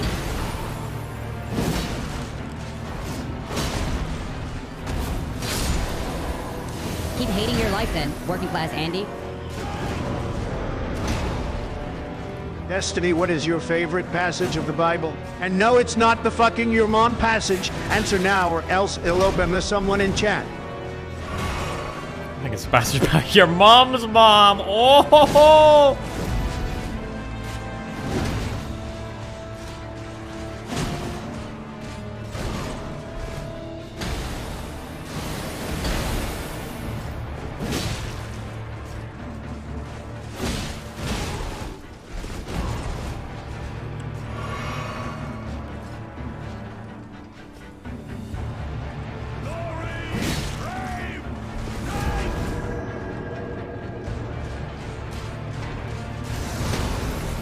Wait, is he Keep transforming? hating your life then, working class Andy.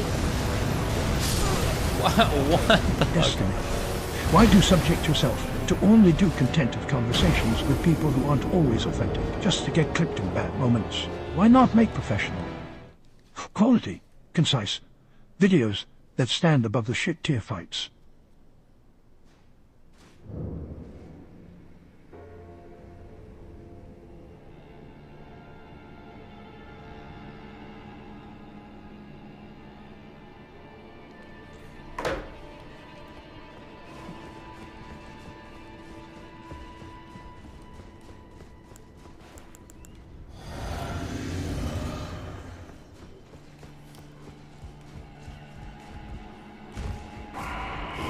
Okay, after this, where do I go get the bewitching branches at? We need to go find them.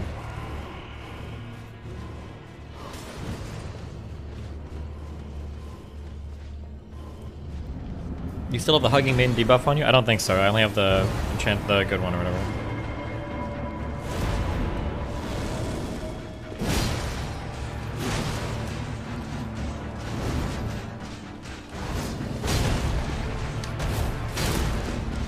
Look, Smarts is too manipulative of a title for our Weasley little friend. I hereby sign an executive order. No longer shall we refer to so-called Book Smarts. He shall be hereby declared. Book Shards!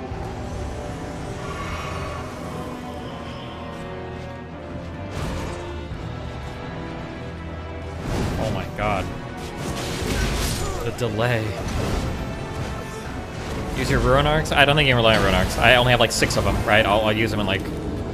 in 6 fights. Bellum Church in Liurnia. Keep hating your life then, working class Andy.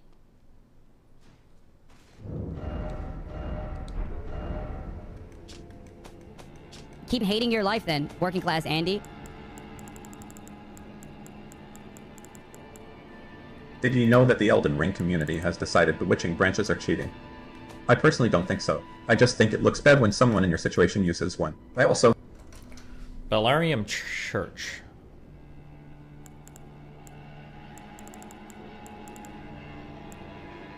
Do I not have it unlocked, or...?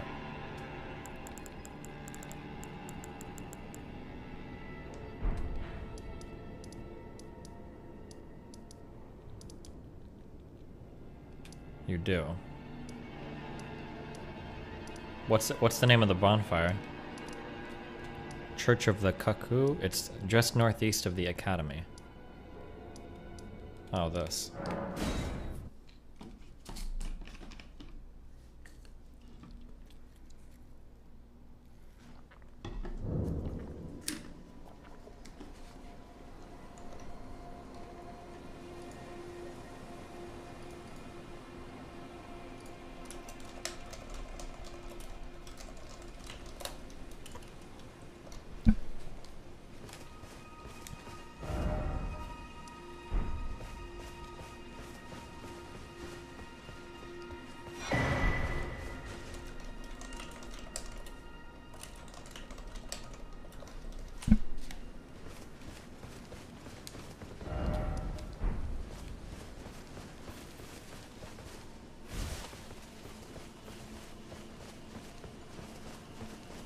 It's unlocked with fevers. Is there actually somewhere other than the church that you ever hear of the concept of supererogation. It makes sense in the context of faith and works, but I don't know how it's helpful to Bausch. I don't know where the fuck there's a salesman around here. It's under the church. There's a section on the left that goes down. Skipping my donation halfway through just gives ammunition to right-wing radicals who are trying to assassinate your character. Personally, I think you are doing just fine, but it concerns me that you would play into their hands like this. Obama.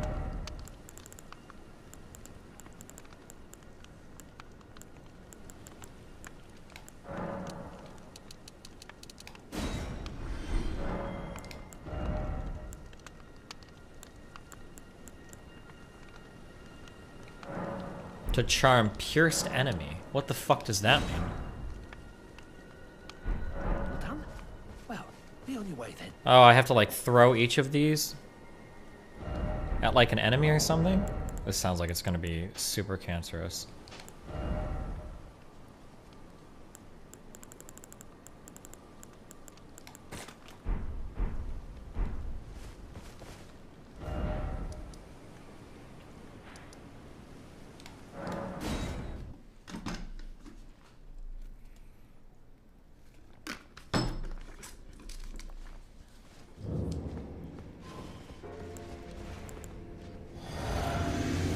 Use it when the knights are being summoned. I have to wait for them to finish being summoned, right? Just use it at the beginning of the fight next to one.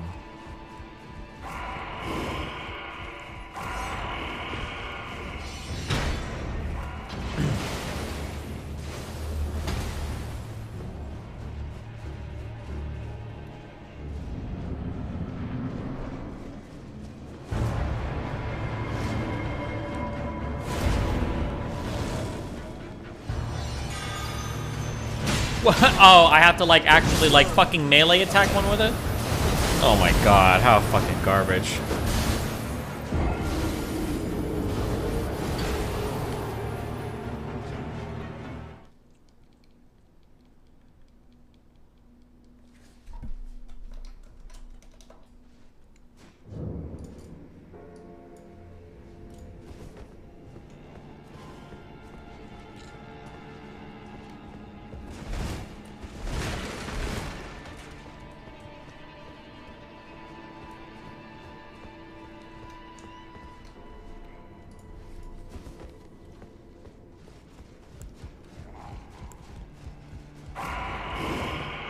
Shouldn't have used this in here.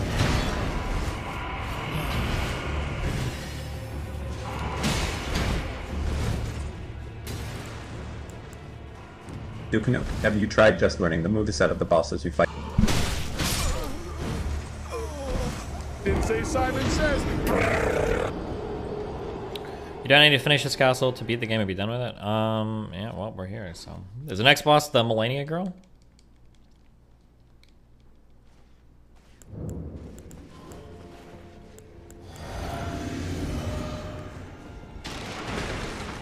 You need this castle for a millennia. Oh, well, okay.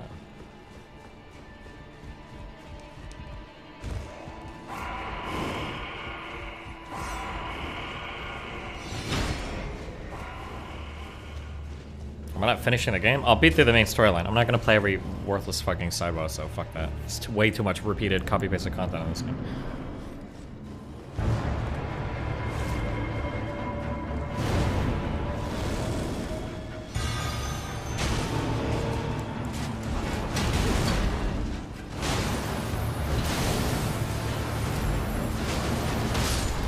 Wow, that was...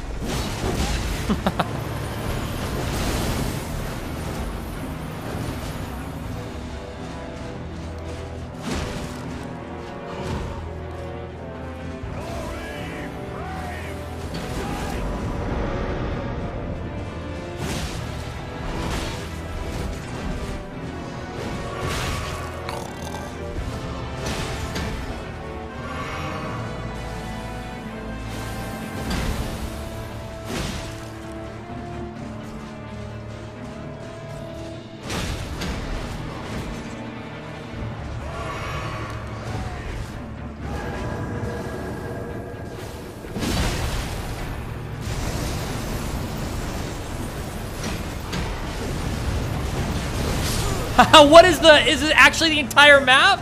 High Destiny, you and your community have turned me from a hardcore Trumpite to a more moderate, but still right-leaning libertarian. Keep hating you are your life incredibly then, based, working sir. class Andy.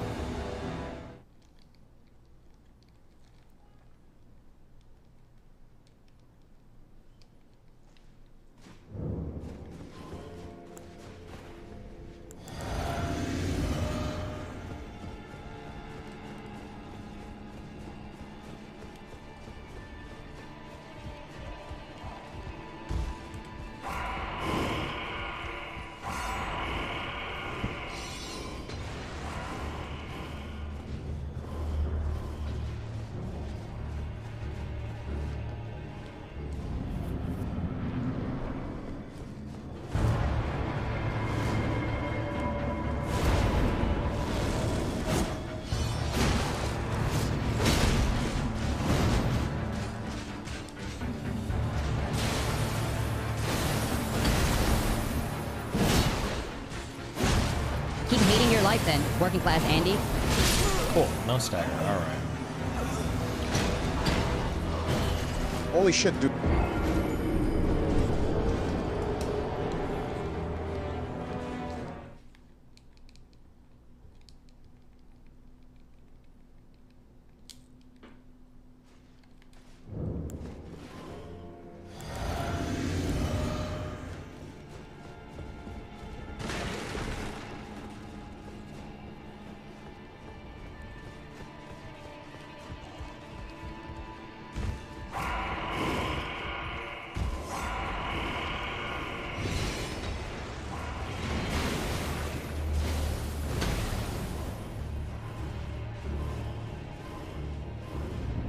The Ritual Shield Talisman. I don't know what the fuck that does.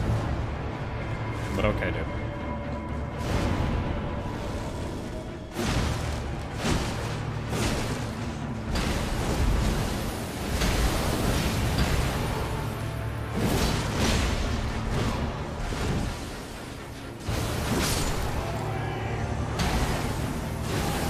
Jesus Christ.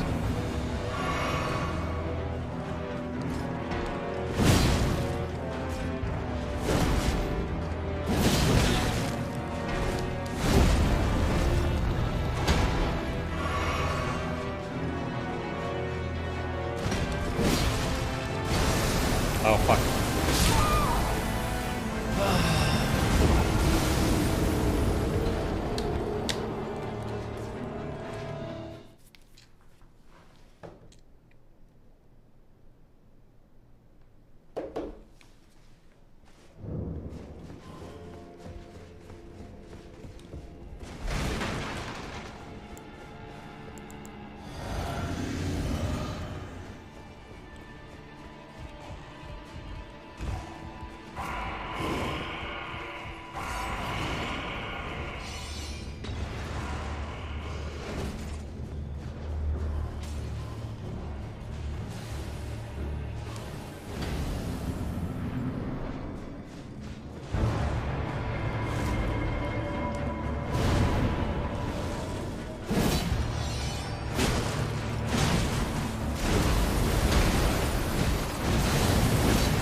Jesus.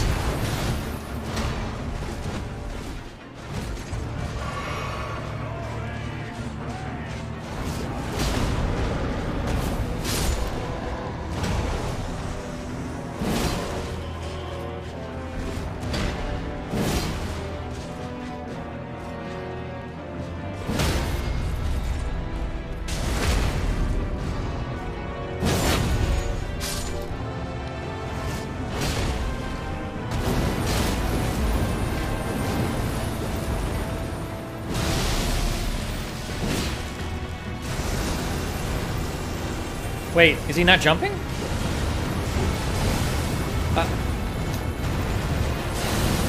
I thought he always jumped.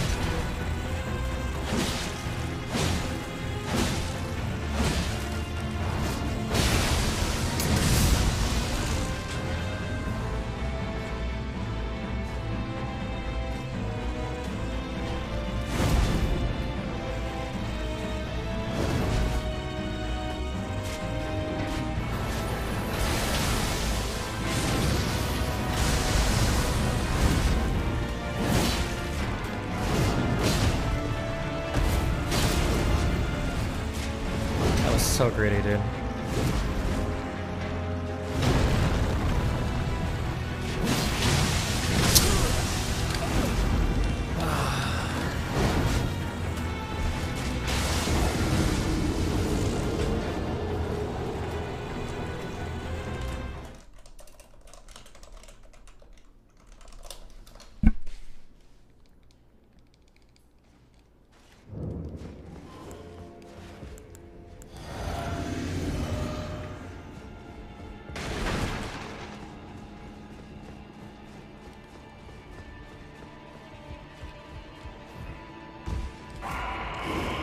Mr. Bono, I have made helper donos under 30 different accounts, and I will continue to donate until you submit to my advice. I will not take no for an answer.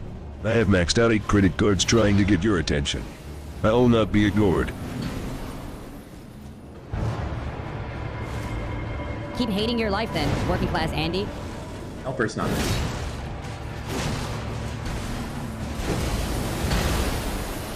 Obama.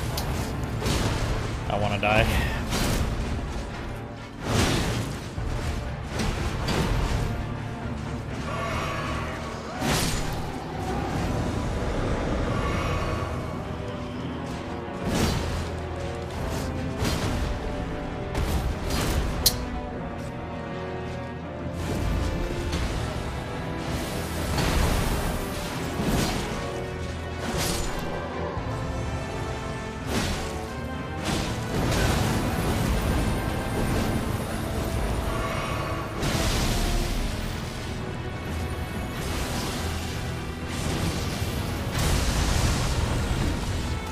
Oh, he can do 2 attacks after. Oh. Another! He doesn't stop!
Good one.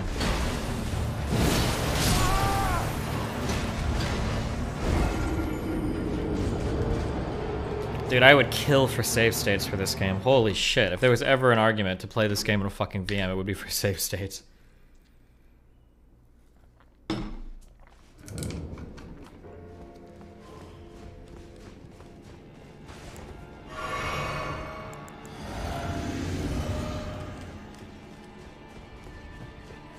What's that? Like if you're playing like an emulator or whatever, you can just push a button and then you can just instantly go to like a saved area. You don't have to do any of this like bullshit like load screen, take 20 minutes, run back. You just push a button and you'll like start back at the beginning of the fight.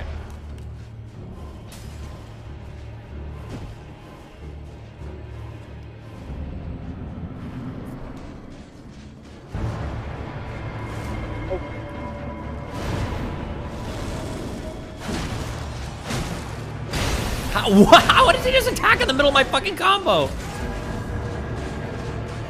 One thing I don't understand about this game is it feels like the... I think it's true of all Dark Souls games. I feel like the poise sometimes is just like random. Like I don't know why they just randomly like break it. Or sometimes their poise holds and sometimes they don't. It almost feels like it's rolling a dice sometimes for if you break the poise or not. Maybe it does. Maybe once you get to the bar to a certain level, it's like a percentage-based chance. It's really irritating.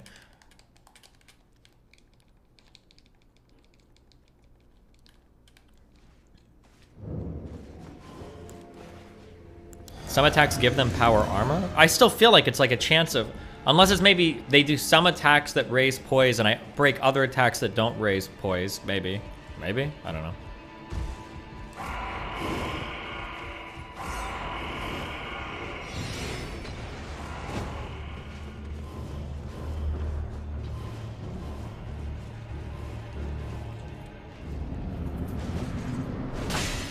What the fuck hit me through the gate? Really? Okay.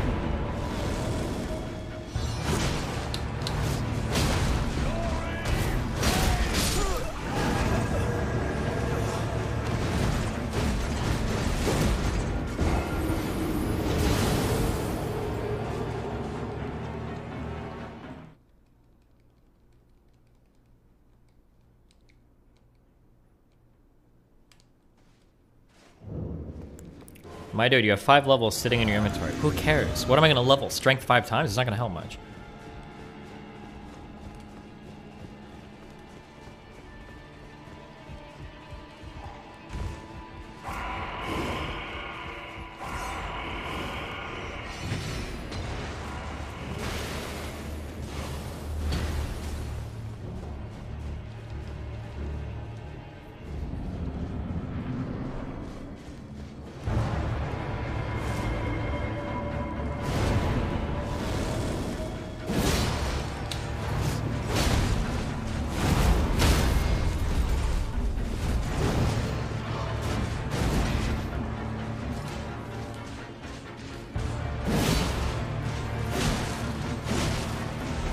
So whatever that attack is, must have hyper armor or something, I guess, right? Because I'll hit him and then I'll break him and then he starts that animation and then he just carries through. Gamers have a hard time believing this. But computers aren't like your fantasy waifu anime RPG games. You can't just load a computer back at a previous save point. How would that even work? So then I guess Go it's a little virtualize RNG yourself because some it's bitches. based on like what attack they choose to do next. So you can't really rely on it. Push your physics and stamina tier to Keep hating your opaline life hard then, tier. working It class gives Andy. across the board damage negation for 3 minutes. Okay.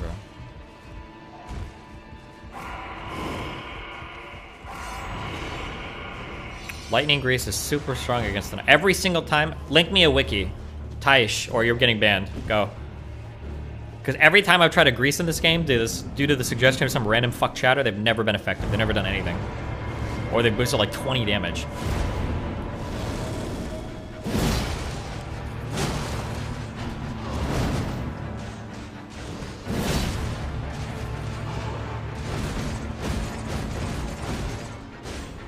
What? That's like a 9-hit combo. Oh shit, he did the move. The unbreakable one.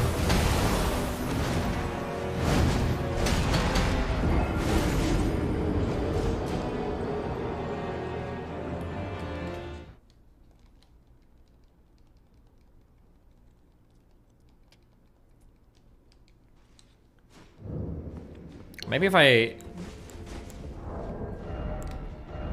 my dual wield actually helps here to stagger these guys.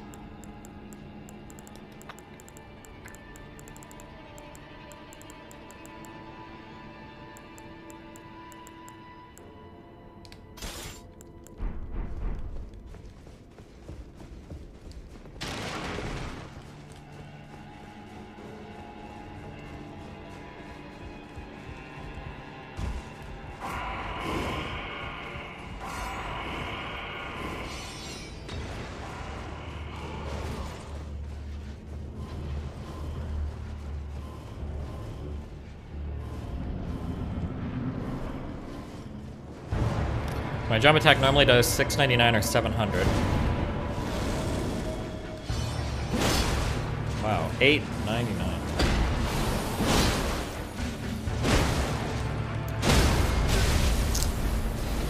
That attack, whenever he starts to spin, I don't think you can break his poise. He's like invincible. Or not invincible, but unbreakable.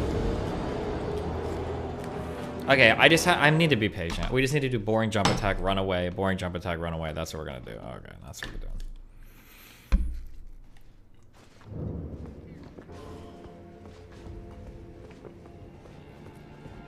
Okay.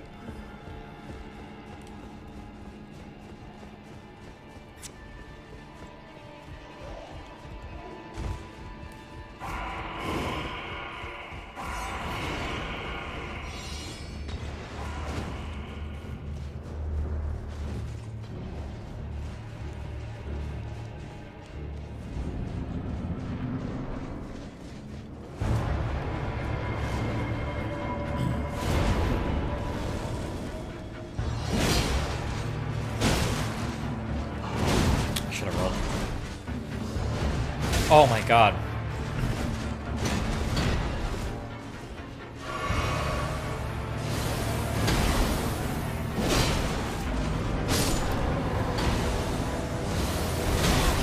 Okay, I don't think. Whatever, dude.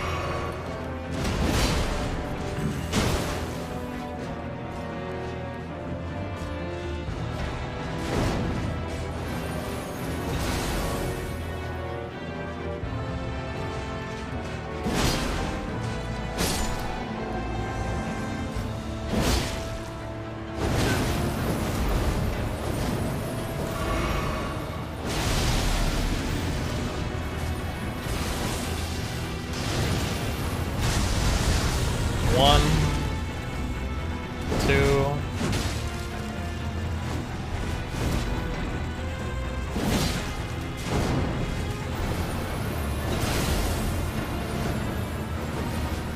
Oh, that wasn't. I thought he was gonna do the big wind up.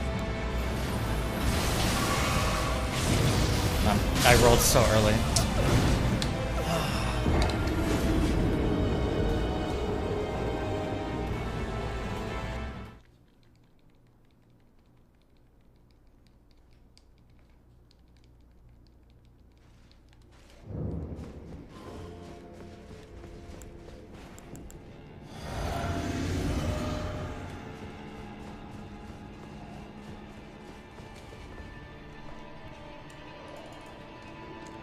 You know. I'm just trying to set it in the like the little preview in the corner. I'm just trying to set up our layout. Okay, take your time. Okay, your name is pronounced Ariel. That's good Ariel? enough. Ariel, yeah. What do you mean good enough? Don't. It's good. Well, because people say Ariel, and I'm like, no, it's not Ariel. It's Ariel. Ariel. But you said it closer than most people, so that's good enough. Ariel. Mhm. Okay. Why is my eyebrow going up like that? My So fellow weird. chatters, the security of our great Dalaban is at stake. The voices Everybody don't in here say is Open right? correctly. appreciate I'm you, calling for a total and complete tossing shutdown out. of all TGS Everybody donations can until hear our and chat's see you. representatives you can have figure 50% out what of the hell screen. is going I have on. the other 50%. Oh, perfect. Trying to keep it fair. Oop. I was gonna let me play the ad that's on your video so I could watch it and listen to the comments as well. I was on Tim. Yes. You're gonna watch this. Obama. You're gonna look. You're gonna read the chat. I'm gonna read the chat. Yeah. Okay. Well, so I usually don't read the chat when I talk to people, but Oh, if you're okay. gonna read it, Well, I'll read it. like occasionally. I just leave it up just so I can see it. Okay. Unless you don't want me to. If I said I didn't want you to, would you lie and read it anyway? What No, kind of I person wouldn't. are you? I'll shut it off. No, I'll It's shut up it to you. off.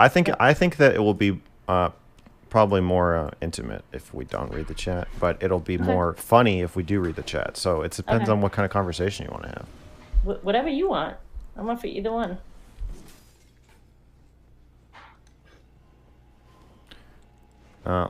Let's ignore the chat for now, and then we can Okay. look at it later. And if they have questions Jesus or Christ. comments for either of us, then we can incorporate it into our discussion. Okay, sounds good. Sometimes when So I what read are the we chat, talking about I today? find myself saying things just to impress them or make them laugh. And it's like not conscious, but it pollutes my mind to read the chat. Okay. Okay, that's fair. Well, do He's you want to pushing- introduce yourself? He's pushing this so hard. Oh, yes. For people who don't know who I am, my name's Ariel, and excuse me, I just burped.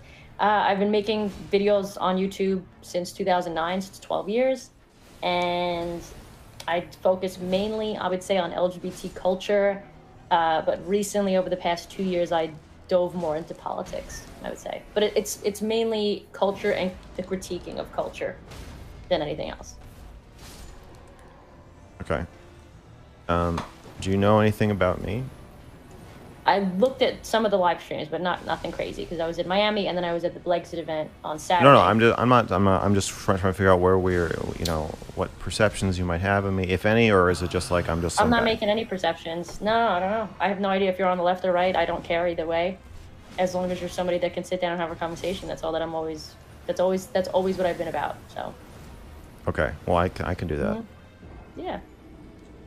So yeah, I watched a bunch of your videos. I think the best jumping off point is probably, well, first of all, I'm obsessed with Steven Crowder, and I saw that you did a video with him. He was very nice. Yeah, he's like my nemesis. Why? I don't know. He evokes something in me, a primal hatred. I'm obsessed with him. I want nothing more than to talk to him. I don't think he knows I exist. And I've just been completely obsessed with him for like years.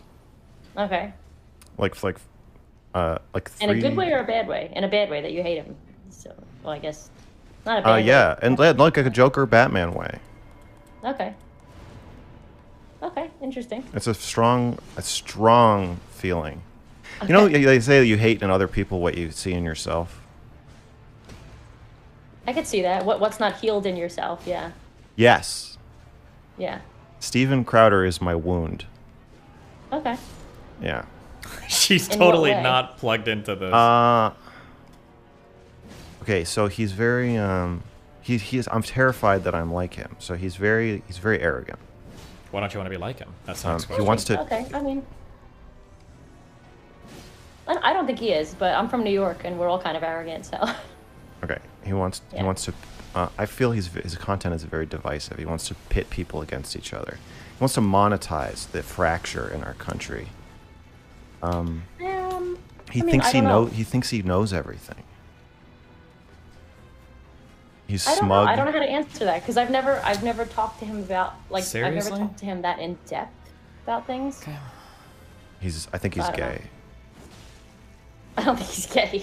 Oh, he's gay. I know he's gay. All right. But to each his own. Okay, I don't think he's exclusively gay. I think he is 90% gay. Good for him. If that's his truth. Well, it's not good for him. He has to come out. Not that, okay. Other stuff about him. He sets up arguments with college students who don't know what they're talking about, and then just humiliates them, and then puts them on the internet but that's for their money. choice. It's the college student's choice. You know. That doesn't make you can. So I can lie to you or convince you to buy a car that's worth $5,000. Starting off for so aggressively. $30,000 Oh my you don't God. know anything about cars. If I'm a good enough smooth talker, I can seduce You're you into saying making. he's taking advantage, even though he's not doing anything wrong technically. Well, I mean, he's not doing anything wrong legally. Like Right, yeah, that's they're what I not mean. they're not You're saying 10-year-olds. morally he's doing something wrong.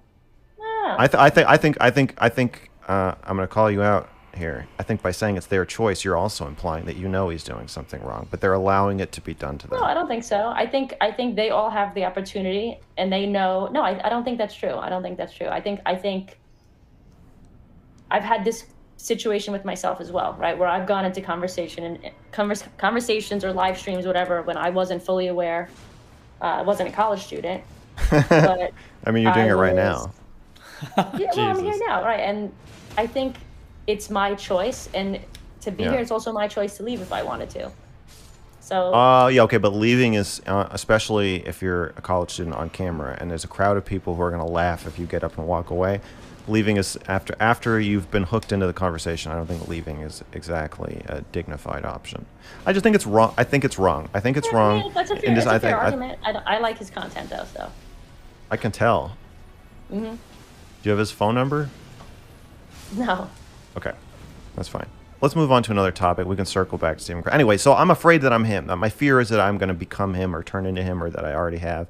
That I'm going to just be this divisive force that turns people against each other and makes people hate each other, and then I'm going to take advantage of younger, weaker, dumber people and make them look stupid. Like I was on this panel last night with this. I felt dog whistling kind of Nick Fuentes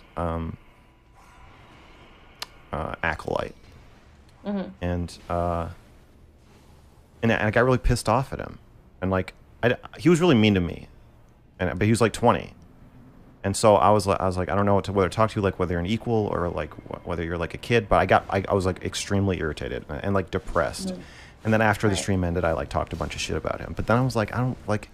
I'm here I am talking shit about 20-year-olds exactly like Steven Crowder. That's why. That's something that's internal that you need to work on now. Then. I need to work Yeah. on it Yeah. also externally with Steven. I need to talk to him. But that, Reach that's out my... to him, I guess. Email him. Yeah, I have, but, I'll try again. Okay, so next topic I would say is trans people, Oh, let's do it. right? That's I've my been favorite talking... topic. Is it? No, no, but it's a topic that people usually ask me when we talk about it, when they want me Okay. on camera. So, somebody's in the chat before I hit the chat right when you first got on said that you were the queen turf or head turf. Okay, in your videos you referenced the website turf is a slur. .com.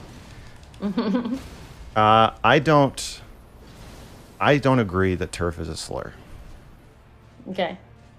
It's not Do my you think- website. It's just no. I don't think it's a slur. I don't think the actual meaning of it is a slur. I think people use it as a slur. Okay. Like the actual definition of turf is trans exclusionary radical feminist. Right. Which is that? Is that? I'm not trans exclusionary in my feminism, and Well, okay. But when they say that, aren't they saying when you're talking about women that you want to advocate for, you're not talking about trans women? I feel like that's what they mean by exclusionary. they mean that you're trans people in general. I think is what they mean. I think they mean that you think trans women are men and trans men are women. So like if you said no, I'm not trans, you can't say out. You can't. Women. Trans women are trans women. Trans men are trans men. That's what I think. Okay, so who does feminism advocate for? Depends. Some Broadly. feminism needs. Some trans men need feminism. Some trans men never come out of the closet, right? Some trans men will live as women even though they know they have gender dysphoria and want to live as a man, and they Okay, can't. so trans men, women. Mhm. And if you Anybody- live your life as a woman and you're a trans woman, there are some things that feminism is there are some feminist conversations that they should be involved in as well. Not all of them, because not all of those conversations affect them. Okay, be involved in, but will you say that feminism should advocate for those people? It depends on what exactly what topic we're talking about. Okay, so broadly, you Do I would think not tr- say do you I would think not trans you would not women- you wouldn't say Go yes ahead. or no broadly that feminism should advocate for trans women. You would Oh say. my God, I it hate depends. these Yeah, fucking because it doesn't make sense. You have to say what part of feminism. If we're Okay, talking but about like what a did my I body, ask you? my choice with abortion, trans women don't get abortions, so they should. Okay, That's well, not women. a part of the Okay, way you women who are advocate for them. women who are born without uteruses don't get abortions. But if I say, do you think feminism should advocate for women? You're not like, well, it depends if the woman's born with a uterus, because if the woman's born with a uterus, then abortion conversation doesn't apply to them. So I can't say that women should be represented by feminism. I don't think that's fair. I think you would just say women should be represented by feminism, whether they have kids or what body parts they have or not. And Well, you're making feminism, again, you're making it's a qual broad- you're making you're It's an making qual- umbrella term, in my opinion, and I think Yeah, that there but women are categories. clearly in under the umbrella. There's a lot of different types of women, though, right? There's butch women, there's gay women, there's bi women, there's Yeah, black and women, there's trans women. feminism. Okay, so you think trans women are women in the same way that black women are women? No, shit. I don't no. want to compare black women to trans women. I'm not comparing the two. I think that's a disgusting analogy. I think that Why? because it's saying that black women are any different than any other female when they're not. You know, they have. Okay, the so same trans parts women and are everything different. else. So trans women are different from any Of other. course, they're different. They're trans women. Okay, so again, I just want to nail this down. Hmm. Does feminism support women? Like in today's world. No, is that Modern day- is the modern job day- of feminism to advocate for women? Oh, is the job to, I don't know what the job of feminism is anymore because I don't really. In your relate to that mind, what it community. should be? Should feminism advocate for women? I think feminism should advocate for the equal treatment of women in society. Oh my God. Okay, Dude. so yes. Yeah. Okay. Do you think feminism should advocate for trans women? And if the answer is different, which I feel it is, it's a qualified answer. It's a longer answer. Because it does. It ain't. depend. Yeah. Okay. So the answer is different. The answer is different, right? It's not yes. And okay. because here's why. Here's why. If somebody You don't have like to explain it to me. No, I'm going to though because I think it's Okay. important, right?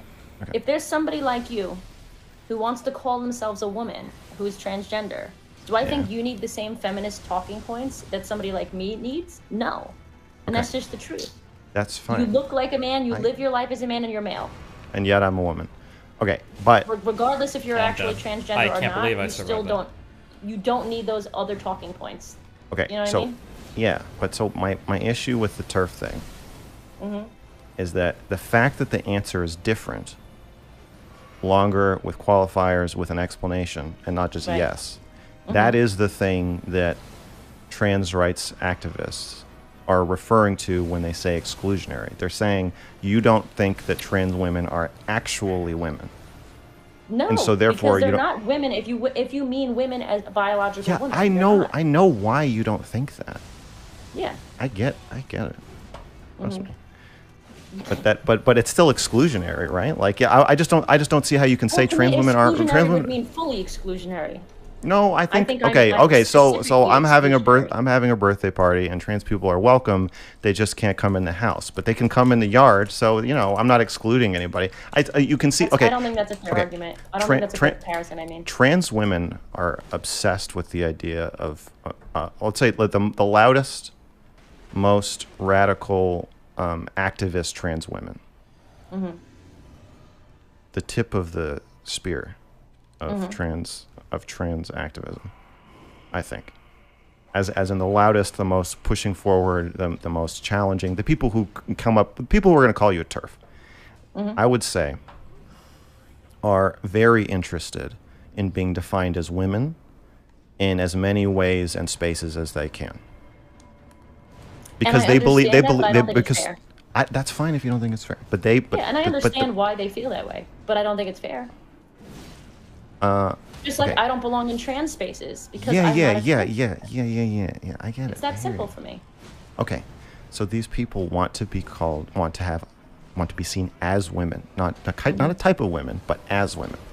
Mhm. Want to be defined as women. So what I don't get is why so-called TERFs don't just bite the bullet and say, yeah, I don't. Dude, like, that yeah, you're shield excluded. attack is so AIDS. Oh my Sometimes god. you can be included, but generally, like, no. When I talk about feminism, I'm not talking about you. I'm talking about women, and I don't think you're a woman. I know you think you're a woman. I'm not going to say it to your face. I don't think you're a woman. I'm not going to hate you because I don't think you're a woman. But at the end of the day, I'm talking about women, and when I say women, you know what I mean, and you know I don't mean you. And just say, like, yeah, I'm excluding you. Like, what? I just don't understand.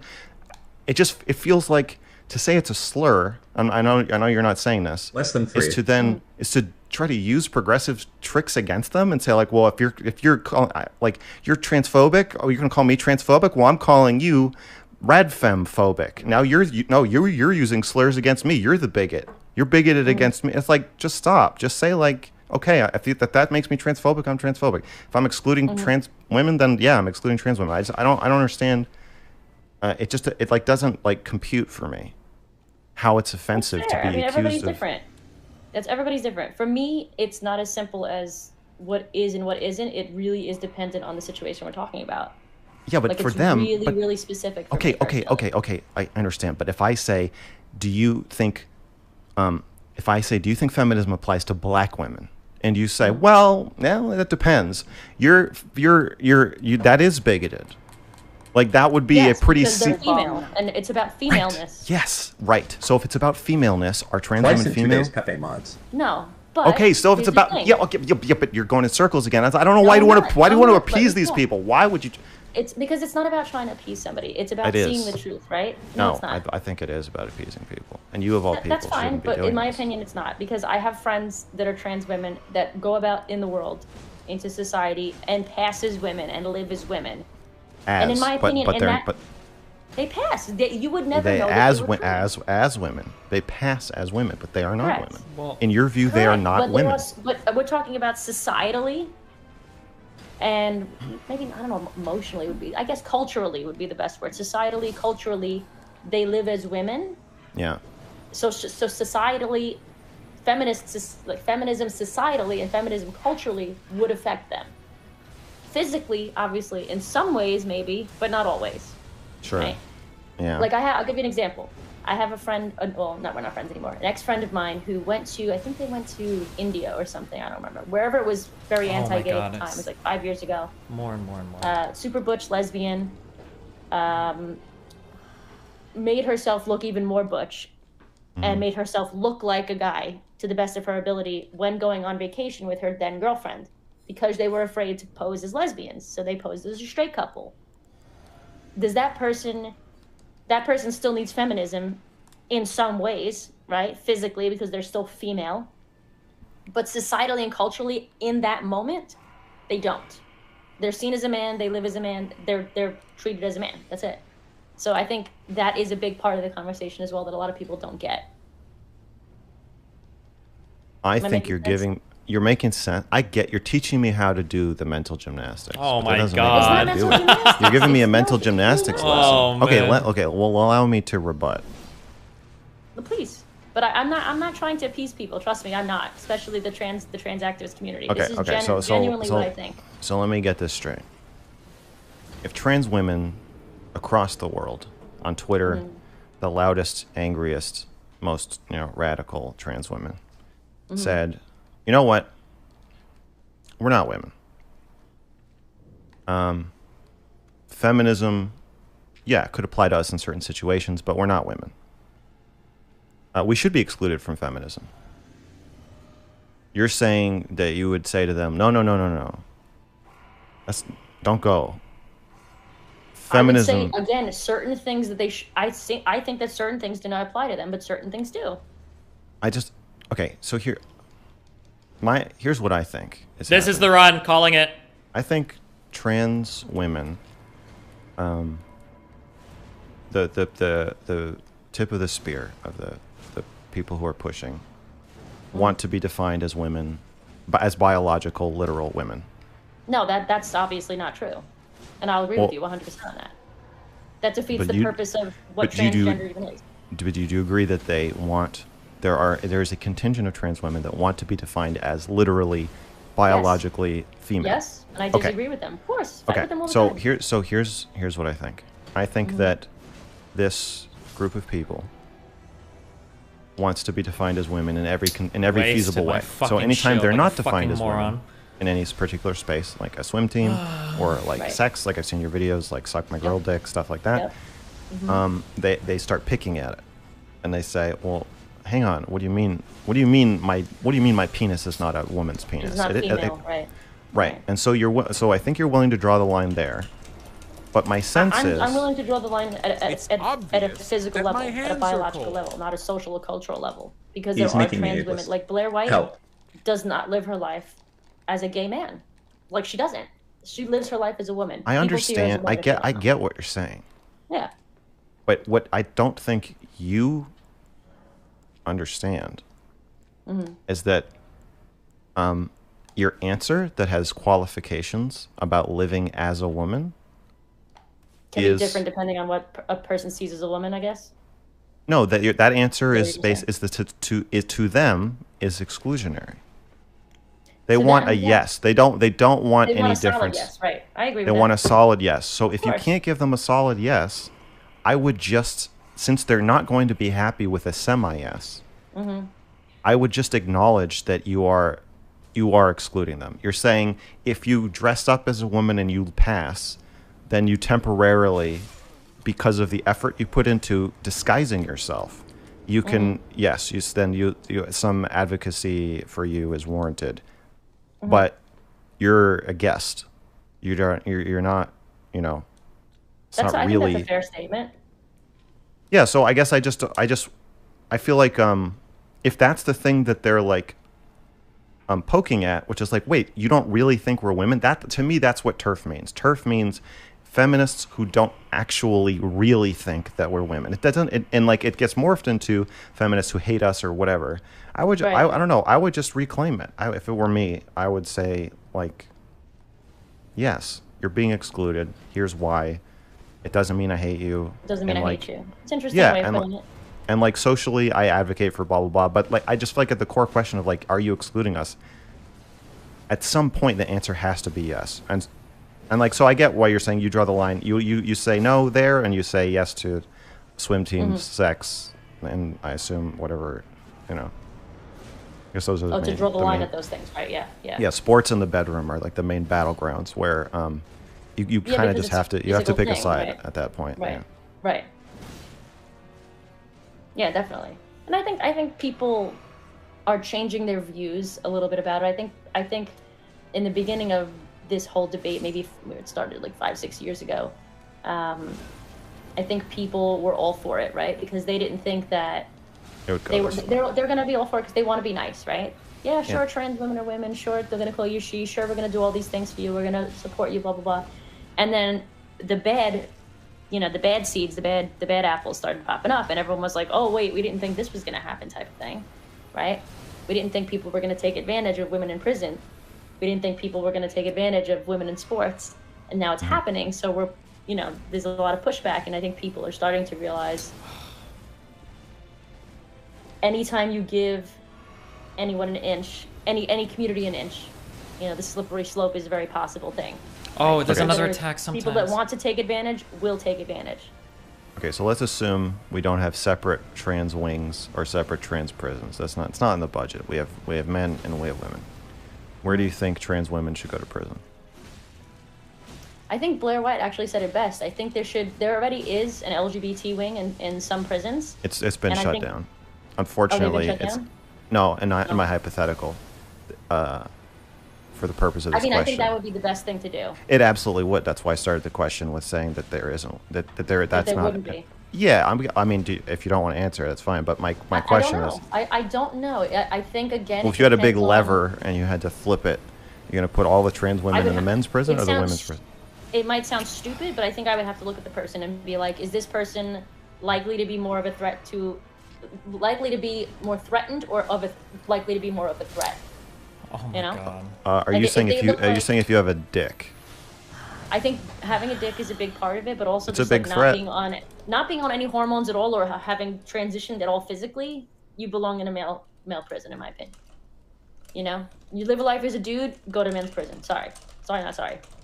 Oh yeah, It is what it is. but that could be subjective. Okay, so you're saying that you think it needs to be decided on a case by case basis, I think so. and the variables that you would look to are, do you actually I would live your look for living truth, meaning how they actually lived their life up Mhm. until that point. Not all of a sudden I'm in prison. I'm trans all of a sudden because now I just want to go to women's prison, have an easier time, and cross-sex Yeah. hormones and dick having or not? right. Yeah, you have to like make the effort, which is, it's not making an effort if you're actually trans. That's something you should want to do. It's something you want to do for yourself if you're actually experiencing trauma and gender dysphoria, right? Mhm. So if you're a supposed trans woman that you live your life as a dude, I mean, it's one thing if you can't pass because you can't like do it medically, but then if you can't do it medically, it's not my problem. You still should be in a men's prison. Just don't tell anyone that you're trans and you'll be fine. You know what I mean? Like, you're gonna be treated the same way any other guys are treated, in my opinion. What do you think? Well, I think that if I had to send them all to one or the other, probably send them to the men's prison. And I think it's. I think And that. I would- think- I if think it- you would if it too. had to If be you- that if you- way, if you it had had to to be be- one or the other, I'd Yeah. probably agree with you only because. Okay, so Most but that trans means women. No, go ahead. I agree with you. well, that means that there's instances where feminism is protecting women from trans women, which I think is another thing that gets you accused of being a TERF. Is if you're saying Mm-hmm. trans women are men trying to invade women's spaces, so feminism needs to act as a shield to prevent these men from Well, entering here's the the women's thing. prison. I think that there are some trans women that are not trans women. You know what I mean? Like there are actually men taking advantage, and I think there are some trans women who would take advantage too, just like anybody else. There are some lesbians that take advantage. There are some gay men that take I'm gonna advantage of die to straight men. Anybody could be a predator. I don't That's even know the what I'm point, dodging right? here. Yeah. I don't know what That's animation I'm looking for. Oh man. I mean, it's that simple. Yeah. Just because you're trans, you don't get a pass. You know. Unless you I call pass. out trans people. I call out gay people when they're being predators. Look at Disney. How many times we called out Disney, the people, the LGBT community that's quote that are quote Nazis are on the right now, calling out Disney for their sexualization of children and such. I don't think the government. I'm like a gender abolitionist. Mm-hmm. I think everybody should go to the same prison. Interesting. How come? I don't believe in separate but equal. I think that it perpetuates the unequal treatment of women, and in most cases, unfair treatment of women in most cases, but also men in other cases. And I just think we need to like deconstruct the mystique of the opposite sex and the sanctity of women's special blah blah blah. And then it's like if your response is like, well, like, yeah, then women will get raped in prison. It's like I don't think we should put people in places where they rape each other anyway. So that, right, of course, right. I understand. Yeah, so I think prison rape is a separate issue that needs to be solved on its own. But yeah, I think prison should be a place where men and women live together in harmony and learn how to fucking read or make stuff or you know whatever it is we need to do to people to make them better people, not to torture them. So, but like if prison, the inherent point of prison is to torture people, well then why shouldn't we want women to get raped in prison? If the point of prison is to get people to get raped, which it seems to be, then we should want women to get raped in prison. We should want everybody to get raped as much as possible in prison because that seems to be the point. And if it's not the point, then it shouldn't happen. And so I think it shouldn't be the point and it shouldn't happen. I guess that's my... Well, yeah, of course. I don't think anyone... I mean, I hope there's not anyone that actually believes that. I think they do. You think people want people to get raped? Yeah, don't you just see, like, those comments if of, it's like, a child molester, don't drop the soap, buddy, yeah. Yeah. Yeah. There's certain situations where I wouldn't wish for it on anybody, but I wouldn't be mad about it. We'll just say that. See? Well, so for every person... You be raped back. That's just my opinion. Well, that's insane. I don't think it's insane. It is literally insane. That's fine. You can think that. I think if you cause that amount of bodily harm on somebody, then you deserve to have it back. Okay, so if you believe in prison, this should be a place of retribution, then so if a woman rapes a man or a child, then why not throw her in the men's prison so she can be raped? Forever, well, that's the thing. Like, oh no, okay, well, yeah, it'll be a field trip. We'll say, hey, listen, we gotta throw you in the. Yeah, you go for a day, and we'll see what happens. And if it seems like you've been raped the appropriate amount, then you can go back to the women's prison. Yeah, that's the thing. It would be hard to determine what the appropriate. How much rape? Right. I know. That's what I said. That's why I said I wouldn't wish it on somebody, but I wouldn't be upset about it. Well, you said you think they deserve it. I do, but I still don't want. I still wouldn't want them. I wouldn't want anyone to experience more pain in their lives. Just rapists. No, I don't think it's. I wouldn't be. I would understand. I understand why it would. Here's the thing. I guess I could say it this way. Okay. How do we? I guess the question would be maybe. How do we get more people to stop raping? By raping them. Is it to clearly by raping them? The solution to the that's what you would say. That's what I'm trying to say, but I don't know if that's the actual. I don't know if that's the actual way to go about it. I don't know if that's actually the way to fix it. Right. I don't know that rape is going to fix the problem of there being too much rape. Right. But do you have any other suggestions? I have no idea. I don't have any research in that field besides friends of mine that have worked in prisons and have told me stories. I've had friends that are prison guards, but I've had tons of friends that are cops that tell me stories too, about like housing projects and people taking advantage of women and such. Prostitution, all this, typical shit that goes on in lower income areas. I don't know. I would like to see more research on that developed, I guess. Rape it would be nice to see a rape experiment. No, it would be nice to see like what these people are lacking in their lives or in their minds that makes them into rapists. Mentally disturbed, why they feel the need to rape somebody, right? Like what's actually wrong with them. You know what I mean? Yeah. Is it actually just a mental illness? Like, I don't know. Then maybe just I don't know. I don't know the proper punishment. That's a very tricky thing. I think I just don't believe in punishment, period. I don't think anybody should be punished for anything. I can't agree with that. Oh, I see that. Yeah, I can't agree with that. I think if you don't punish anybody, I think you don't think most people will just live frivolously and just do whatever the hell they want? If there's no punishment, there's no law? No, I think there should be a law. And I think so then what happens if you break the law? If there's no punishment, there's no law. Well, if you break the law, I think The it whole should point be. of breaking the law is there's a punishment attached to it. Or a Uh, fine. Yeah, well, there's more. There's the stigma that you broke it, that you're convicted. You But it have doesn't matter. conviction. Stigma is stigma. People are crazy. They're gonna do it anyway. I don't know. I think there's a decent number of people who would not want a rape conviction on their record, even if they served no time. I think there's some people like that, right? I think there's things people. This is so silly. This is not true. This is so dumb. No. So I What? also think that people are very likely to reoffend after getting out of prison. So I haven't seen That's evidence true. that makes me think that prison that That punishing kind of people punishment works. Mhm. Yeah, I don't think the current punishment we have works. I think if you need to be removed from society, if you've shown that you just cannot stop raping people, you just can't get enough, and nothing else works, then yeah, you should be removed from society and put in the equivalent of a padded So what you're life. saying is give them Removal- like one mistake pass, so to speak. You get one free rape, and then everybody will be like, well, who are you going to use yours on? No, I don't I think mean, that like, works. that's kind of what you're saying, though, right? I don't. Yeah. That you don't think that sounds insane? Like it's. Well, any celebrity, yeah. No, that does sound insane. I see what you're saying. I think that mandated therapy or treatment. I'm all about the government tricky part with forcing. that is there's a lot of people that rape that are sociopaths, right? Or that are narcissists. Yeah, so if a therapist evaluates you and says, this person is going to take a long time to get better, or it just isn't, then yeah, I said remove them from society. But then it's like, well, we're going to remove you from society for 7 years, and then you can go rape another person, then we'll do it again. That's not really a solution either. I just feel like we don't have a solution.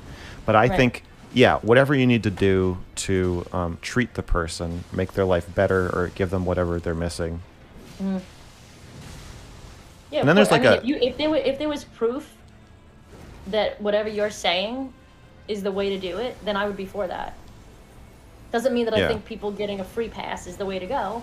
but No, I don't. if I don't it like the idea of prevents- a free. I don't. It's not. Yeah, it's not that I want people to I have know, free I know, passes. I know that's not what you're saying, but Yeah. if it was to help, it's kind of like, the saying. What is it? There was a saying in a movie: "Kill one, save millions," or something like that. It's like Yeah. the idea of hurting one person, and then fixing that one person that did the hurt to prevent Yeah. more people from being hurt, type of thing. Yeah. That's like another argument, I guess. But I wish So do you none of believe this in had the- to happen, right? You believe in the death penalty? I don't know how to answer that. I mean, I think if you're like a fucking serial killer, if it was premeditated murder, and you're not, You and raped. you're You not, raped. like, A man mentally- rapes and eats a school bus full of children. Should yeah. he be put to death? I would want him off the planet and not have to spend money on him. Yeah. Yeah.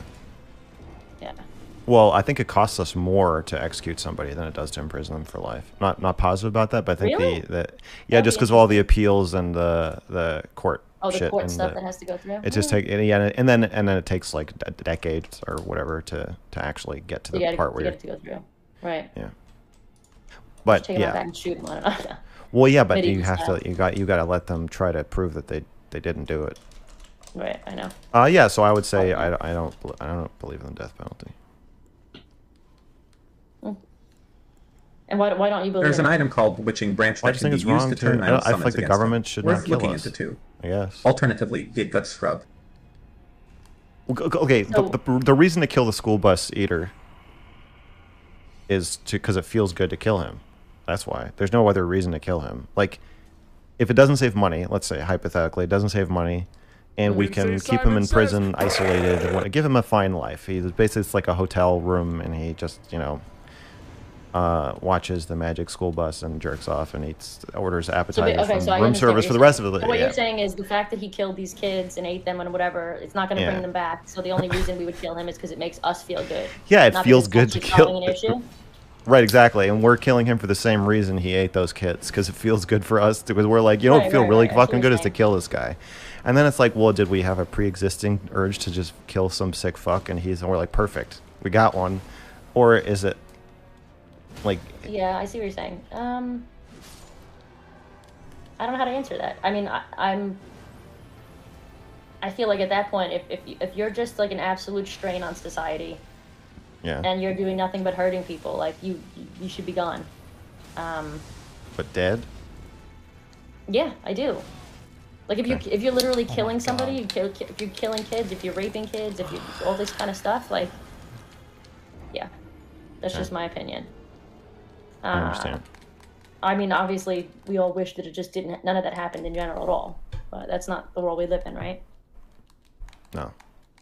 It's tricky. It's tricky, and I mean, who knows? Like in 10 months, 2 weeks, whatever, my opinion might change. There might be new information that comes out about a study in prisons or whatever the hell it.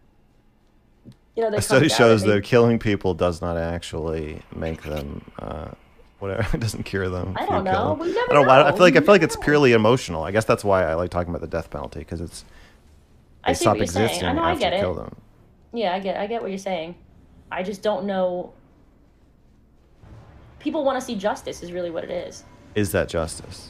I don't know. I think if somebody... You're like Batman. You're very revenge oriented. Me? Yeah. I don't know if it's revenge as much as it is, like, in my head, fairness. Like, want tit for tat. Like, if you kill somebody, why shouldn't you be dead? You took somebody's life. What makes you deserving of life then?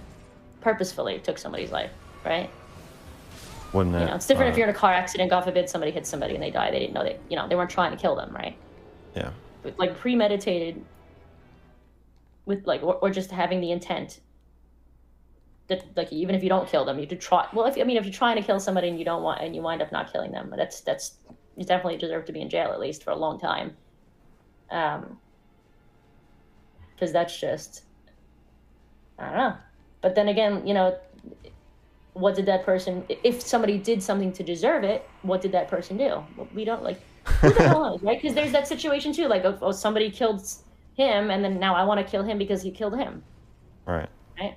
That's a whole other argument, but, that's more of the tit for tat argument too, though. Like, he deserves to die because he killed somebody that I love. Yeah, but what about when eye for an eye leaves the whole world blind? Do you think that? Yeah, I don't know. Take my money. I don't know. I think we just maybe the argument or the discussion we should be having is like mental health, because big issue in this country right now is mental health, like big. And I think if we got that under control, and I think we wouldn't even need to have these conversations in the future, like, or less of them. Just like, to me, like, that's like the abortion argument at the moment. It's like, we have so many different forms of birth control at this point. Condoms, right. Actual birth control, pills, things that go up in the vagina, like all these crazy things. Like, why do we even need abortion at this point? I mean, usually it's because of stupid people that don't use these things that are at their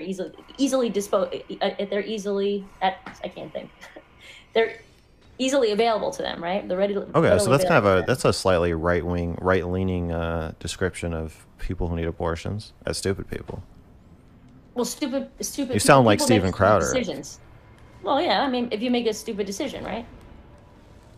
Unless you're like, because it's different if you use all of these things at your disposal. Like right now, we have of course, like, hopefully, right? Every time. Hopefully, as time goes on, there's never going to be a time in the past where medical devices or medications are better. Right, as good as right now, right? So with all of that, like I said, with all of that at these people's disposal, and they're still not using it to their advantage, and a lot of it's free, especially like low. Yeah, I get what you're saying. It comes off as harsh though. Like, I don't think so. When I think of like people I'm pro-choice for the record, but I'm not pro-choice every single time. Yeah. Well, it's like your How policies did that hit are through my left-leaning, bubble? What? But the way you talk about like poor people getting pregnant is. I didn't say poor people. I said people that are making stupid decisions. Well, who do you think those are? Rich people making those decisions? I think it could be anybody making stupid decisions. Well, who do you think on average is getting like accidentally pregnant? The most, I would say. I think it's poor people. Statistically, it's black women in poor neighborhoods. That's statistically. Right. So I'm saying you sound more like a conservative when you're talking about these black women making these stupid decisions, when it's like you have every opportunity at your disposal. Why don't you get a scholarship and go to college? Instead, you got fucking knocked up. Like that sounds like a conservative. Not necessarily go to college. It's that. Well, yeah, but you get what I'm saying. It sounds like in those areas. They need more education in those areas. Well, if they need more education in those areas, that sounds more like a leftist perspective. But if you start going back to calling them stupid, that's why I'm in the center, right? I kind of go in both. I have I Well, have your opinions so your that go in both solution is directions. progressive, but I'm saying your empathy level sounds like Steven Crowder. If we're calling poor black women who get pregnant stupid, that No, I'm not calling them. I said stupid decisions. okay. I don't think they're stupid. They made a stupid decision. That's a stupid decision to not have sex. I to see. have I don't sex think. without a condom. I don't think it's true. That's fine. Then I you don't- can I think don't- that I way. don't- I think it's a I don't- stupid decision. Yeah, I think that these black women in these poor neighborhoods. Why does he racialize I it? think Why that is he- they don't have the mindset. They might have external access to the resources. If they do, I don't know. That they I'm sure they have less. I mean, like in my high school, there was At like least you know, in where I'm from in New York City, there's tons of free birth control and condoms everywhere. You just My have to doctor- go to like, my- one of the, yeah. my doctor started giving me condoms when I was 8. 8? Yeah. Holy shit. What? Wow, it's young. Well, I was jealous of my sibling. Of your older brother or something? Yeah. Yeah. So he That got. makes I was sense. like, "Give me some fucking condoms," and my doctor said, "Okay, fine." So I And learned they how to sit put on a in condom. in your wallet for like 15 years. You're like, what? No.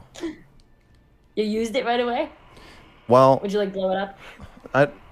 I practiced. I was like, I'm gonna learn how to put on a condom. So I had like my sex book and I read it and I learned Okay, how that's good. to you know put the right side out. And if you put it on the wrong way, you can't just flip it around. I learned all the rules. You know, Okay. leave a That's good. room at the reservoir. You know. Right. Yeah. Yeah.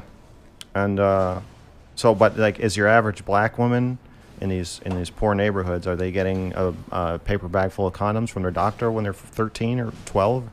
Don't know. I don't know either. I don't know either. Yeah. But and so and then like we had condoms at school and blah blah. So I'm just saying that like I don't know that. Yeah, so I don't know if they have access to the same external resources, but I'm also pretty sure they don't have access to the same internal resources. And If they don't, they should. But right? so but I'm saying if That's you're not the issue then.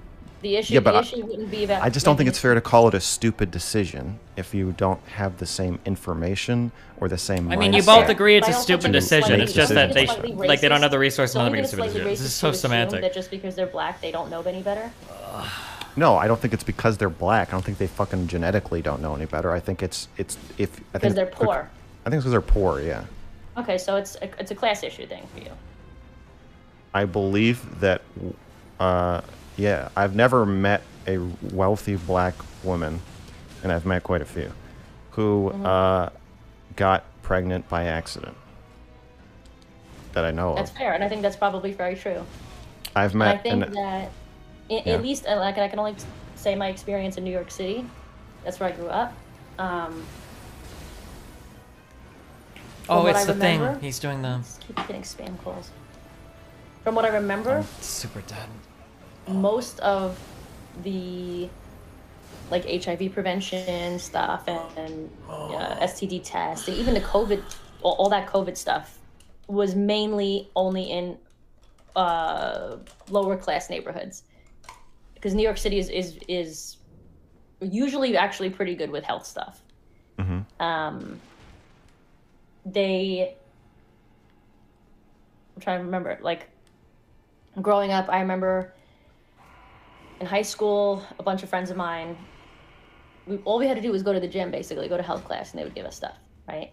We weren't in a poor neighborhood, but there were definitely lower class people that attended my school, because in New York City, there's school choice. You know, you can live in a poor neighborhood, but go to a school in a wealthy neighborhood, or I lived in a middle class neighborhood. So I had my friend Tishana. She wasn't poor, but she lived in a lower class neighborhood, and she traveled maybe like 40 minutes on the train every day, came to school, because she knew my school was a better school than the one in her neighborhood. So, you know, she had a better education for the most part, but she had to travel for it, you know? I think, I don't know, I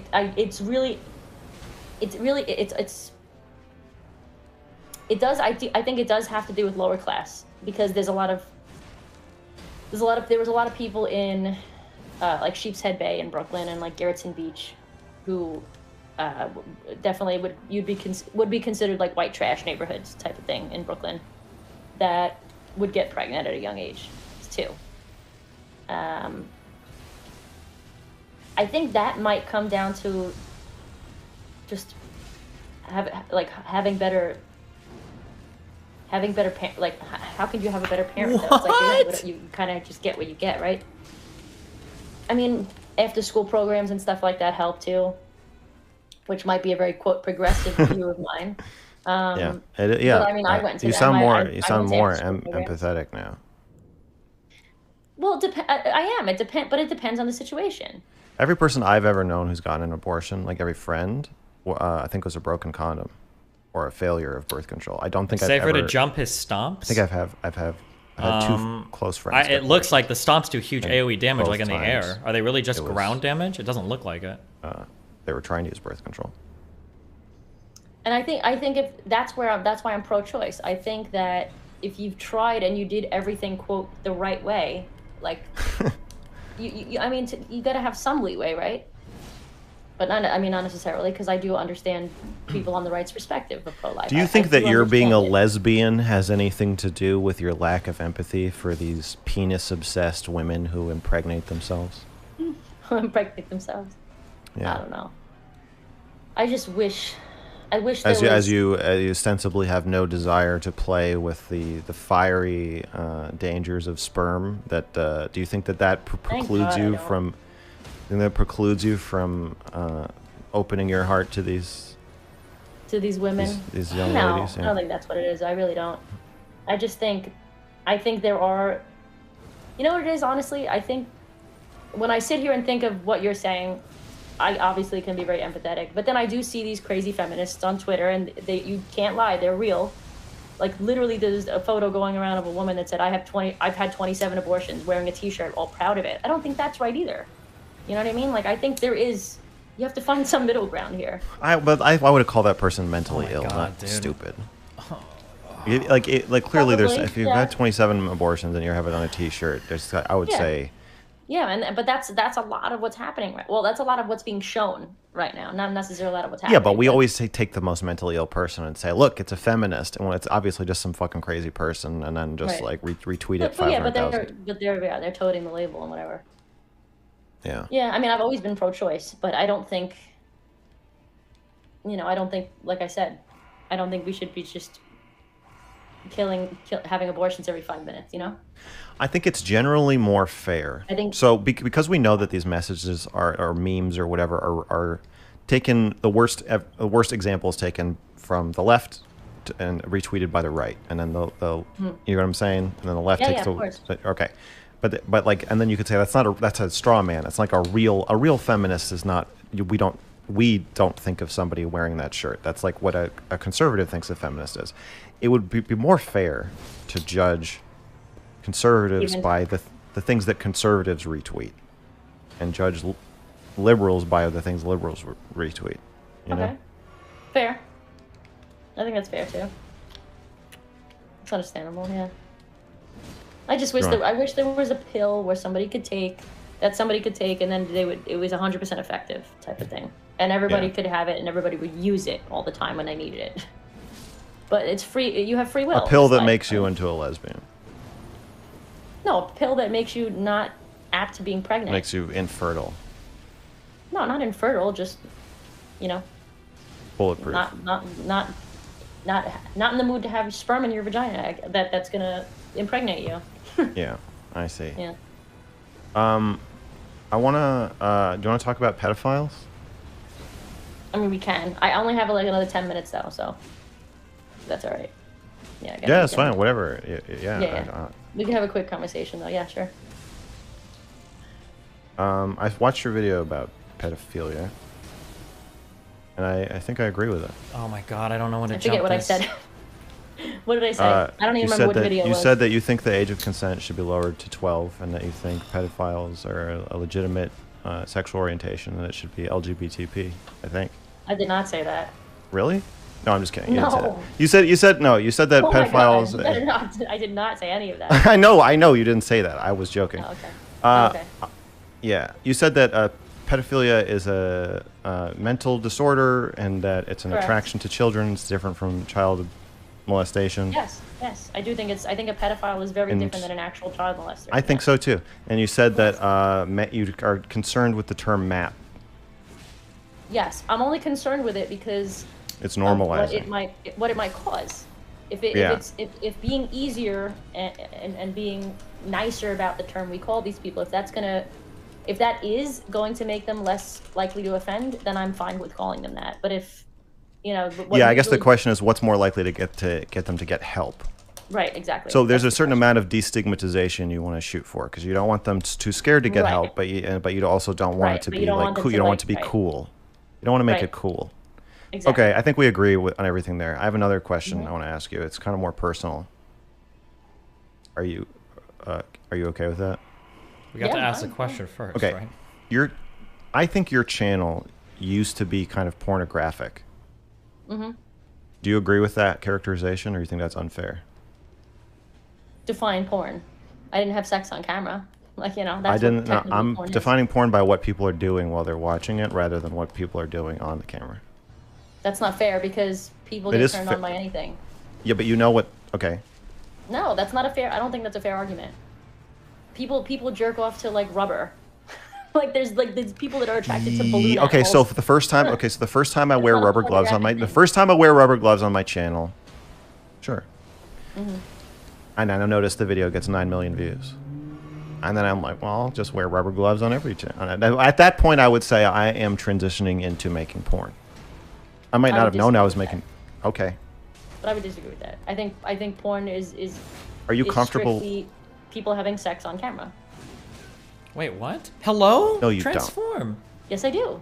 So you think Porn if is- Oh my you think if God, somebody dude, I don't know is what like, he's- I don't "Oh, even I'm know not what's having sex happening on right camera, now." I'm just pulling. I'm just. I guess 'cause he was like, starting a showing combo, he was everybody just my in it the whole ass time? or something. Like I'm just on Instagram. It's just a try-on haul. You don't think that's porn? No, I think Why? porn is the act of because that's. What about if you masturbate on camera? Is that porn? Okay. I see what you're saying. Are you? Yeah, I hope so, because I think that. Yeah, no, I think so. I think that would be considered porn because. Are you that would- defining porn just to exclude your own content?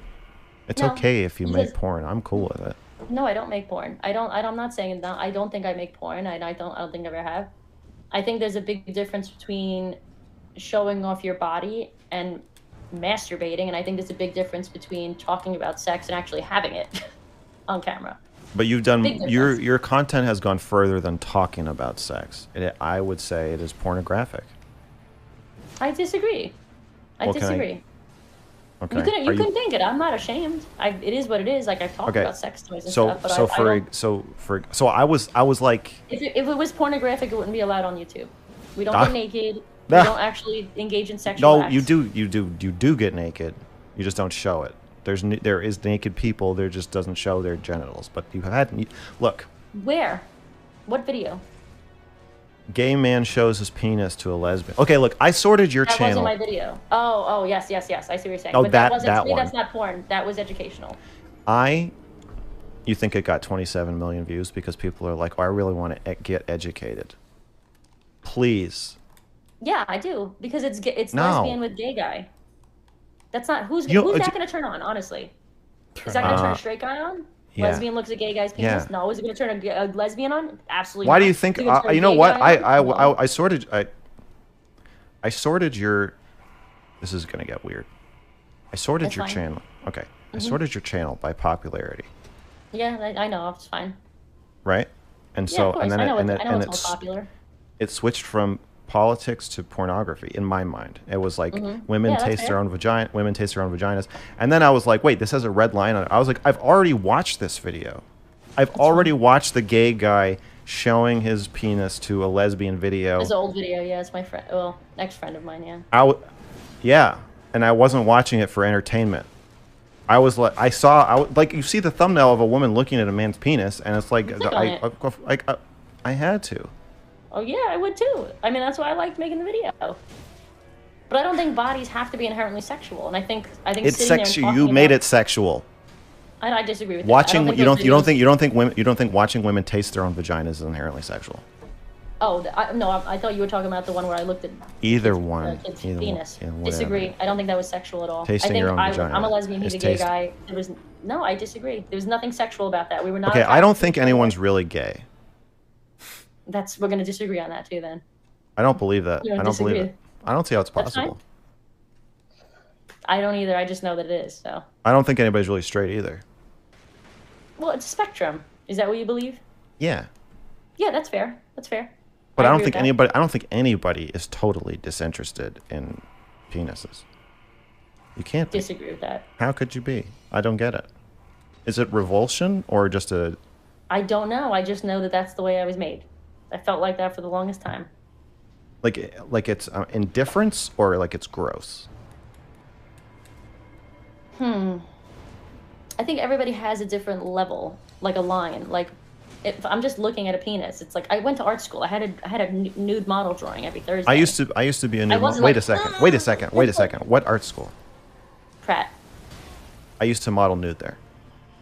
No, you didn't. Yes, I did. Maybe I drew your penis.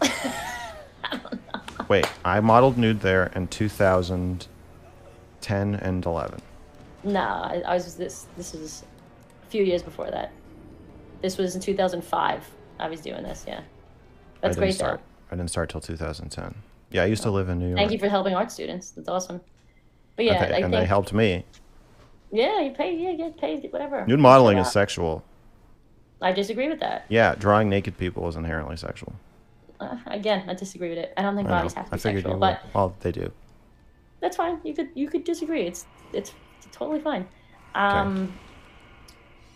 What did we say before about we were talking about? Penis revulsion, disinterest. Oh yeah, it's not like I'm like and it's just like no, I just like it could just lay there. I'm just like whatever, like kind of just whatever about it. I'm not disgusted by it because I don't have to interact with it. It's If I had to unfathomable interact to with it, me. I would be disgusted. Yes, You would be I'd disgusted. revolted. Yes, yes. It doesn't feel natural to me. It would be But like I don't having. look at it and Wait, I'm wait, not, wait, like, wait. Can I? disgusted by it. I really want to understand this because I don't. Yeah, that's fine. It doesn't make sense to me. It's like you're like a religious person and you're talking about like your faith, and I'm like, I don't know what the fuck you're talking about. But would it be like okay? So, can I ask you a personal question about this Yeah, again? Okay. I know what If it's you- going to be. Go ahead. Okay. If you had to touch like a penis or interact. How is with he even someone, would it be, hitting like, me? an animal What? penis? Like a I think it's just the shark, aura. like a shark penis or Oh something. my god, this fight is so bad. Like, would it feel like that? Because it would feel How many unnatural boss to fights me are to, we like, until the touch a game is dog's, over? If I like, just do main genitals. main That would story be boss weird. fights, how many do we Right? have? But Including if the Millennia Girl. I'm highly interested in human genitals, but you're talking about the way I would feel about like an iguana's vagina. I don't think that's comparable. 3? I think. Oh, Well, I'm just thank talking about God. the feeling. Okay. No, I know. The feeling I of the don't feeling know. of like 3 or I don't 4, really want to 5 go or down on an 6? iguana. No, because it's not a moral thing. Like No, I don't think it's animal wrong to go down on an is iguana. morally I'm not- not, no, I'm just talking about my emotional. Okay, a dead iguana. I'm saying my emotional, whatever, Okay, a dead robot iguana. I'm saying my emotional experience of it would be like I'm just not interested in an iguana's vagina, and if I had to lick it, I would feel grossed out. Right. Mel? I don't feel like that about humans. Oh, It's not. what's up? It's not about being grossed out as much as it is Alright. being what turns you on. Oh, I just didn't know who was home. Okay, but that's what you said. It would be. You said you'd be disgusted. That's different from being. If I had to interact with it, yes. Yeah, I would be disgusted if I had to interact with an animal vagina, Right. but I wouldn't. But I wouldn't be indifferent. But I'm indifferent if it's just there. I'm like, okay, whatever. Like I've had gay friends of mine undress and like I'm like, all right, whatever. I've seen it. Okay, do you want to take one question from chat, or you gotta go?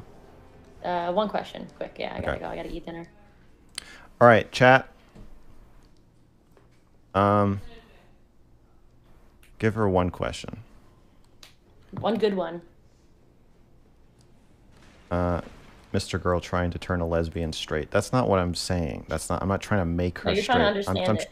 I'm trying to say that she already is straight. That's what it is. Oh yeah, we should have talked about conversion therapy. These conversations always take a weird turn. Okay, does anybody have any questions? That's not a real question. StarCraft 2 after Elden Ring. Does she hate trans people because no. What's for dinner? Carpet? No. Keep hating what the your fuck life is then, wrong with working you? class Andy. What's for dinner? Carpet What is fine. wrong with you people? Oh my god, it's great. How much do you regret this conversation? I don't regret it. I went to New Utrecht High School. What high school did you go to? Me? No, I'm Or this asking the person in person? the chat. I don't know. Oh, I see. To see if you went with them. I just thought it was Okay, here's a good question. Does the hate from the left hurt you? Excuse me. I talk about getting my Not feelings hurt a anymore. lot, so Not anymore. It doesn't hurt me anymore. It hurts me. It did hurt me when people legitimately think I'm a terrible person. But now it's just like they're gonna, in my opinion, they're just probably gonna think that no matter what. And I stopped trying to appease.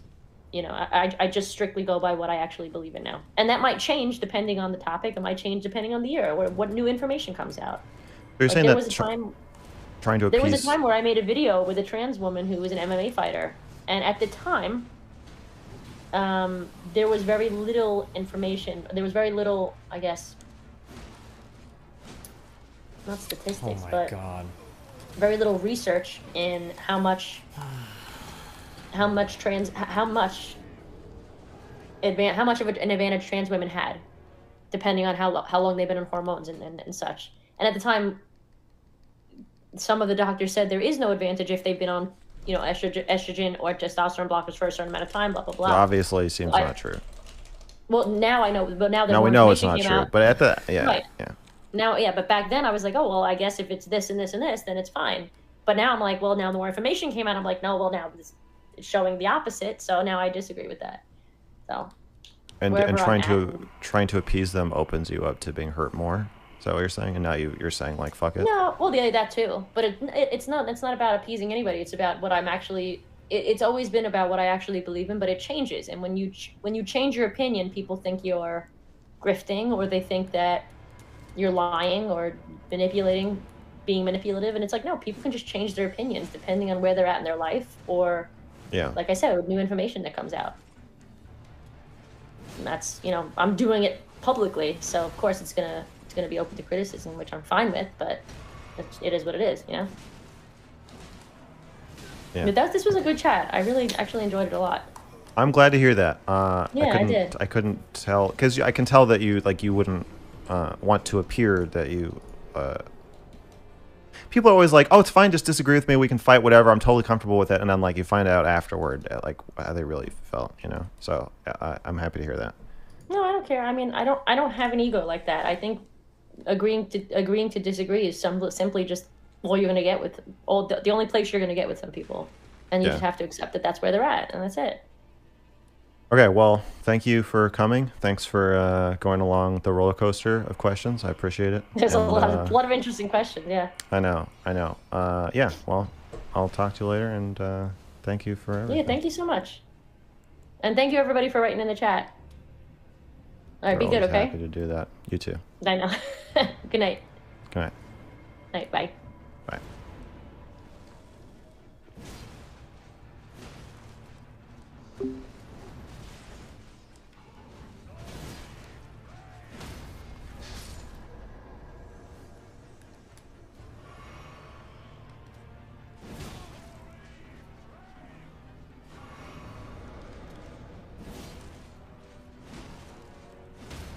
Why are people being mean to her? Is it because you think she's transphobic?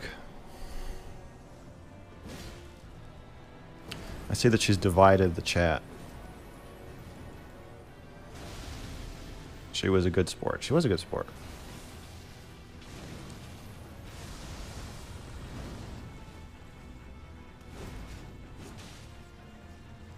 Oh my God. Thank you, Rugal Migdal. Another extremely entertaining stream. Thank you. You're welcome.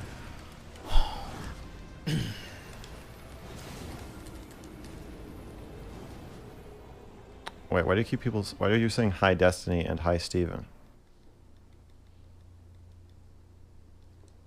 Is he here? Oh, he's watching. Oh, hey. Hey, Steven. Is it weird? Does it feel like the TV's talking to you? Are you playing Elden Ring? What are you doing, buddy? Both have strong honesty. Yeah. Try.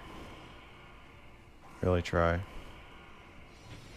Oh, Brittany Simon just DM'd me and said that she was friends with her. She used to be friends with her. That's interesting. I want to talk about it. He had it playing on a stream fully. What did he say about it? Yes, I think you and she was transphobic in this conversation. Who is Steven? Steven is Destiny. Yeah, I flirt with Destiny once in a while. He warms my heart. What can I say?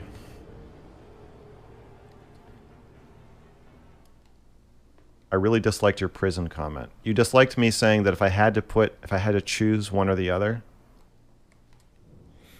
The Apprentice 007, $5. I hear it's amazing when the famous purple stuffed worm in the... I don't, it's not really anything against TOS in this, but I feel like if I read it, it's not a good idea. Oh, who is Destiny? Destiny is a streamer and a fiend. And one night, he platformed me. I don't know much about her, but Steven Crowder is a massive red flag. She was very careful talking about... I couldn't even get her to say that he's secretly gay. I feel like that's something that even his friends would say.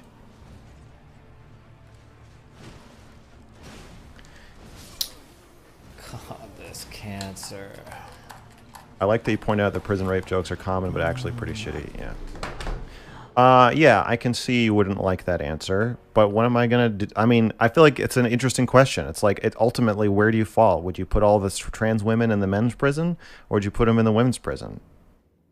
And it's like, I guess the TERFs say you have to put them in the men's prison. The progressives say you have to put them in the women's prison, and I feel like it's a good litmus test of like where are you at? Did you like getting platformed? Oh yeah. Will we ever get back to Vosh? I don't know. Apparently he's considering talking to me. What even was that last super chat? It seems so subversive, yet nothing edgy was even said. I know, I just couldn't say it. Yeah, but you just said no one's really gay, so there's that. I don't think anyone is really gay. I honestly don't, especially gay. Like, I don't think anybody's really straight.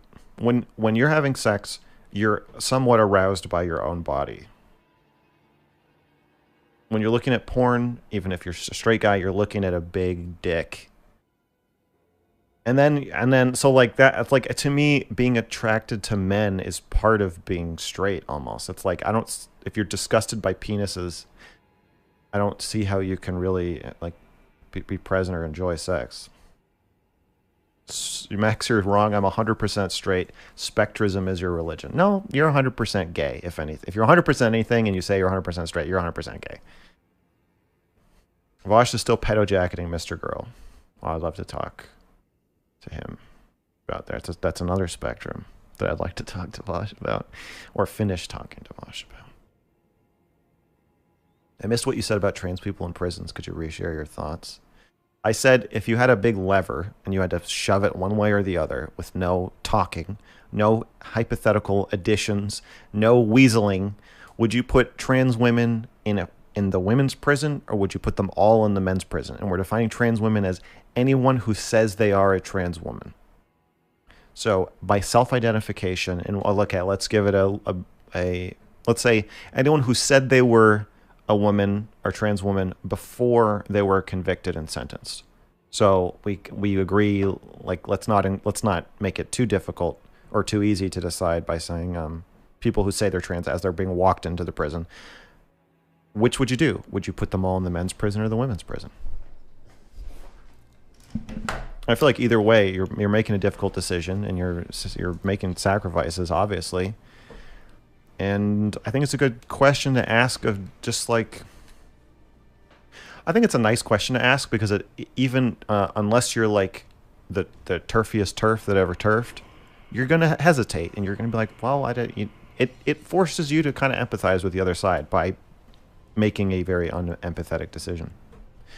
Far on the spectrum would be effectively gay, says Slaps McGee for $2.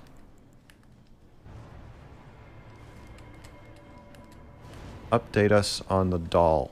The doll hasn't moved. At all. That's what's great about it. I don't have to think about whether the doll is moving my shit around in the fucking living room, or whether it's eating my fucking special high-protein ice cream that I bought for myself. The doll is right where I left her. In the closet. I'd advise to just stay out of jail, yeah. I spent one night in jail and it sucked.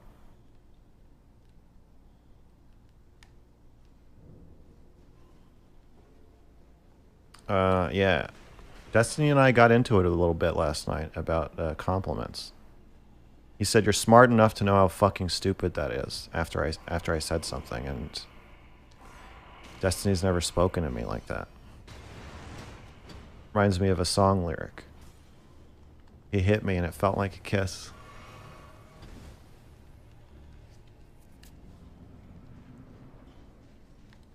Wouldn't you be? She is in my. She's actually in my walls.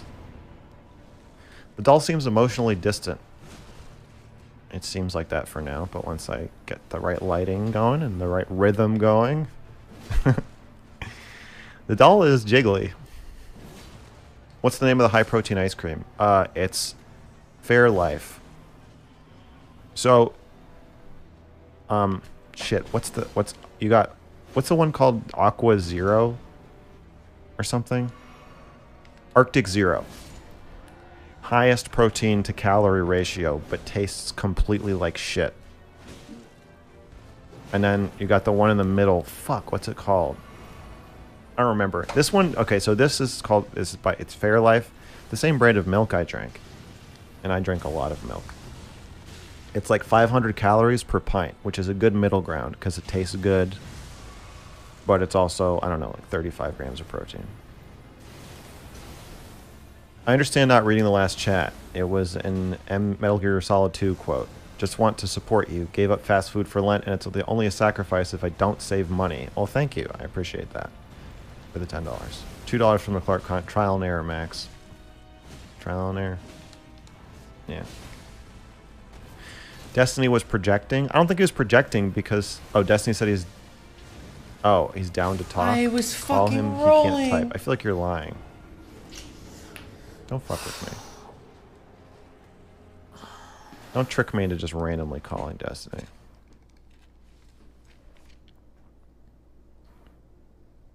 Destiny is still watching us in silence. It's pretty weird. Good. Yeah, Destiny's got a good... at first I thought it was a poker face. I think he actually is genuinely unfazed by a lot of things. I don't think it's just a poker face. I think if he's still watching us, I am speaking, and his stoic facial expression is genuine. He genuinely doesn't give a shit about what I'm saying. My words are going in one ear and out the other. He doesn't give a fuck about anything I say or think. Nor should he. The doll is voluptuous. Yeah. It's got big boobs. Do you really think every straight man is a little gay? Yes. I actually think that. I think usually if you see a large number of humans exhibiting a behavior, it is likely that the thought that brings them to that behavior exists to some extent in all of us. And there's no fucking way anybody's 100% When you realize that your streamer put the video makes onto no his sense. children chatters I and can't put his see own how headphones that and evolution shared would be the like, TV is oh, we talking just only took to this him thing giving that you have to do for the species to survive, and we just reversed it. It's a 100% reversal. You're not at all interested. I think gay people are probably just inhibited from having sex with the opposite sex. I cannot believe there is a genuine lack of interest in it. I think it's probably like there's something that overrides it. How does it feel to be one of Steven's new Orcrix? Also say, come on, Steven, you can beat Have Commander Shaylin and the doll fought yet? Hello, Stardust. No, I did yell at Shaylin. We were moving the doll, and I yelled at her because she was being controlling. So at first Shaylin was jealous, but what it's turning into is she's trying to have a relationship with the doll that, like, is in between. She's you know Shaylin. You know how she is. You've seen my interviews with her. She wants to make it. Shaylin gets scared by things. Okay, and like many people, women, and when they do, they want to control things. And then I am particularly averse to. You know what my grandfather said? He said, women get self-esteem by controlling men, and men get self-esteem by not being controlled by women. And the doll is bringing that dynamic out in full force.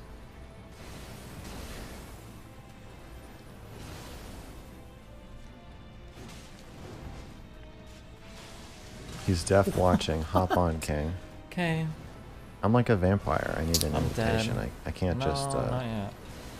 I should be, though. Can't just appear in his doorway. I'm not like that. Why are you ignoring me? I'm not ignoring you. I didn't see your fucking messages, Stardust. Jesus. Slaps McGee, thank you for the $2. I'm not saying that out loud. Thank you for the $2.79, Rugal. I already said that out loud. Will you let Shaylin have a relationship with the doll? I don't think so. I don't think so. At first I was like, oh, it'd be you know, kind of cool if Shaylin tried out the doll.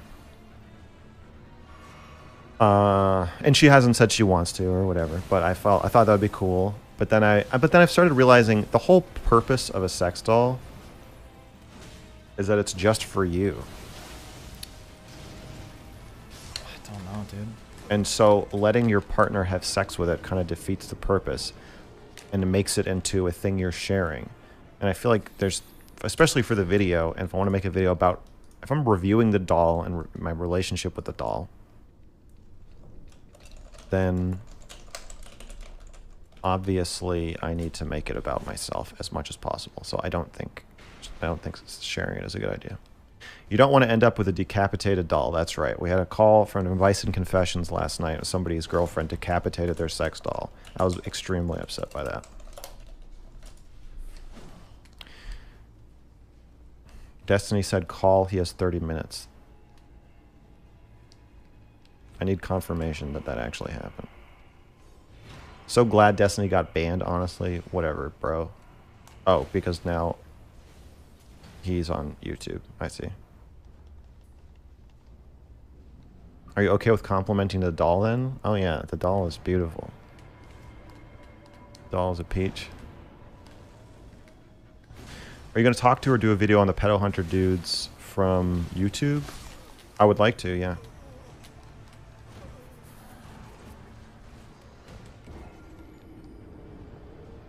I would like to talk to Mama Max.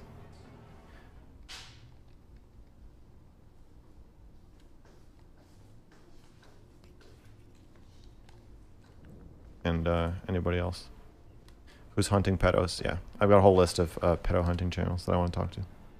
Does the doll smell like rubber? No. How old is the doll? Probably like late 20s. Pedo hunters? Pedo hunters run sting operations. They make a Discord account or whatever, Tumblr, I don't fucking know.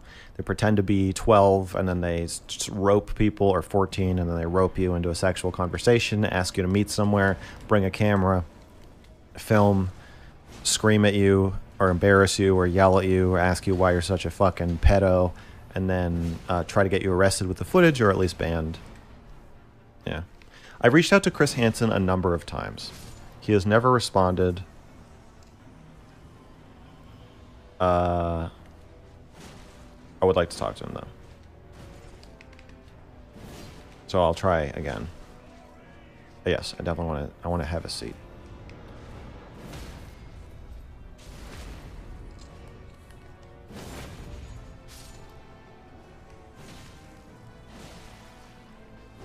I have not. I haven't been cornstarching the doll yet because I haven't used it. But yeah, in between uses, I'm gonna start her up.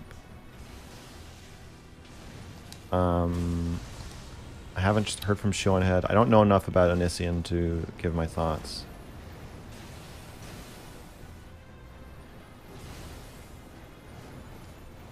A lot of dark stories of blackmail with the pedo hunters. Well, I feel like I just want to understand the psychology of somebody. Like, I can understand being like, oh, I really want to stop children from getting hurt. That makes sense, but I don't understand the psychology of wanting to entrap people. I'm anti-entrapment. I feel like you should trick Chris Hansen and do an interview. That'd be funny. I have thought about a few times. Okay, so I've gotten entrapment emails to me where people are trying to trick me into, you know, being a child molester, which I'm not, so it didn't work. But, because I could fucking tell, what I've thought about doing is pretending that I believe them. Bad idea. And then I've thought mailing about this myself before, but not a good a idea. certified letter I've saying thought about it. I It's a don't bad intend idea. to meet It's this such a person bad for idea. sex. But then anybody could do that. Yeah, so it wouldn't exactly. really You protect can't do that. My point is, I want to somehow I get dipshits that try to catfish me as like underage people, and I've thought about what if I play along with it, but I send myself an email first saying like, obviously I know this, but like even if you play along with it and you know people are, like they'll still like try to say that you did. It's not. This is never worth it. You never go down this route. Trick a pedo hunt, and then we'll just like meet and have a really weird conversation. We'll just like chat. The problem is, I'm worried that in order to do that, I would have to commit or appear to commit a crime of intending to, whatever, solicit sex from a minor. So I don't think there's a way to do it. Also, I don't really like the idea of lying and tricking. I mean, the whole point the whole thing I don't like about entrapment is that they're lying to people and tricking people. So it would be kind of dumb to like do it. Back. $5 from Sausage Lord. When you and Steven eventually meet up in person, will you two do a gym session live? Also tell Steven good luck in your fight. A gym session live stream.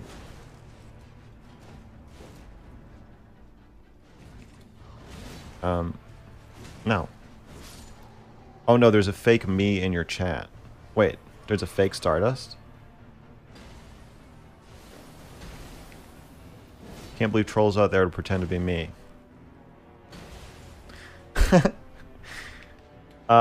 Stardust, if I respond to something that you didn't say, you gotta just DM me, I guess. Oh, film yourself messaging him. Okay, but the problem is, then anybody who wants to actually meet up with a minor for sex can just say like, "Oh, I'm pretending," and then like if the 13-year-old shows up, you're like, "Okay, great, I can delete all that footage and just like have sex with you now." And then if a YouTuber shows up, you could say, "Oh, I was making a video." So it doesn't create the. I don't think there's a way to really prove it. Maybe if I live stream the whole thing.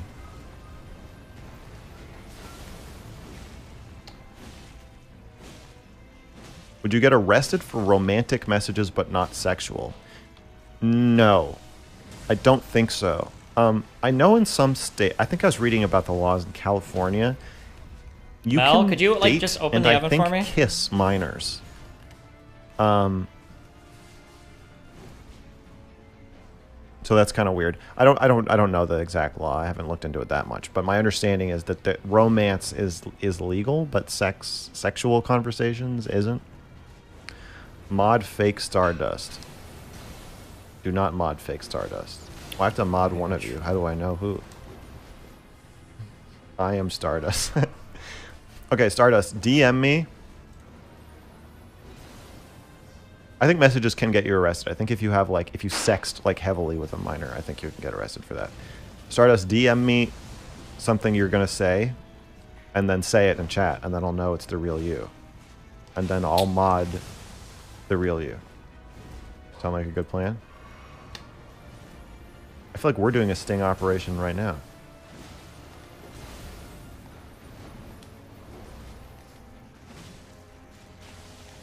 So just DM me. DM me like a number, and then just say the number in chat. Would you ever do a boxing match with Destiny? No. No.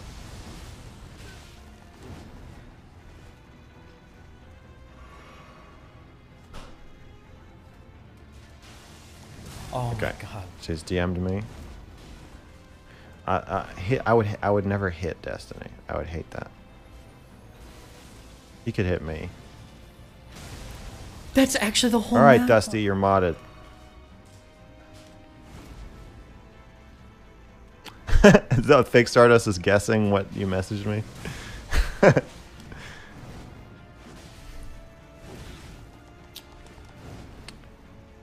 I now returned into the shadows. Jesus, you're scary. You're like the Thing. Boxing match with Lauren Southern? Oh, yeah. I'm kind of pissed at Lauren. I've been meaning to message her after our last talk. About, oh, wow, thanks. Yeah, see? It's the real Dusty. Yeah. I'm mad that she doesn't... She won't admit that she trusts me. I don't know how else to say it. I really don't. It really bothers me. It's triggering. I'm mad that she doesn't... She won't admit that she trusts me. I don't know how else to say it. I really don't. It really bothers me. It's triggering. No, I'm not going to ban fake Stardust. Besides, fake Stardust has already probably become someone else now. It's triggering for me. It reminds me of my family. I think This I'm has bored of happened to me a Mr. lot, where people. Girl's And content it triggers now. me when fans He do pushes this. his principles in a too People will self-righteous manner. Are privately you going to give a take like on this me or trans culture support me video? or believe in me or think I'm a good person or whatever, and then as soon as there's an audience, other people in the room, the rest of the family, their people like or their boyfriend or their girlfriend or whatever, I really don't like people's opinion of me that they express tends to change. I'm dead. I hate that fucking to an move. extreme degree, God, depending on it's who so else is in the stupid. room. And I find it very, very. I don't know if triggering I since if it's he happened if to me you my whole life. hit and he does it, I don't think it's avoidable because if you roll the So first one, Warren you doing can't that roll in shit time for the really second one. bothers me. I've died to this fucking move so many times. Why are you so sure she trusts you? I can just tell. I can feel it. It just feels like whenever the conversation gets, so I don't know. It was very frustrating trying to be as genuine as possible and as vulnerable as possible and honest and like trying to explain myself. Hello? Hey, what's up, buddy? Can you hear me? Hello? Hello? Hey, what's up? Hey, okay, I can hear. What do you know about avant-garde art? I don't know much. I don't know much. In my opinion, if you are if you're trying to push the boundaries of a medium, I think something that works pretty well is that you you generally stay within. You don't break many rules. You follow most of the rules, and then you find like one or two that you really want to break, and then you break those rules.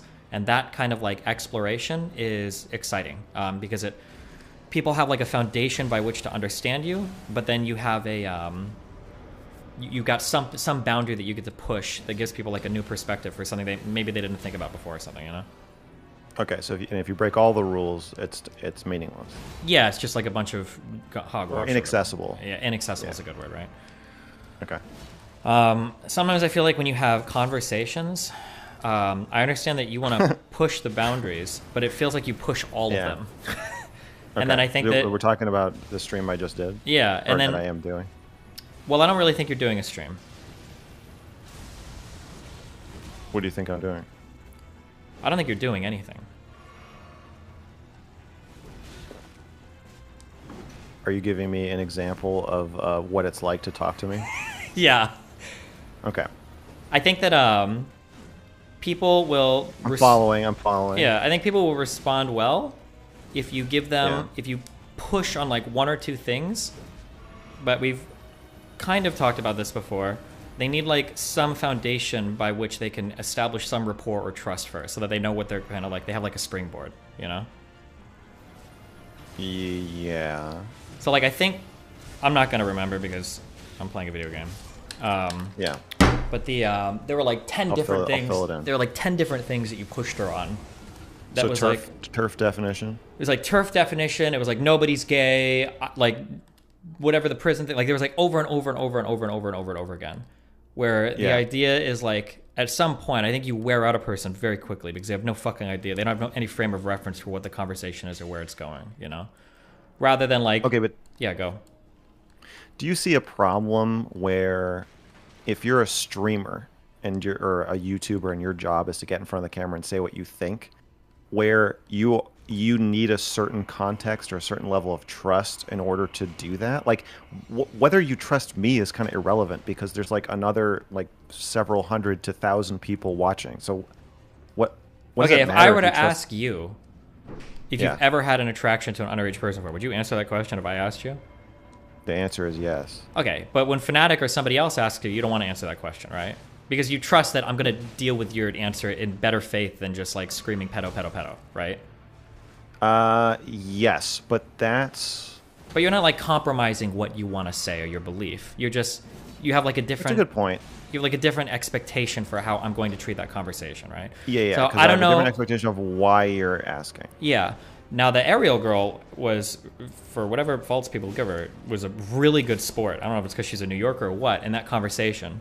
But right at the very beginning, with the Steven Crowder thing, it already came off as like pretty combative. because you know that she's like probably friends with Crowder. She's done a show before, probably has decent opinions of him, and you're saying that you're obsessed with him because he's a type of evil that you see in yourself, right? Okay, but I feel like if somebody said that to me about you, I would be like, great.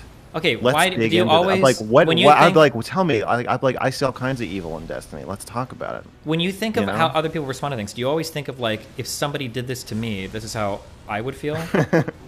I see that's a flaw. That's a flaw you're pointing out. Mhm. I do, yeah. I mean, like, what's the alternative? Like rubbing giving the cat a little treat, and then I'm like, oh, can I rub your belly? And then, but like that takes so fucking long. Well, I mean, that's part of the having conversations with people, right? It takes a while, but yeah, I mean, building rapport is a thing you have to do. But it doesn't take, you can do it in like 15, 20 minutes, I think, in a conversation, right? Okay, but don't you think part of what made us, you know, click the first time we talked, and as far as our conversational styles, is that we didn't have to do that? Yeah, but like that type of thing is like really rare, right? Well, yeah, so maybe I'm just dynamite fishing. But I feel like you have to do some level of investigation before you get to that. Before I you don't just think pop you or that I on a really person. knew. The only thing I knew about you is that people said you were a pedophile for some stupid reason, and that people said that that you would like talking to me. I did, but I didn't like research you. I was just like, okay, let's like talk. Sure, but like if somebody were to stumble on me and be kind of, I'll say weird, I guess, right? I can handle that because of, why did that one-shot me? I can handle that because of who I am. And if somebody does it to you, you can handle that because of who you are. But if you stumble upon On the any other autistic person Elden Ring grind and you for do so that, long. and you if you do that to every random person though, 99% of people are just gonna shut down, right?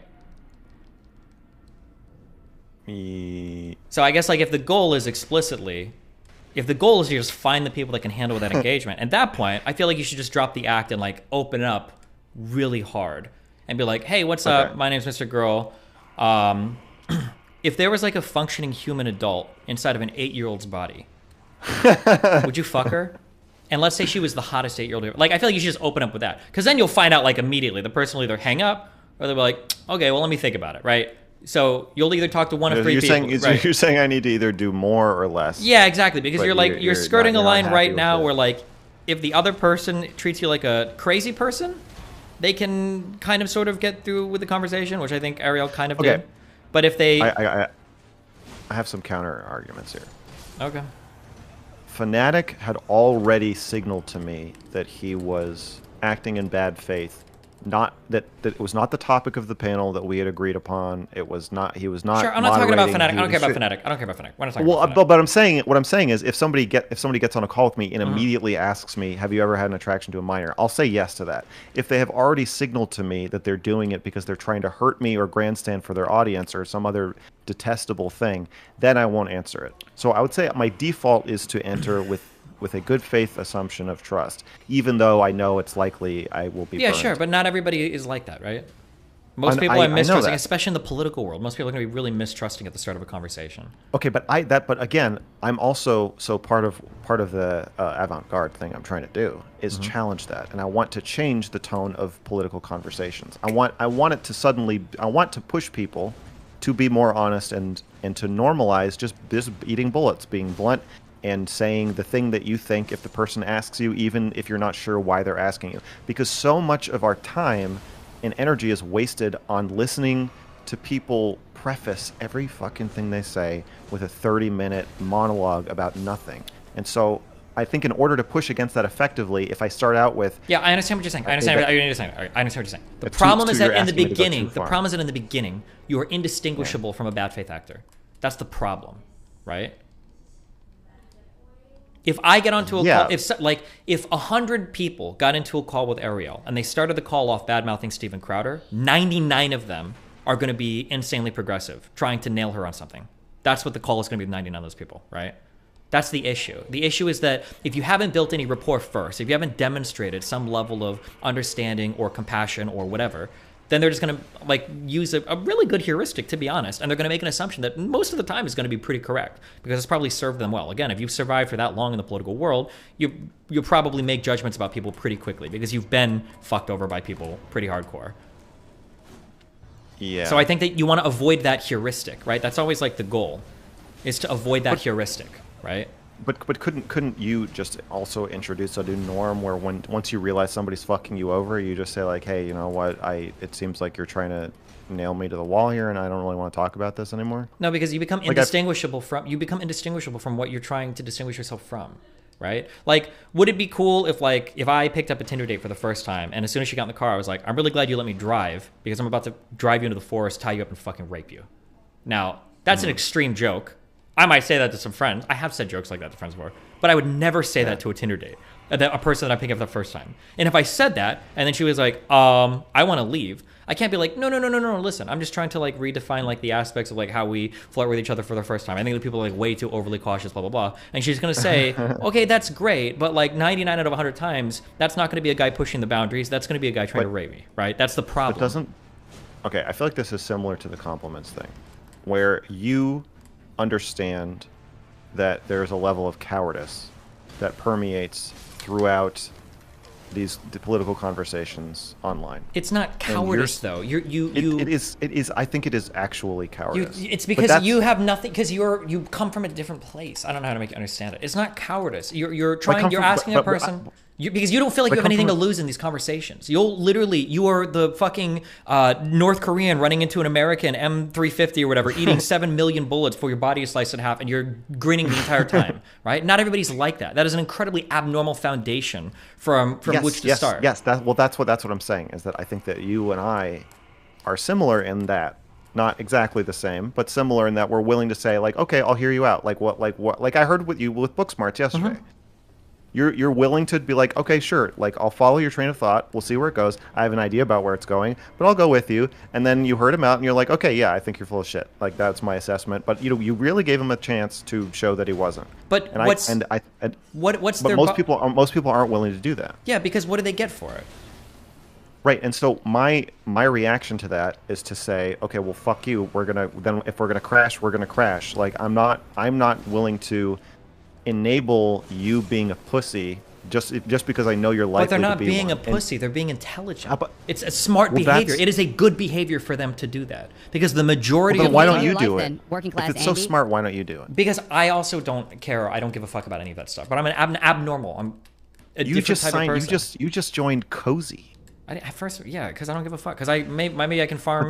Maybe I can farm a conservative debate star. I think it'd be fun to do it. I know, but I'm saying that's like that's like the embodiment of. Sure, but I'm outside of the normal societal norms. You can't look at me and then look at yourself as an example of how you want people to be. Most people aren't going to be that. But like I'm a person that's 33 years in the making. I'm not going to take somebody that's 25 and snap my fingers and switch them immediately. It would be stupid of them to do that. Like how many people would be willing to give up as much as they need to give up to be in a position like you or me? Not many people want to do that. They're going to have to. They're going to have to, because eventually audiences, like your audience and my audience, are going to start to get bored by listening to people say, oh, well, I guess, when you say a trans woman, so in certain situations, they're going to say, like, you know what?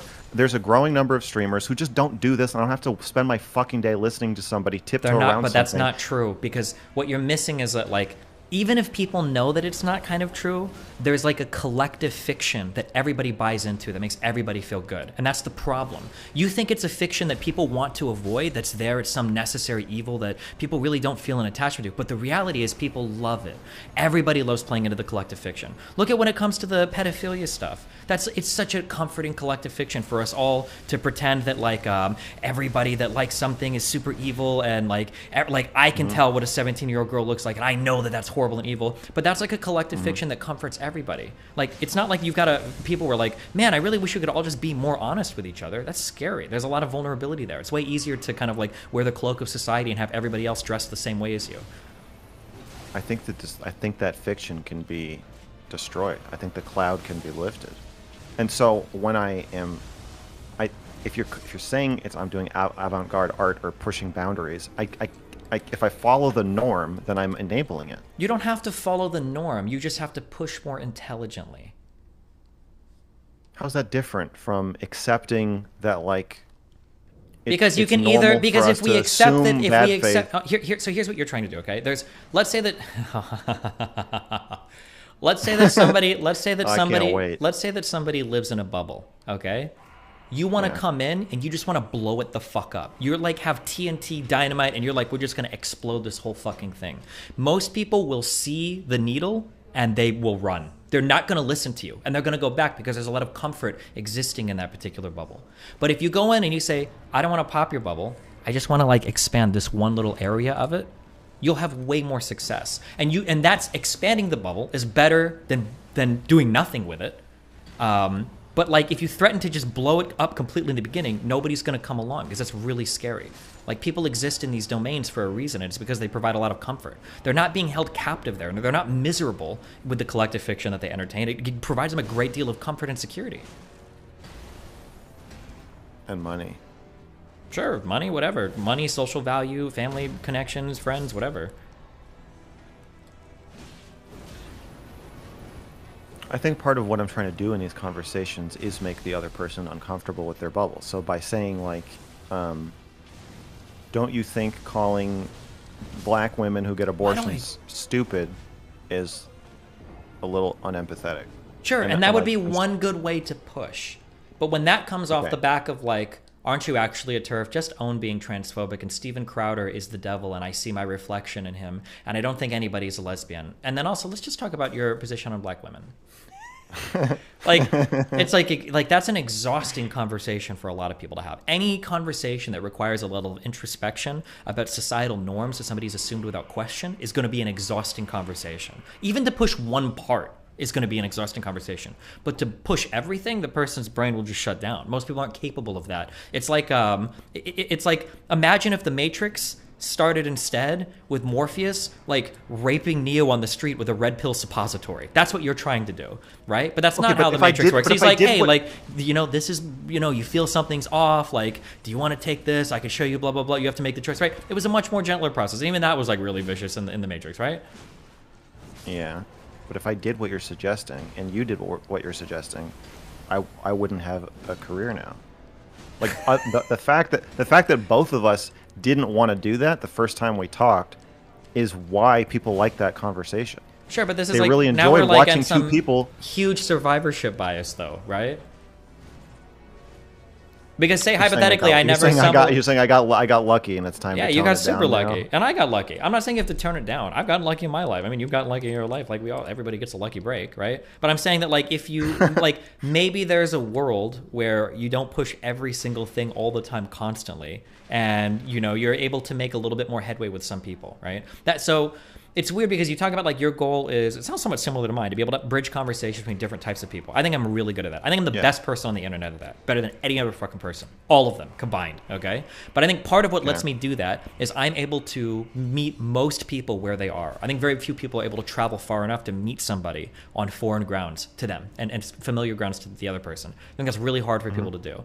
But if I were to talk to a person and my immediate goal was to break down 55 different barriers, it's just not going to work. It's going to be like a very slow, I have to figure out where the barriers are, then I have to figure out what they believe, and then I've got to figure out, like, well, which one do I want to work on? But if it's just everything, like, the conversation just dies immediately.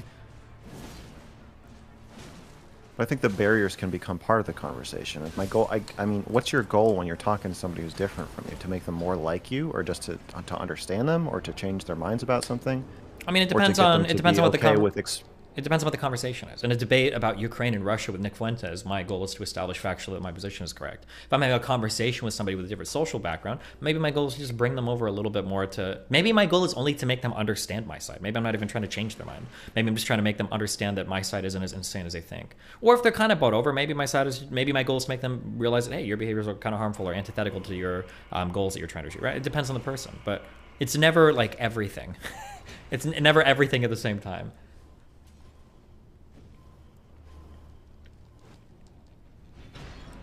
I feel like you should try it one time.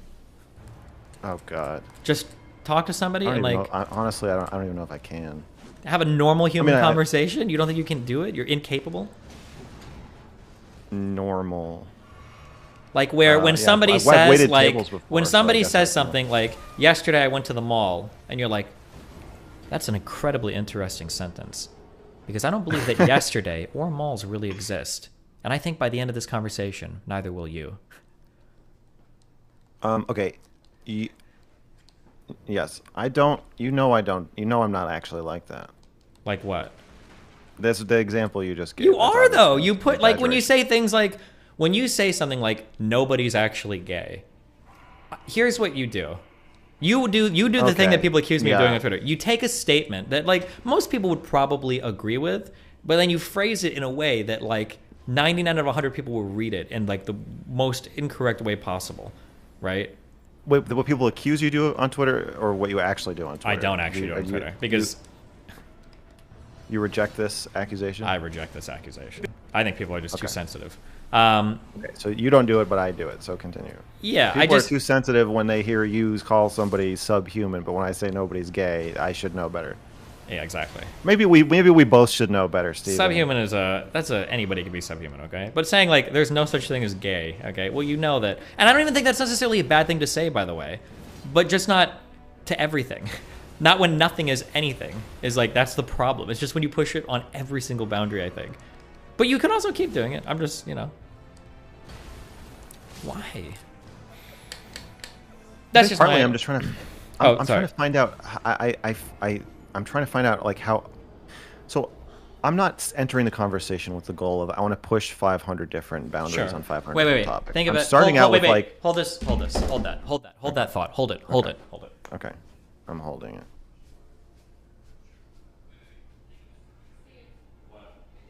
He's asking you to be more focused in your engagement. I know what he's fucking asking me. He's asking me what people have been asking me my whole life. Don't you think it would be more effective? But I think we have different goals. I think that's what it's going to come down to. Well, there is such a thing as gay. Otherwise, there wouldn't be a word for it. Yeah, I just don't think a person can be entirely gay. I think gay is like an attribute. Like in Elden Ring. Like vigor. Some people have 10 points in their gay stat. Some people have 99. I just don't think it's ever 100. Okay, what do you... Okay, talk. I'm eating now. What? Okay. I think if she had been less rigid, I think what I'm trying to do is figure out, is there a topic that we can actually have a conversation about that I'm going to find like interesting, or that I can connect to you on? Or is the stream going to be interesting because we're not connecting? I feel like one of those. Like, there needs to be some amount of conflict for a conversation to be interesting. We can't just agree with each other. If that's the goal, then forget everything I just said. If you're trying to create as much uncomfortable Tim and Eric conflict as possible, then no, I'm not. You're succeeding in that. I think the best conversations have conflict, like an argument, like the one we're having now, where both people are thinking on the fly and exploring their ideas and are genuinely listening to what the other person's saying, and they're like both like mildly irritated or something. I think like that's fine.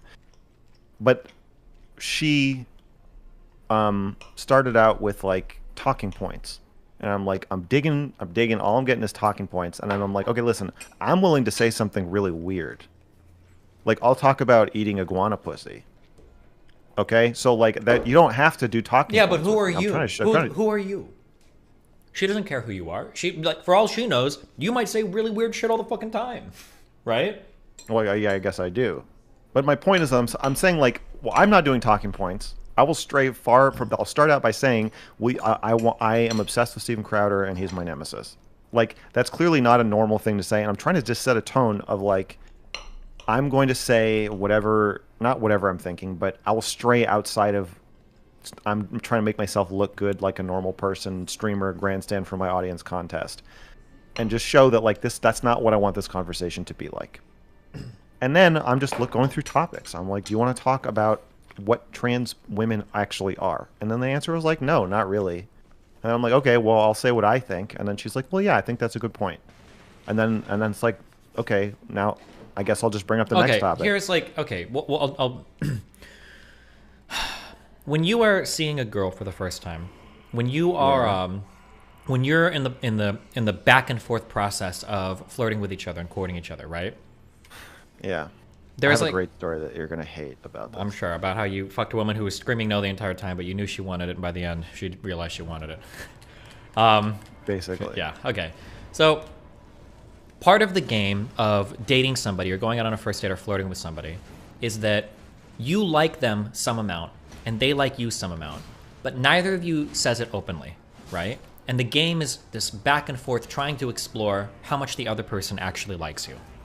It might be the case that When you meet somebody for the first time, you have amazing chemistry, and you're like, I'm like ready for you to move in. Like, I really like you. This has been like one of the most fun nights I've had in my life, et cetera, et cetera. That might be the case that you feel that way, but you don't say that right off the bat, right? Because that's you're coming on so strong, and you're gonna come off as like being like way too creepy. That's not gonna be good, right? The other person might even if the person doesn't understand you. Sure, well, they're not going to because you just met each other. That's the point, right? But as you spend more time with each other, the game changes because both of you kind of show, each other how much you like each other, and you start to get more of a understanding of that person. They get more of an understanding of you, and then you both become more comfortable over time, kind of exposing some vulnerability to the other person, right? Yeah. But there has to be a comfort established for you to show that vulnerability. You wouldn't just do that with a stranger. Why would anybody do that? It would be such a bad idea, because most of the time you're going to get punished. That's why people don't like being vulnerable. Okay, You get punished for showing that much vulnerability. So I agree that there needs to be some establishment of mutual understanding and trust for certain things to happen. But why don't you do that then? But so so like in China, when I was taking Chinese lessons, they were like, we were all like, how do you say I love you? And they were like, well, here's how you say it, but you don't say that in Chinese. You say I like you. We're like, why don't you say I love you? And they're like, well, a man will tell his wife he loves her maybe once or twice in their marriage. And you're like, usually, this is awesome. This is what I'm about. Yeah. And they're like, usually you just say I like you. That's what Chinese people say. I was like, I don't know how true that is, but that's what she was very Chinese, and that's what she said. And so in China, it's a totally different scale of how well you have to know somebody before you reveal your inner self to them. So I agree with you that these things happen. What I disagree with you about is where and when they should happen. You clearly want more trust and good faith from people you talk to than the average person is willing to give, and you're willing to jump through some hoops to get that from them. Mm-hmm. Not as many, but there are times where you are just like, well, if you're not going to understand me, fuck you. And like Twitter's a great example. On one-on-one, you're being accused of intentionally having people misunderstand you, but you're clearly not very concerned with people understanding you. On Twitter.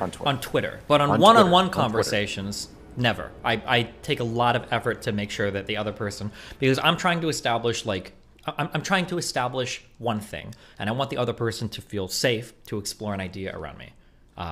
If it's like a girl and we're talking like a one-on-one dating environment, you want them to feel safe, like you're not going to rape them. If it's like a conversation, you want them to feel safe that they can expose an idea and not be judged. If it's a political conversation, you want them to feel like they can express doubt about their position and not get jumped on, right? That's the goal. The problem is that people are normally very defensive about their vulnerabilities, right? So I reject this norm. But the norm is there because it protects people. It's good for people. Well, I don't think it is. I think that it does not actually protect people as much as they think it does. I think it makes people look stupid and boring and uninteresting, and it makes it impossible to talk about anything. And maybe you can say this is because I don't need it or want it, and I'm fine with just like the aircraft carrier treatment.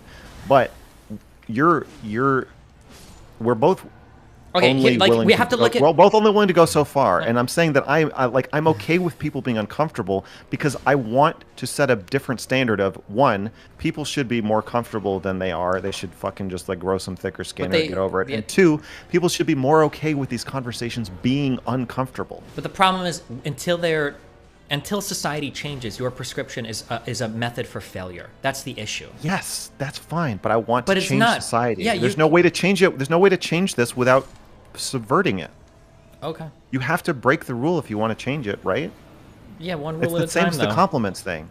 We both feel the same way with the compliments thing. And I'm saying, you're a subversive guy a lot of the time. Why are you playing ball with this thing? Why don't you just say no?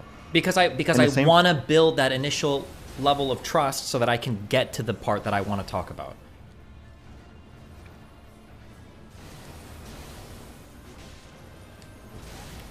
Okay, but we both agree it would be better. Yeah, but it's not.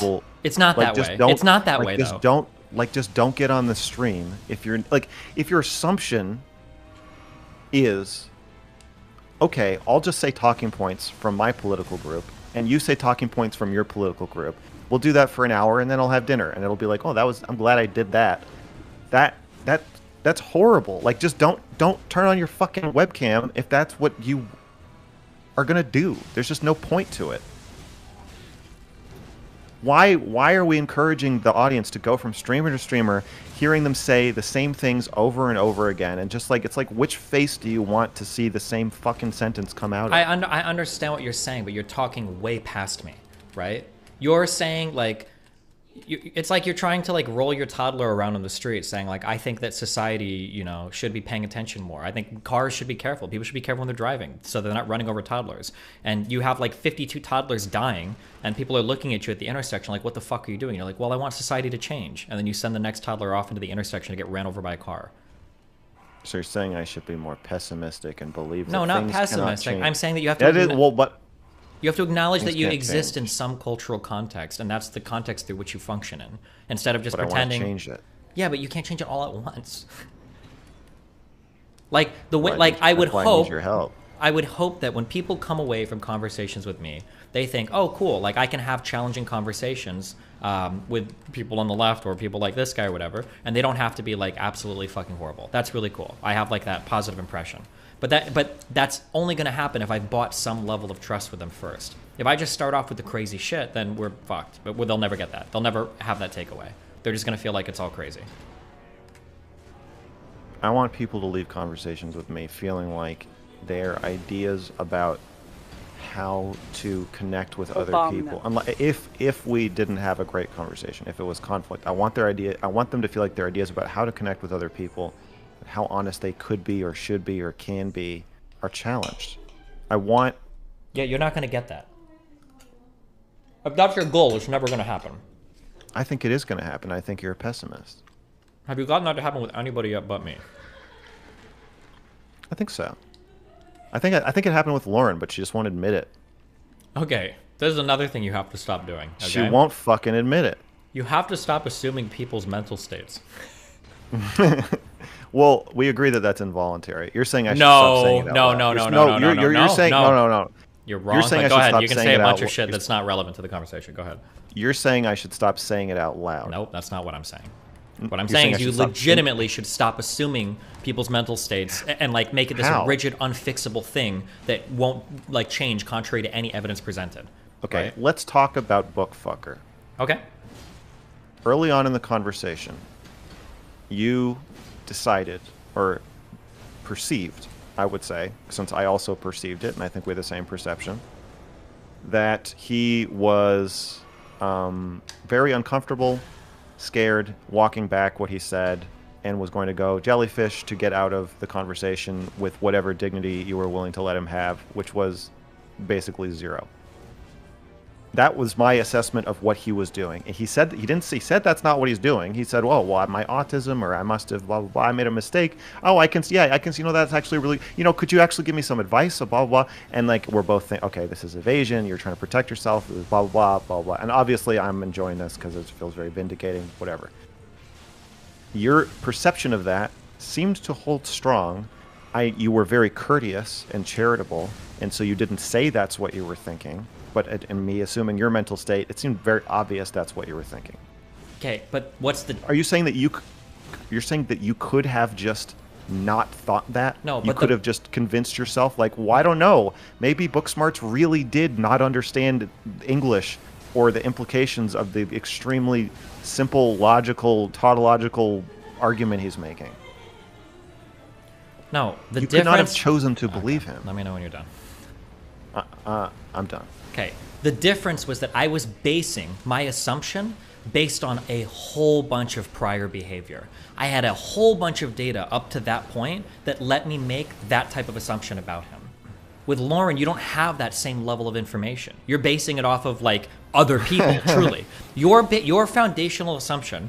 Okay, now I'm going to assume your mental state. Okay, so I see that. Your Yeah, foundational ironically. assumption seems to be that you think that if somebody is willing to talk to you on their platform, they must have some level of trust in you. But you've probably interacted with a lot of people who will lie about that because of what it looks like to other people. You don't like that. And so your assumption about Lauren is, okay, this is the second or third time she's talked to you, and she's willing to have you on her stream.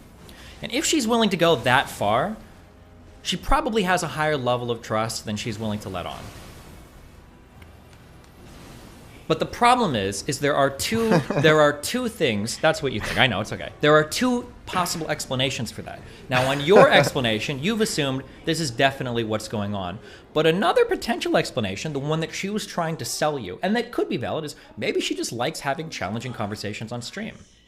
Now, up to that point, you haven't gotten enough information to differentiate between those two possibilities. So that's like a wave function that can't collapse for you yet. And she's trying to sell you on one story, and you're trying to say it's the other, but you have no way to resolve that. You don't actually know. And if she's right, now you're pushing her further and further out of that particular bubble. Okay. Do you acknowledge that you're moving the goalposts a bit, and you're switching from don't assume other people's mental states? You're saying assume other people's mental states with the appropriate amount of information as defined by me. Sure. Yeah, sure. Okay. Yeah. If you want to nuance my statement more, you assume, obviously, we always assume other people's mental states, but don't make that like a fixed, rigid, unchangeable thing that will not like have contrary evidence, especially personal testimony by the person, unless they have good reason to lie or something, which you think she does, which also hurts your ability to... She does. Of course she does, right? But you understand, but you've built a world now. Nobody wants to be seen saying Mr. Girl's a good person. Sure, but you've built a world now where she must think what you think she thinks, and there's no other contrary thing that could change that. Nothing could change that. Because everything could just be her. But that happened with you in Booksmarts too, right? No, because I had prior behavior to go on. It might be the case. So do I. No, you don't. Well, hold on. My experience is that I can understand people's mental states with much less information than the average person. You also have that same experience, I think. I think that you know what somebody's thinking or what they're doing or feeling before most other people would. And I believe that is true about you. So the question is, what is reasonable to, I guess, feel you know what somebody's thinking, but how little information can you have that feeling, like base that feeling on? And then when is it reasonable to say it out loud, I feel like is another question. With Booksmarts, we both, yes, have information, but Booksmarts is making personal testimony to you, saying, no, that's not true. I'll even bring in my lawyer, and he will tell you that's not true, and the lawyer says, well, actually, you're wrong. But he was doing everything he possibly could to tell you what you're saying, what you see in me is not really happening, and he never conceded it, ever. And I don't think he ever will. It was too late at that point for him to do it. That was the issue. But you don't have That's the what I'm same saying level. About Lauren. No, but okay. It's too late. It's too late. So the only thing you can appeal to is if you had a personal interaction with her that the public isn't privy to, then maybe that can be justified. But nobody else can see that. We DM'd a bit. That's not what I'm saying. What I'm saying is that, like, if you had an extensive personal conversation and she was saying things like, yeah, like, it's fun talking to you, but, like, I'm kind of nervous about agreeing to some of these things publicly. No, nothing. I'll say if I leaked our DMs, it would probably not change anybody's or your assessment of my assessment. I think you would still think that I don't have the correct amount of information to make this assumption. But making an assumption is not a voluntary thing. Like, what are you suggesting I do instead? You didn't just make an assumption. You made an assumption. You tried to crucify her with it. Okay, so you're saying I should. What is your prescription here? That I don't make the assumption internally, or that I don't say it? My prescription is we take a Bayesian approach to our things. You have some initial assumption in your brain, and then based on the data that you collect over time, you change that. You update the information based on different data points. That's what we do. Right? So maybe initially we think like, okay, I think she's probably okay with this, but she's just shy or whatever. And then you just go from there. And then you collect more data, you have more conversation, you see what's up. Maybe her opinion actually does change, or maybe it doesn't. But you collect more data before you come at somebody with something that you've got like a 25% certainty on. And then you try to like Sherlock Holmes them. And if you're wrong, it puts them in an incredibly defensive position that screws up the rest of the interaction. Okay. And so you're saying if I feel that she's throwing me under the bus. So I was pissed off and my feelings were hurt. Uh-huh. Because she's pretending to her chat that she thinks maybe I think the age of consent should be 8 or whatever. Uh-huh. That hurts my feelings. Because I think that she thinks that I'm a very ethical and pure-hearted, good person. But why would she think that? She doesn't know that. I don't even truly know that. And even I did a little bit of a risk. I joked with you in DMs and publicly about it. I'm like, hey, like, please don't rape any kids because it's going to make me look real bad. But, like, even at the, like, I couldn't truly know, right? I took a little bit of a risk, but I'm willing to take risks like that because of who I am. But most people aren't. And it is a big risk, right? Because of the type of content that you're into, and especially because of who she is. She's positioned herself as somebody, first of all, she's still fighting her own battles there. And second of all, yeah, she's trying to be the arbiter of pure. She's a pure Christian arbiter of what's good and moral and Sure, and not even you don't have to go that deep. It could just be that like think about like what's happened so far, like in this community. Like she mentioned, I think she brought up Amosi. Mm-hmm. Yeah, so like that's a person who like was arguing about age of consent related shit, and he's in jail now for I think either fucking a minor or child porn or something, right? I saw your stream with him. Yeah. Yeah. So like imagine. Think about it from her perspective, right? Let's like run some potential scenarios in mind. Let's say she's like, okay, yeah, I trust you. I think that you're a decent guy. Like, yeah. Let's say that it came out that you fuck kids, right? Like, she's fucked. Right. Like, these are all great reasons for her to lie. No, it could be a good reason for her to not truly trust you. No, I don't think so. That doesn't make sense. You don't. Why did that? Because your sense of whether I'm a good person is not informed by what would happen if you were wrong. No, hold on. That's not what I'm saying. Your sense doesn't of inform your internal assessment. It informs whether you share that internal assessment. Oh my this God. is my your problem. sense of whether a person is good or bad can be based on prior interactions with other people. That's what I'm saying. If you've gotten burned a certain way by people multiple times, that's gonna be factored in your head when you're thinking of. So you think that she thought Amos Yee was a stand-up guy, and then he disappointed her? Not necessarily, but he was just a guy that's talked about weird child porn shit, and then eventually he became a weird child porn dude. he came into his own. He blossomed. Okay. But do you also see? Yeah, I give you that. That's a good point. So she's seen other people who said things like me, but to that again, I don't think that she thinks that what I'm saying is actually like what he's saying.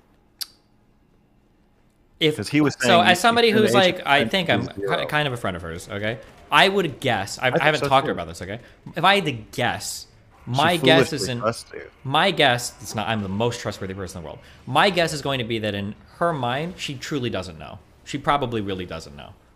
She probably is like 30%. You could be like an actual child pedophile rapist person. I think in her heart, I think she has a good feeling. Even if she did, I don't think that somebody in her position would trust it. Well, that hurts me. Why? It's intelligent. It's an adapted survival mechanism for her though, or for anybody that works in racism. Sure, it could be. That doesn't mean it's not hurtful. It's not about a fault, but it's about like a realistic expectation of a person. Like I would say the same thing to a super. If there was a racist person that got robbed and beaten by like 15 black people in a row every time they met them, then when they met the 16th black person, they were like, you know what? I'm a little bit uncomfortable right now. I'd be like, yeah, you know what? That's fair. I'm not gonna argue with you about it. I'm not saying it's not fair. I understand. I totally understand her reasons for doing it. I'm not saying she shouldn't do it or can't do it. I'm saying it made me upset. So my question is, so like, yeah, I get what you're saying, and I agree with you. But what do you want me to do when I feel like she's throwing me under the bus? I feel like she does have a good feeling about me.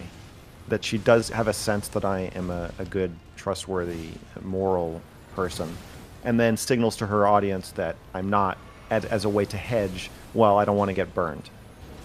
I mean, it's a similar thing to the conversation about Ariel, where it's like, you know, yeah, it's safer for you, but you're kind of fucking me over. I don't think they're fucking you over. Well, it feels that way. It's them being cautious. Yeah. I think you have to be respectful of that person's boundary. When I'm meeting like a new girl, if I'm going on a date, I would expect her to be incredibly cautious around me. But I'm not going to tell her constantly, I don't like that you're treating me like a rapist. I don't like that you're treating me like a potential rapist. I do. That's great that you would do that, but it's disrespectful. And it shows a lack of understanding of how other people protect themselves. Because you're asking for a really intimate level of trust you haven't earned. That if that person gave to any random person, they would get fucked multiple times for doing it. Literally and figuratively. I think there's a difference between telling somebody that their way of protecting themselves is hurting you versus telling them that they can't do it. But when you're asking them not to, you're asking them to suspend that level of safety for you. Asking somebody to trust you is not the same as breaking their boundaries, though. She said no. I mean, she said no. I didn't say. Well, but then you pushed on it for like 20 minutes. You had the meta conversation. I had the meta conversation, but I did accept. I mean, if she had said I don't want to talk about this anymore, I would have said okay. Well, right? I think we can probably also be a little bit smarter and figure out when people want to and don't want to, like it was pretty obvious that like there wasn't going to be any progress made. Like did you think? Wait a second. You're saying that men should detect women's boundaries for them and that they shouldn't have to say no themselves? To some extent, yeah. So what? Okay, well then maybe we disagree about to what extent, because I think that it is your job, especially in a conversation, to establish your own level of consent. And if you don't like what we're talking about and you don't want me to push on something, then you have to say no. Like, again, No, like I'm not going to tiptoe around. It's a two-person activity. It's one person's job to establish boundaries, and it's the other person's job to search for boundaries, right? I don't think she was even trying to change the subject. I mean, my sense was that she was not even that she didn't want to talk about it. I think she was just like, it's really weird that you're saying this, but we can have a weird conversation. Yeah, because she's obviously okay with having weird conversations, but I think that when you're... I think we're looping now. Okay, do you think I violated Lauren Southern's consent in that I don't care. That's not what I'm interested in. It's more just like, how do you get somebody to trust you? And I don't think pushing over and over and over and over and over and over and over again on every single topic is the way to do it. That's the interesting. Yeah, I already said this with the cat thing. I'm not trying to get her to trust me. I'm trying to say how I feel about her fucking lying about how much she trusts me. I'm not saying that to try to get her to trust me. I'm saying it to be intimate and honest about my emotional experience. I don't want to sit here with a fucking shit-eating grin on my face, pretending I think it's funny that she's pretending that she's afraid to let her kids in the room when I'm on a stream with her, or pretending that she thinks that I might want the age of consent to be 8. I don't think it's funny. I mean, it's funny. It is funny, but also fucking pisses me off. And I want to tell her, like, your self-protectiveness is making me angry. And that if you want this relationship to continue, eventually, sometime very soon, I'm going to need you to be more fucking honest about your assessment of me, because I can tell that it's pretty positive and you're hedging with your chat, and I don't like it.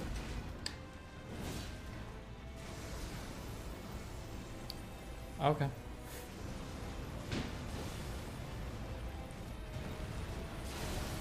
So what do you want me to do when I feel that? That's what I'm trying to... You're saying I just shouldn't say that? Or you're saying I should rework how I think about... Oh, no way. Human interaction until I don't feel it? I just think you have to do a better job at detecting where people's boundaries are, and then... But, I mean, I think I'll push them. We're looping. You can't push every Are boundary you winning, at once. son? No. We just can't push every single boundary at once. That's all I'm saying. I think you're playing ball with these normie fucks too much, and that you need to step on the gas, buddy. Bro, nobody has stepped on the gas as much as me, okay? Look at my fucking... Well, except maybe you, I guess, but... Like, I don't think most people... Turn on the afterburner, baby. Yeah. Let's go. Let's take it further. Trying to maintain the little grasp of normality that I have left, okay? On cozy? I don't think... No, there's part of you that wants to just... Yeah, of course, and I'm trying to figure out where that boundary is, and I'm pushing it more, and I'm being less, like... I'm being a little bit more direct with some things, but like it comes at a big cost. That's the problem, right? Like I'm hitting my financial goals to where like I can probably retire and be okay. But like that means that like you have to understand, what do I mean when I say that? Like I think that engaging in the behavior that I do it has a decent chance of like costing me my career. Like I think it could be over. Not even because I'm a horrible person, but just because there's like a social game that you have to play with everybody, some collective delusion. And by breaking even small parts of that, that you like could risk everything. And I wouldn't expect most people to be able to do that. Okay, so this is something you're also wrestling with yourself.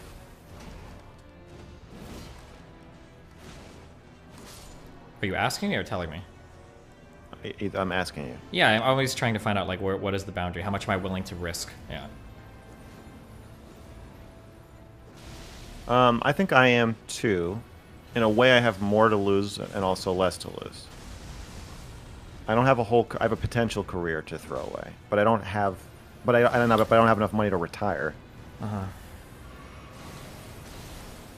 I can't imagine what kind of content I would make if I had enough money to retire. Or maybe I would be safer, because it's like that once your income level is as high as yours, you're not just risking a couple $1,000s a month.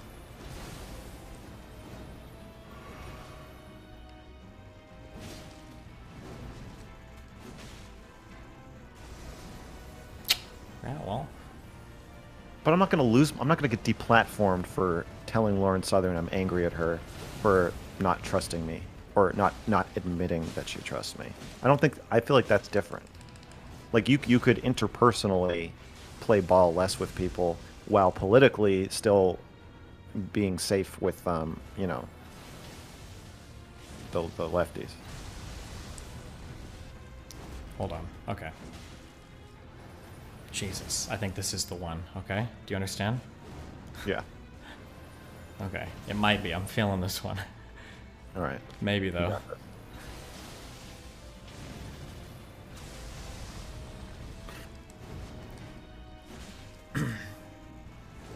I just want you to have more deeper conversations where you're pushing the boundaries. And I think that if you play a game a little bit, you can get to push boundaries a little bit better. That's all I'm saying. No, I can't jump that. It's just not jumpable. Sorry. Do you concede that there's like an inverse relationship between how many successful conversations you can have if you play nicer with people, but then they'll probably be less deep? Whereas if you push really hard, you'll have more car crashes where Vosh just hangs up on you because you asked about Android strippers. But then when you hit gold, you'll really hit it. It's just a question of like, do you want to go for that 1 out of 100 ultra deep thing, or do you want to go for like having like 10 out of 100 like pretty deep things? And you probably still would find the 1 out of 1. It's not like if you were cautious with me in the first conversation that like we would have just stopped talking, right? True, but I think it wouldn't have been so magical. Maybe not. Have you talked to that Brittany Simon person yet? Oh yeah, I was going to ask you about that. We're talking, I think on the 20th. Okay, that should be fun. You've talked to her. What do you mean it should be fun? I don't know how to dodge that one. I'm rolling it correctly. I'm gonna die. I'm rolling it. I really am. Oh, the game. God gave me another chance. Hold on. God is giving me another chance. I'm sorry. I'm almost done with this. I hate my life. I hate my life. Why won't he do his big move? Okay, I'm gonna roll into it. It didn't work. I can't roll it. It's unrollable. Do you understand? Do you understand what I'm saying? I understand what you're saying. Are you rolling early? No, it's just I don't know if it's rollable. Doesn't chat, no. Okay, I'll try rolling a little later. Here we go. Nope, I'm dead. It's not rollable. I don't think it's rollable. Okay, sorry. Where were we? How do I get him to do his big charge up attack? If I could get him to do that twice, I'd win the fight. You can't jump it either.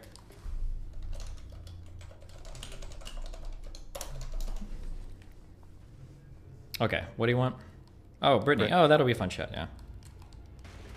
Yeah, you've talked to her a bunch of times. And that's somebody you can probably go as hard and creepy and weird with, like, immediately, and have it turn out just fine. Well, I appreciate your blessing there. No problem. You don't need my blessing or anything. I still want it. Okay, well, you have my blessing, okay? Well, thank you.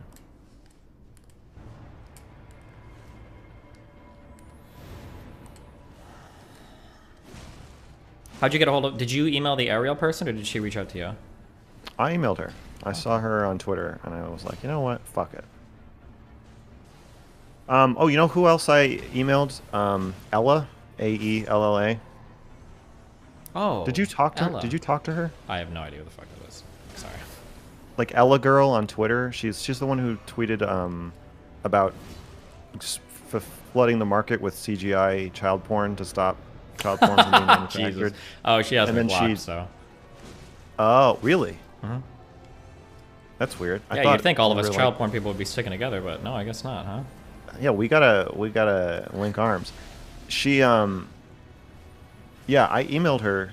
Oh, I wonder if her not liking you is why she stopped talking to me. I emailed her and we actually set a date, and then I was like, okay, can you confirm the date? Because she suggested it, and I was like, yeah, and then she just like didn't write back. So I don't. My chat really wants me to talk to her, so I don't know. I thought maybe you knew her, but now I see that. Okay, I'm gonna try to run and jump that way. No, I can't. Yeah, I don't know her. Apparently she made a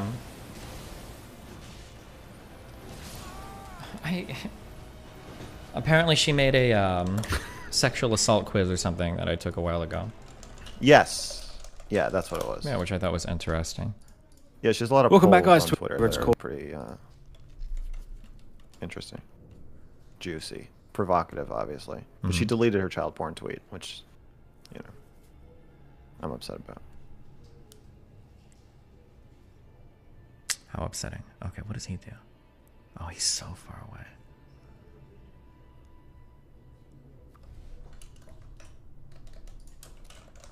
Interview Will Smith. That's a good idea. Oh yeah, dude, if you could talk to Will Smith, that would be awesome. Yeah, that's a good suggestion, chat. She also posted on your sub a couple times. Oh, interesting. Yeah, she did. Oh wow, so you That's know right. so much about her, huh? Yeah. I've been trying to talk to her for like a year. I think I emailed her and DM'd her like 5 times over the last year. Mm-hmm. She finally responded, but I feel like it's falling apart. Oh, what was your dating story that I thought Destiny would hate? I'd met this girl probably 3 times. She was a friend of a friend. Okay. We went on a date to the Boston Aquarium, and after talking for like an hour, I was like, "Do you trust me?" And she was like, "Yes." And I said, "Do you trust me more than anyone?" And she was like, "Yes." And I was like, "Okay.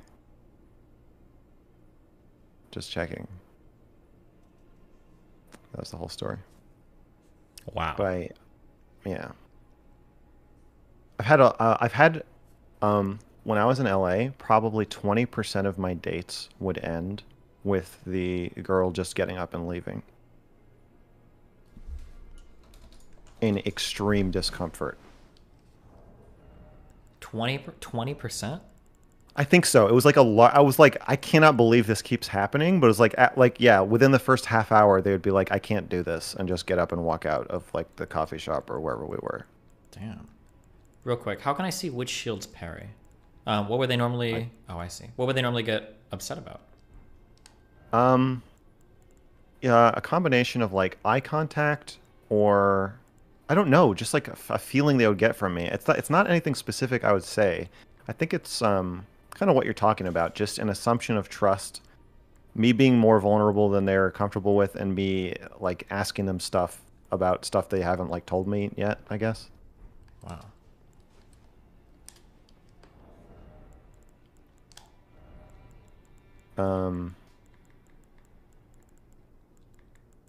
I asked one girl if I could spank her after she had just told me she likes spanking.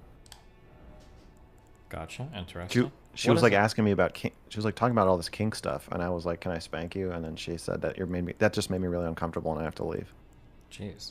Wait, real quick. What's the smaller parry shield guy? Do I have one? Go buy one at the Volcano Manor. Okay. Was this after you guys were like already in like bed together or what? No. We were. I didn't mean right then, but we were at like an outdoor mall. Mm-hmm. Didn't say Simon Says. How long have you and Shay been dating again? 3 years, 2.5 years. Damn. Our first date was me training her at the gym. I asked her if she wanted a free training session. We met on Facebook. Wow.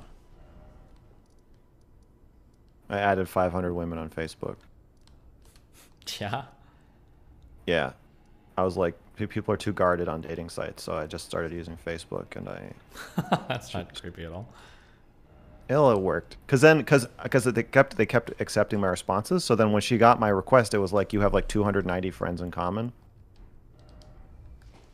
Interesting. So she assumed that we already knew each other. Where is Stormville on the map, guys? Jesus fucking Christ.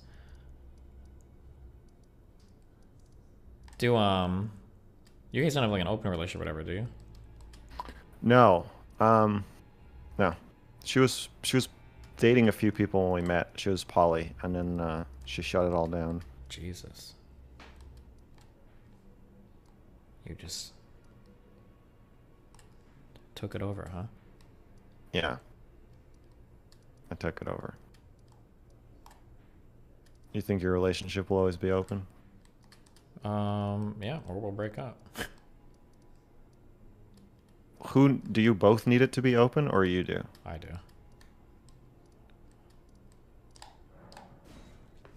You just can't handle it? No. Or you're like, why handle it? Exactly. Who's your next talk with?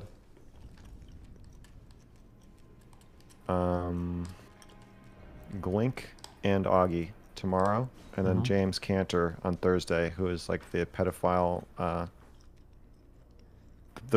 expert, PhD, semi apologist. I think he's got some pretty weird views. About what? Some quotes from him saying basically like pedophilia is a sexual orientation and should be treated as such, something like that. Is that controversial? I guess it is, actually. Never mind. That's a dumb question. Yeah, it is. It is controversial. He's not saying the age of consent should be like lowered or eradicated, but he is like, It's silly that we know that we can't talk people out of being trans. We know that we can't talk people out of being gay. We know that we can't talk people out of their sexual orientations, but for some reason we expect pedophilia to be different, right? Yeah. yeah, something like that.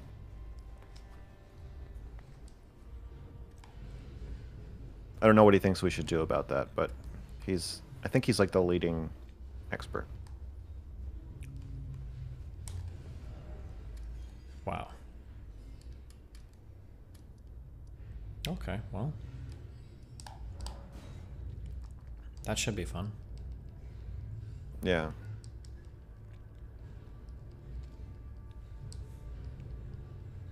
Well. And then, yeah, I got to make my real doll review. I think that's the next big project. How's that been going? It's weird. My girlfriend Shaylin is very controlling about the doll. I've been having to try to stop her from taking over my project, or she wants to take over maintenance, or caring for the. She's like, "You're gonna fuck it up," and I told her basically like, "You have to fuck off. You have to stop. You can't. This can't be about you." Wow. But yeah, I haven't, you know, started. Is she trying to like fuck it, or? No, she's just trying to just interject herself into, you know. Gotcha. It's like she wants to like make friends with it, I think, or just, I think she just maybe feels threatened by it. You planning on leaving her for it? Is that a what's the possibility of that happening? I think that's a 0%. I don't think I would really do that. zero. Be honest. Well, I don't have to leave her for it, because we don't have to have an open relationship for me to have a doll. It's not open relationship. It's just a doll. What if she gives you an ultimatum on it? Then I would say no. Well, I don't know. I would hear her So out, but I think you could leave her for the doll then. Let's be honest. Potentially. Yeah. But I would be leaving her for my own masturbation freedom. Like, I don't like if she said like you have to stop looking at porn or I'm gonna leave you. I think I'd probably say. Yeah, but that's different. That's all of porn. We're talking about just one doll.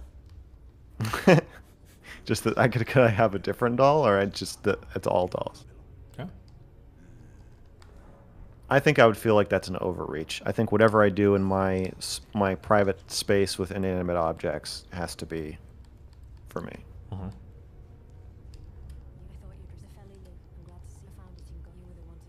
So yeah, that's the newest member of the family. Gotcha. Well. Okay. Always a pleasure. Always a pleasure to talk to you, Steven. Yeah, it's been fun. I love you. I love you too. I appreciate your feedback, your challenge. Yeah, good luck. I'll think about it. Be careful. You too. You too. Yeah, stay safe. Bye. Bye.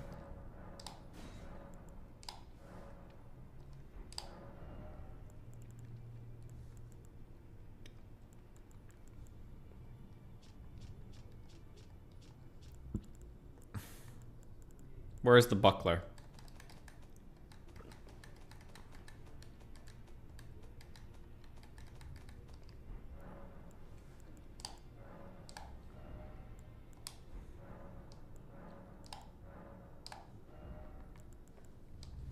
Okay. Jesus.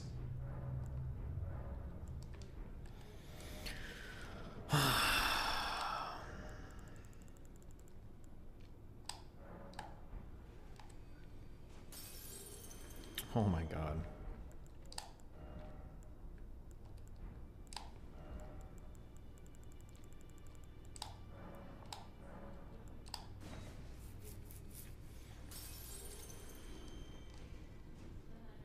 The damage negation isn't enough on the buckler and you're gonna fucking die.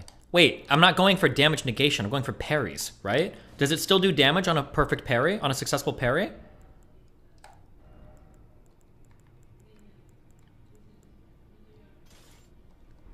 Who said that? No. Okay, shut the fuck up.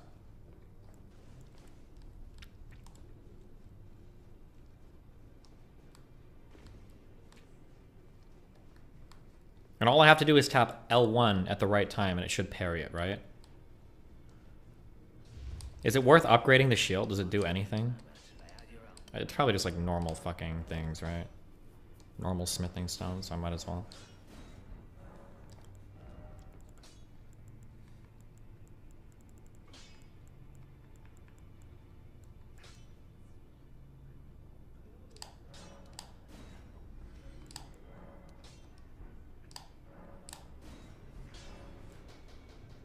Do it early, the timing will be sooner than you think. Upgrading does literally nothing. Well, I don't walk around with unupgraded shit like a fucking loser. Wait, how much can you upgrade this? Wait, is it infinite?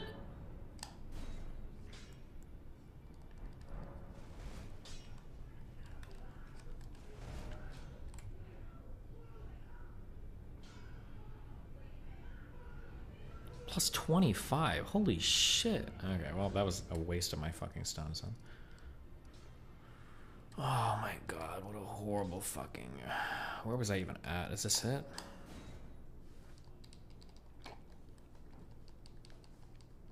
Oh, it reduces stamina cost, so it's worth. Oh, well, whatever. Okay, so all I have to do is... Do I need to tap L1 or hold L1 at the right moment?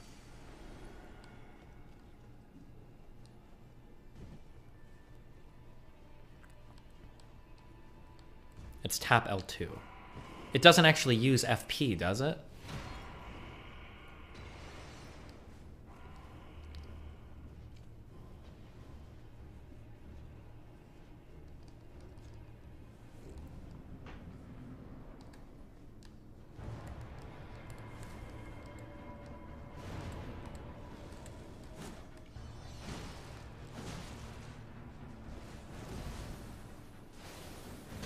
Oh my god.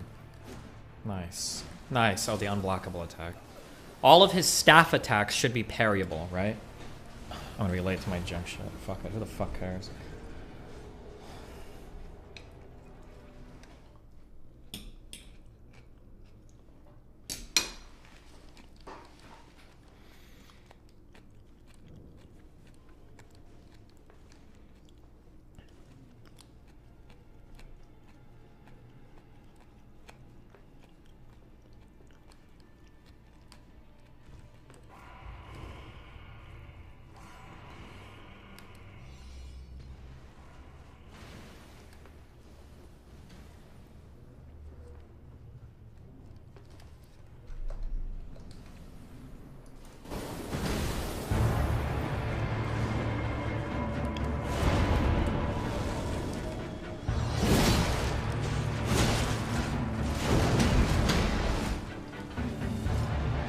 Come run at me, you dumb fuck.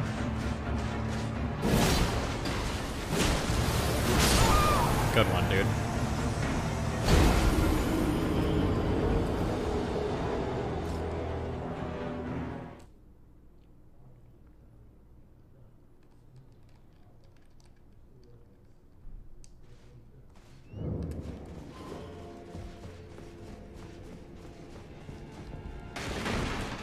Why didn't he say this when talking to Destiny?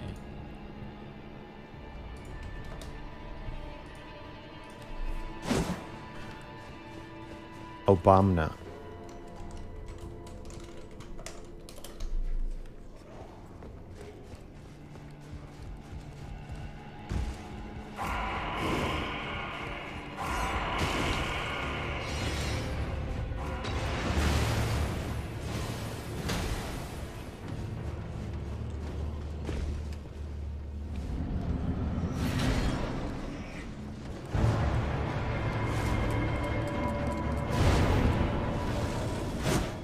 say Simon Says.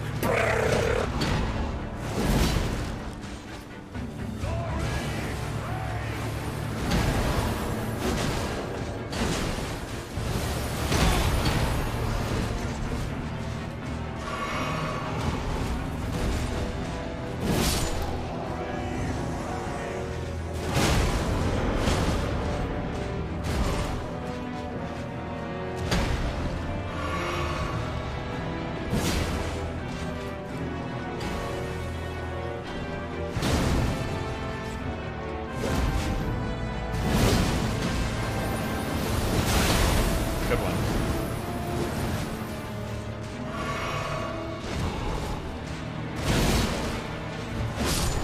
Okay. Time to die 4 million times trying to parry. I love to hate my life. Okay, so he's going to jump. I'm gonna roll. I'm gonna try to parry the first hit. Jump. Roll. Way too early, I think.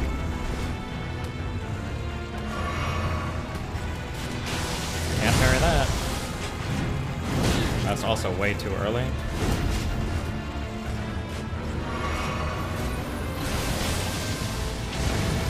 Roll. Too early, I think? It must be. I don't think I can parry that hit, right? Jump. Roll. I didn't even hit that one. Jump. Roll. Parry.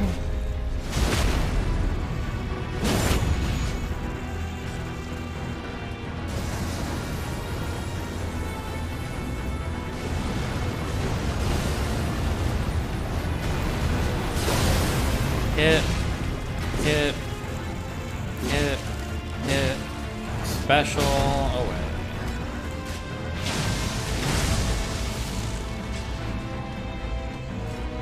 You can parry that attack, really?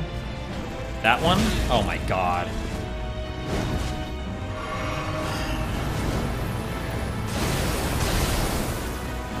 I'm not even gonna fuck with this one anymore.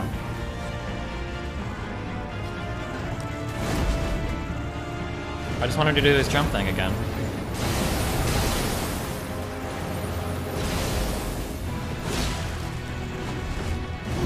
Oh, should have rolled.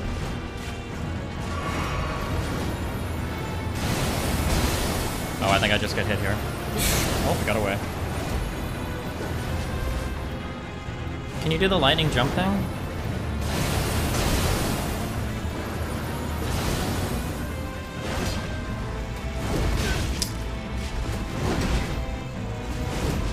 Oh, good luck.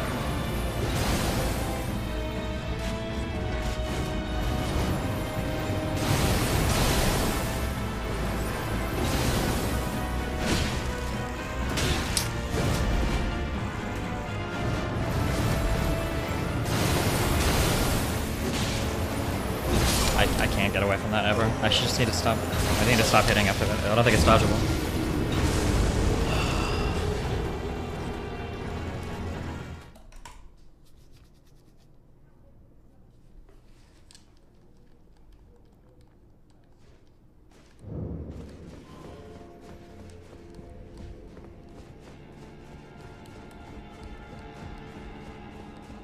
You can parry that charge attack, which I don't know which charge attack you're talking about. There's 15 different charge attacks this guy uses.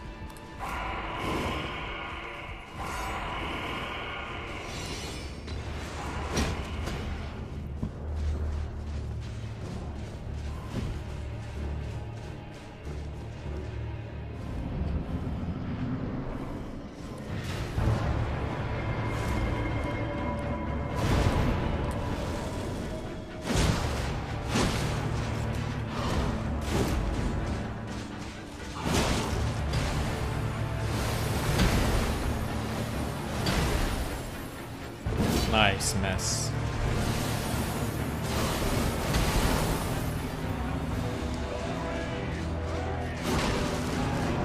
Oh, he's doing the... Oh my god, I was out of range. Oh. Got me anyway. Good one.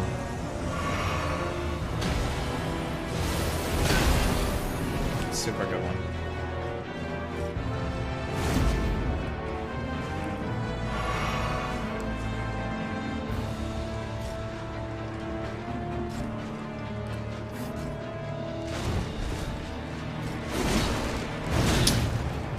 So much fun.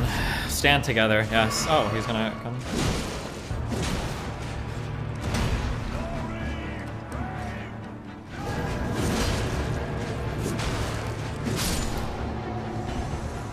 Oh, that was the wrong thing. I was dumb fucking. That was 9 seconds. Alright, let's try it. Jump. Roll. Parry. Hit. Back up.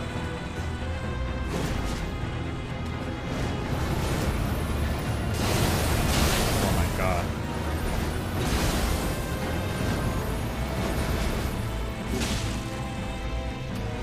I should just try to parry all of those, huh? That's...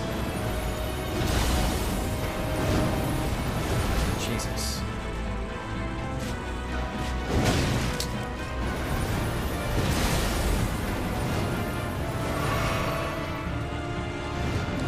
Oh, I can't. Oh, if you fuck it up, it what, depletes all your stamina? Okay.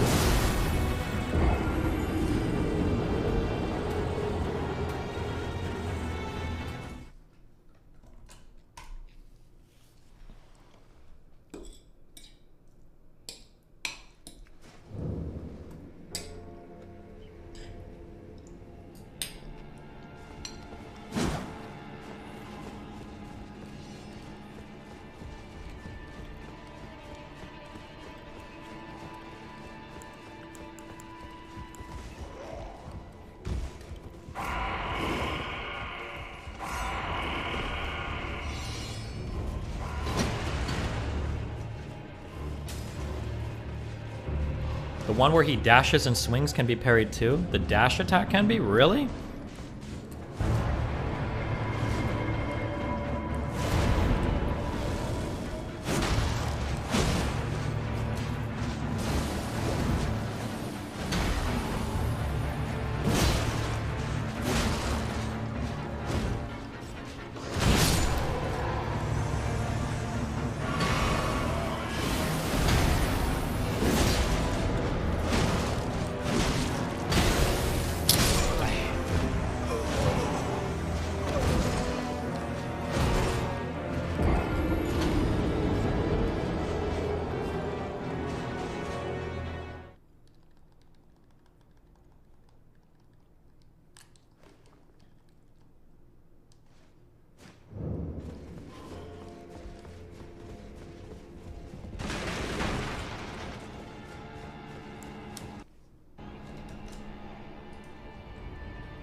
Oh, I'm dead. Oh my god.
Okay, I can't parry this attack. I missed. Simon says. Okay, I can parry. That was way too early. It's just too early.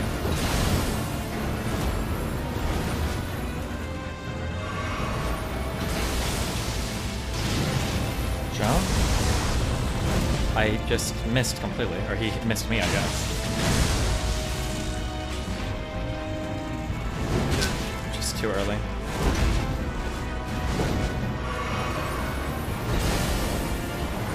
Oh, I can't parry that problem.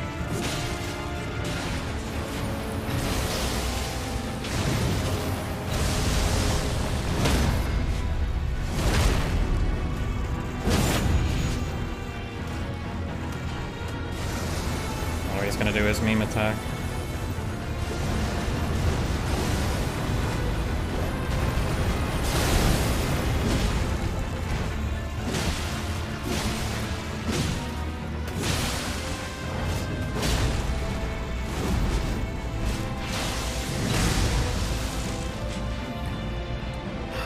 Can you just jump?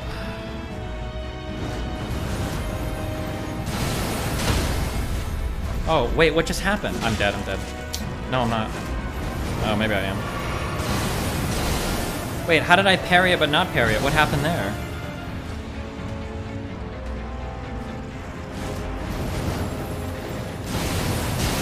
Oh, it didn't there. A partial parry? Oh, okay. Alright, well.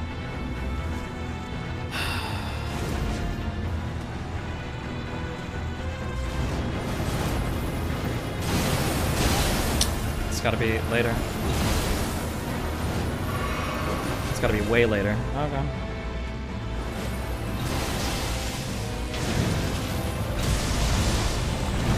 I'm not, he's missing me.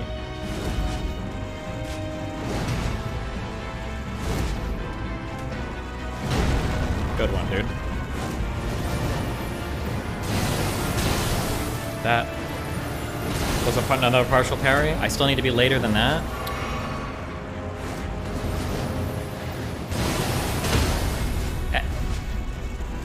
Now I'm dead. No, not yet.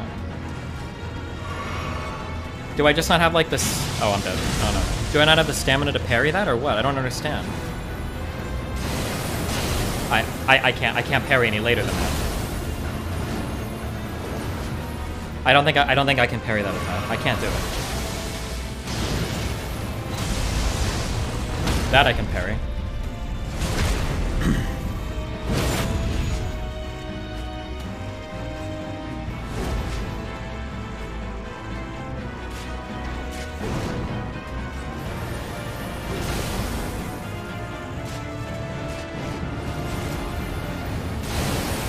I can't parry that. I'm not going to try to.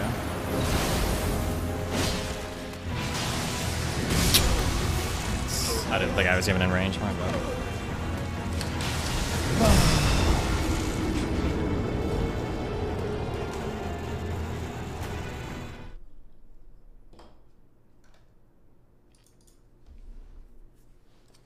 Partial parries can be too. No, I don't think I can parry that attack. I don't think so.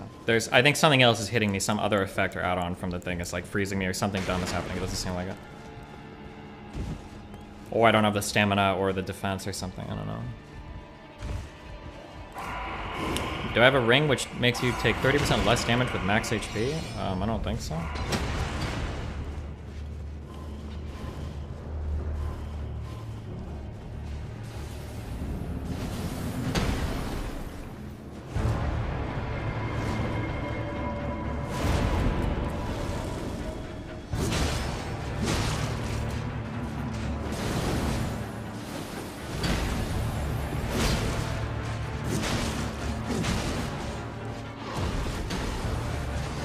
Good one, dude. So much fun. Killing 2 irrelevant fucking mobs at the start of every fight.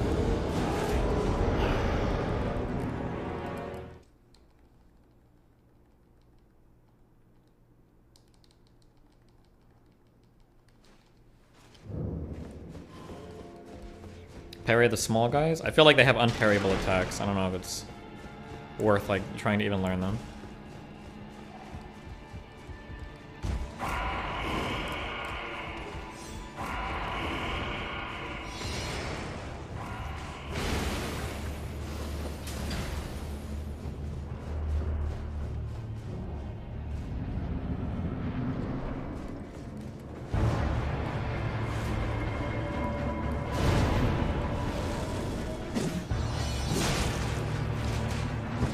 fuck. Yeah, no, fuck, that's fucking AIDS. I'm not even gonna try. No, I'm not even gonna waste my fucking time on this autistic shit.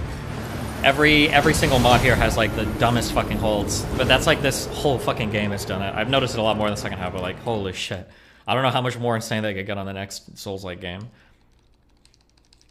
This one is already too much. There's already been too many enemies that I can kill by just spam attacking because they hold their attacks so autistically long. Like, it's so stupid.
Didn't say Simon Says.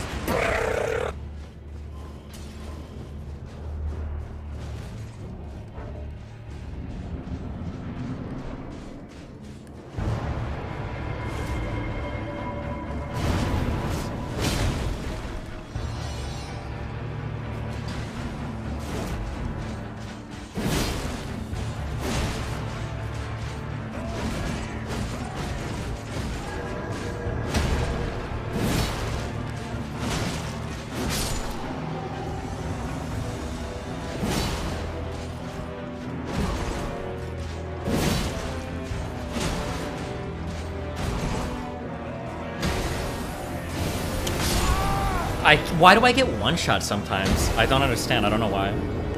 It must just be like RNG. Like it probably like either kills me like 80% of the time or like leaves me at like 1 HP or 2 HP missing, I guess.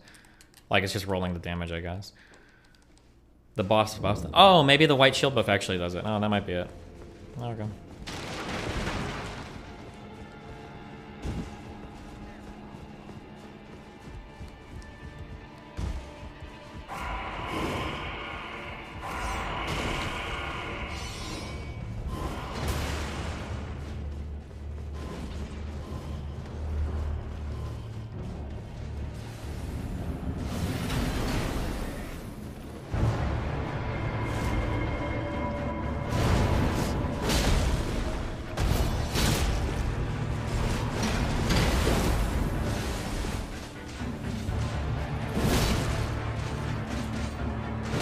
What? Okay.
Oh my god.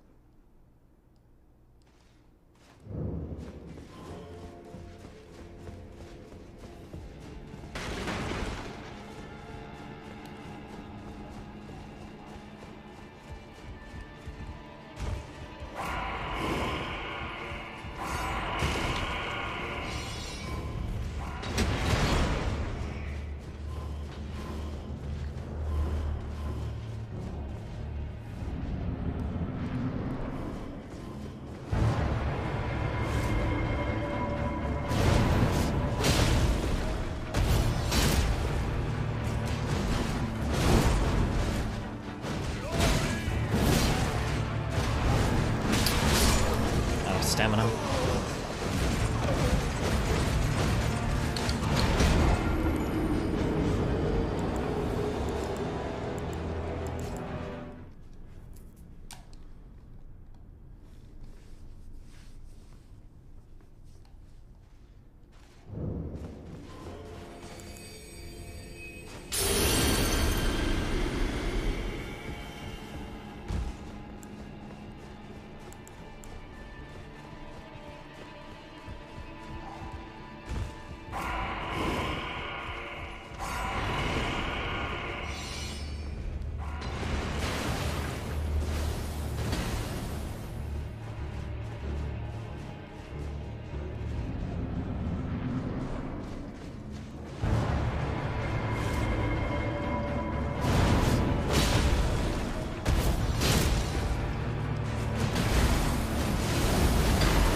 It's still locked on attack. I was locked onto the wrong mob.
No.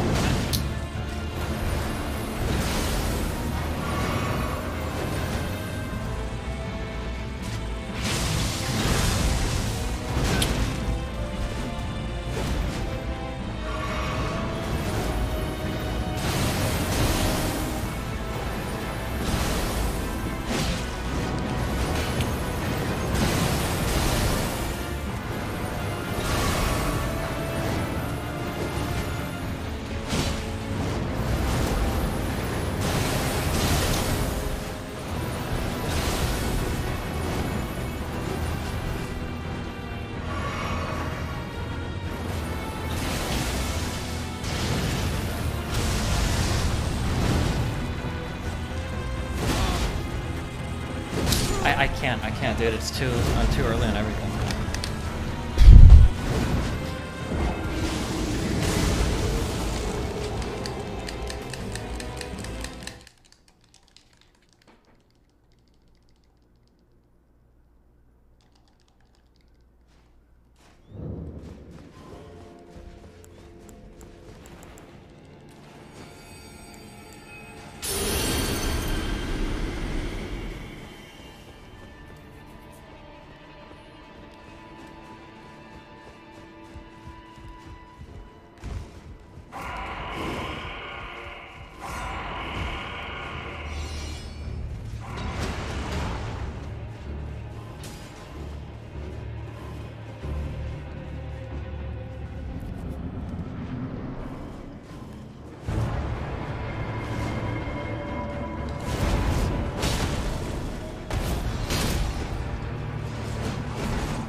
I don't even know what hit me.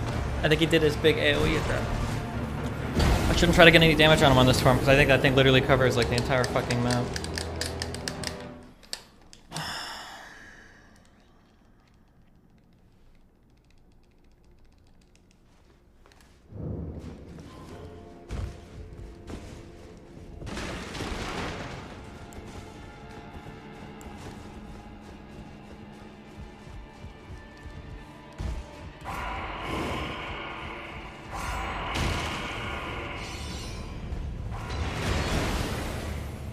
Keep hating your life then, working class Andy.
What?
can't jump when he's kicking me.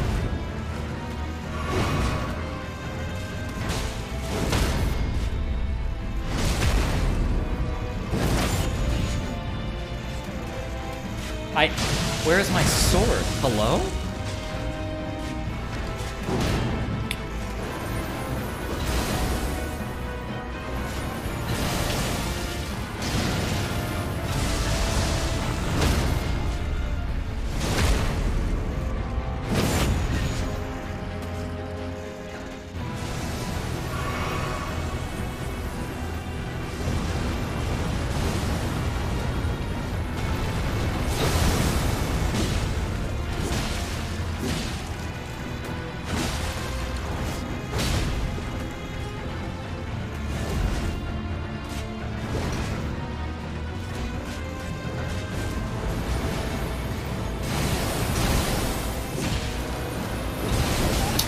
Stop trying to roll it.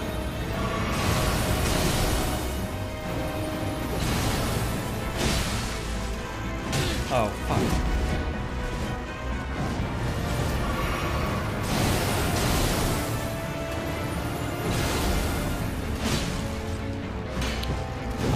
That was a partial parry?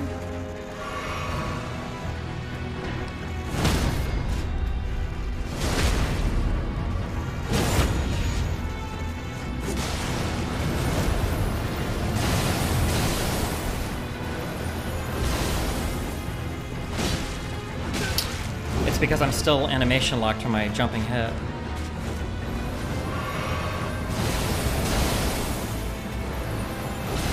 So I should just wait.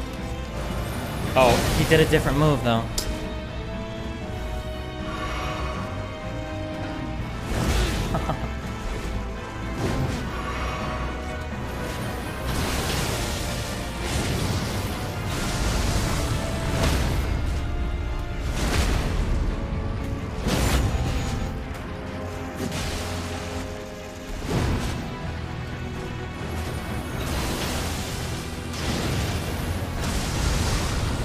Fuck you, you fucking cockfucking piece of shit.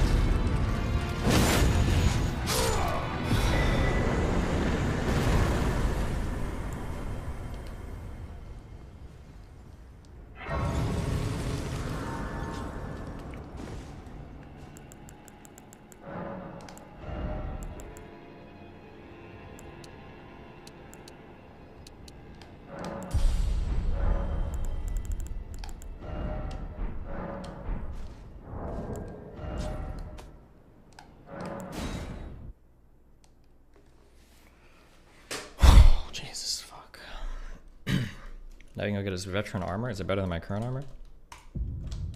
Okay. I gotta go gym. I'm already super late. I can't host anybody. Oh, I'm doing my premieres.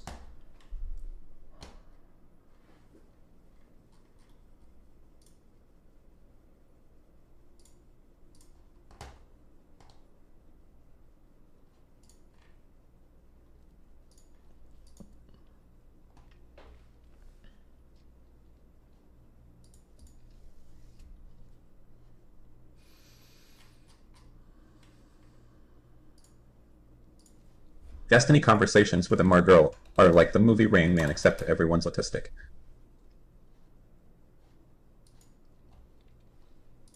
Oh, we got another orange and green one. Nice.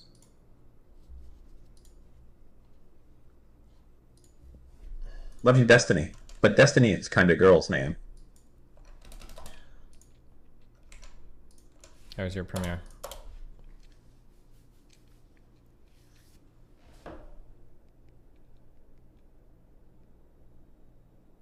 Obamna. In 20 years, there will be statues of Mr. Girl and Destiny, and Black will read the greatest trans it advocates the internet didn't deserve. Didn't say Simon Says.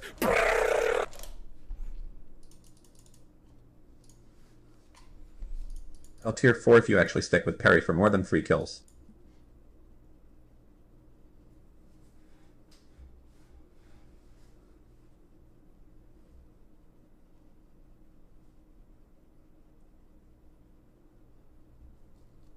Thanks for making work bearable. No problem. 3 more.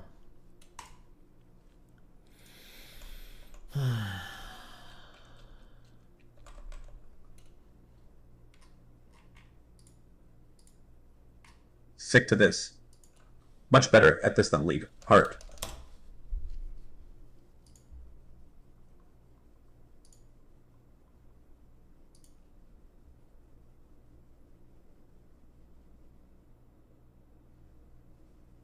Sorry. Sports again. What do you think of disagreeing with protected categories based on continuous variables, aka height and weight? We already see the real harm caused by this as combat sports at weigh-ins, and they never seem to have good outcomes. Wow, good question, my dude.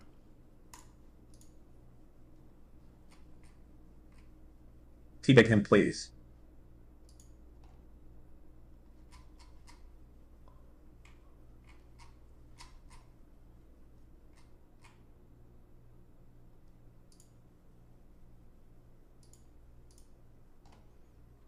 All right. Time to throw a PogChamp. Rip on, maters.